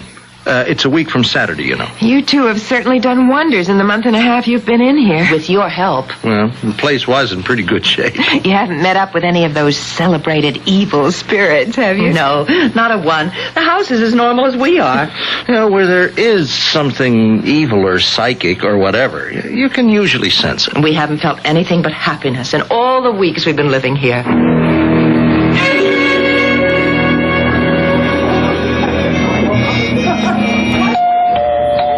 Get it. Georgia, come in. Oh, it's starting to snow. The forecast said snow and freezing rain. Wow. Marion, this is Elliot Mann. Hi. Nice to be here. I'm delighted you could come. And we love your photograph. Oh. I guess you know that. Well, I'm happy it worked out so well. Come on in. Meet everybody. And we'll show you how the wall looks. That is impressive. The details held up beautifully in the blow-up. Yeah, the feeling of realism is incredible. Everybody's talking about it. Well, I'll never forget shooting that photo. The stupid lion attacked us a second after I snapped. Chased our car for almost a mile before he gave up. Well, you have to expect those things when you gallop around Africa. The animals weren't as dangerous as the natives. They were a wicked bunch in that part of the bush. They're headhunters, primitive, superstitious, and utterly ruthless. I'll stay in the good old USA, thanks.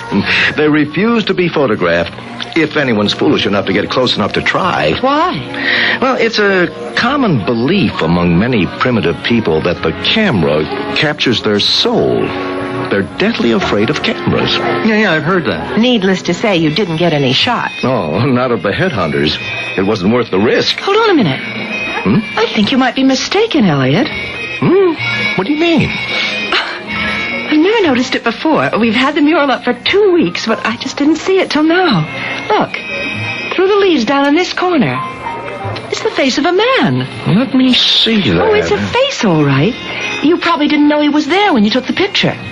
He couldn't have been. There wasn't a native for 10 miles around. Anyway, I would have seen it on the slide. Well, maybe the blow-up brought it out. It's just a trick of the lighting. You're right, Marion. It does resemble one of the bushmen.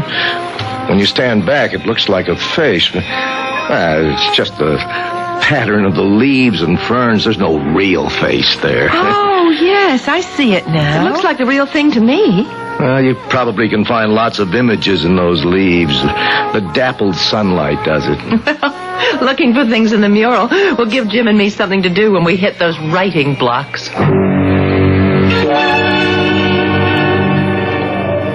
Marion, some of the gang's starting to leave, and they're worried about getting back to the city in the storm. It's turning to sleet. Look at it out there. Yes, I'm glad you invited me to stay the night. Well, I'd better start back, too. I'm leaving for Wyoming in the morning. Oh, it's a shame to wind things up so soon. I wish we could put everybody up. You better not wait any longer, Elliot.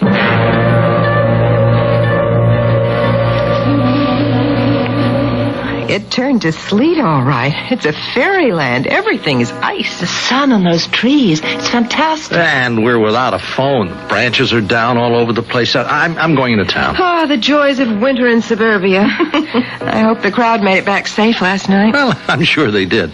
I'll be back as soon as I can. I've got to get the phone company out here, and then I'm going to get a haircut. I'll see you later. Drive carefully, dear.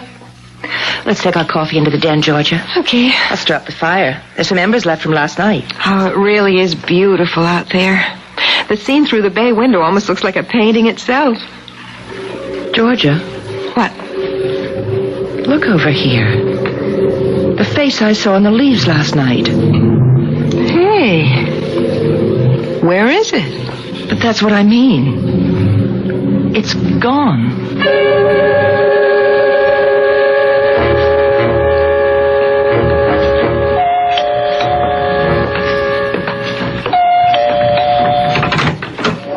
Good morning, ma'am. Your phone company. Yes, come in. I saw you working on the wires. That was fast. Well, I was in the area when I got the call. Weather like this keeps us busy. Oh, I can imagine. Well, I've got to check the instrument now. Of course, this way. Phone's in the den.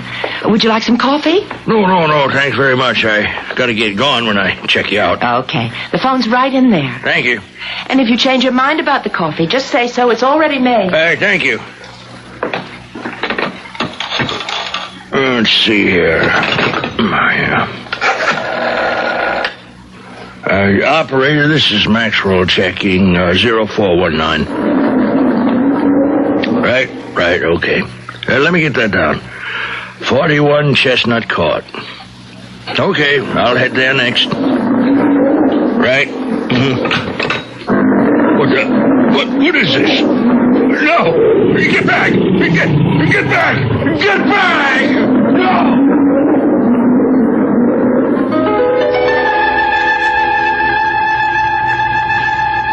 Did you hear what I think I heard? In Jim and Marion's den? Perhaps we were mistaken. What really happened, of course, was that the phone man turned around and saw... Well, come to think of it, what did he see? Perhaps we'll find out about that and more about this house on Chimney Pot Lane when I return shortly with Act 2.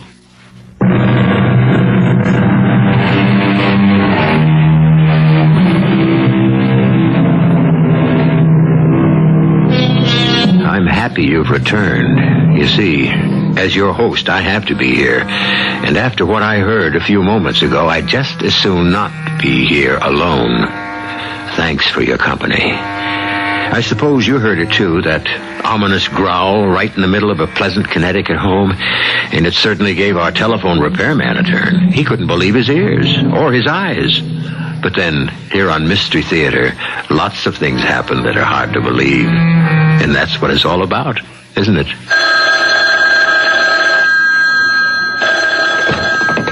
Hello? Yes? Oh, yes, he was here. Just a minute. Yes, his truck's still in the driveway, so he must have gone outside again.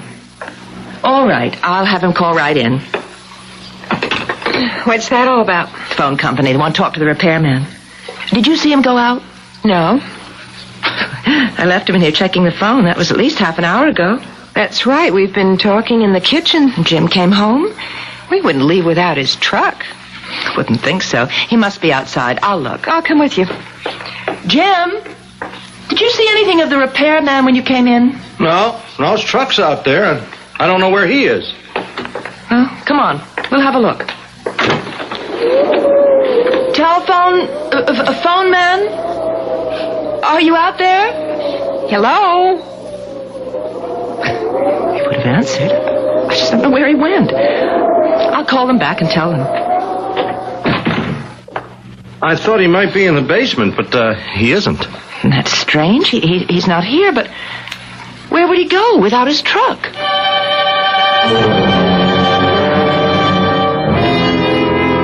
It's been 2 hours, and the truck's still there.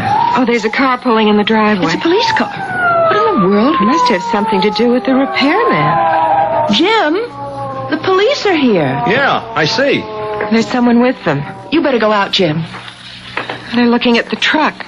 Well, that other man must be from the phone company. Hello, officer. Mr. Sage? Yes? I'd like to talk with you for a minute. Well, of course. Come on in. This way, officer. This is my wife, Mrs. Sage, and a friend, Miss Kane. Well, how do you do? I'm Officer Rich. Is the repairman still missing? That's right, Mrs. Sage. I'm sorry to have to bother you like this, but I have to ask some questions. I really don't know what to tell you. When was the last time you saw Bob Maxwell? When I showed him into the den. He'd been outside, and he came in to check the phone, and I left him alone. And then Miss Kane and I had our coffee in the kitchen. That's right. And you were here, Mr. Sage? No, I was in town getting a haircut. Uh-huh. So the last person to see Maxwell was you, Mrs. Sage, Yes. May I see the den, please? Sure, right this way. It's right off the living room. Thank you. The operator says Maxwell checked in with her at 9:42. She gave him instructions for his next stop. And that's the last anyone heard from him. Or I take it saw him. But I left him right here in the... Wow. That's some wall. Yeah, a friend of Miss Kane's took that photograph, and we had it specially made to fit the wall. And neither of you heard or saw Maxwell go out? No, but we were in the kitchen. I mean, he could have left without us knowing it. Well, I don't know what else to ask. We don't suspect foul play, obviously, Mr. Sage. But this house, well, it has had a reputation. Oh, we've been here 2 months and haven't had one single strange thing happen. Until now. Oh, now, look. Don't tell me you think that anything... I don't know what to think, Mr. Sage. It wouldn't be the first time someone disappeared from this house without a trace. Yeah, so they say. And I have to admit, superstition has no place in a police investigation, except that this man isn't around, and his truck is. And my wife was the last to see him. Exactly. Well, we're as baffled as you are, officer. Well, I'll make my report, and we'll see where we go from there. The phone company's taking the truck back. Oh, and Mr. Sage, if anything out of the ordinary should happen, something that would give us any kind of clue, you'll let us know immediately. Of course. Put another log on the fire while you're up, Jim, will you? Right, and I'll freshen the drinks. Oh, this is so warm and cozy. I wish I didn't have to go back to the city tomorrow. You're welcome to stay as long as you want. You know that, Georgia. Oh, I know, and I appreciate it, Marion. Oh, here you go, Marion. Georgia. Thank you. Well, it's been quite a weekend. Between last night's party and today's little episode. I'm so curious about that man from the phone company. To disappear like that. Well, he certainly didn't meet with any foul play here. Marion? What? Marion, I've been looking at the mural. It seemed to me the lion had his mouth open, like he was snarling. Yes, I think so. Yeah, well, look at it now. The mouth's closed. And his head is raised, as though he were sniffing the air. Yeah, I could swear the lion looks different now than he did when the picture went up. Well, maybe it looks different. We don't remember. But it can't. be different. Listen, when I get back to the city tomorrow, I'll look at Elliot's original slide.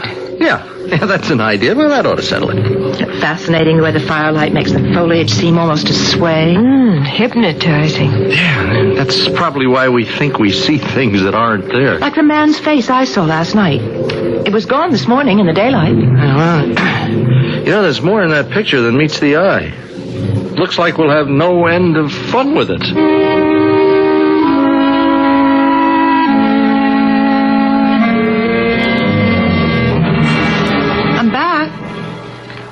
George's train coming on time? On the nose. And while I'm making coffee, let's get started on that fourth scene today. Oh, I was hoping to.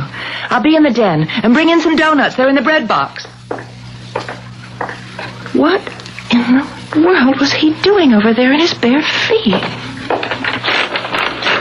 Oh, well. The place needs a good going over after that party. I'll clean up tomorrow. Yeah, I was thinking we ought to open scene 4 in the hospital waiting room rather than Millie's apartment. Jim, you shouldn't walk around these cold floors in your bare feet. What are you talking about? Your footprints on the floor over by the wall. I wasn't in here in bare feet. Well, those are wet footprints, aren't they? Where? I don't see them. They were right there a second ago. Damp footprints across the rug. A man's bare foot. Well, it couldn't have been. I haven't been in here at all since you drove Georgia down the station. Much less in my bare feet. Well, it wasn't my imagination. Well, I didn't say it was. But the prints weren't mine. Listen, I think maybe we've let the tales about this house get the best of us. Last night I thought I was seeing things with the lion. You thought you saw a man's face, and now you think you saw wet footprints. Now, the lion couldn't change, huh? We're just reading things into it. Come on, let's get to work.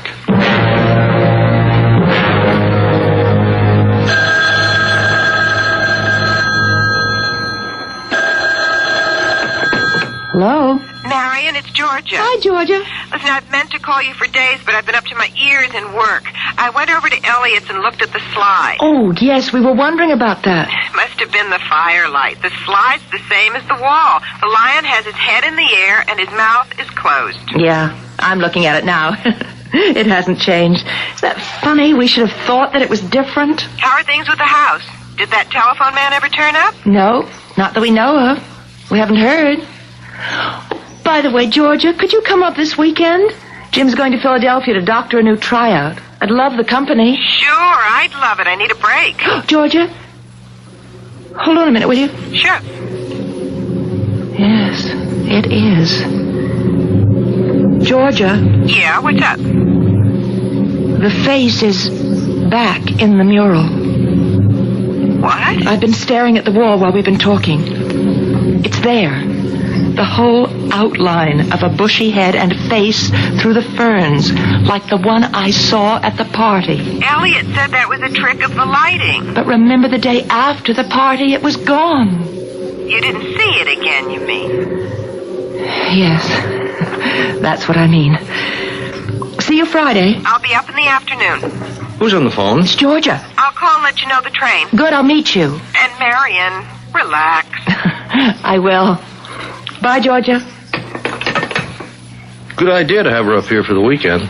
I'll be back late Sunday afternoon. I hope. Georgia says that the lion in the photo slide is the same as the wall. There's no difference. Well, I was expecting that. Yeah, we're letting our imaginations run away with us.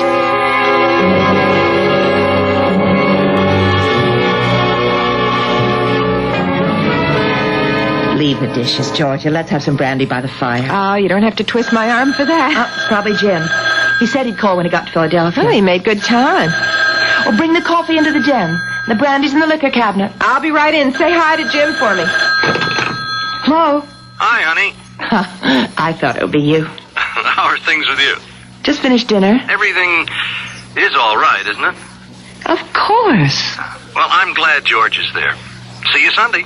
We'll be here. Bye, darling. I put on a fresh pot of coffee. It'll be ready in a while. Now, how about that brandy, Oh, yes. It's in the lower cabinet and the glasses are there, too. Oh, well, let me get them. Nothing like a swirl of brandy. Well, now, where in the world did this come from? What is it? It's a feather. A blue feather. I don't have anything with feathers. Where was it?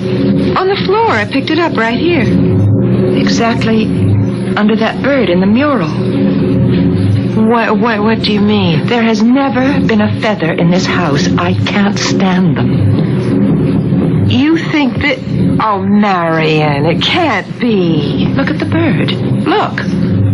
That feather is from that bird in the picture. Oh, now, Marian, come on. You've got me doing it. I could swear I saw those ferns move. Where? Over there in the right-hand corner. What is happening? We're going crazy. You do hear drums? Yes. We've got to get out of this house. I don't know what it is, but we've got to get out. I knew there was something about that picture. Come on, Georgia. Hurry. Marian, look! It's moving. Oh, the lion is coming into this room. Run, Georgia. Run.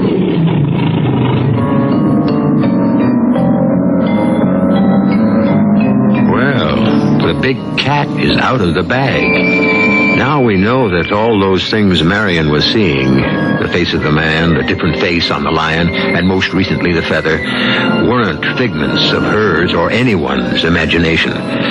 Something strange is happening in this house on Chimney Pot Lane, and I'll join you there shortly in Act 3.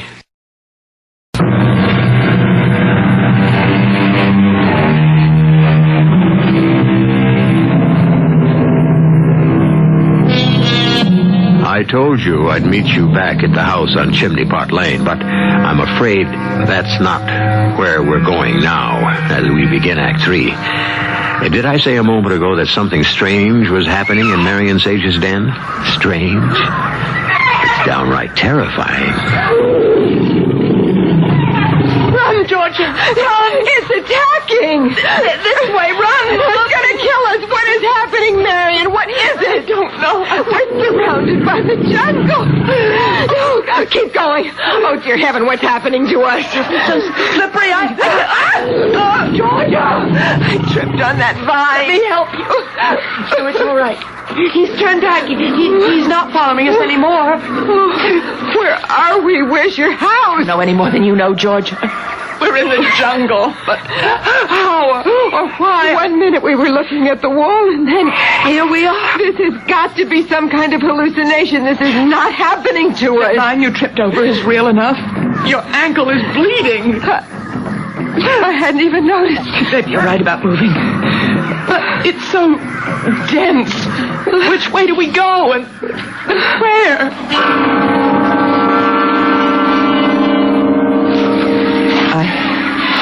I can't move another step. I'm scared to death. I want to lie down and go to sleep and wake up from this nightmare. There seems to be a path leading off that way. We have got to keep moving, Marian. Come on. George, is that smoke? Yes, it is. Up ahead. The path we're on, I never thought about it. What? This path has to be made by someone or something coming and going. See what you mean. Try not to make a sound. We've come into the top of a hill. Shh. Stay back a bit. Georgia. Look, down there. It's a village. We're on the road into town. Look at those people. It's just like the man I saw in the picture. Look at the top of those poles. Are they skulls? Come on, back down the path before they see us.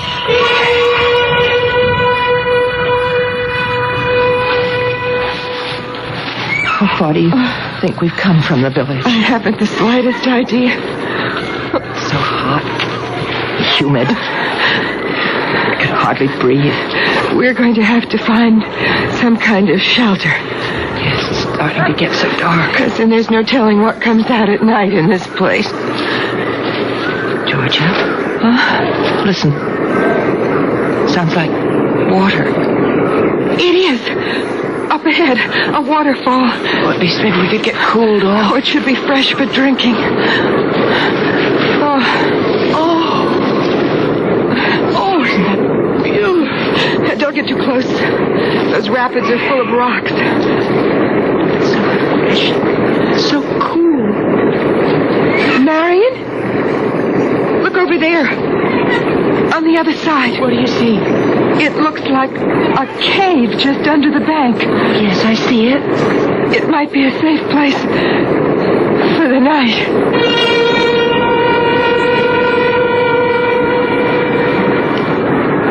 Here we are, down on the rock. Yeah, I'm okay. It seems to be a good-sized opening. So dark in there.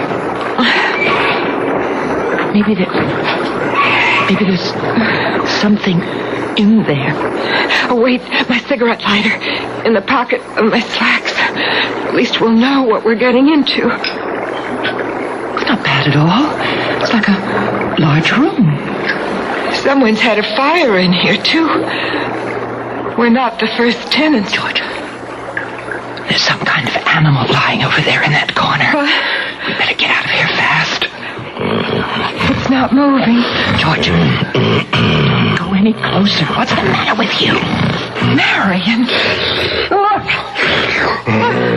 It's the telephone repairman. What? Get back. Get back. I got a stick. You? Here. Women. 2 women. You're the phone man, Mr. Maxwell. Oh, this gets worse all the time. You're the lady with the crazy wall. Yes, the same thing happened to you. What happened to me? I was fixing the phone, and all of a sudden a lion leaped out at me, and I've been roaming around in the jungle. I just don't know how many days. That's what happened to us. You've been here a whole week. Is that how long? I've been hiding from animals and headhunters and eating berries. There's no telling how long we'll all be here. Is there any way back? We hope so. But we just don't know where to look. Every part of the jungle looks like every other part. Not so. I've been here longer than you now. There are certain spots that are really different. In what way? Well, I've come on places where the foliage looks almost fake. Now there's one spot where there are more birds. Now, they all seem to gather together. I saw this bird sitting up in a tree, and all of a sudden it flicks its tail, you know, and a big feather flies out, and right before my eyes, it disappeared. It just disappeared into thin air. The feather. Was it blue? It could have been, I'm not sure. Yeah, I think it was. And I know where it landed. Can you find this place where the birds gather? That may be our way back. I think so. It's downstream a ways. What do you mean, Georgia? The blue feather we found on the floor of the den. It must have come from that bird. We were standing inches away from you, Mr. Maxwell. Neither of us knew it. I don't know what you're talking about, ma'am. No, you couldn't. But if we can find those birds, we might be close to getting out of this whatever it is. Well, it's too dark to try now. But we could in the morning. We must in the morning.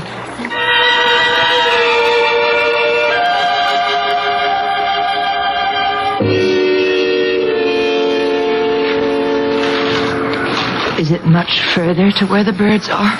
You see that clump of tall trees in the distance? Well, it was just to the right of them that I saw the birds, and down below was where the ferns and things looked different. But do we have to go that far? I'm exhausted. What's that large dark area up ahead? That beats me. Must be a bog or something. You know, it looks to me as though it's moving. It does. It's sort of rippling. It might be quicksand. I don't remember seeing it before. It must stretch for miles. Can we get across it? It depends on what it is. I think it's moving toward us. Look. It's spreading like a big oil slick. It's moving, and it is headed toward us. Darned if I can tell what it is. We better turn back. We're too late. Oh, good Lord. They're ants. Millions of ants. Run this way. They're all around us. Take your legs. What can we do? Keep moving.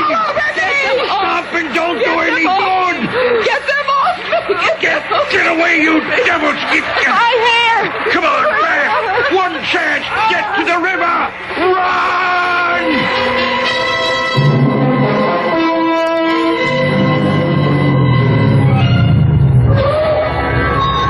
Hello? Jim? Who's there? Elliot Mann! Oh, hi. Hey, what are you doing outside? I just drove up. Georgia told me she was spending the weekend. I wanted another look at that mural. No one answers. I guess the girls are out. Probably antique hunting. They said they were doing that today. Come on in. Door's open.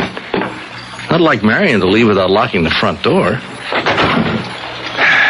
Well, I got back a day early. Say, it's strange. All the lights are on. It's only 1 o'clock. Yeah, it looks like they were having a party. Coffee and brandy. Elliot, something's wrong. Marion would never leave the den like this. Hey, that's curious. A blue feather. Where did that come from? It was on the floor here. Marion doesn't have any feathers. This is from a tropical bird. I want to know where Marion and Georgia are.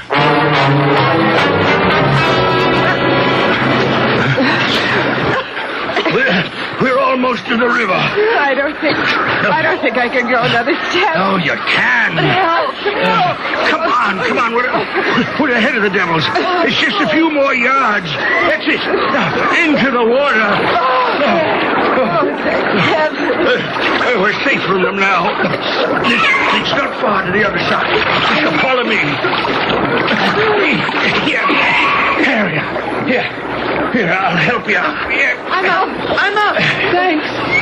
Oh, any idea where we are? No, not anymore. I'm going to take a look over the top of the bank. I'm so tired, Georgia. I think I'm going to die. No, you're not. We're going to get out of this. We don't know where to go. I don't know what to do.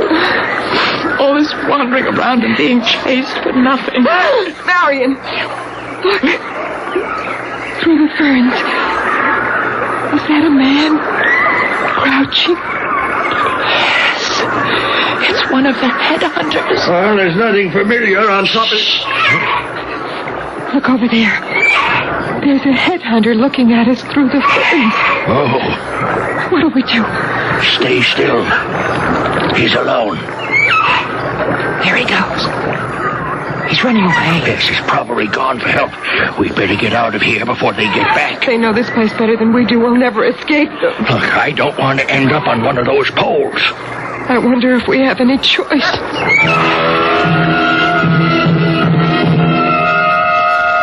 Elliot, Look there. In the lower left-hand corner of the wall. What? A face. I swear. It's a woman's face. Where? Through the ferns. Wait. It's gone. It was the perfect outline of a woman's face.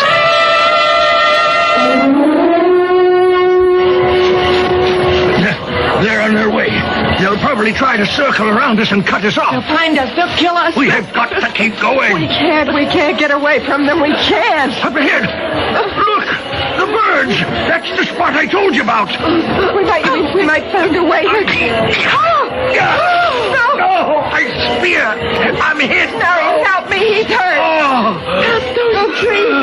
Past the trees. There it is. Lord, Marion, help me. We've got to help him. The house, the den is right through those trees. It is. You're right. We found the way. Help me drag Maxwell. Take his arm. Hurry, please. We found it. Lord, help us get there. Please help us. There's Jim. Marion! We're coming through. We're here. Oh, help him. It's the phone man. Oh, here, in his bag. They're after us. The headhunters. Stop them. Do something. There's one thing that might stop them.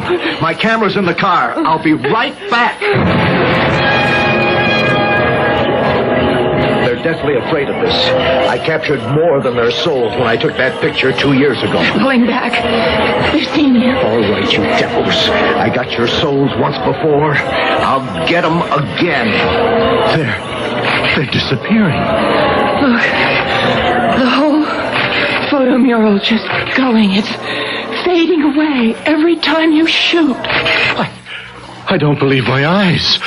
I don't believe it. The wall is white. There's not a trace of the mural left.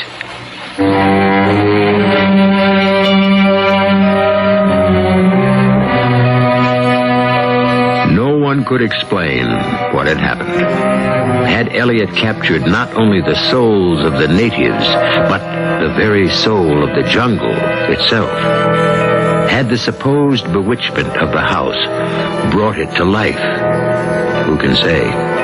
The mural is gone now, and so are Jim and Marion Sage. They put the house up for sale and bought a townhouse in the city. The last I heard, they still hadn't found a buyer.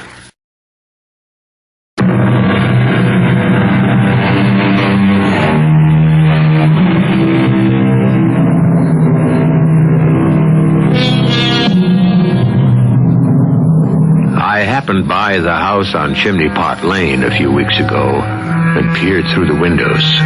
Curious. There was a pantry where I thought Jim and Marion had put in a breakfast nook, and one wall in the kitchen looked burned by a fire long ago.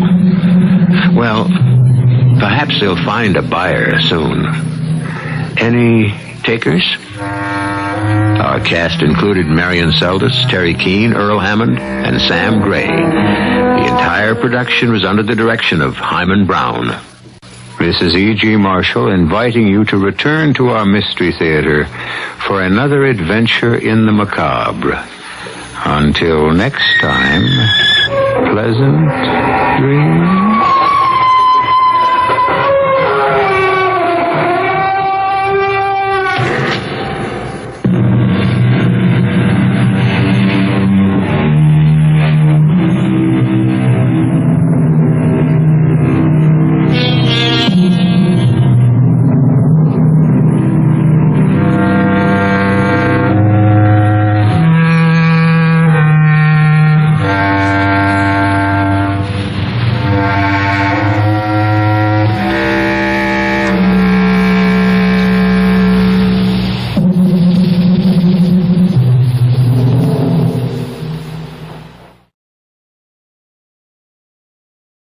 The CBS Radio Mystery Theater presents...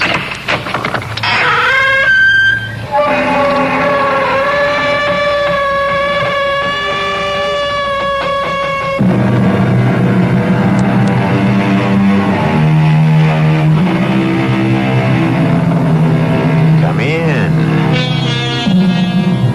Welcome. I'm E.G. Marshall. Is there anything more insidiously disturbing, awake or asleep, than the slow drip, drip, drip of a faucet with a worn washer? A tap, not quite turned off. An unknown leak somewhere in the plumbing. Particularly in the far reaches of the night. It can murder sleep better than Macbeth.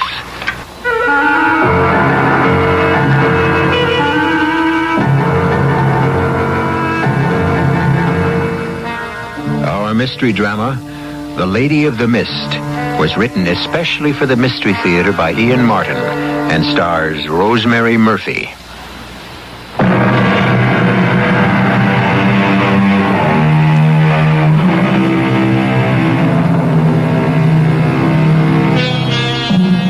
Drayton Manor is not nearly as old as the House of Drayton itself. By that I mean that the structure is probably not much over 200 years old. But the Drayton family is listed in Burke's Peerage as far back as the War of the Roses.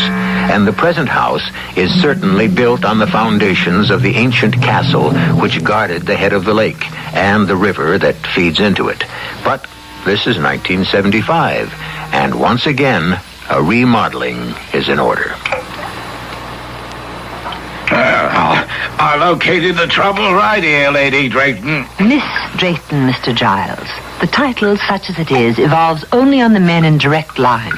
My brother Charles, for example. Or if I had a son. You, a son? We shall hope it isn't likely since I'm not married.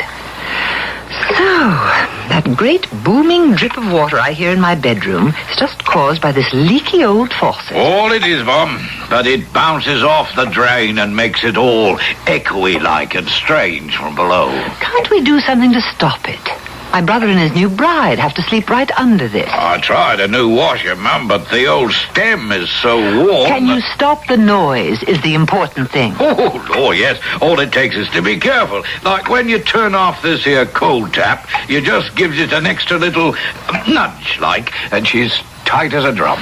Well, thank heavens. That drip, drip, drip was like the Chinese water torture. Enough to drive a person stark, staring mad. Oh, yes. Nothing new in these parts, though, or in this family. Hey, your ladyship. Miss Giles. Miss. Sir Charles is the lord of the manor, but in this day and age, who pays attention to such things anymore? Oh, around here we cling to the old ways and the old superstitions. Sort of rubs off on you without your knowing it, you might say. Just looking out that window there at the waterfall, twilight coming on as it is. If I didn't know better, I could swear I could see the Lady of the Mist peering through there like it was a veil or a curtain. Now, come along, Giles. I don't know what's come over you. Oh, just remembering and hoping she's resting easy now. Who? Her. What puts the water madness on you like she did to poor Sir Charles' first wife? Oh, Giles. Nobody knows if the woman really ever existed. It's all just folk legend. Oh, she existed all right. You'll never convince me or any of the plain folk hereabouts she didn't. Lonely she is, calling people across the veil to the other side to keep her company. And the animals. The what? Oh, they've took the water madness again ever since the news of the wedding. Peter Dombey found 2 of his sheep wandered, and they came up drowned in the lake. And I lost me old cow. I'll take odds that's where she's off to. Oh, she'll turn up one of these days. If your Lady of the Mist is lonely for company, why pick on animals? I'm sure she'd rather have someone to talk to. But even if she doesn't, why does she return them? Dead, she does. It's the soul she wants us all, you see. Shades and spectres, just like ourselves. And it isn't only animals. What about the Blodgett boy 5 years ago, eh? And comes to that, what about her poor first ladyship 10 years ago? Why, Giles, you know that was an accident. Suicide, some still whisper. What nonsense. You saw her slip yourself, and me try to save her. So I did. But lately I've taken to wondering if maybe the lady didn't call her. Especially with Sir Charles marrying again. I haven't any more time listening to country gossip. Come along, Giles. We've loads to do to prepare for them coming. I don't know how we'll ever manage it. At least that drip has been fixed. Pick up your tools and let's get along. Yes, sir. And I don't want to hear one word of this from now on. Do you hear? I want this Lady of the Mist put to rest.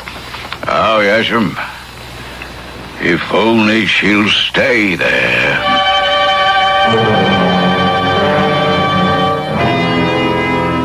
I should have been more vexed with Giles if I hadn't been so put out with Charles.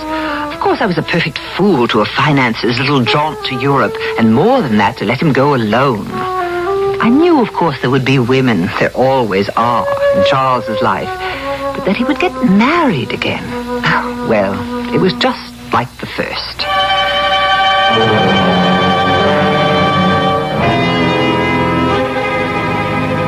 I hope you'll take to Meg, Vanessa, darling. Oh, I know I will. I mean, how couldn't I, since she's your sister? Well, she's quite a bit older than I, you know, and Margaret, Meg, is sort of county, if that means anything. You mean Grosse Pointe, Michigan, Philadelphia Main Line, that sort of thing? Do I? Yes, well, I can live with that. It's how I was brought up. Oh, I can't imagine it. You, Tweedy, stuffy, and old-fashioned. Oh, no, not me. I'm kind of a heller, matter of fact. You? Oh, I warned you before we got married. that I'm not quite the real me. I mean, I'm just still so shook up after Mom and Dad totaled themselves in that car wreck that... Oh, darling. You know, until I met you, I thought I'd never be myself again. But thanks to you, I'm on the way. You know, I feel a little guilty about it. But Charles, I've never been so happy in my whole life. Well, just give me the chance and I'll make you that always. You know, I was just thinking. What? The manor is pretty far out and sort of isolated. Oh, but while I'm getting my head put together again, it's just what I need. To be alone with you. Well, we shan't be exactly alone. I mean, there's always Meg. Oh, darling, I don't mind at all about sharing the house with her. You're the one I'm going to be selfish enough not to want to share with anyone. Oh, come on, Charles. I'm dying to get there. Meg, this is Vanessa. How do you do? I'm so glad to meet you. May I call you Meg? And please call me Van. Yes, of course. Van? Well, I must say, I've never seen you so bowled over, Meg. Of course, Vanessa is radiantly beautiful, but... It isn't that. Of course she is, but you didn't warn me that she'd be so incredibly like... I'm sorry. Perhaps I put my foot in it. Oh, that's all right, Meg. I know Charles was married before. He told me all about it. He did? Of course I did. Thing to do, after all. Van and I have no secrets. Brenda never was strong, and the pneumonia was just too much for her. Do I really look so much like her, Meg? My dear, time dims memories. There is a resemblance, but just for a moment. And one can see that there's nothing weak about you. Pity I was silly enough to bring the whole subject up. Now, come along in and let's see about getting you settled. But I was lying, of course. The resemblance to me was startling. So startling that for a moment it had taken my breath away. And I had found my heart pounding in my head as if saying, she's come back. Not again. Oh, no, not again. Couldn't be again. But the pleasant, familiar process of dinner and after-dinner coffee buried such thoughts below the veneer of normal hospitality. It wasn't till Charles went out to put the car away and close up the garage that they started to sneak back insidiously. More coffee, Meg? Oh, I didn't mean to sound as if I were taking over. I just... Oh, my dear, it's your house now. Oh, our house, I hope. You can't know what it is to have a family again, feel cared for, and not alone. You took your mother and father's death very hard, I suspect. I flipped. It was so sudden. Well, I mean, everyone knows that in the normal course of events, you're going to lose your father and your mother, but you think, or I guess in hindsight, I thought there'd be some advanced warning. It wouldn't just happen like one minute they were there and the next minute they were gone forever. We have to take these things in our stride. Yes, but do you know what happened on my 18th birthday? No, I didn't. They were hurrying to get back in time to spend it with me. My birthday surprise. And instead, the surprise I got was 6 months in a psychiatric clinic and another year on the couch. Good heavens. Oh, don't look so shocked. It's all behind me now. I'm an old lady of 20 now with her head just about screwed back on straight. And Charles... Well, Charles is the one who'll complete my cure. Now that I've got him, I don't need anything else. I just hope I can be woman enough to make him feel the same about me. Well, you girls get acquainted while the old man's back was turned. I hope so. I'm sure I learned a great deal. Now, I think I should leave you two alone. Oh, you don't have to move, Meg. I was going to suggest to Van that we go on up to our room. It's been a long day. All right, Van? Oh, yes, dear. Let's go up to our room. Our room. 2 words like a scalpel which opened up the wound and let me look at it openly for the first time since the news of the marriage. Our room. Why, that was my room, which I had to vacate to accommodate this intruder.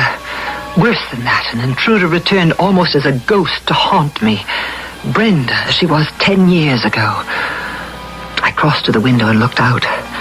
The park was bathed in bright moonlight. At the end of it, the beams glistened and bounced off the silver lake, and the mist of the waterfall that fell from the cliff into it. I couldn't hear Charles and Van, of course, but later I was to know a part of their conversation which charted my course. Charles, come here to the window. Huh? What are you looking at, darling? How peaceful and lovely it all is. And that curtain of stars falling down to the lake. Every drop of water in the moonlight looks like a star. Yes, my dear. Now, come away. Let's get to bed. Just one moment. Let me soak it all in. Look, Charles. Isn't it strange? What? The waterfall. If you look at it long enough, you could swear that column of mist looks like the figure of a white lady looking out from her window into the night, like me. For heaven's sake, come away from the window, Brenda. Brenda? I'm sorry. I meant Vanessa. Oh, forgive me, my darling. That's Meg's fault, talking about her tonight. I won't ever make such a slip again, I promise you. Everything's going to be all right.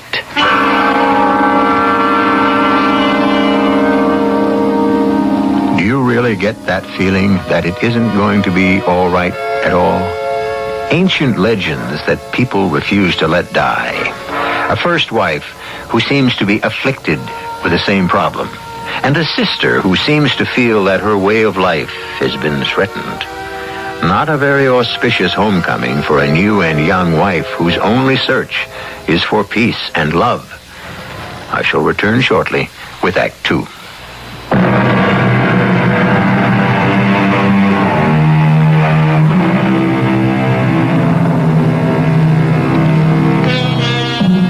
Well, perhaps too much of my life is concerned with brooding night fancies, which vanish with the light of dawn. Certainly breakfast the following morning has been a pleasant and cheerful meal, with the bright sun streaming in the windows and drenching the green grass of the park and the dancing blue of the lake with sparkling warmth. Now as Van, Meg, and Charles rise from the table... I'm glad you slept well, Van. I certainly did, Meg, like a top. Well, what's on the program for you two today? Well, I thought maybe Van might like to have a look at some of the scenery around the manor. First of all, I want to start by walking down to the lake and looking at that mysterious lady I saw last night. What mysterious lady? Oh, it's just that old optical illusion that... Oh, good morning, Giles. You looking for me? Begging your pardon, sir, but Molly said you'd be finished breakfast and it'd be all right for me to come in. Of course it is, Giles. And you haven't met Sir Charles's new wife, have you? Van, dear, this is Mr. Giles Folkham, who lives down the road and who's not only an invaluable part of the family, so to speak, but also a fount of local knowledge. How do you do, Mr. Giles? Oh, Lord bless me, lady. Not Mr. Giles, it is, plain and simple. Oh, Giles is our jack of all trades and master of most of them. Giles, did you want something? Why, yes, sir. I wanted to know if you'd be wanting the horses ready this morning. Well, what do you say, Van? We can ride, use the carriage, or putter about in the car? But aren't we going to go down to the lake first? I want to look for the lady. Oh, begging your pardon, Mum, but if I was you, I'd stay away from the lake. At least for a while. What does that mean, Giles? Oh, you know what I was telling you, Miss Drayton, and you said that Oh, you mean all that nonsense about the water madness turning up again. Did you find your cow? Now, wait a minute. What's all this about water madness? Well, you know, sir. Seems everyone knows but me. Can't I be let in? Oh, it's just some silly local superstition. Why don't you get along and have a nice ride? Yes, why not? What shall it be, Van? Auto, carriage, or some good stout horseflesh? I've a nice docile little mare if you fancy the last, and I did see some riding clothes of yours, didn't I? Oh, yes, I love to ride, but no docile little mares, please. I'd like something with a little get up and go. Well, excuse me, Meg. I'll go up and change. You coming, Charles? Oh, I'm half dressed for riding already. You could bring down my jacket if you will, or I'll be up in a moment. Just want to check out the tack with Giles. Right, dear. You go ahead, Giles. Right with you. As you say, sir. Meg, what's all this about Giles's cow? Oh, you know, the usual. It's been a dry summer, and while you were off in Europe, a few cattle turned up drowned. Giles lost a cow? No. At the moment, it's just missing, but of course he's convinced the Lady of the Mist is up to her old tricks. Now, look here, Meg. I don't want any of this nonsense brought up in front of Van. I'm sorry, but she has to know sooner or later. Oh? You don't like Vanessa? I didn't say that. Then what are you saying? Great heavens. Are you too blind to see for yourself? The resemblance. You've married the same woman you did 12 years ago, except for the accent. It's like bringing a ghost back to haunt us all. I think we'll stop this right here, Meg. I'm quite madly in love with Van. It's a whole different thing than that childish schoolboy marriage of years ago. But if you don't like it, you can get out. You don't have to live here. May I remind you that the manor may be yours by entail, but it's my money that keeps it running ever since you gambled your own away. Now let me tell you something in return. As it happens, Vanessa was left a very rich girl. And not only has she given everything to me in her will, but she's already given me power to handle her money. So I don't need you anymore, Meg. The apron strings have come untied. Charles, I don't want to quarrel. I don't know how this started. Nor do I. I just want you to know how things stand. Like it here, and you're welcome to stay. If you don't like it, you can lump it. At first, I was shocked beyond belief. Charles hadn't defied me since he was a little child, and I was left to bring him up. Then suddenly, I was monstrously furious. The years were rolled back, and it was Brenda all over again. An interloper had chased me from my room and from my rightful position. Title or not, I was the Lady of Drayton Manor. It was mine, and nobody was going to take it away from me. It didn't take me long to recover. It was just something to handle, as I always managed to handle things. The only question was how. That would have to be resolved. In the meanwhile, as time passed, things progressed exactly as I might have foretold. Charles! Oh, what is it, Van? You're not going off and leaving me like this? Well, good Lord, it's only for the day. I can't let old Gookie down. The pheasant are running, and we always shoot over our land together. Why can't I go with you? Oh, don't be silly, Van, my dear. Hunting is men's business. No place for a woman. I'll be back by twilight. And leave me alone again all day? Not alone. You'll have Meg around for company. It isn't working that way, Charles. I'm afraid... I don't think Meg likes me. Oh, what nonsense. Meg's a bit stiff and formal, that's all. You'll break her down. Now, don't hold me up, darling. Can't keep Gookie waiting. Just like Brenda. The woman, I should say the girl, just didn't fit in with our sort at all. That's the last of the draperies, your ladyship. Where shall I have them took? What on earth's going on here? here? Just a moment, Meg. Right up to my bedroom suite, Giles. Oh, yes, your ladyship. I asked you a question, I'm sorry. I didn't mean to be rude. I'm going to do over our bedroom, for a start, anyway. Do over the bedroom? But it's full of family heirlooms. Excuse me. You can start taking them up, Giles. Yes, your ladyship. See, that's just the trouble, Meg. What? Well, they are heirlooms, and I'm sorry, but they loom over me. I'm trying to shake off all the cobwebs I've been fighting against. I don't want a past.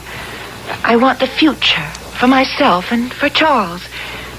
Oh, I know that heavy old furniture and those musty old drapes are tradition, but they depress me, and I want it to be light and airy. So please try to understand. Oh, I understand, my dear. Of course I understand. This was just the beginning. First the drapes, then the furniture, then me. Relics of the past to be thrown aside. Well, I had no intention of being cast aside, but I had to bide my time. So I concealed my feelings, and I waited. You know, Van, darling, I've been thinking, and I do owe you an apology. You do? Why? Oh, about the hunting thing and other stuff. I've been neglecting you, I suddenly realized, and I never meant to. Oh, darling. I do miss you, but I can't take up all your time. It's only that, well, while we're on a sort of honeymoon... Yes, I know. I tell you what, why don't we run up to London for a little trip? Oh, I'd love it. And while we're there, we'll go on a real shopping spree. Yes, anything you say. You know what I want to do? What? The whole house. Refurnish it. Let some light and fresh air in. Would you mind? Oh, not I, but... Yes, Meg. I'm afraid she won't be very happy about it. Oh, she'll come around, and if she doesn't, we'll pack her off on a jaunt to the continent or around the world or something. Matter of fact, if we have to, we'll just move her out altogether. It's just you and I from now on that come first. I'm not ashamed to say that I was eavesdropping every bit of that conversation from behind the hedge in the rose garden. But how dare they? Change Drayton Hall. Cast me out. Oh, no, never. You'll go first, Lady Misfit. I can't understand how Charles can stand to have you go round to remind him of... Then, it isn't quite the same. But how can I move unless I have her to myself? And then suddenly, by the most tremendous stroke of luck, it was all arranged.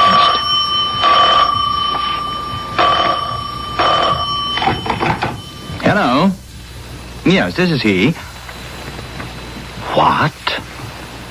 Good Lord. Oh, Mrs. Chatham, I am sorry. I'm devastated. What can I do? Oh, yes, of course. No. I wouldn't have it any other way. One of the best friends I ever... Look, I'll drive up right away and stay through the funeral. Yes, only too glad to be of help. What is it, darling? Something happened to Reggie? He's dead. Heart attack.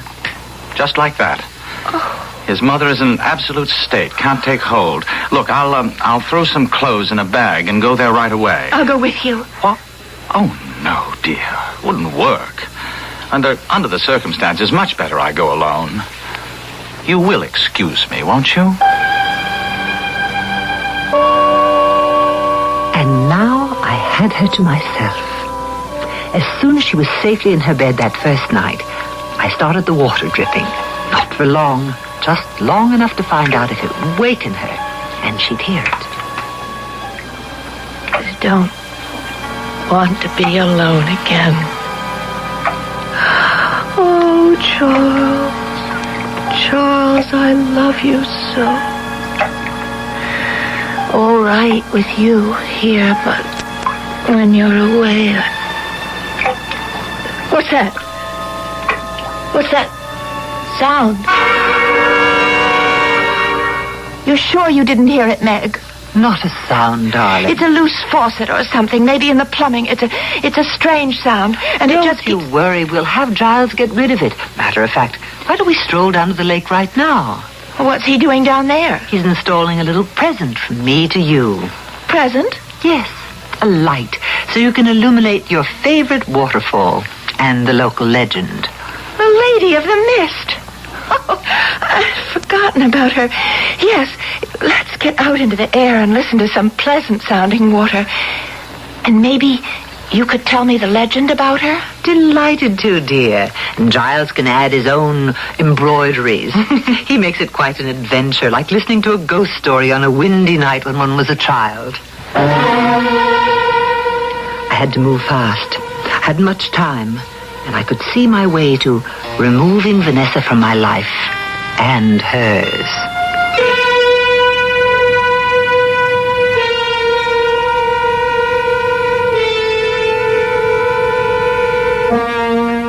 Charming English gentlewoman, Meg Drake, isn't she? And it's becoming quite clear in her genteel way, mad. Mad as a hatter. But does she really think in a few days she can drive Vanessa mad? Or what is the way that is quite clear to her? I'll return shortly with Act 3.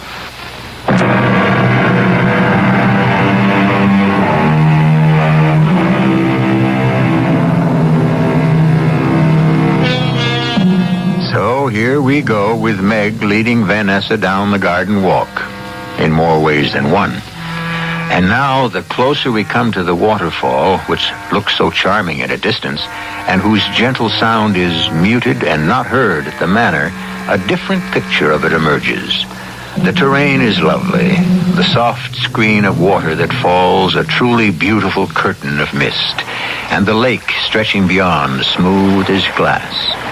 But right beneath the rock, where the water falls, is a pool that spins in a quite terrifying counterclockwise whirl, creating a deep bowl with a hole at the bottom that seems to suck everything away into infinity. I like it better from a distance. It's a little shivery close up. Especially that evil-looking swirl of water in the pool. It's like some huge drain. What is it? Oh, that'd be the entrance to the cave, or the other world, like where she lives. He means the Lady of the Mist. Oh, what is her story, anyway? Oh, she was some poor lady in the Middle Ages, the lady of the old castle which used to stand where the manor house is now. Built on some of the old foundations is the manor. Possible. At all events, men being what they are, Milady's husband lost interest in her for some other woman, or more than one, and one night she came out just as dusk was falling and threw herself into the pool. Committed suicide? Oh, anything falls in that pool gets sucked down out of sight. Shaft there seems to have no bottom. She doesn't want their bodies, you see, only their souls. But what for? To keep her company on the other side, wherever she lives between heaven and hell. They say she puts the water madness on them. And when that happens, no matter how strong a fence you build, you can't keep the animals in. No holding them when they hear the sound of water in their heads that draws them here. Sound of water in their heads. Oh, I'm kind of sorry now I got this close to it at all. Had to happen sooner or later. Best to have things out in the open. Oh, by the way, Giles, her ladyship thought she heard some sort of water noise in the house last night. Any idea what it could be? Why, no, Mum. You know, we checked everything out before Sir Charles and her ladyship came back. Oh, unless... Have another look and see, will you? Yes. Did you hear it too, Mum? No, not a sound. What's the matter, Giles? Oh, nothing, Mum. I was just remembering what you told me about the First Lady. That'll be quite enough. On you go back to the house, Giles. Her ladyship and I will follow. Oh, yes, Mum. Shall we get away from here? It's damp and dreary. Yes, let's. It's out of the sun. I can feel a chill in my bones. Meg, what was it that Giles started to say about the First Lady Drayton? The first? I mean, Brenda. You cut him off, didn't you? Did I? I don't know that I meant to. Why would I? You're hiding something from me, Meg. Oh, dear. I'm not a very good dissembler, but I'd rather you ask Charles about it. Charles isn't here. Anyway, he said she died of pneumonia, didn't she? Well, Van, dearest, it was just a little... Oh, you might say white lie. He just wanted to save your feelings. Save my feelings? About what? Oh, she was found in the lake. Well, yes. She fell off the rock.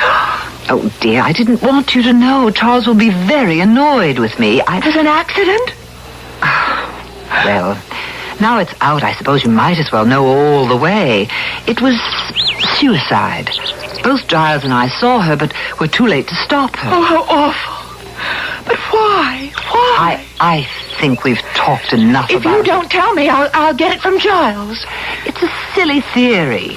He thinks his Lady of the Mist resents anyone who tries to take her place as the Lady of the Manor. Why? Did every one of them drown? I have no idea. You see, the manor was empty for years until Charles and I reopened it. Everything's changed now. You certainly haven't a thing in the world to worry about. Everything was ticking along like clockwork. Or better still, like a jigsaw puzzle. The pattern was being built to create the picture I needed. I did some things that night. Took the telephone receiver on the maid's floor hall off the hook so Charles couldn't get through if he tried to call. When I turned the tap on, I left it running most of the night. Good morning, Vanessa. What's the matter? Didn't you sleep well? Oh, Meg, I had the most awful night. Whatever is the matter? Here, let me get you some tea. I've been up all night. You couldn't sleep? Why? Well, first of all, I was expecting Charles to call me. And I waited and I waited. I just don't understand why he didn't call. Well, maybe he will today. Is that what kept you up all night? No. Charles didn't find out what was wrong, did he? What that leak was? No, my dear. He couldn't find a thing. Don't tell me you heard it again. It started about 1 o'clock, and it lasted most of the night. You didn't hear it? No, I didn't hear a thing, and I'm a very light sleep. Is it still going on now? No. It stopped about an hour ago, just as mysteriously as it began. Oh, and there's another thing, Meg. Yes, dear. It was kind of you about the light. Light? On the waterfall, but I think maybe if you wouldn't mind, I'd rather... Oh, Van, dear, what is it? You must tell me. Well, I was so restless with that Chinese water torture going on. And I could see the light was on. And I went to the window and... And what? Well, I know it's just auto-suggestion or whatever you call it, but I could swear I saw a woman in white behind the spray, and I even thought I heard her voice. What's the matter with me? Oh, Meg. I feel I'm coming all unglued just the way I did after Mom and Pop. Now that settles it. I think we ought to have Dr. Vickers over to look at you. No. No, please, I don't want... I don't need a strange doctor. I'll be all right. All I need is some sleep. Oh, it was all working deliciously. The timing was going to be perfect, and this time I was going to be quite safe. It had been very risky with Brenda. I made the tea, dosing it carefully, carried it up to the hall table, nipped up to the next floor and started the tap again, and put the phone back on the hook. Not asleep. Here's the nice cup of tea I promised you. Asleep? With that awful, unending, relentless noise. What noise, dear? You mean you can't hear it? You don't mean the water sound? It's driving me mad. Can't we stop it? But, darling, there's nothing to stop. Whatever it is, it's all in your... Well, I shouldn't put it that way. You must have an inner ear infection or something. Now, really, this time I insist. I am going to call Dr. Vickers. Yes. Maybe it better. At least maybe he can give me a sedative. Yes. Now, in the meantime, you must drink your tea. Don't you hear it? Darling, why wouldn't I tell you if I did?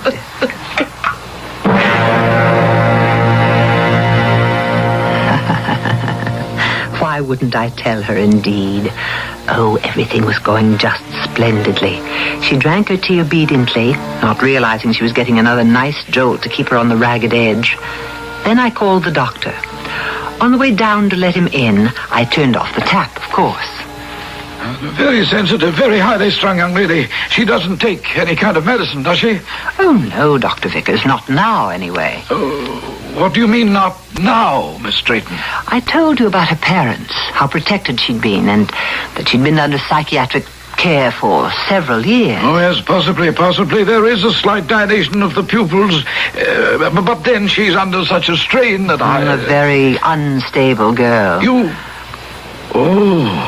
You think this girl might be suicidal? It's what terrifies me.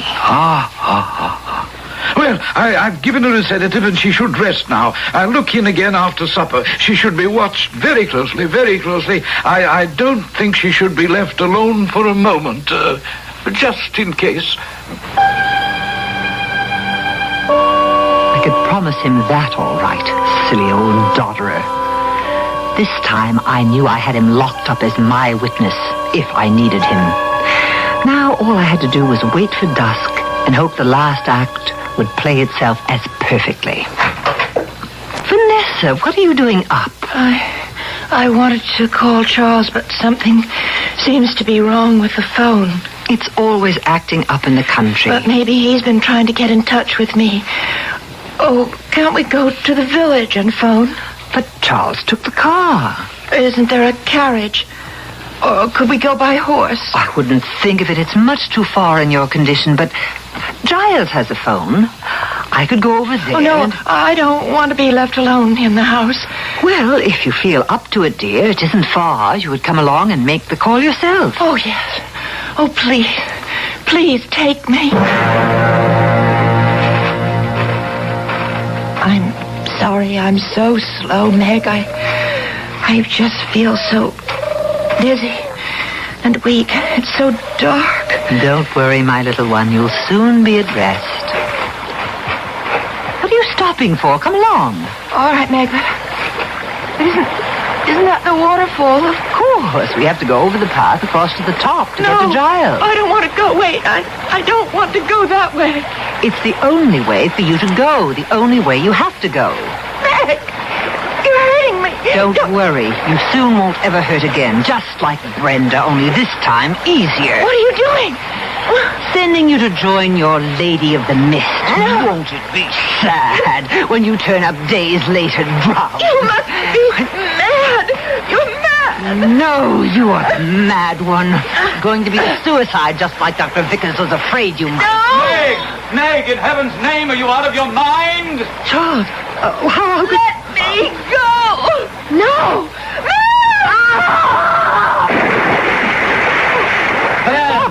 Van, what's going on? Darling. When did you get back here? I've been trying to reach you since yesterday. I was frantic when I couldn't get through and you didn't call me, so I drove back. When I found the house empty, I went running over to Giles, half crazy, wondering what had taken place and then I just saw you. But why didn't you phone Giles? Darling, Giles doesn't have a phone. She lied about that, too. Everything must have been a lie. No, calm down. What was a lie? What are you talking about? Meg! She was trying to kill me. Throw me over into the lake. Just as she must have done with your first wife. Meg? But where is she? It's too late. When you called out, you distracted her. I was trying to break free, but she lost her balance and she... Maybe we can help. No. If she went over, no one can help her. And from what you're telling me, nobody should. Poor Meg. She must have been mad as a March hare. Oh, Van, darling. I suppose after this, you won't want anything to do with the Draytons. Oh, darling, I am a Drayton. I just want you to promise me one thing. What? Don't ever, please, don't just ever leave me again. Meg's body never did turn up. Perhaps just as well. And Charles never did leave Vanessa alone from then on. Well, let's be sensible. After the crisis was over, no two sensible people take a statement like that literally. What both of them did leave alone was Drayton Manor.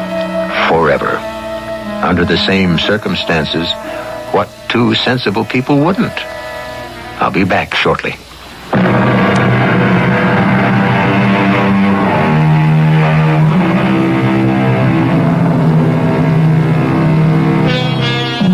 Bit by bit, agonizingly, Van and Charles eventually pieced the story together as we know it. A sad story. Few people would go so far as Margaret Drayton just to preserve the status quo, the way things are. But that is life's great illusion. Because the status quo doesn't exist. Life is the process of constant change. The business of learning how to make the most out of life is to learn that to begin with. Our cast included Rosemary Murphy, William Redfield, Marion Seldes, and Ian Martin. The entire production was under the direction of Hyman Brown. This is E.G. Marshall inviting you to return to our Mystery Theater for another adventure in the macabre. Until next time, pleasant dreams.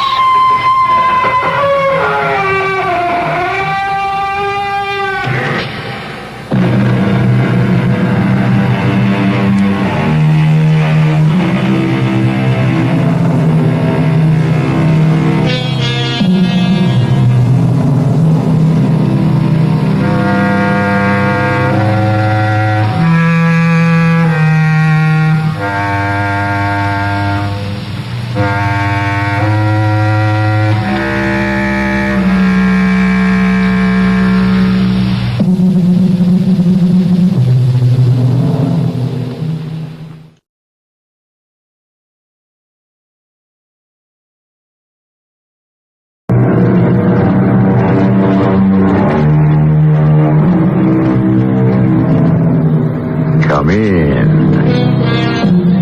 Welcome. I'm E.G. Marshall. If I were to ask you for the sweetest three-word phrase in our language, the three words which best quiet fears and quicken hope in the heart, what three words would you give me? Probably you'd say, without much hesitation, I love you. Am I right? Of course. But think again. Are there not another three words which comfort and gladden in much the same way? And are not those other three, I'm going home?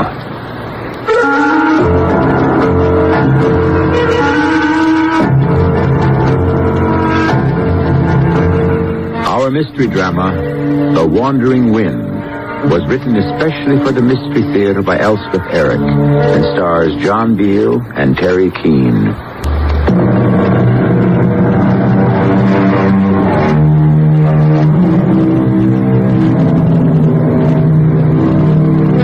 The name of our story is The Wandering Wind. We have selected it from a poem that probably few of you know, The Devas Song by Sir Edwin Arnold. Four of the lines run like this. We are the voices of the wandering wind, which moan for rest, and rest can never find. Lo, as the wind is, so is mortal life. A moan, a sigh, a sob, a storm, a strife.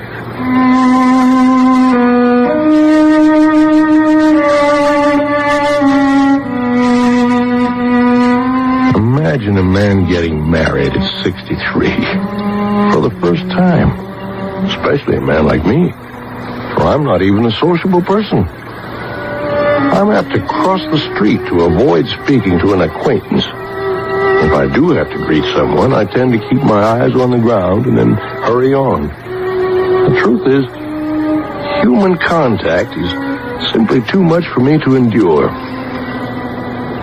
All that I knew of life, beyond the struggle to earn a living, I got from the books I read. The philosophers and the poets. They reached me. They touched me. With them, I could make contact. But a living human being? Out of the question entirely. So how, you're asking, when I was entering the frosty climate of old age, did I summon the courage to marry myself to a woman that I hardly knew? And why did she choose a man like me? For it was her notion that we should marry, not mine. Are the shelves up, John? Yes, Miss Dawkins. How much do I owe you? I'll leave that up to you. Whatever it's worth to you. Those shelves are where I keep my materials, my extra materials, remnants and things. Would $4 be all right? Yeah, that's all right. And how much for the lumber? You had to pay for the lumber, didn't you? I want to pay you for that. How much? Oh, I got it cheap. $2.35. But it's good pine. So, I owe you $6.35. Is that right? Well, if it's all right with you. You know, John, if I charge for my sewing the way you charge for carpentry, well, yeah, there. That's $6. Oh, I don't have the 35 cents on me. Oh, that's all right. No, John, that's not all right. I still owe you. Oh, some other time. No, now. I got some change in the teapot. Well, if it's not too much trouble. You can see how much trouble it is. Now, there's 3 dimes and a nickel. Okay. Thank you, Miss Dawkins. Don't thank me. You earned it. Yeah, well, thank you. I'll be getting along now. John, wait a minute. Sit down for a minute, can't you? Well, I could... Then sit. Would you like a cup of tea? Oh, no. Thank you. You want coffee? No. I have to be getting on. Well, where to? Well, back to where I live. And where's that? Well, I have a place. What kind of place? Oh, a room. I better be leaving. Sit down. I said sit down, John. Please, sit down. Well... John, do you like me at all? What? You don't hate me, do you? Oh, no. Do you maybe like me? Oh, well, I'm not asking you, do you love me? You understand that, don't you? Well, I... Just, do you like me a little? Do you like me at all? Is that so hard to answer? Yes, it is hard. Why? Why is it so hard? Oh, well, because I don't think about such things. Liking, loving, all that sort of thing. I just don't think about things like that. Miss Dawkins, I better go. Thanks for the job. Thanks for the money. I got to get back. John, I want you to marry me. What?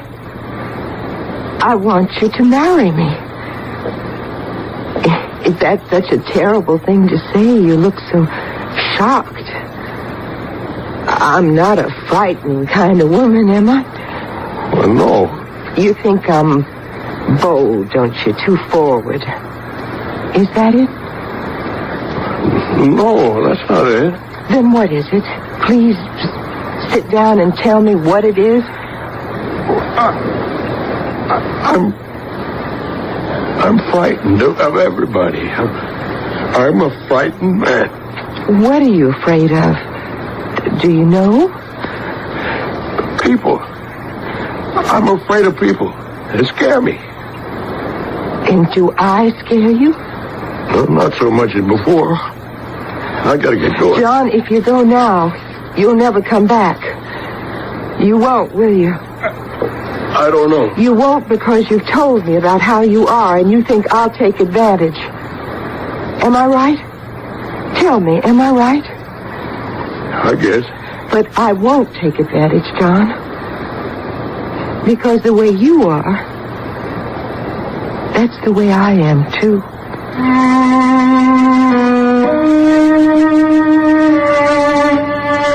I don't know how she did it, but she did it. I moved into her house. A nice house. A few miles out of town, medium size, with a wide porch that ran around 2 sides. But it was in a terrible state of disrepair, especially the porch. I wanted to get to work on it right away, but Doreen wouldn't hear of it. Did I say her name was Doreen? Doreen Dawkins. Even after I moved into her house, it was quite a while before I could call her anything but Mrs. Dawkins. Actually, I didn't call her Doreen till after we got married. And even then, not right away. But after a while, I started to feel there was something right about me being in that house with her, being married to her. It was a feeling, I don't know how to say it. I can't find the proper words, but it was a feeling that that I was home.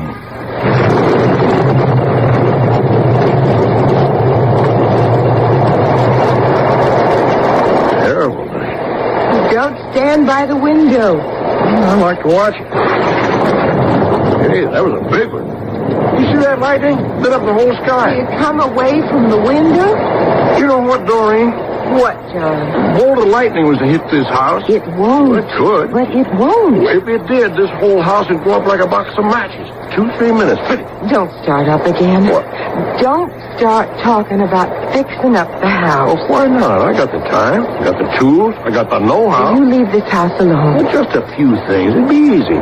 Like the porch now. The floor is sagging. The balustrade is falling apart. The steps are broken. I like it the way it is. How can you like it, a woman like you? I like it. Why, there's so much trash collected underneath that porch. Leave it there. Spontaneous combustion. That could happen. I don't want to talk about it. I don't wish to discuss it, understand? Just leave it alone. Leave it the way it is. Good Lord. There's a man standing out there. A man? Yeah, I could see him by that last flash. He's standing by the road. Get away from the window. I could see his face just as plain. He's looking right at me. Close the shutters. He was soaking wet. It is no business of yours if he wants to stand out there. We could catch his death. That's his affair. Be a young fella. John, if you're thinking of asking him in here... You think I shouldn't? If he wanted to, he'd come to the door and he'd ask. Oh, I don't know. And if he does, don't you let him in. Don't answer the door. But if he... I don't want anybody in this house with me. Maureen! Oh, what is it now? I saw his face. So clear. He had the look. He wants to come in. He's afraid to ask. So leave him be. He's afraid of us.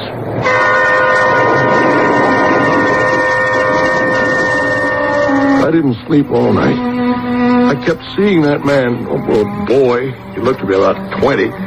Thin, white-faced, sodden with rain, staring at the house. Not a muscle of his body moved. He just stood and stared. And now, as the sun was coming up, I recognized the look he had. Not that I'd seen it before, but I'd felt it on my own face. Felt it in my own posture.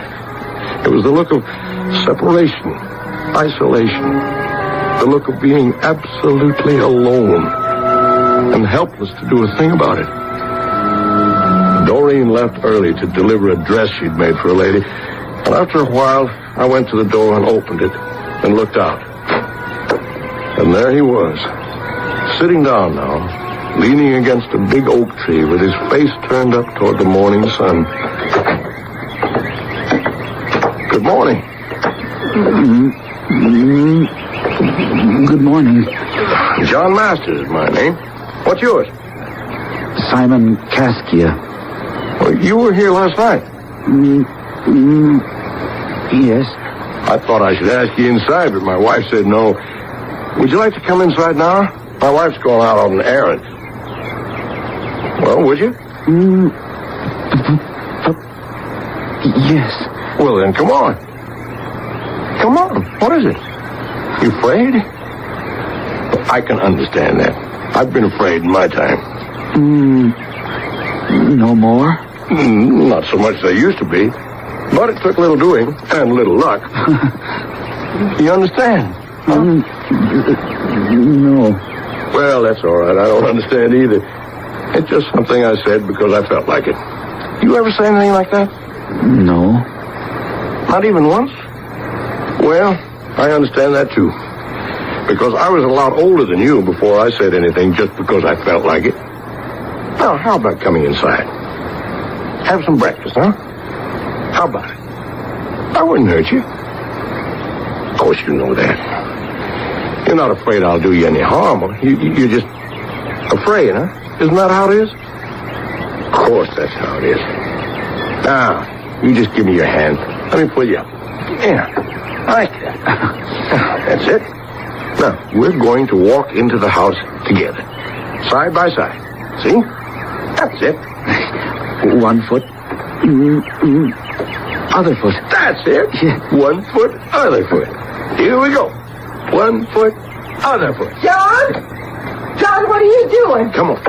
1 foot, other foot. Don't you dare take that man into my house! 1 foot, other foot. Don't do it, John! Now stop! Pay no attention, Simon. 1 foot, other foot, 1 foot.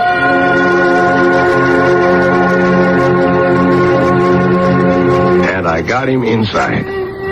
As much for my own sake as for his. Because a great feeling of satisfaction spread over me. I had recognized a fellow sufferer. After such a long time, I had recognized my fellow man. Let me quote to you 4 more lines from the poet cited before the act began. Somewhere there waiteth in this world of ours, for one lone soul, another lonely soul, each chasing each through all the weary hours, and meeting strangely at one sudden goal.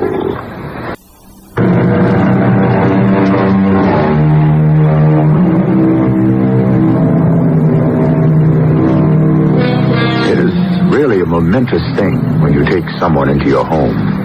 You're inviting him to look at something that is very personal, very much your own.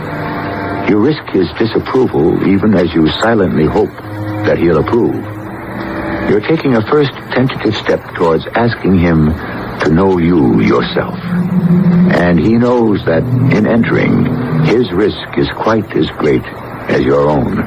Now you just sit there, understand? All right, now. My wife will be here in a minute. She may carry on a bit. Matter of fact, I know she will. I don't know why, but she doesn't want anybody in this house but herself and me. No, don't get up. Stay right where you are. John, Don't you move. I told you never to let anybody in here. This is my house. Doreen, I want you to go in the kitchen and make a big pot of coffee. Coffee? Our friend here was out in that rain last night, and he hasn't dried out yet. Oh, friend. He could be coming down with a cold. I don't care if he does. Yes, but I can. Now, you do what I said, Doreen. Good, strong coffee. I don't know. Do it now. What has come over you? Good, strong coffee. Now. I don't understand this whole thing. Doreen makes very good coffee. You'll feel better after. Now, I want to tell you something. What you're feeling now, I've felt that all my life. Have you? Felt it all your life, I mean? I thought so. Like a stranger, huh? An outsider, huh? Like everybody else is playing some game that looks like a lot of fun, right? Sure. Only you don't know how to play the game, right? Yes. You'd like to play. You want so much to play, but you don't know how. You don't know the rules. Am I right? Right. Yes, sure. I know that feeling well. But at the same time, you have this other feeling, very, very small, very faint, but very persistent. It won't go away. That if you could just learn the rules, if somebody would just tell them to you, well, then you'd be able to play the game. And you'd play it very well. You'd play it as well as anybody. Isn't that it? Don't you have that small feeling? That feeling that won't leave you, won't go away? Won't go. That's what I thought. I'm very grateful to you. You know that? To me? Yes, you've made me put it into words. I could never do that before. Till you happened along. I've been here before. You have? Lots of times. Why, if you don't mind telling me? The house. What about the house? It isn't much of a house. It could be a lot better if my wife would let me fix it up, but she won't. She's got this thing in her head that I mustn't do anything to the house. And me a carpenter, too. What do you do for a living, if I may ask you? I beg. You beg?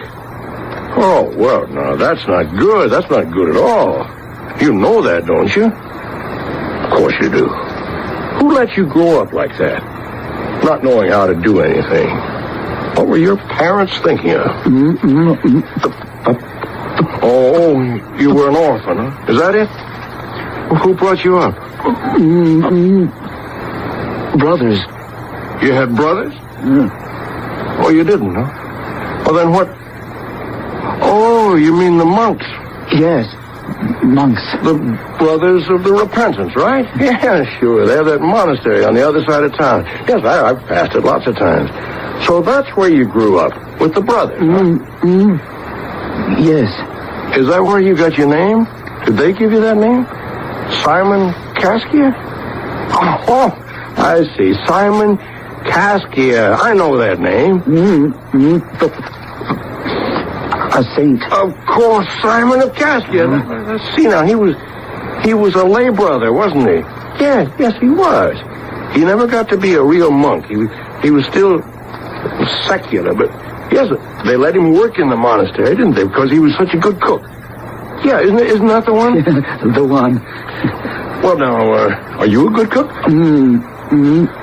Oh, I... Did they let you spend a lot of time in the kitchen at the monastery? All your time in the kitchen? All my time. And you learned how to cook, huh? Some. Here's the coffee you asked for. Doreen, our friend here's a cook. He can cook. What do you know about that? Well, he could hire himself out as a... I bought some toast, too. Oh, that's nice. I thought he might be hungry. Of course he's hungry. Why didn't I think of that? Pour the coffee, will you, Doreen? I brought 2 cups. Well, why didn't you bring 3? We could all have some coffee together. Oh, that's cream and sugar. Good. Get another cup, Doreen. We'll all... I'm going upstairs. Simon was telling me about himself. When he's finished, he's got to get up and go. Now, Doreen. Tell him that. Make it perfectly clear. Pay no attention. She doesn't really mean that, or she wouldn't have made you the toast. Go on now, eat up. Help yourself to cream and sugar. And look here, Doreen's brought you some strawberry jam. See? I told you she likes you. She'd never have done that.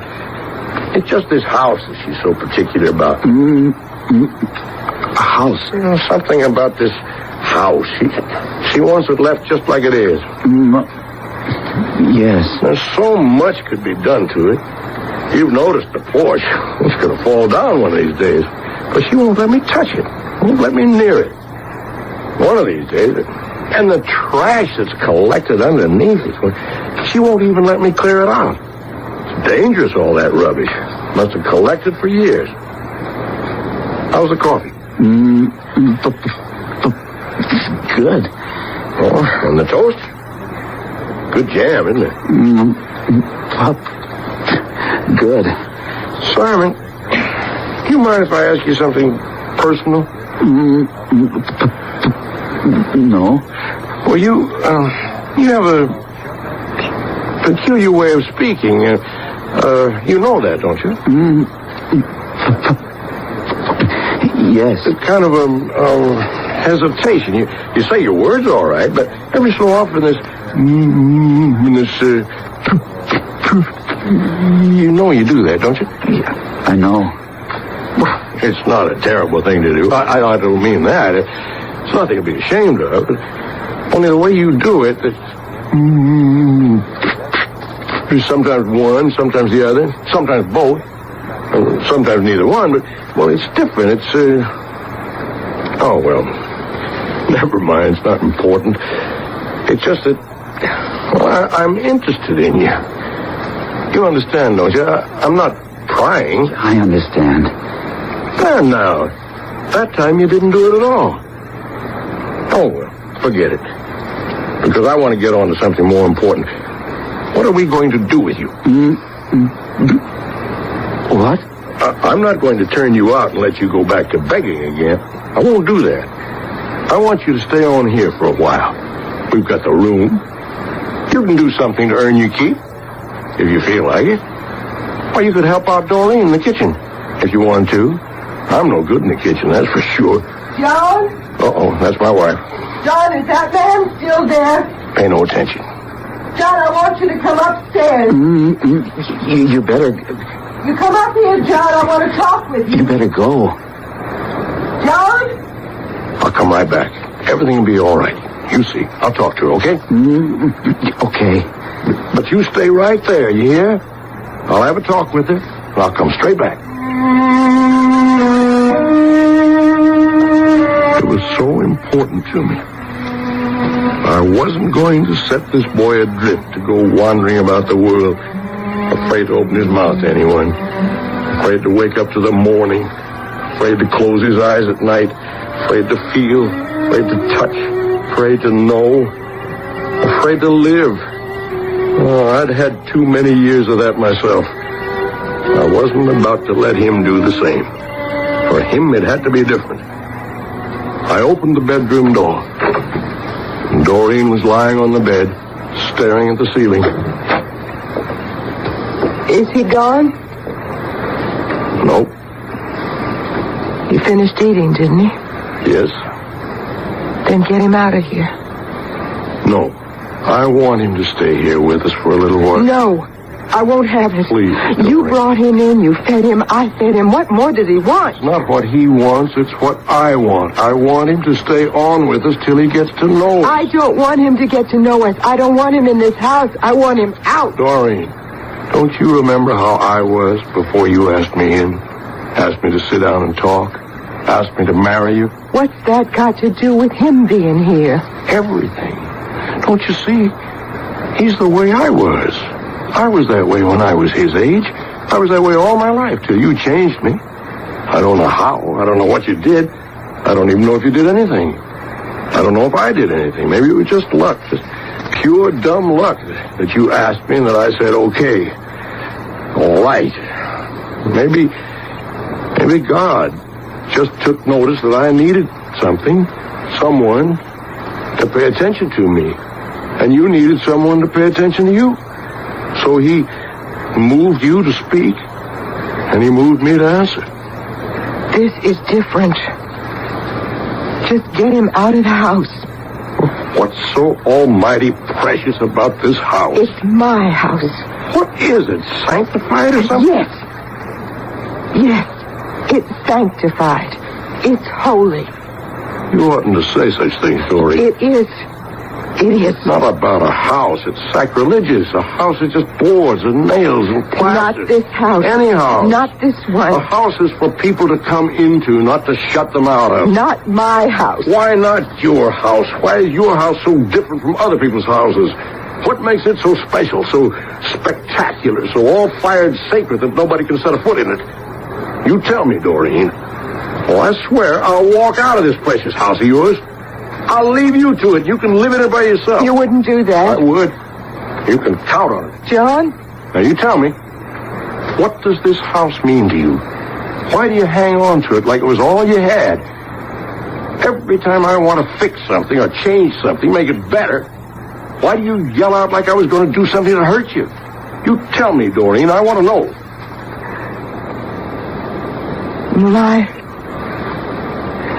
My daughter was born in this house. Your daughter? My daughter lived in this house. My daughter died in this house. Her daughter? I'd never known she'd had a daughter. And now a whole field of grief spread across her face. A grief such as I had never known.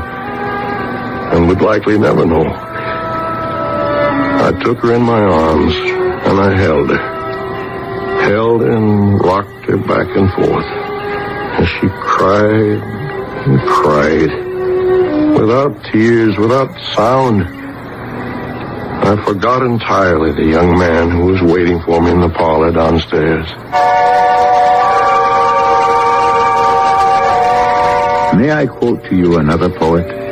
An American poet named Ralph Waldo Emerson, who lived in a century before ours. Here is what he wrote in 1841. A sublime hope cheers the faithful heart, that elsewhere souls are now acting, enduring, and daring, which can love us and which we can love. I'll be back with Act 3 shortly.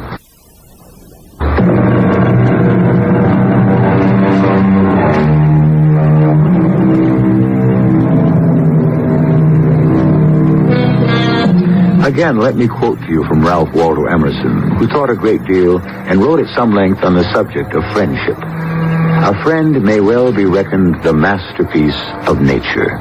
And this, happy is the house that shelters a friend. Now, let's get back to the final act of The Wandering Wind.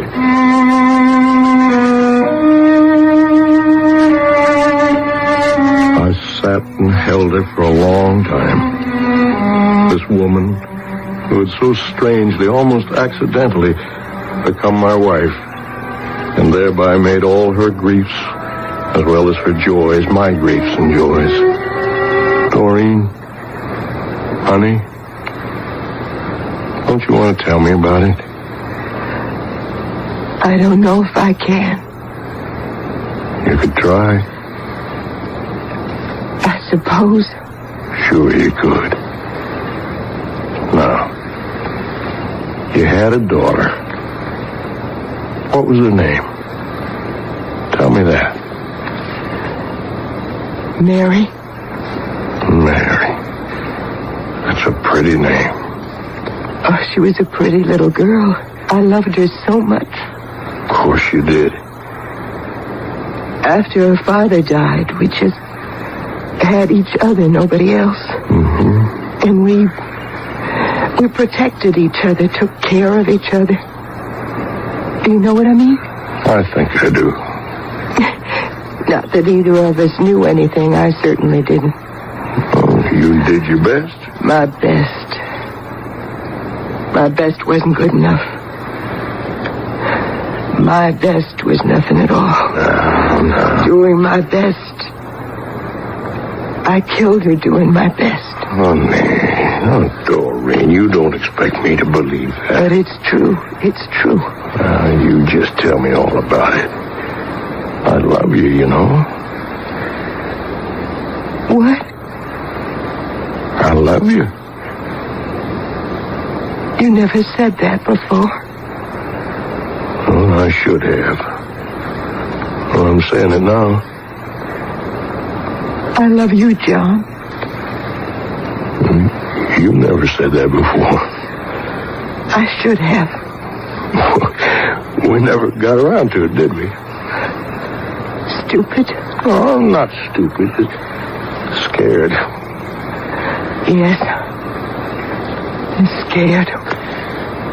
Well, now that we understand each other, tell me about your daughter. Mary was... Well, she wasn't perfect. Maybe I was too strict with her.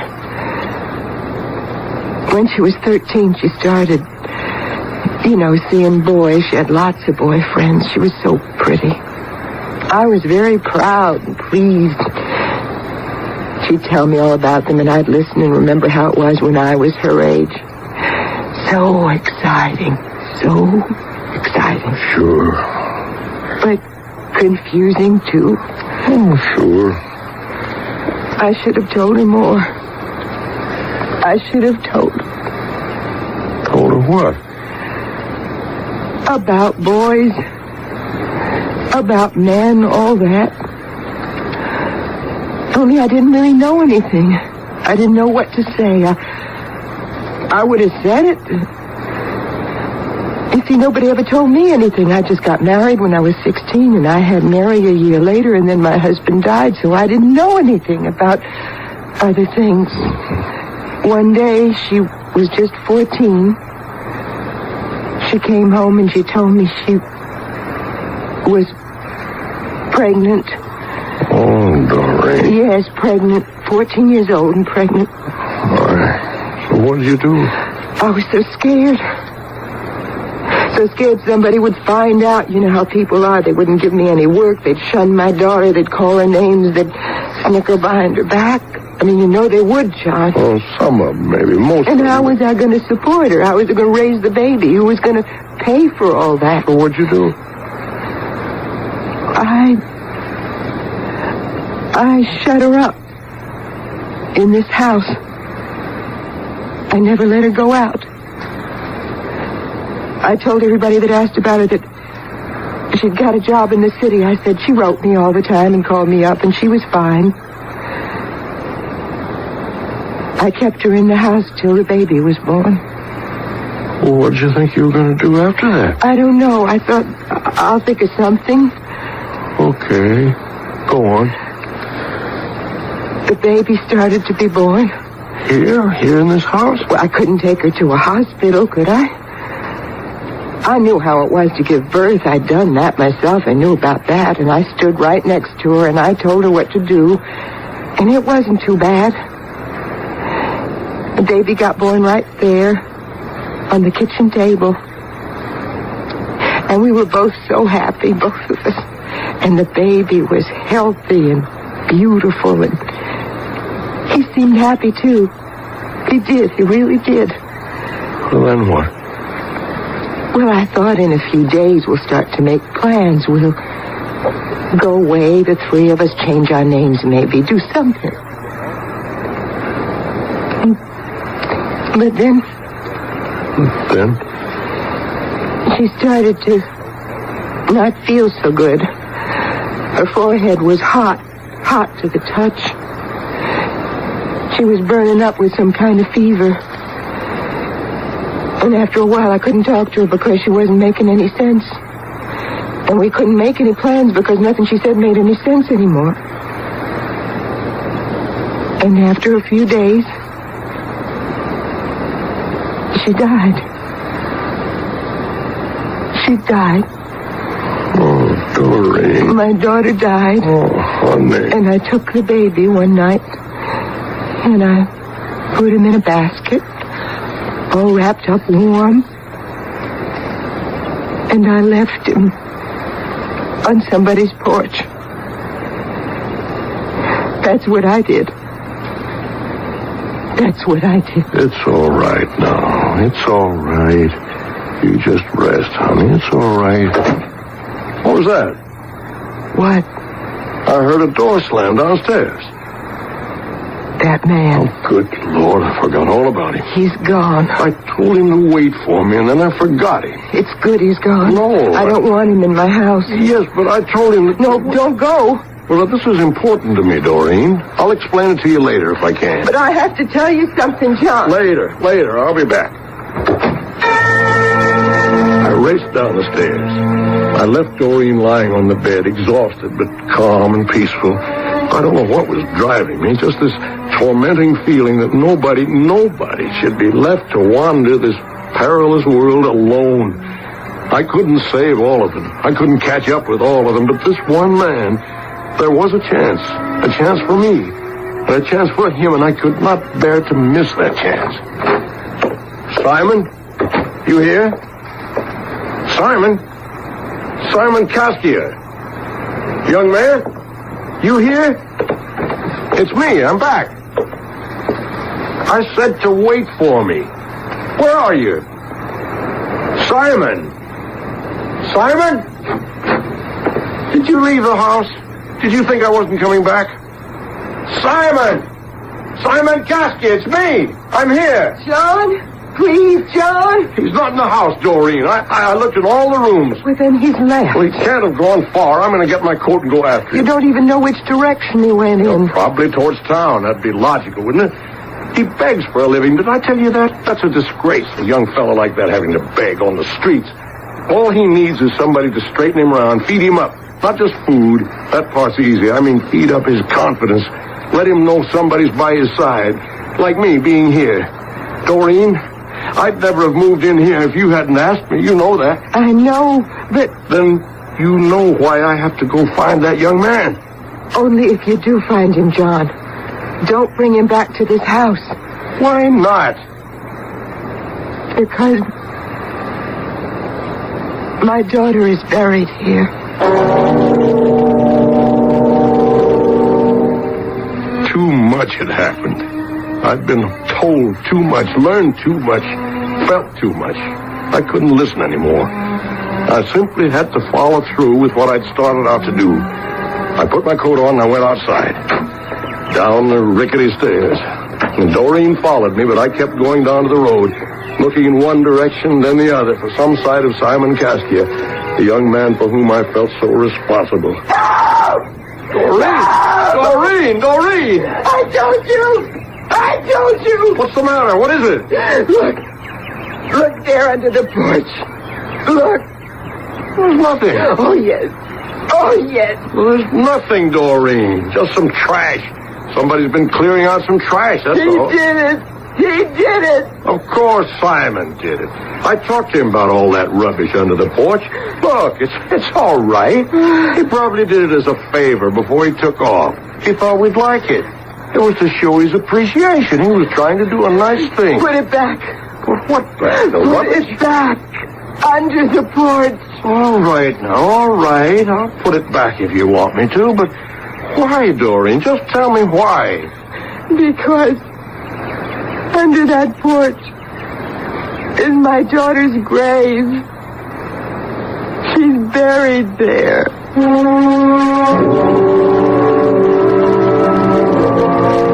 I didn't put the rubbish back. I couldn't, after what she'd said. I crawled under the porch myself, through all the debris that had collected there, and I found a 2x4 about 3 feet long, stuck into the ground, and another piece of wood nailed to it crosswise. And on the crosspiece, a name had been scratched, first with a nail and then filled in with ink. Mary Dawkins. But that's not all. The cross with the name scratched on it stood at one end of a bed made of stones. Stones driven into the ground. Enough of them to cover the casket of a young girl of 14. And on that bed of stones was Simon Kaskia, fast asleep. Simon? I'm here, Simon. He's here, Doreen. Simon's here. Simon? Wake up, Simon. Wake up. I'm here.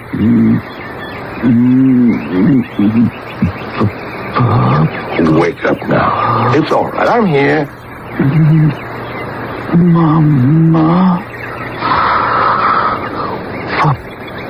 Papa. We're here. Right here.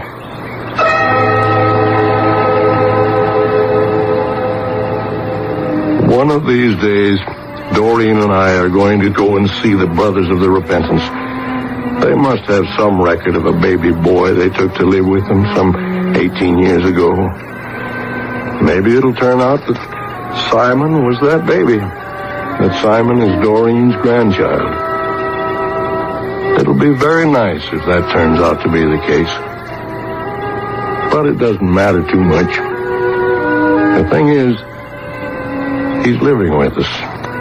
And he doesn't stammer anymore. He doesn't try so hard to say Mama and Papa.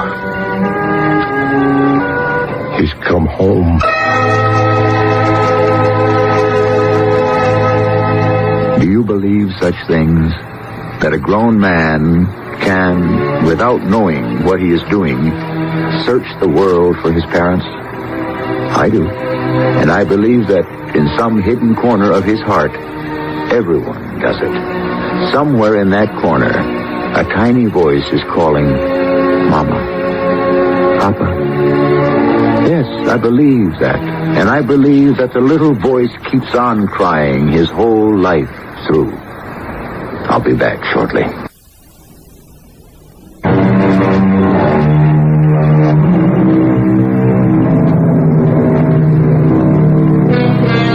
Don't most of us start out calling our parents Mama and Papa? Then about age 5, that seems babyish, lacking in dignity or respect or something. Some people even graduate later on to Sir and Ma'am, or call their parents by their first names. I've heard of people who do that. But the sweetest words, the words of love and dependency, will always be Mama and Papa. Our cast included Terry Keane, John Beal, and Gordon Gould. The entire production was under the direction of Hyman Brown. Until next time, pleasant dreams.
E.G. Marshall.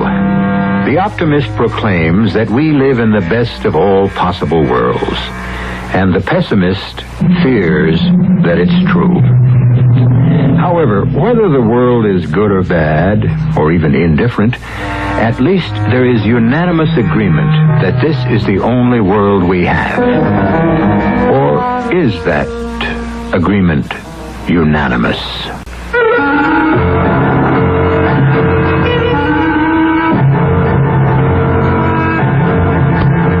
Our mystery drama, The White Ghost, was written especially for the Mystery Theater by Sam Dan and stars Ralph Bell and Ann Williams.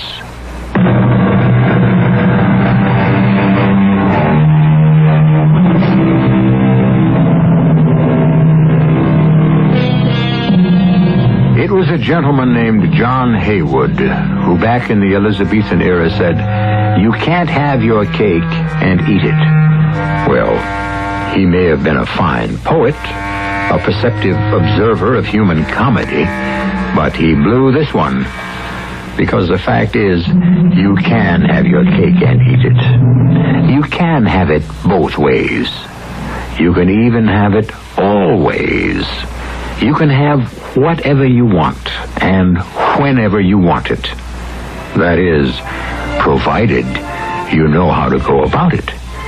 A gentleman who obviously knows how to go about it is Mr. Donald Taylor. How lovely it is, Donald. Yes, that is beautiful music, Phyllis, darling. Not just the music, but everything. Everything? Oh, yes, everything. Does a woman have the right to be as happy as I am? Well, darling, that sounds like a question that might be properly posed on some soap opera program. And I feel guilty. Oh, why? There's so many people I know who are miserable. Well, darling, that's not your fault. I can't believe I'm so lucky. You're not lucky. You work very hard. I do? At what? At being you. At being the most wonderful wife a man could ever dare to hope for. Oh, excuse me, dearest. Hello. Darling. Yes. Oh, you're not alone. No. Have you told her yet? No, Congressman. But you promised. You promised you'd work it out. Yes, well, of course. With her. Certainly. When? Well, you know what it says in the Bible, Congressman. To all things there's a season. Don, I must see you. Uh-huh. Congressman, can't it wait? Donald, if I don't see you tonight, I'll kill myself. Well, that is a rather extreme position. I mean it, Donald. I'll kill myself. And before I do, I'll send a letter to all the newspapers telling them about us. Oh, I see. You'd better get over here.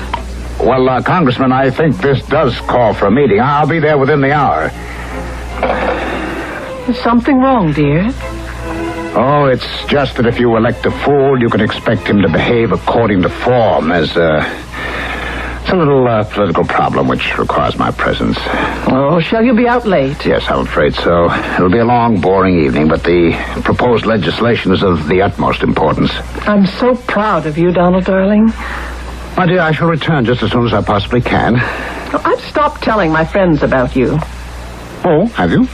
They simply cannot believe that anyone could be so kind, so considerate, so gentle.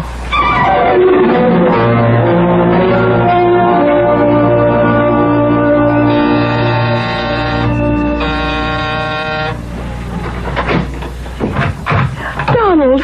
Oh, Donald! Donald! Why did you strike me? Don't you ever do that again. Don't you ever call my home again. Don't you ever threaten. And don't you ever forget it. Donald! What's come over you? You'll kill yourself and write a letter to the newspaper. Which paper would print it? Which paper is anxious to invite a libel suit? I wouldn't write a letter to any paper. I just said that because I'm so frightened and miserable. Judy, we've come to the end. The end? Of what? The end of the affair. affair. Every affair has a beginning, and whatever begins eventually ends. It's the law of nature. But I love you. And you love me. Oh, do I? Well, you said so. Donald, you said you were unhappy, desperately unhappy at home. You said you wanted to leave her and marry me. Were you lying to me? Yes. Donald. I paid generously for the privilege of telling you a lie. And you have quite a bit to show for it. The apartment, clothes, jewelry. Why do you think I agreed to the apartment? Why do you think I agreed to everything? I believed you, Donald. Oh, now sit down, Trudy. I know you come from a small town, a very small town, but surely no one is that naive. I believed you. Now, look, I want to do something for you. I have a friend. He's quite wealthy. What are you saying, Donald? Well, wouldn't you like to make another connection? A gentleman who would certainly take the very best care of you. Don't you dare talk to me like that. I'm not that kind of a girl. Oh, my dear, you are. You are now. And you should be grateful to me for seeing to it that you will be highly successful. I was a good girl. I guess nobody ever talks like that anymore. Oh, go ahead, laugh at me. Trudy, Jim Pendleton is absolutely wild over you. He saw us that night at the party. Small town girls like me. We come to the big city. We think we're going to become somebody. You know, he said to me the next day, Don, who's that absolutely smashing girl you were with? This is what we become. Everything always works out for the best, Trudy. Now, look, why don't we have a drink? I never thought it would ever, that it could ever happen to me. Jim Pendleton's really a very lucky devil. He is? When I think of you and Jim, I know I'm going to be jealous. Well, would Jim object to sharing me with you, Donald? Jim is quite busy.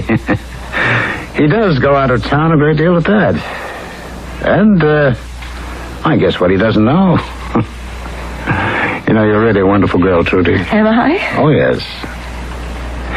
Of course, you are understandably upset. When I walked in here, I must admit that I was too, but you're basically a level-headed girl, you know? That's why I was attracted to you in the first place. Good girl, you're behaving admirably. Now, come here. Sit down. I've got a gift for you. Have you? I thought it'd be a kind of a going-away gift, but, looks like you're not really going away That's yet. a coincidence. I have a gift for you, too. Oh, really? Well, that's wonderful. Where is it? I've been keeping it in this drawer. Oh, yes? What is it? It's an ounce of lead. Trudy. Trudy, you're crazy. Yes, I believed you. That should prove I was crazy. Trudy, put down that revolver. A gift from me to you. Now, you can't get away with I this. don't want to get away with anything, Donald. After I kill you, I'll turn the gun on myself. Now, Trudy, listen to me. There's nothing you can tell me, Donald. Not anymore. Now, Trudy. I don't care anymore. Goodbye, Donald. I can't be found here dead in your apartment. I'll write a note. I'll explain it. Goodbye, Donald. It doesn't fire. Why doesn't it fire? All right, give me that gun. Let go of me. You fool, quit pulling that trigger. There might be a live valve. Let go of the gun now. Why doesn't it fire? Let go. Let go. Trudy. Oh, no. No.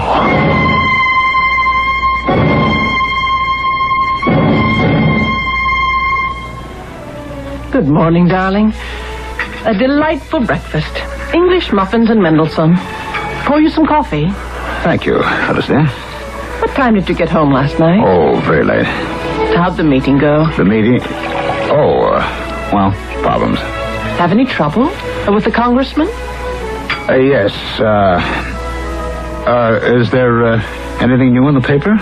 Yes. There's been a murder. Unfortunately, that happens too often. We've become such a violent society. Who was murdered? Oh, her name was Gertrude Nelson. Well, you should know who she is. Should I? At first, the name didn't mean anything to me either. Then as I read on, it said she worked at the Cloverdale Country Club. Well, that's our club. Yes. And it's Trudy. Trudy? Yes, Trudy. The stunning blonde-haired girl who was cashier in the coffee shop. Oh, Trudy. Someone broke into her apartment and shot her. Broke in? Yes. Well, there were signs of a struggle, as if she'd put up a fight. And a rear window was broken. Her empty purse was on the floor. Evidently, some money and jewels were taken. Do the police have any leads? The paper doesn't say. Oh, poor girl. She was sweet. The one that did this thing. Does he realize he snuffed out a beautiful young life? Or his murder becomes so ordinary, so commonplace? Oh, now, darling, it doesn't do to let your thoughts dwell on morbid matters. Besides, there's nothing anyone can do for her now. I'm sorry you're so upset. Oh, she was a poor girl trying to make something of herself. The world is so unfair. My darling, you have to accept the world for what it is. Oh, yes, I suppose so. Well, I must get to the office. But you haven't had breakfast. There's no time, dear. I'll see you this evening. Is something wrong? Oh, what could be wrong? I don't know. It's just you seem so abrupt and so preoccupied. As if something's troubling you. Oh, dearest. I look at you, and I don't have a worry in the world.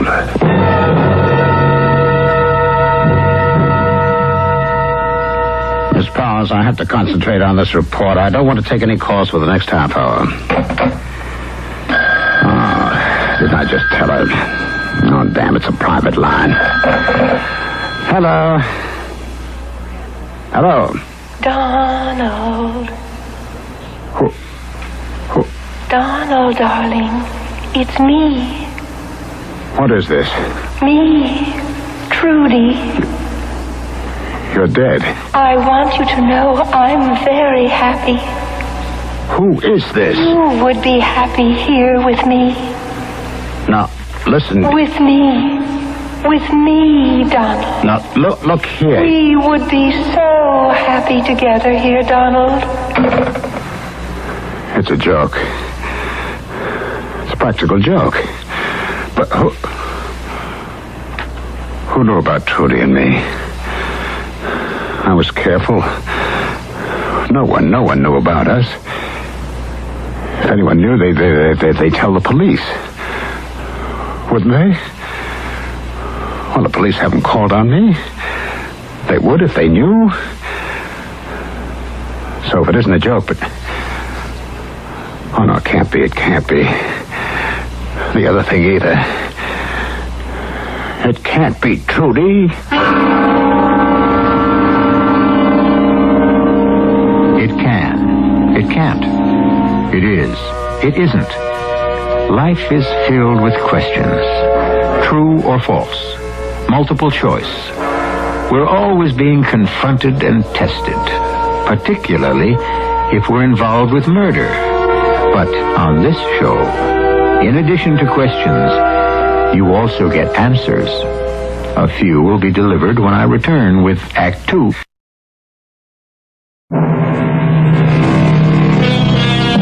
Murder will out. Who says so? Well, in a variety of statements, scores of poets and sages assure us that murder cannot be kept secret or hidden. Is that really true? How many murders remain unsolved? How many killers evade the law? Unfortunately, quite a few. Donald Taylor is doing a bit of soul searching. He didn't exactly kill Trudy. It was self-defense. They struggled for the gun. She actually killed herself. But can he afford to have even that much known? Of course not. Dear Phyllis, this letter will serve to introduce Karen Hagstrom. You know how you complain it's so difficult to find an adequate maid? Well, Karen worked for Bert's mother. A lovely woman, perhaps a bit superstitious, but we all can't be perfect. From here, it's on to Singapore and India. See you in 6 months. Love, Lolly Smith. Well, Karen? Yeah, ma'am? I do need a maid. And if Mrs. Smith is so taken with you, I'm sure you must be wonderful. I hope you will be pleased with me, Mrs. Taylor. As you can see, I can't get around much. Oh, I will take good care of you, Mrs. Taylor. It's difficult to work for me. I have to be wheeled about constantly. I shouldn't say this, I suppose, but I do have difficulty in keeping servants. Oh, you look like a lovely lady. Lovely lady. I'm an old lady. Oh, no. Oh, it's so sunny. Let me wheel you to the terrace, and I will brush your hair. Oh, you seem to be a very nice person, Karen. Thank you. And Mrs. Smith is an excellent judge of character. And if you can start immediately...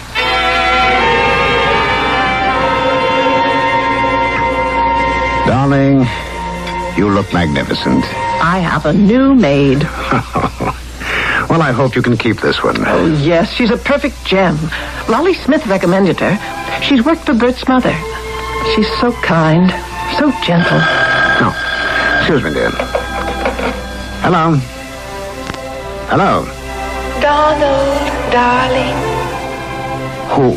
It's so wonderful here where I am. You'd love it. Who was that, darling?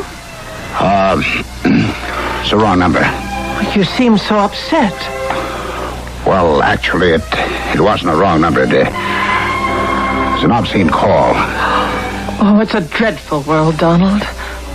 Sometimes I don't feel so badly being out of... Oh, Mrs. Taylor? Yes, Karen. Oh, Karen, this is Mr. Taylor. Oh, pleased to know you, sir. How do you do? Will you want to wear the red sweater tomorrow? I'll wash it out. Oh, don't bother. Mrs. Prentice does the laundry. Oh, no. I'll do it myself. Ring when you want me to put you to bed. Well, I will, Karen. Thank you. Well, she seems capable enough. You know, as she stood here near the table in the candlelight, she seemed to remind me of someone. Oh, yes? Who? Oh, for just a moment. It was just the way the light reflected on her face. Oh, she reminded me of that poor girl. Which poor girl? The one who was murdered. Trudy. Well, how can you say that? Well, this one is at least 10, perhaps 15 years older. Now, darling, for almost a month, ever since that poor girl was murdered, you keep bringing up her name. I can't help it. Well, why? You hardly knew her. I mean, it's a tragic thing. Oh, but she was so beautiful. Do you know what I said to myself the first time I saw her at the club? For no reason at all. I said, if our little Madeline had lived, she might have looked like that. Oh. I'm sorry. It wasn't your fault. Phyllis. Don't say anything, darling. You don't have to. Well, I think of the child dead and you in the wheelchair all these years. We must accept fate and make the best of our lives. Oh, we have, haven't we, darling? You've been the most wonderful husband.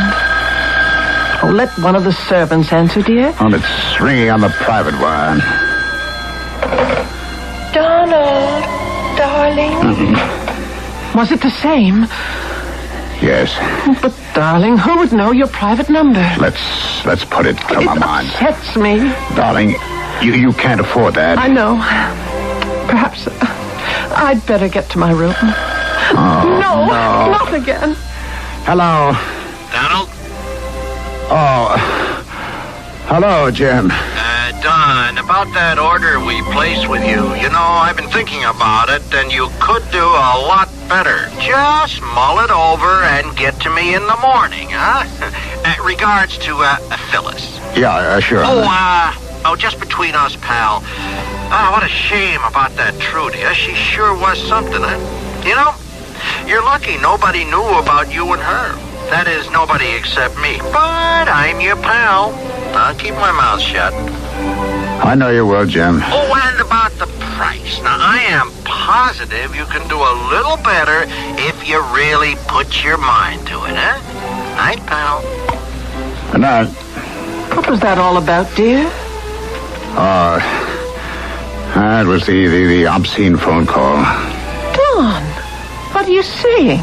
Wasn't that Jim Pendleton? Yes, dear. Donald, these past few days you've been so preoccupied. Oh, I'm sorry. I'll have to look through some papers. Perhaps your maid had better help you to bed,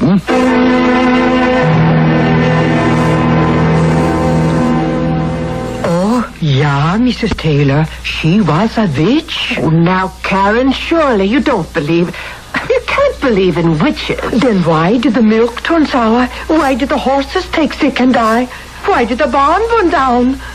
Answer that, Mrs. Taylor. Natural causes. So, and the witch is part of nature, too. A witch is a living thing. Oh, this is so comfortable, Karen. I shall be back after midnight to help you turn around and fix the bed. But, Karen, dear, you won't get very much rest. Oh, I am not here to rest, Mrs. Taylor. I'm here to work.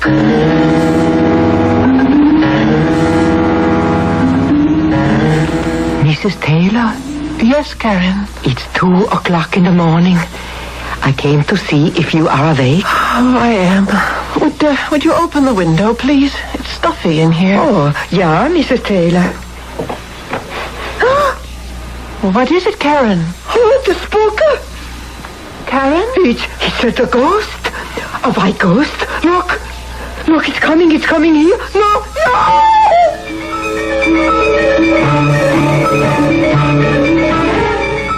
Oh, I am so sorry. I bothered everyone. Now, Karen, you know there's no such thing as a ghost. Where was this ghost, Karen? She came from the woods near the greenhouse and on the lawn.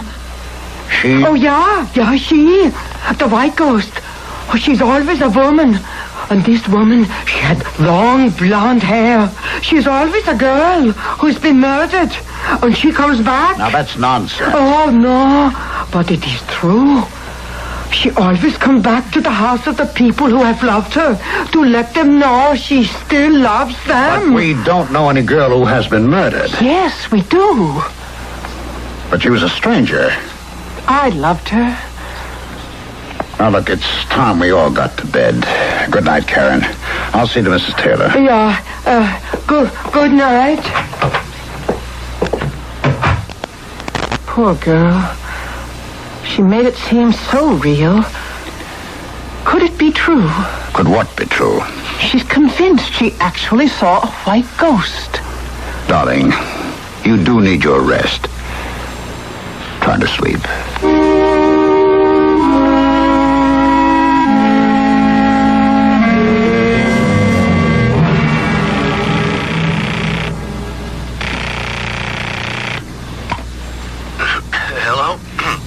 Jim, it's Don. Don, hey, do you know what time it is? It's exactly 2:45. Yeah, well, that's A.M., buddy. A.M. I have to see you. Yeah, sure. I mean, first thing in the morning. It's morning now. Look, it'll take at least an hour for me to get to your place or for you to get to mine. It's only a half hour if we meet halfway. Well, you sure you want to? Well, you want that price reduction, don't you? You're the doctor. All right, take the shore road and pull over near the interstate sign near exit 4. Let's meet in exactly 30 minutes.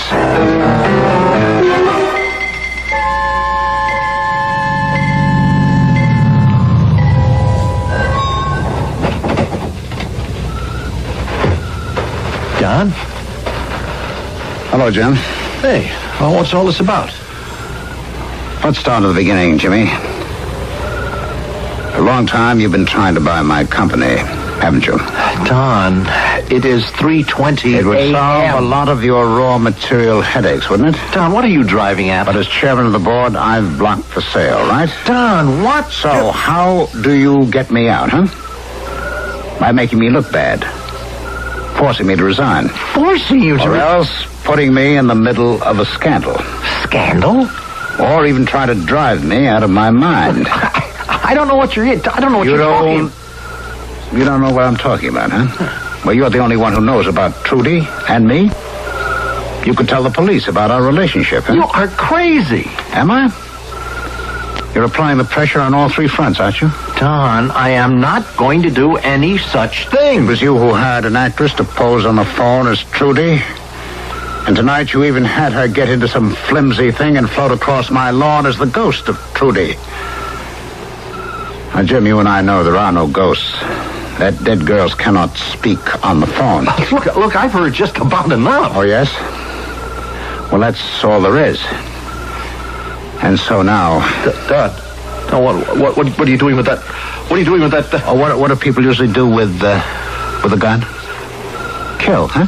No, Donald, we're friends. Yes, we were. Until you saw a way to get ahead of me. Donald, please don't kill me. Well, Jim, I have no choice. You could always go to the police, and then the story gets out, and I'm through. Don, I swear to you, I'll never... I'm sorry, Jim, I'm sorry. You shouldn't have hired some girl. I didn't. I swear to you, Jim, I never... I said I was sorry. But you just can't kill another human being. Oh, yes, you can, Jim. You can even get used to it. Once you've been in on it. No! Don, please, I didn't do anything. I don't even know what you're talking about.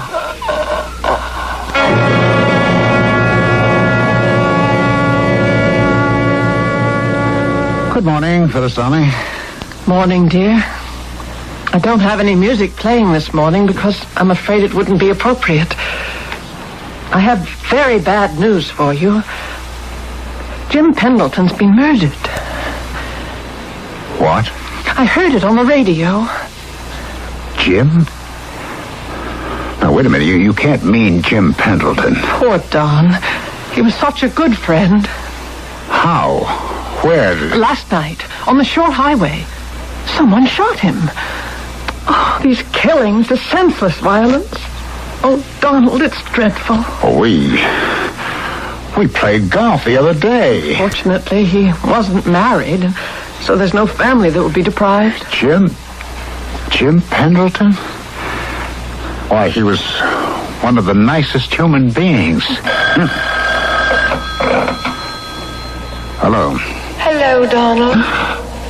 Darling, I'm so lonesome without you. Please, come to me. No. Donald, darling, what is it? What is it?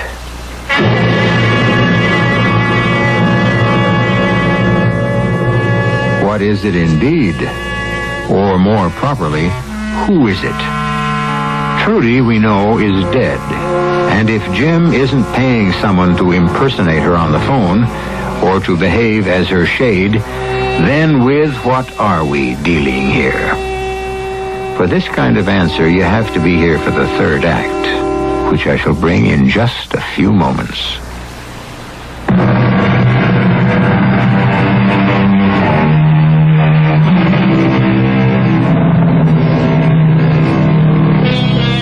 Grown men, intelligent men, do not believe in ghosts, especially in broad daylight, when all's well with the world.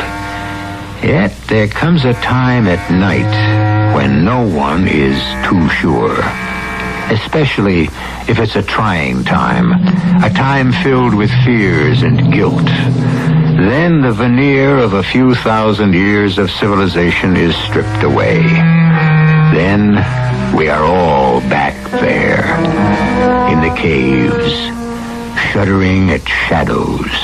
Yeah, Mrs. Taylor, the place is haunted. Haunted? Yeah, from the old country. The old people say the white ghost is the unmarried young girl that dies. Oh, come, Carrie. Yeah, and she dies for love. Well, the only young girl we knew who died recently was poor Trudy Nelson.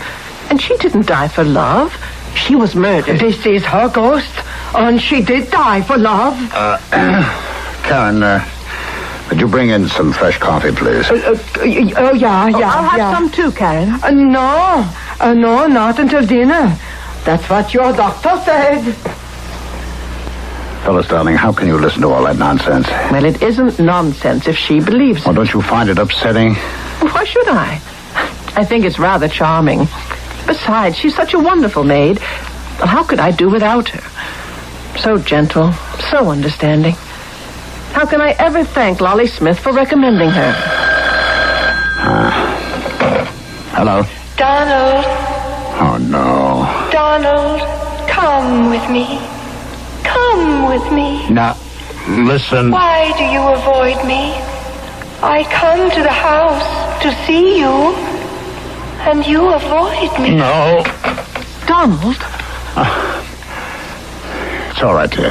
those obscene phone calls. You should report it to the police, now shouldn't you? There's nothing anyone can do. Oh, Don, you're not well.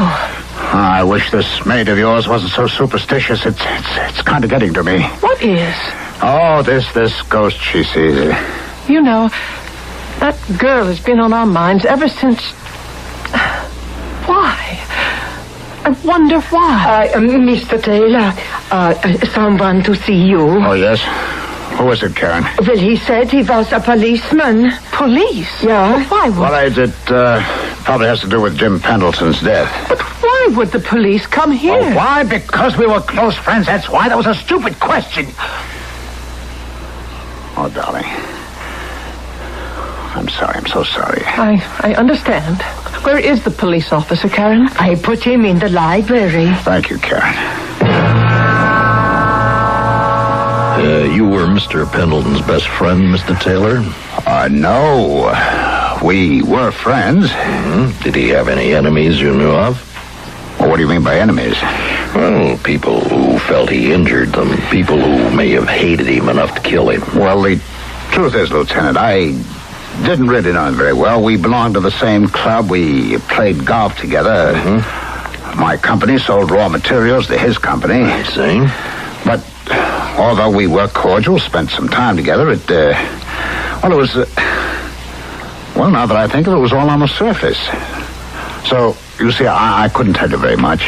Well, you both belong to the Cloverdale Country Club? Yes, that's right. And you knew a Miss Trudy Nelson? Well, yes, she was the cashier in the coffee shop. Yes, she was murdered a month ago. I know that. Both Miss Nelson and Mr. Pendleton were killed by bullets fired from the same gun. Oh? Well, how is that possible? It's a fact. What it means or how it fits in, we don't know yet. How well did you know Trudy Nelson, Mr. Taylor? How well? Mm-hmm. Well, I was aware of her as the cashier at our club. She was extremely attractive. Well, that's about all. Did you ever see Miss Nelson away from the club? Meaning what? I think the question is clear. Well, so is my answer, no. Now, Miss Nelson has a sister. She came in recently from the Midwest. She said that Trudy used to call her on the phone every week and chat about the people she met here. And she mentioned you. Me? Yes. The sister said that Trudy had told her that you and she were having an affair. Now, that's a lie. She really had no evidence to support it, so we weren't going to embarrass you. I just thought I'd let you know what her sister said. Where is her sister? Oh, probably gone back home. She looked like a big farm girl. Well, if you should think of anything that might be helpful to us, please get in touch with me. Yes, I certainly will.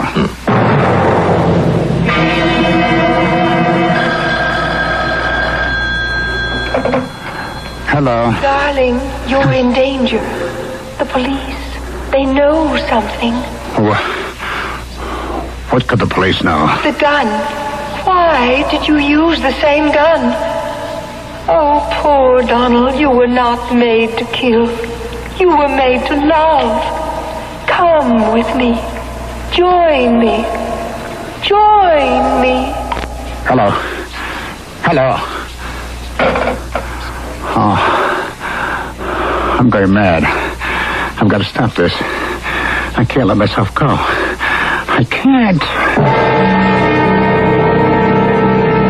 Karen? Yeah, what is it, Mrs. Taylor? Do you hear something? No, Mrs. Taylor. What time is it? It's 4:00 in the morning. I was asleep and I heard the telephone ring in Mr. Taylor's room. I couldn't go back to sleep, and then I heard footsteps. Oh, where? Outside. Oh, it might have been your husband walking. No. The steps were too light. It was a woman's walk. Are you sure? I saw her. You saw her? was the ghost. The white ghost. But how could you see her? Well, if I lean all the way over, I can look out the window. Oh. And there she was. By the greenhouse. I thought I heard voices in here. Phyllis, what are you doing now? Oh, yes, I heard the phone ring in your bedroom. Who could have been calling so late? Well, it was nothing, dear. It's nothing at all. But, Donald... I'm sorry it woke you. I'm glad it woke me because I saw her. You saw who? Trudy. Trudy? The ghost of Trudy, the white ghost. The white ghost with the golden hair. That's impossible. The same ghost Karen saw out there. Oh, Don, tell her we understand. But, Phyllis, Darling, I'd go out there if I could. You must do this for me. Well, why? Why? Because I feel that if one of us told her we understand, she'd be able to rest. Finally. Phyllis, do you realize what Do it for me, Donald, for me. But it's madness. It's real. Donald, darling, it's real. I saw her. I saw the white ghost with my own eyes. Well, I can't... Are you afraid? Why? I mean, what's to fear? She was a fine young girl. How could she harm you? But, Phyllis, Karen. Yeah, ma'am? Karen, will you go outside with Mr. Taylor and help him find the white ghost? No, Please, for I me, couldn't. Karen. Besides, look, there's nothing to fear. She was such a lovely girl. I will go.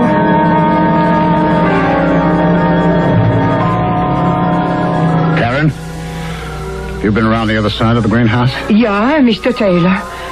Did you see anything? I don't know, Mr. Taylor. Oh, what do you have there? It's a gun. A gun? Well, what you saw, what my wife saw, was most likely a prowler. Oh, a gun is of no use against a ghost. Well, where is your ghost, Karen? I don't know. Ghosts do not come and go when we ask them to. They do as they like. Oh, I had better go back inside to the missus. Good night, Mr. Taylor. Good night. The thing to do is not to lose my head. Whatever is happening can be explained. Can be explained rationally. Explained somehow. What? What's that? Oh, no, it's nothing. It's nothing. It's nothing. There's nothing out there. And everything's all right. Donald.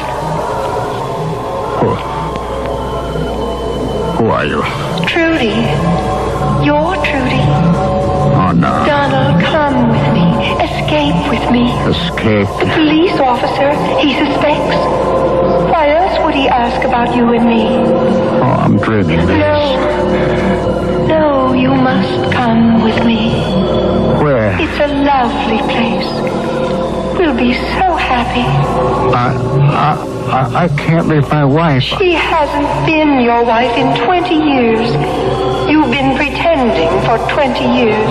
Come with me. Live with me. You know how wonderful it is with me, don't you? Yes. You want to come with me. That's why you brought the gun, isn't it?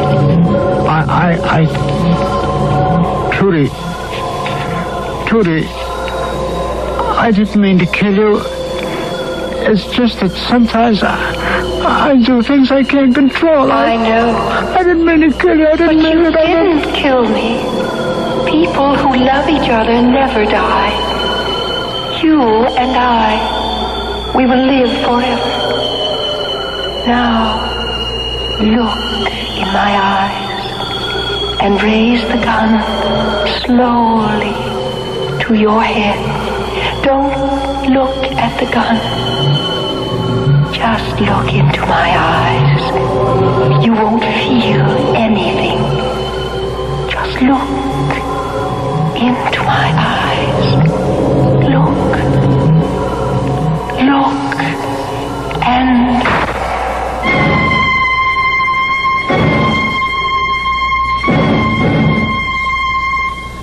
Yes. Oh, yes, thank you, Lolly. Well, you knew how sensitive Donald was, how things disturbed him. I suppose he just Well, Jim Pendleton, Dawn adored him, had been murdered. Oh, and I wanted to thank you so much for Karen. Although I couldn't keep her, she was so unnerved by Don's death. Said it was the white ghost that did it.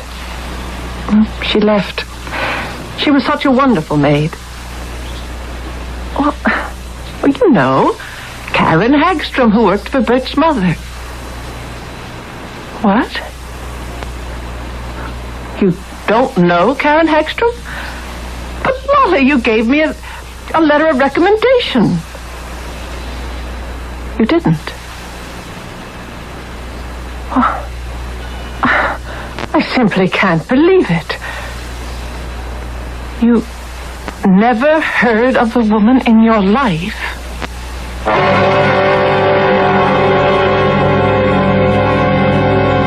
So, there you are. How do you want it? We are dealing with Trudy's ghost. Or Jim Pendleton did hire someone to pretend, and maybe no one told her to quit, so she just kept pretending. The police lieutenant said Trudy had a sister. Was that Karen Hagstrom? Well, that's what a properly told ghost story is supposed to do. Raise more questions than it answers. I may have more in just a few moments.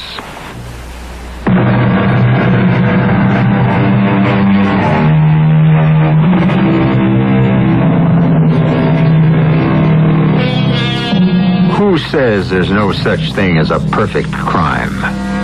If you analyze our story, you'll see we have no fewer than 3, which shows how prodigal we can be. The death of Trudy Nelson? The case is closed. The murder of Jim Pendleton?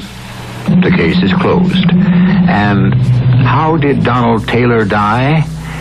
Was it suicide? Who knows? That case is closed. But we have plenty of open cases for you right here 7 times each week. Our cast included Ralph Bell, Ann Williams, Joan Shea, and Earl Hammond. The entire production was under the direction of Hyman Brown. This is E.G. Marshall inviting you to return to our Mystery Theater for another adventure in the macabre. Until next time, pleasant dreams.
I'm E.G. Marshall.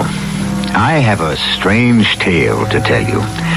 A tale of murder, of intricate planning, and finally of shocking last-minute surprise. It is a murder so diabolical in its framework that the authorities are forced to act despite the fact that they have serious doubts. A crime perfect in its conception, perfect in its execution. Sound interesting? A famous writer once said, "Vanity dies hard. In some cases, it outlives the man." Listen now to the vanity of a murderer.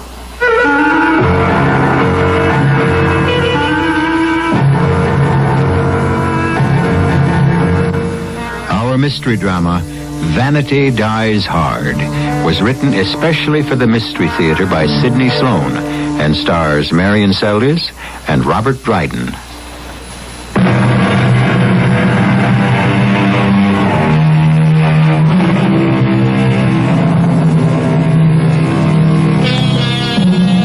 Michael Marchand considers himself a very successful man. He inherited a considerable sum of money from his family, married the beautiful and talented actress Katherine Kendall, and made a name for himself as a writer of widely read detective novels. Life has been very good to him. He's comfortable, happy, and satisfied. The fact that he is called in by the police quite frequently to apply his deductive talents to the solving of a particularly complex murder also pleases him and bolsters his ego. Nothing in his life has impeded his progress. Nothing has ever cast a shadow over his happiness. And then it happened. Coming! Kate, what brings you here? I'm sorry, Michael. I know how sacrosanct your studio and your work hours are, but I had to talk to you. You sound very serious.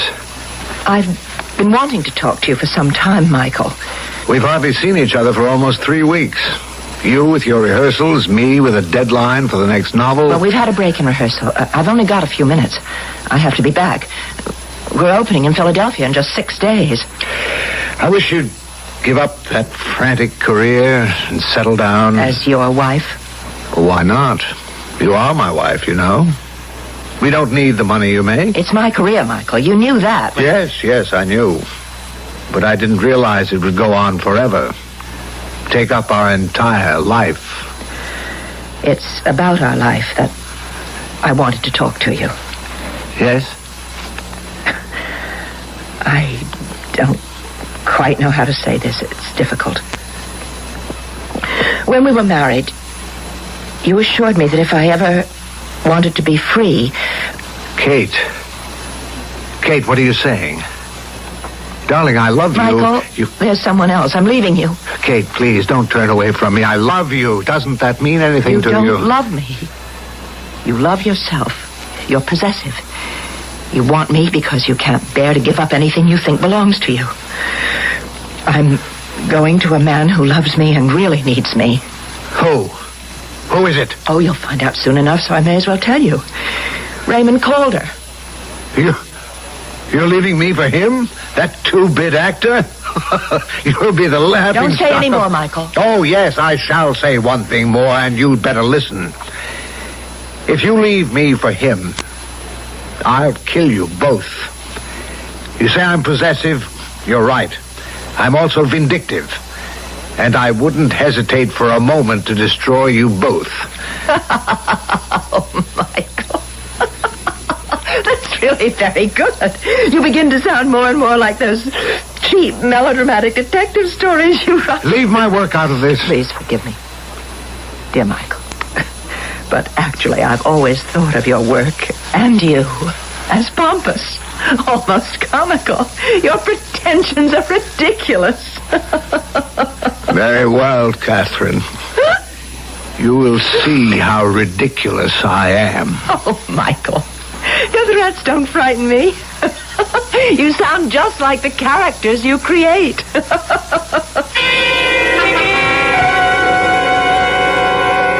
Okay, Kate, you take the scene from the top again.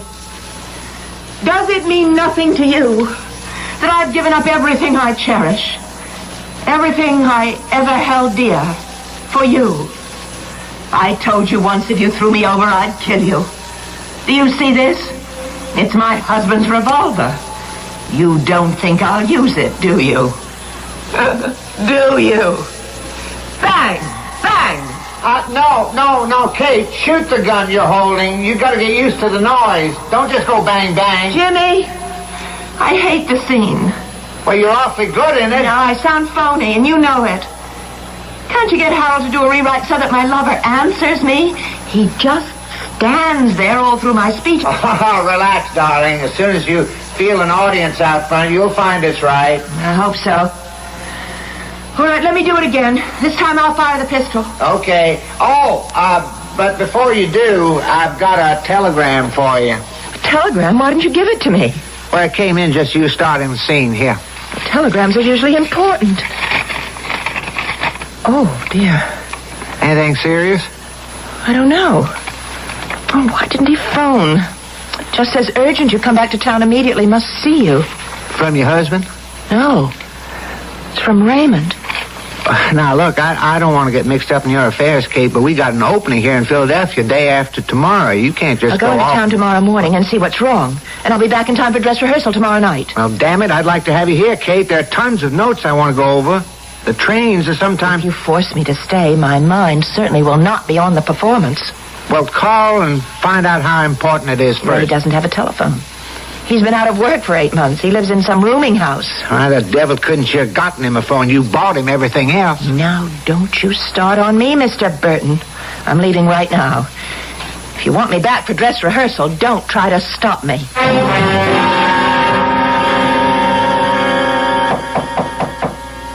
Coming. Yes? May I come in, Mr. Calder? Who are you? Allow me to introduce myself. I am Michael Marchand. Oh. Catherine's husband. Yes, I know the name. I'd like to talk with you. Well, I don't think we have much to say to each other. Oh, I disagree.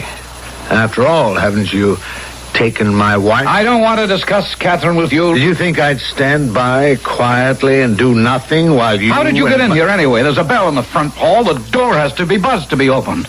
Would you have buzzed me in if I'd called from downstairs? I most certainly would not. You have your answer. I have Kate's keys for the door. I lifted them from her purse. I decided not to give you an excuse to refuse me entrance. Look, if you don't get out, I'll call the landlady or the super and have you put out. I don't think you will, Mr. Calder. You got a gun. What are you going to do? Do? I just want you to sit still and listen to a tape recording of Kate's voice. It's a rehearsal tape. I made it without her knowledge. I think you'll find it an excellent reproduction. I had the equipment specially made for me in Germany. The quality is lifelike. I defy you to tell the reproduction from the original. Why are you doing this? I have reasons. Very good reasons. Which will become apparent very soon. Yeah, I've brought my recorder with me. Oh, one other thing. I sent a telegram from your landlady's phone here yesterday. It will appear on her monthly bill. Why? What purpose did you have? Of course, I used your name on the wire, a very important element in my plot. Look, I've had enough of this. I'm not... It was to Catherine. To the woman you love. To the woman I once loved. Surely you can't object to my asking her to come here today? But she's in Philadelphia with a show. Not now. In fact, if my planning is right, she's not more than 20 minutes away from here. Why are you doing all this? It's part of my scenario, old boy. All the pieces must fall into place exactly on time. Now, listen to Catherine's voice. Is that all you have to say? Does it mean anything to you that I've given up everything I cherish? Do you have to play so loud? Everything Everyone in the house will hear it. That is my intention, Raymond. Don't stand there with that tired, bored look on your face. I told you once if you threw me over, I'd kill you. I've stopped the tape. Answer, but don't open the door. Yes? Mr. Calder, what's going on in there? Well, nothing, Mrs. Davis. Nothing. I can hear you all over the house. Well, it's just a tape recording, Mrs. Davis. A tape recording? It sounds like Catherine Kendall, the actress. Well, it's a rehearsal tape recording. Miss Kendall made it to help her memorize the part. Oh. Well, turn it down, please. It's too loud. Okay, Mrs. Davis. Now, we'll just wait a second or two till she's gone down the hall. Now. Do you see this? It's my husband's revolver. You don't think I'll use it, do you? Do you? Mr. Marshall, you shot me. Right on cue, Mr. Calder. Right on cue. Just as I planned it.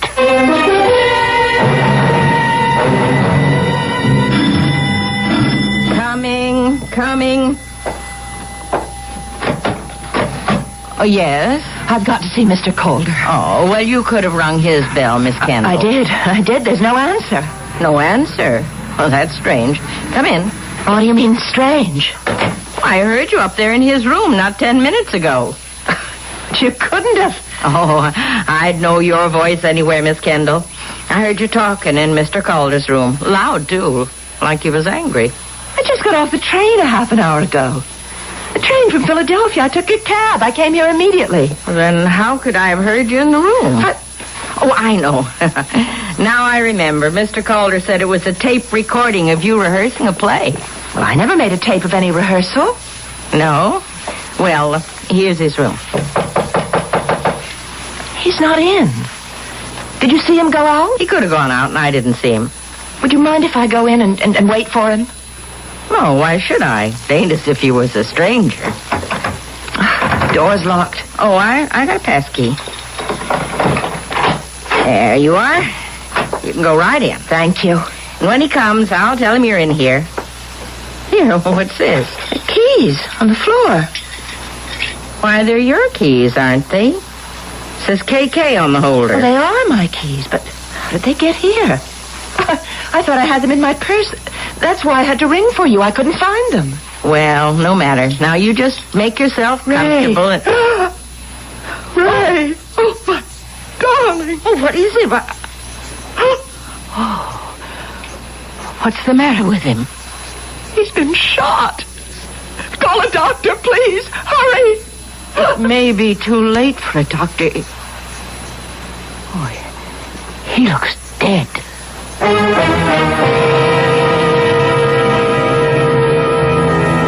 Evil's success feeds on itself and stimulates its own appetite.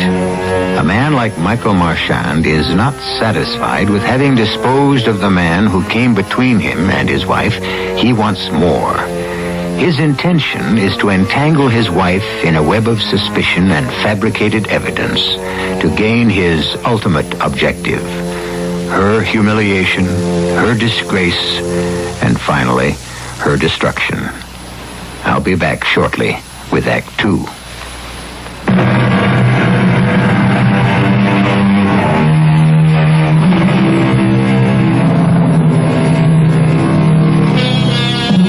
Everyone knows Michael Marchand as a man of brilliant intellect. What they don't know about him is that he's completely devoid of conscience. A man with such vanity that the slightest slur on his character, the slightest attack on his rights as a husband, is a matter to be taken care of with absolute finality. Murder to him is a clever game. He can play both sides and play them well. Oh, okay, Mrs. Davis. Now, you mind if we go over your statement just for clarification? Well, no, Sergeant, but I do have to get back to my house. There's no one there but the super. Well, I won't keep you here very much longer. Just a few more questions. All right, Sergeant. Now, how long has Mr. Calder been living at your rooming house? Oh, 5 or 6 months. I got the exact date written down in my account books. Did you know the actress Catherine Kendall? Oh, yes, sure. I seen her on the stage and in the movies. But you asked me that before. Yeah, well, did you know that she was seeing Mr. Calder in your house? Oh, I knew, but I never interfere in the private lives of my tenants. Mm-hmm. She'd been there several times? Oh, yes. You always had to open the front door for her when she came in? No, she had a key. I only opened the door for her once. Yesterday afternoon? No, morning. It was about 11:45 when she rang the bell. Well, you said just a few minutes ago, I have it here in your statement, that you heard her speaking to Mr. Calder in his room in a loud and angry voice. Oh, but she didn't mean it. Well, how could you know? Well, it was a tape, a rehearsal tape. You see, sometimes actors and actresses, they make a tape of their voices when they're doing a play to learn the lines. I see. How do you know it was a tape recording? Well, you see, I heard this loud, angry voice coming from poor Mr. Calder's room. You recognize Miss Kendall's voice? Oh, yes. I called through the door. You didn't enter. Well, Mr. Calder said it was nothing to worry about. The angry voice, he meant. That it was just a rehearsal tape. And that Miss Kendall wasn't there? Oh, no, he didn't say that she wasn't there. And then you think she was there when the tape was being played? At the time, I did. Something happened to change your mind? Well, it struck me kind of strange that she rang the outside bell 10 minutes later, like she'd never been there. I see. Thank you, Mrs. Davis. That will be all for now. All right, Mrs. Kendall, now let's put all the sweet talk to bed. If I'm going to be your attorney, I've got to get down to the problem we face in your case. But I can't see there are any problems, Mr. Drexel. I didn't kill Raymond. I loved him. Well, that is hardly a defense. But he was dead when I got there. I found him in his room. The door was locked. Mrs. Davis had to let me in with a pass key. Yes, I know. The door has a latch that can be set and locked even if one doesn't have a key. Meaning? Meaning that one could drop the keys on the floor inside the room and set the latch to lock automatically and then leave. Are you insinuating that I did that, Mr. Drexel? No, I am not insinuating anything. I'm just giving you the benefit of my experience about the way the police think. And as my attorney, how do you think? Oh, innocent, of course. You don't say that with too much conviction. You are my client, Miss Kendall. I don't have to put on an act for you. But try to see this from somebody else's point of view. Now, you're a woman, an actress. You're beautiful. Now, this actress has a boyfriend. The boyfriend gets tired of her. That wasn't the case.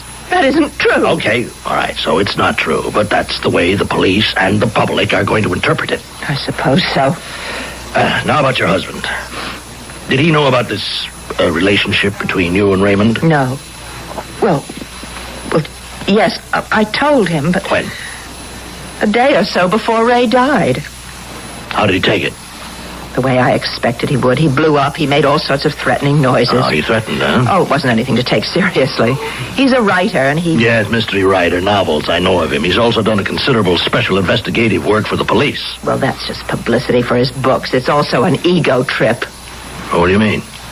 He's got quite a record of wins. Now, I met him on the Matheson case. I defended Matheson. Your husband, working for the DA, nailed my client with the most brilliant display of detective work I've seen in 25 years. Yes, I remember that case. Too bad we can't get him to work for us. Are you mad? Well, it certainly would be a big help. Oh, that's bad news, Kate. What do I say to the backers of the play? Well, you'll have to tell them the truth.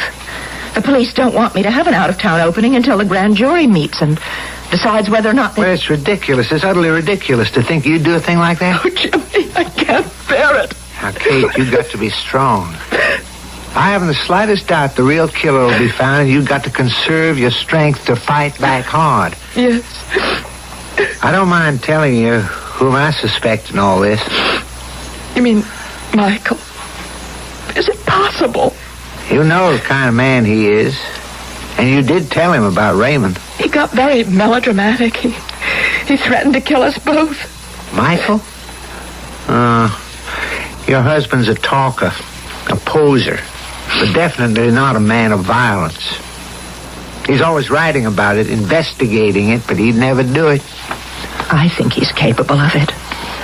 I think he'd commit a violent crime. No. He spends too much time getting rid of his aggressions in his writing. Oh, excuse me. Burton here. Oh, yes, Phil. It's Palmer, our publicity man. He wants to know whether or not you're going to stay with the show. Just a minute, Phil. Kate's right here with me. Well, what shall I tell him? Well, tell him I'll call him as soon as I know myself. Well, that's not much of an answer. Oh, I don't know. Phil, she can't possibly know until she hears what the grand jury is going to do. Yeah, if it's going to the grand jury tomorrow, we should get a quick decision. What? Oh, Phil, don't be funny. I'll call you back later. You won't believe this, Kate. You know what he said? He said this whole murder business is a PR man's dream. Do you realize the plot of the play is almost parallel to the actual murder?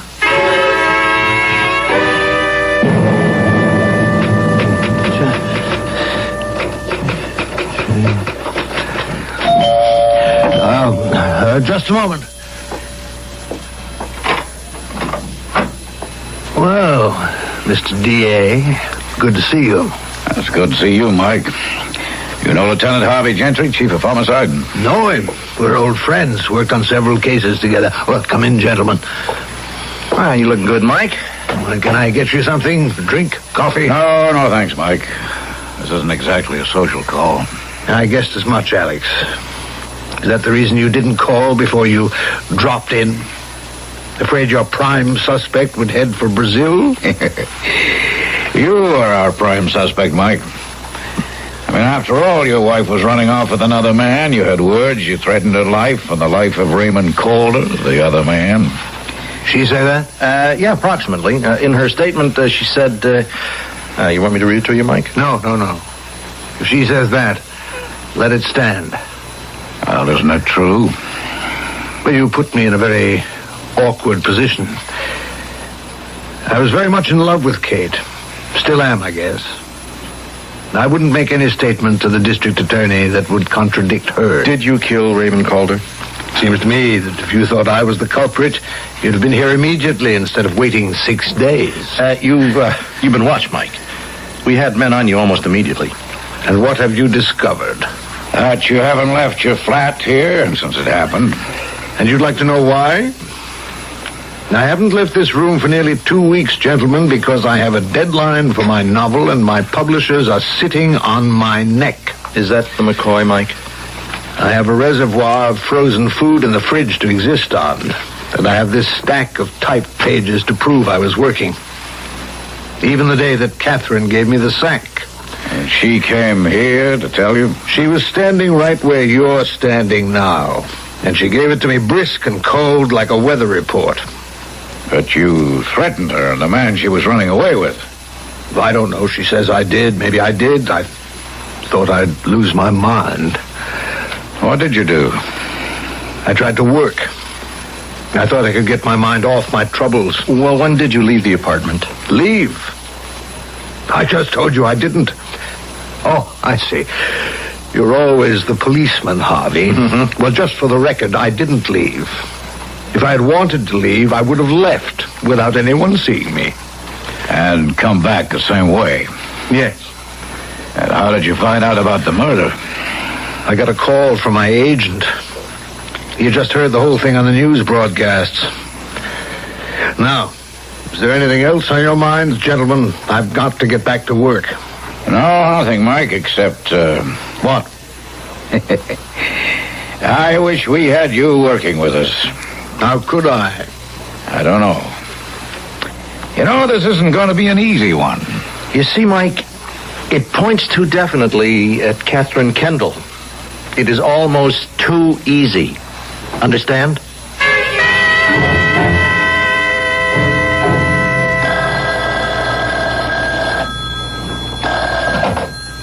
Hello? Catherine? Yes? Don't you recognize my voice? It's Michael. I didn't expect to hear it. Goodbye. Now, wait, don't hang up. Listen to me. I can help you. You help me. You have a sense of humor, Michael. I'll say that for you. Kate, you're forgetting. I am the injured party. You ran out on me. I don't know how you did it, but I'm sure you planned all this, plotted it, like one of your cheap novels. All right. If you take that attitude, there's nothing to be done. Nice talking to you, dear. Wait. Okay, go ahead. What diabolical plot have you hatched now? No plot. The DA, you know Alex. Yes. He wants me to work with the police on this case. What? I'd call you the prime suspect. I'm completely cleared. That's why he made me the offer. Oh, I just can't believe it. Don't you see how helpful I can be to you if I'm working with them? Look, Michael, you know I'm innocent. You know that out of sheer ego you planned this whole evil charade, and now you're asking me to be grateful to you for future favors? Well, I don't need you. I don't want you. Please stay away from me. Very well. You've given me your answer. I shall feel no compunctions in accepting the assignment from the DA. It just occurs to me, Michael, that the DA hiring you to solve a crime is like hiring the rat to guard the cheese.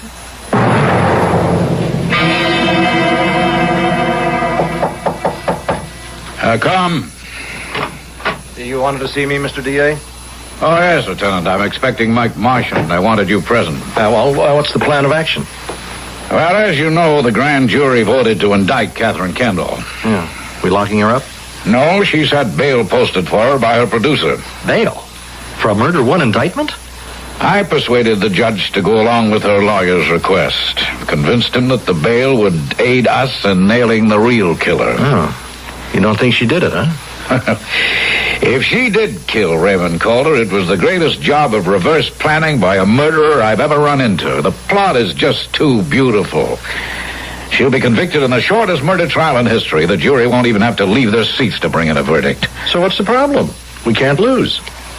It's just too perfect. Well, then we're right back to Marchand. That's correct. Only one man I know could have worked out all the details so cleverly that there was only one answer.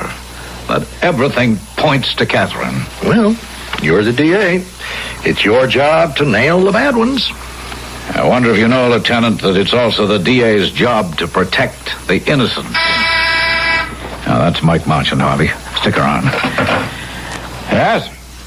I send Mr. Marchand in. This is the first move in a game of chess. Well, Michael, right on time. Come on in. By the way, you a chess player?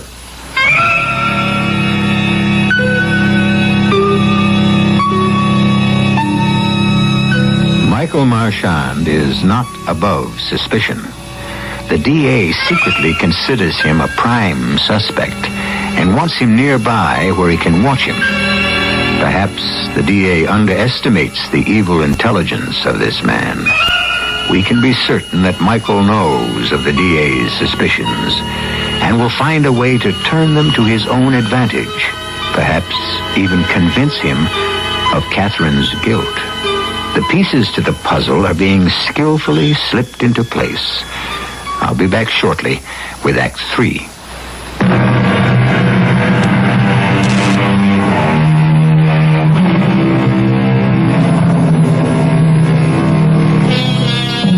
It is the first day in court. The drama is unfolding, with Michael Marchand as the unseen puppeteer pulling the strings that make the characters move. The district attorney, still not convinced of Catherine's guilt, must, nevertheless, proceed with the prosecution. Catherine's lawyer, not really convinced of his client's innocence, must, nevertheless, proceed with her defense. There is a feeling of ambivalence in the courtroom as the prosecution and defense present their opening statements.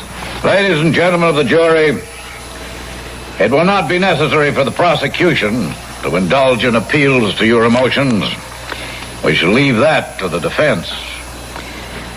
We have an extremely beautiful woman, a talented actress who is trained to move you, to gain your sympathy. Objection, Your Honor. The prosecution is directing the thinking of the jury. I ask the last be stricken from the records.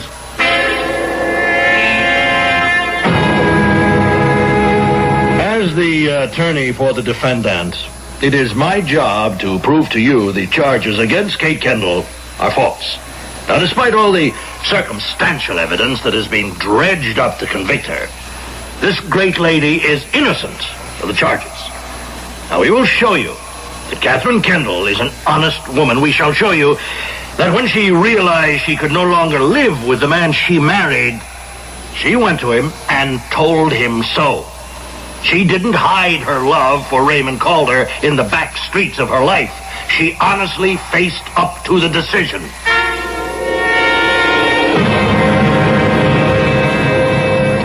How do you think it's going to go, Counselor? You heard the opening remarks. Well, I was a little thrown by that back streets of her life routine. I mean, I thought that was laying it on too much. Well, trust me, I know more about jurors than you do.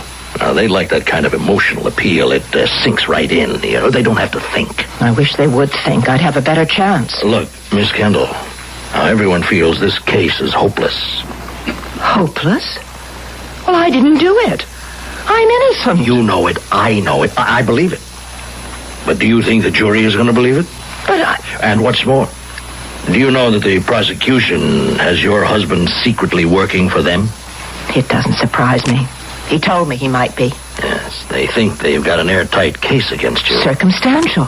You said that in your opening statement. All they've got is circumstantial evidence. Well, we pretend that circumstantial evidence won't stand up in court, but I can tell you it stands up very well. Many men have been convicted on purely circumstantial evidence. You paint my future in glowing colors, Mr. Drexel. Miss Kendall, will you believe me when I tell you that I do have your best interests at heart? I do. And I would like to give you some advice. The way things look, you'd have a better chance copping a plea. What? Well, that's legal slang for changing your plea. To guilty? That's right. But I'm not guilty. You have had a better chance with the judge than you have with the jury. You plead guilty, the jury is dismissed. No. And the judge, Judge Murdoch, he's not a bad guy. No. He'll sentence you. No. He'll give you several years. You'll be eligible for parole in 3 or 4 years. Mr. Drexel, I don't want to play small legal games. I'm innocent. If I'm going to be pronounced guilty of a crime I didn't commit, could never commit, well, so be it. But I don't want any more tricks.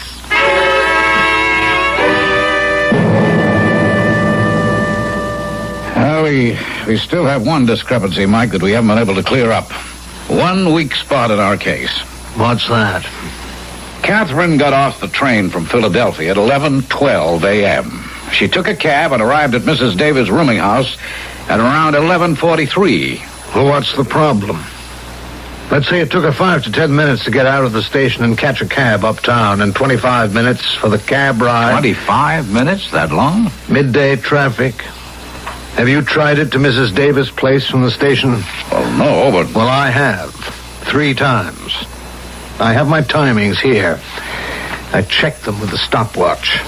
1, 24 minutes and 32 seconds. Then I made it in 23 minutes and 5 seconds. That last one was a slow one, over 27 minutes. Well, then she couldn't have been in the room when Calder was shot. She'd have been in a taxi blocks away from the scene of the crime. You've forgotten one thing. Yes? She could have taken a subway. I did, during the same time periods.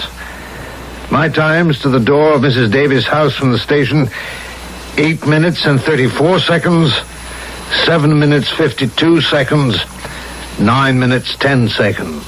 Subway, yeah. So she could have done it after all. Now, here's my suggestion. Your questions should be concerned with her arrival at the rooming house. Now, Miss Kendall, let's just go over the statements you made earlier. At what time did you arrive at the rooming house on the morning that Raymond Calder was shot? I believe it was around 11:45. Somewhere around that time. My train got into the station at 11:12. It took me about 30 minutes to get a cab and arrive there. Well, tell me, were you recognized on the street or when you were in the station? No. By the cab driver? No. Well, you're a well-known person. People have seen you on the stage and pictures and television. Oh, when I'm traveling, I wear dark glasses and a scarf over my head. Oh, and that works? I'm seldom recognized. Well, I guess that's about all. Yes, just one more question. Yes? Ever use the subway? Yes, if I'm in a particular hurry. Wearing the same disguise, the dark glasses and the scarf? Yes, I guess so. And were you in a hurry that morning, Miss Kendall, March 14th, the morning you rushed to your lover's apartment? Well, you went to his room, no. You opened the door with a key, no. You turned the gun on him and shot him, and then you left your keys, you slipped out and pretended to be entering, and Mrs. Davis saw you at the front door. Objection, Your Honor, objection!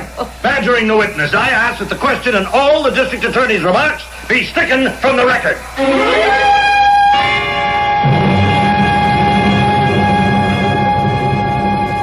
then, Mrs. Davis, after you heard Miss Kendall angrily screaming at Mr. Calder, what did you do? Objection. All right, I'll rephrase the question. After you heard a woman's voice raised in anger, threatening to kill in Mr. Calder's room, what did you do? I knocked and asked Mr. Calder what was the matter. And he told you? We said that he was playing a rehearsal tape of Miss Kendall. Are you sure that was a tape recording? Oh, yes. Well, not at first. It sounded like her. It was so real. Was Miss Kendall there in the room, I mean? Well, I thought she was. It was so real. But you never entered the room to see that it was a tape playing on a machine. No. Mrs. Davis, you didn't know whether Miss Kendall was in the room or not. Is that correct? I never went inside the room at that time, so I don't know. I see. Now, just one more question. Did Ray Calder own a tape recorder? I'm sure he didn't.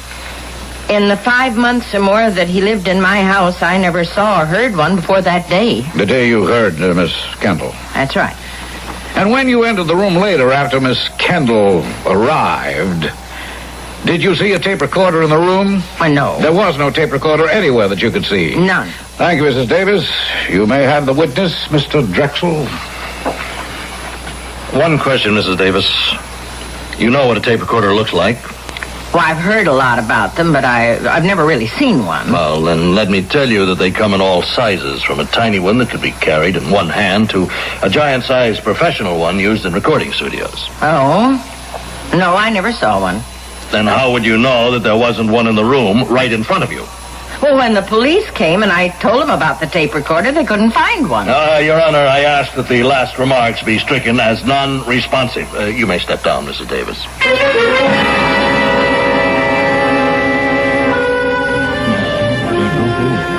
The jury's been out longer than I thought they'd be. Think she'll get off, Mike? No. No, your case was so strong that Drexel nearly had a nervous breakdown trying to beat it down. I'll give 100 to 1 odds the verdict is guilty. Oh, wait a minute, the jury's returning. We, the jury, find the defendant, Catherine Kendall, guilty of murder in the first degree. Your Honor, please, Your Honor, an unusual request. The husband of the defendant, Michael Marchand, wishes to make a statement. Go ahead, Mike. The judge nodded yes. Your Honor, Miss Kendall is not guilty. I killed Raymond Calder because he stole my wife.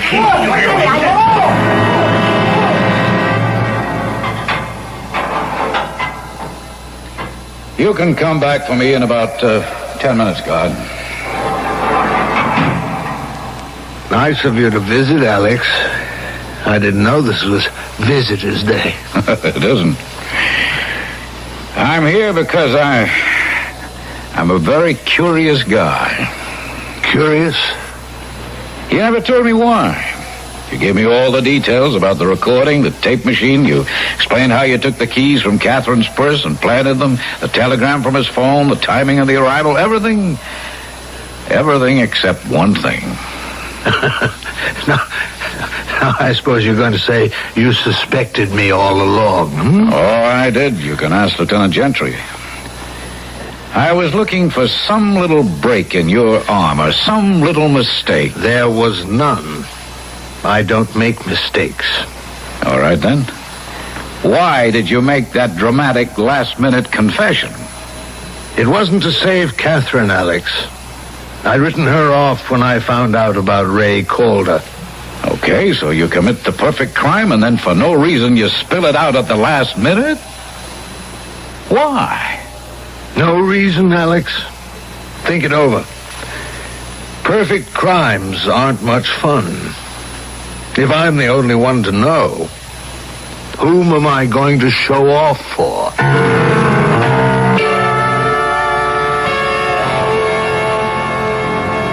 So there you have it. A murderer's vanity. For that one little moment of glory in the courtroom, that one little moment of stunning revelation, Michael Marchand will spend the rest of his life behind bars. Does he ever wonder whether that shocking moment was worth the price? Not at all. To him, it was the crowning moment of his life. I'll be back in a moment.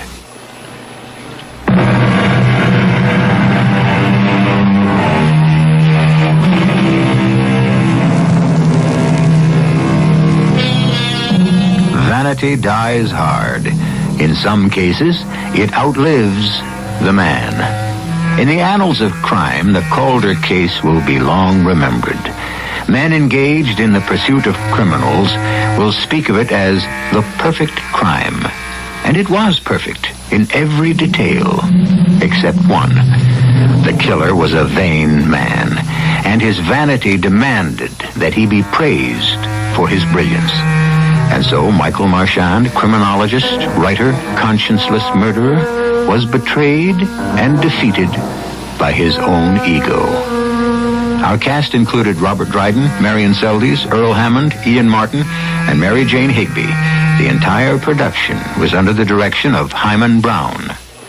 This is E.G. Marshall inviting you to return to our Mystery Theater for another adventure in the macabre. Until next time, pleasant dreams.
Bright and beautiful music.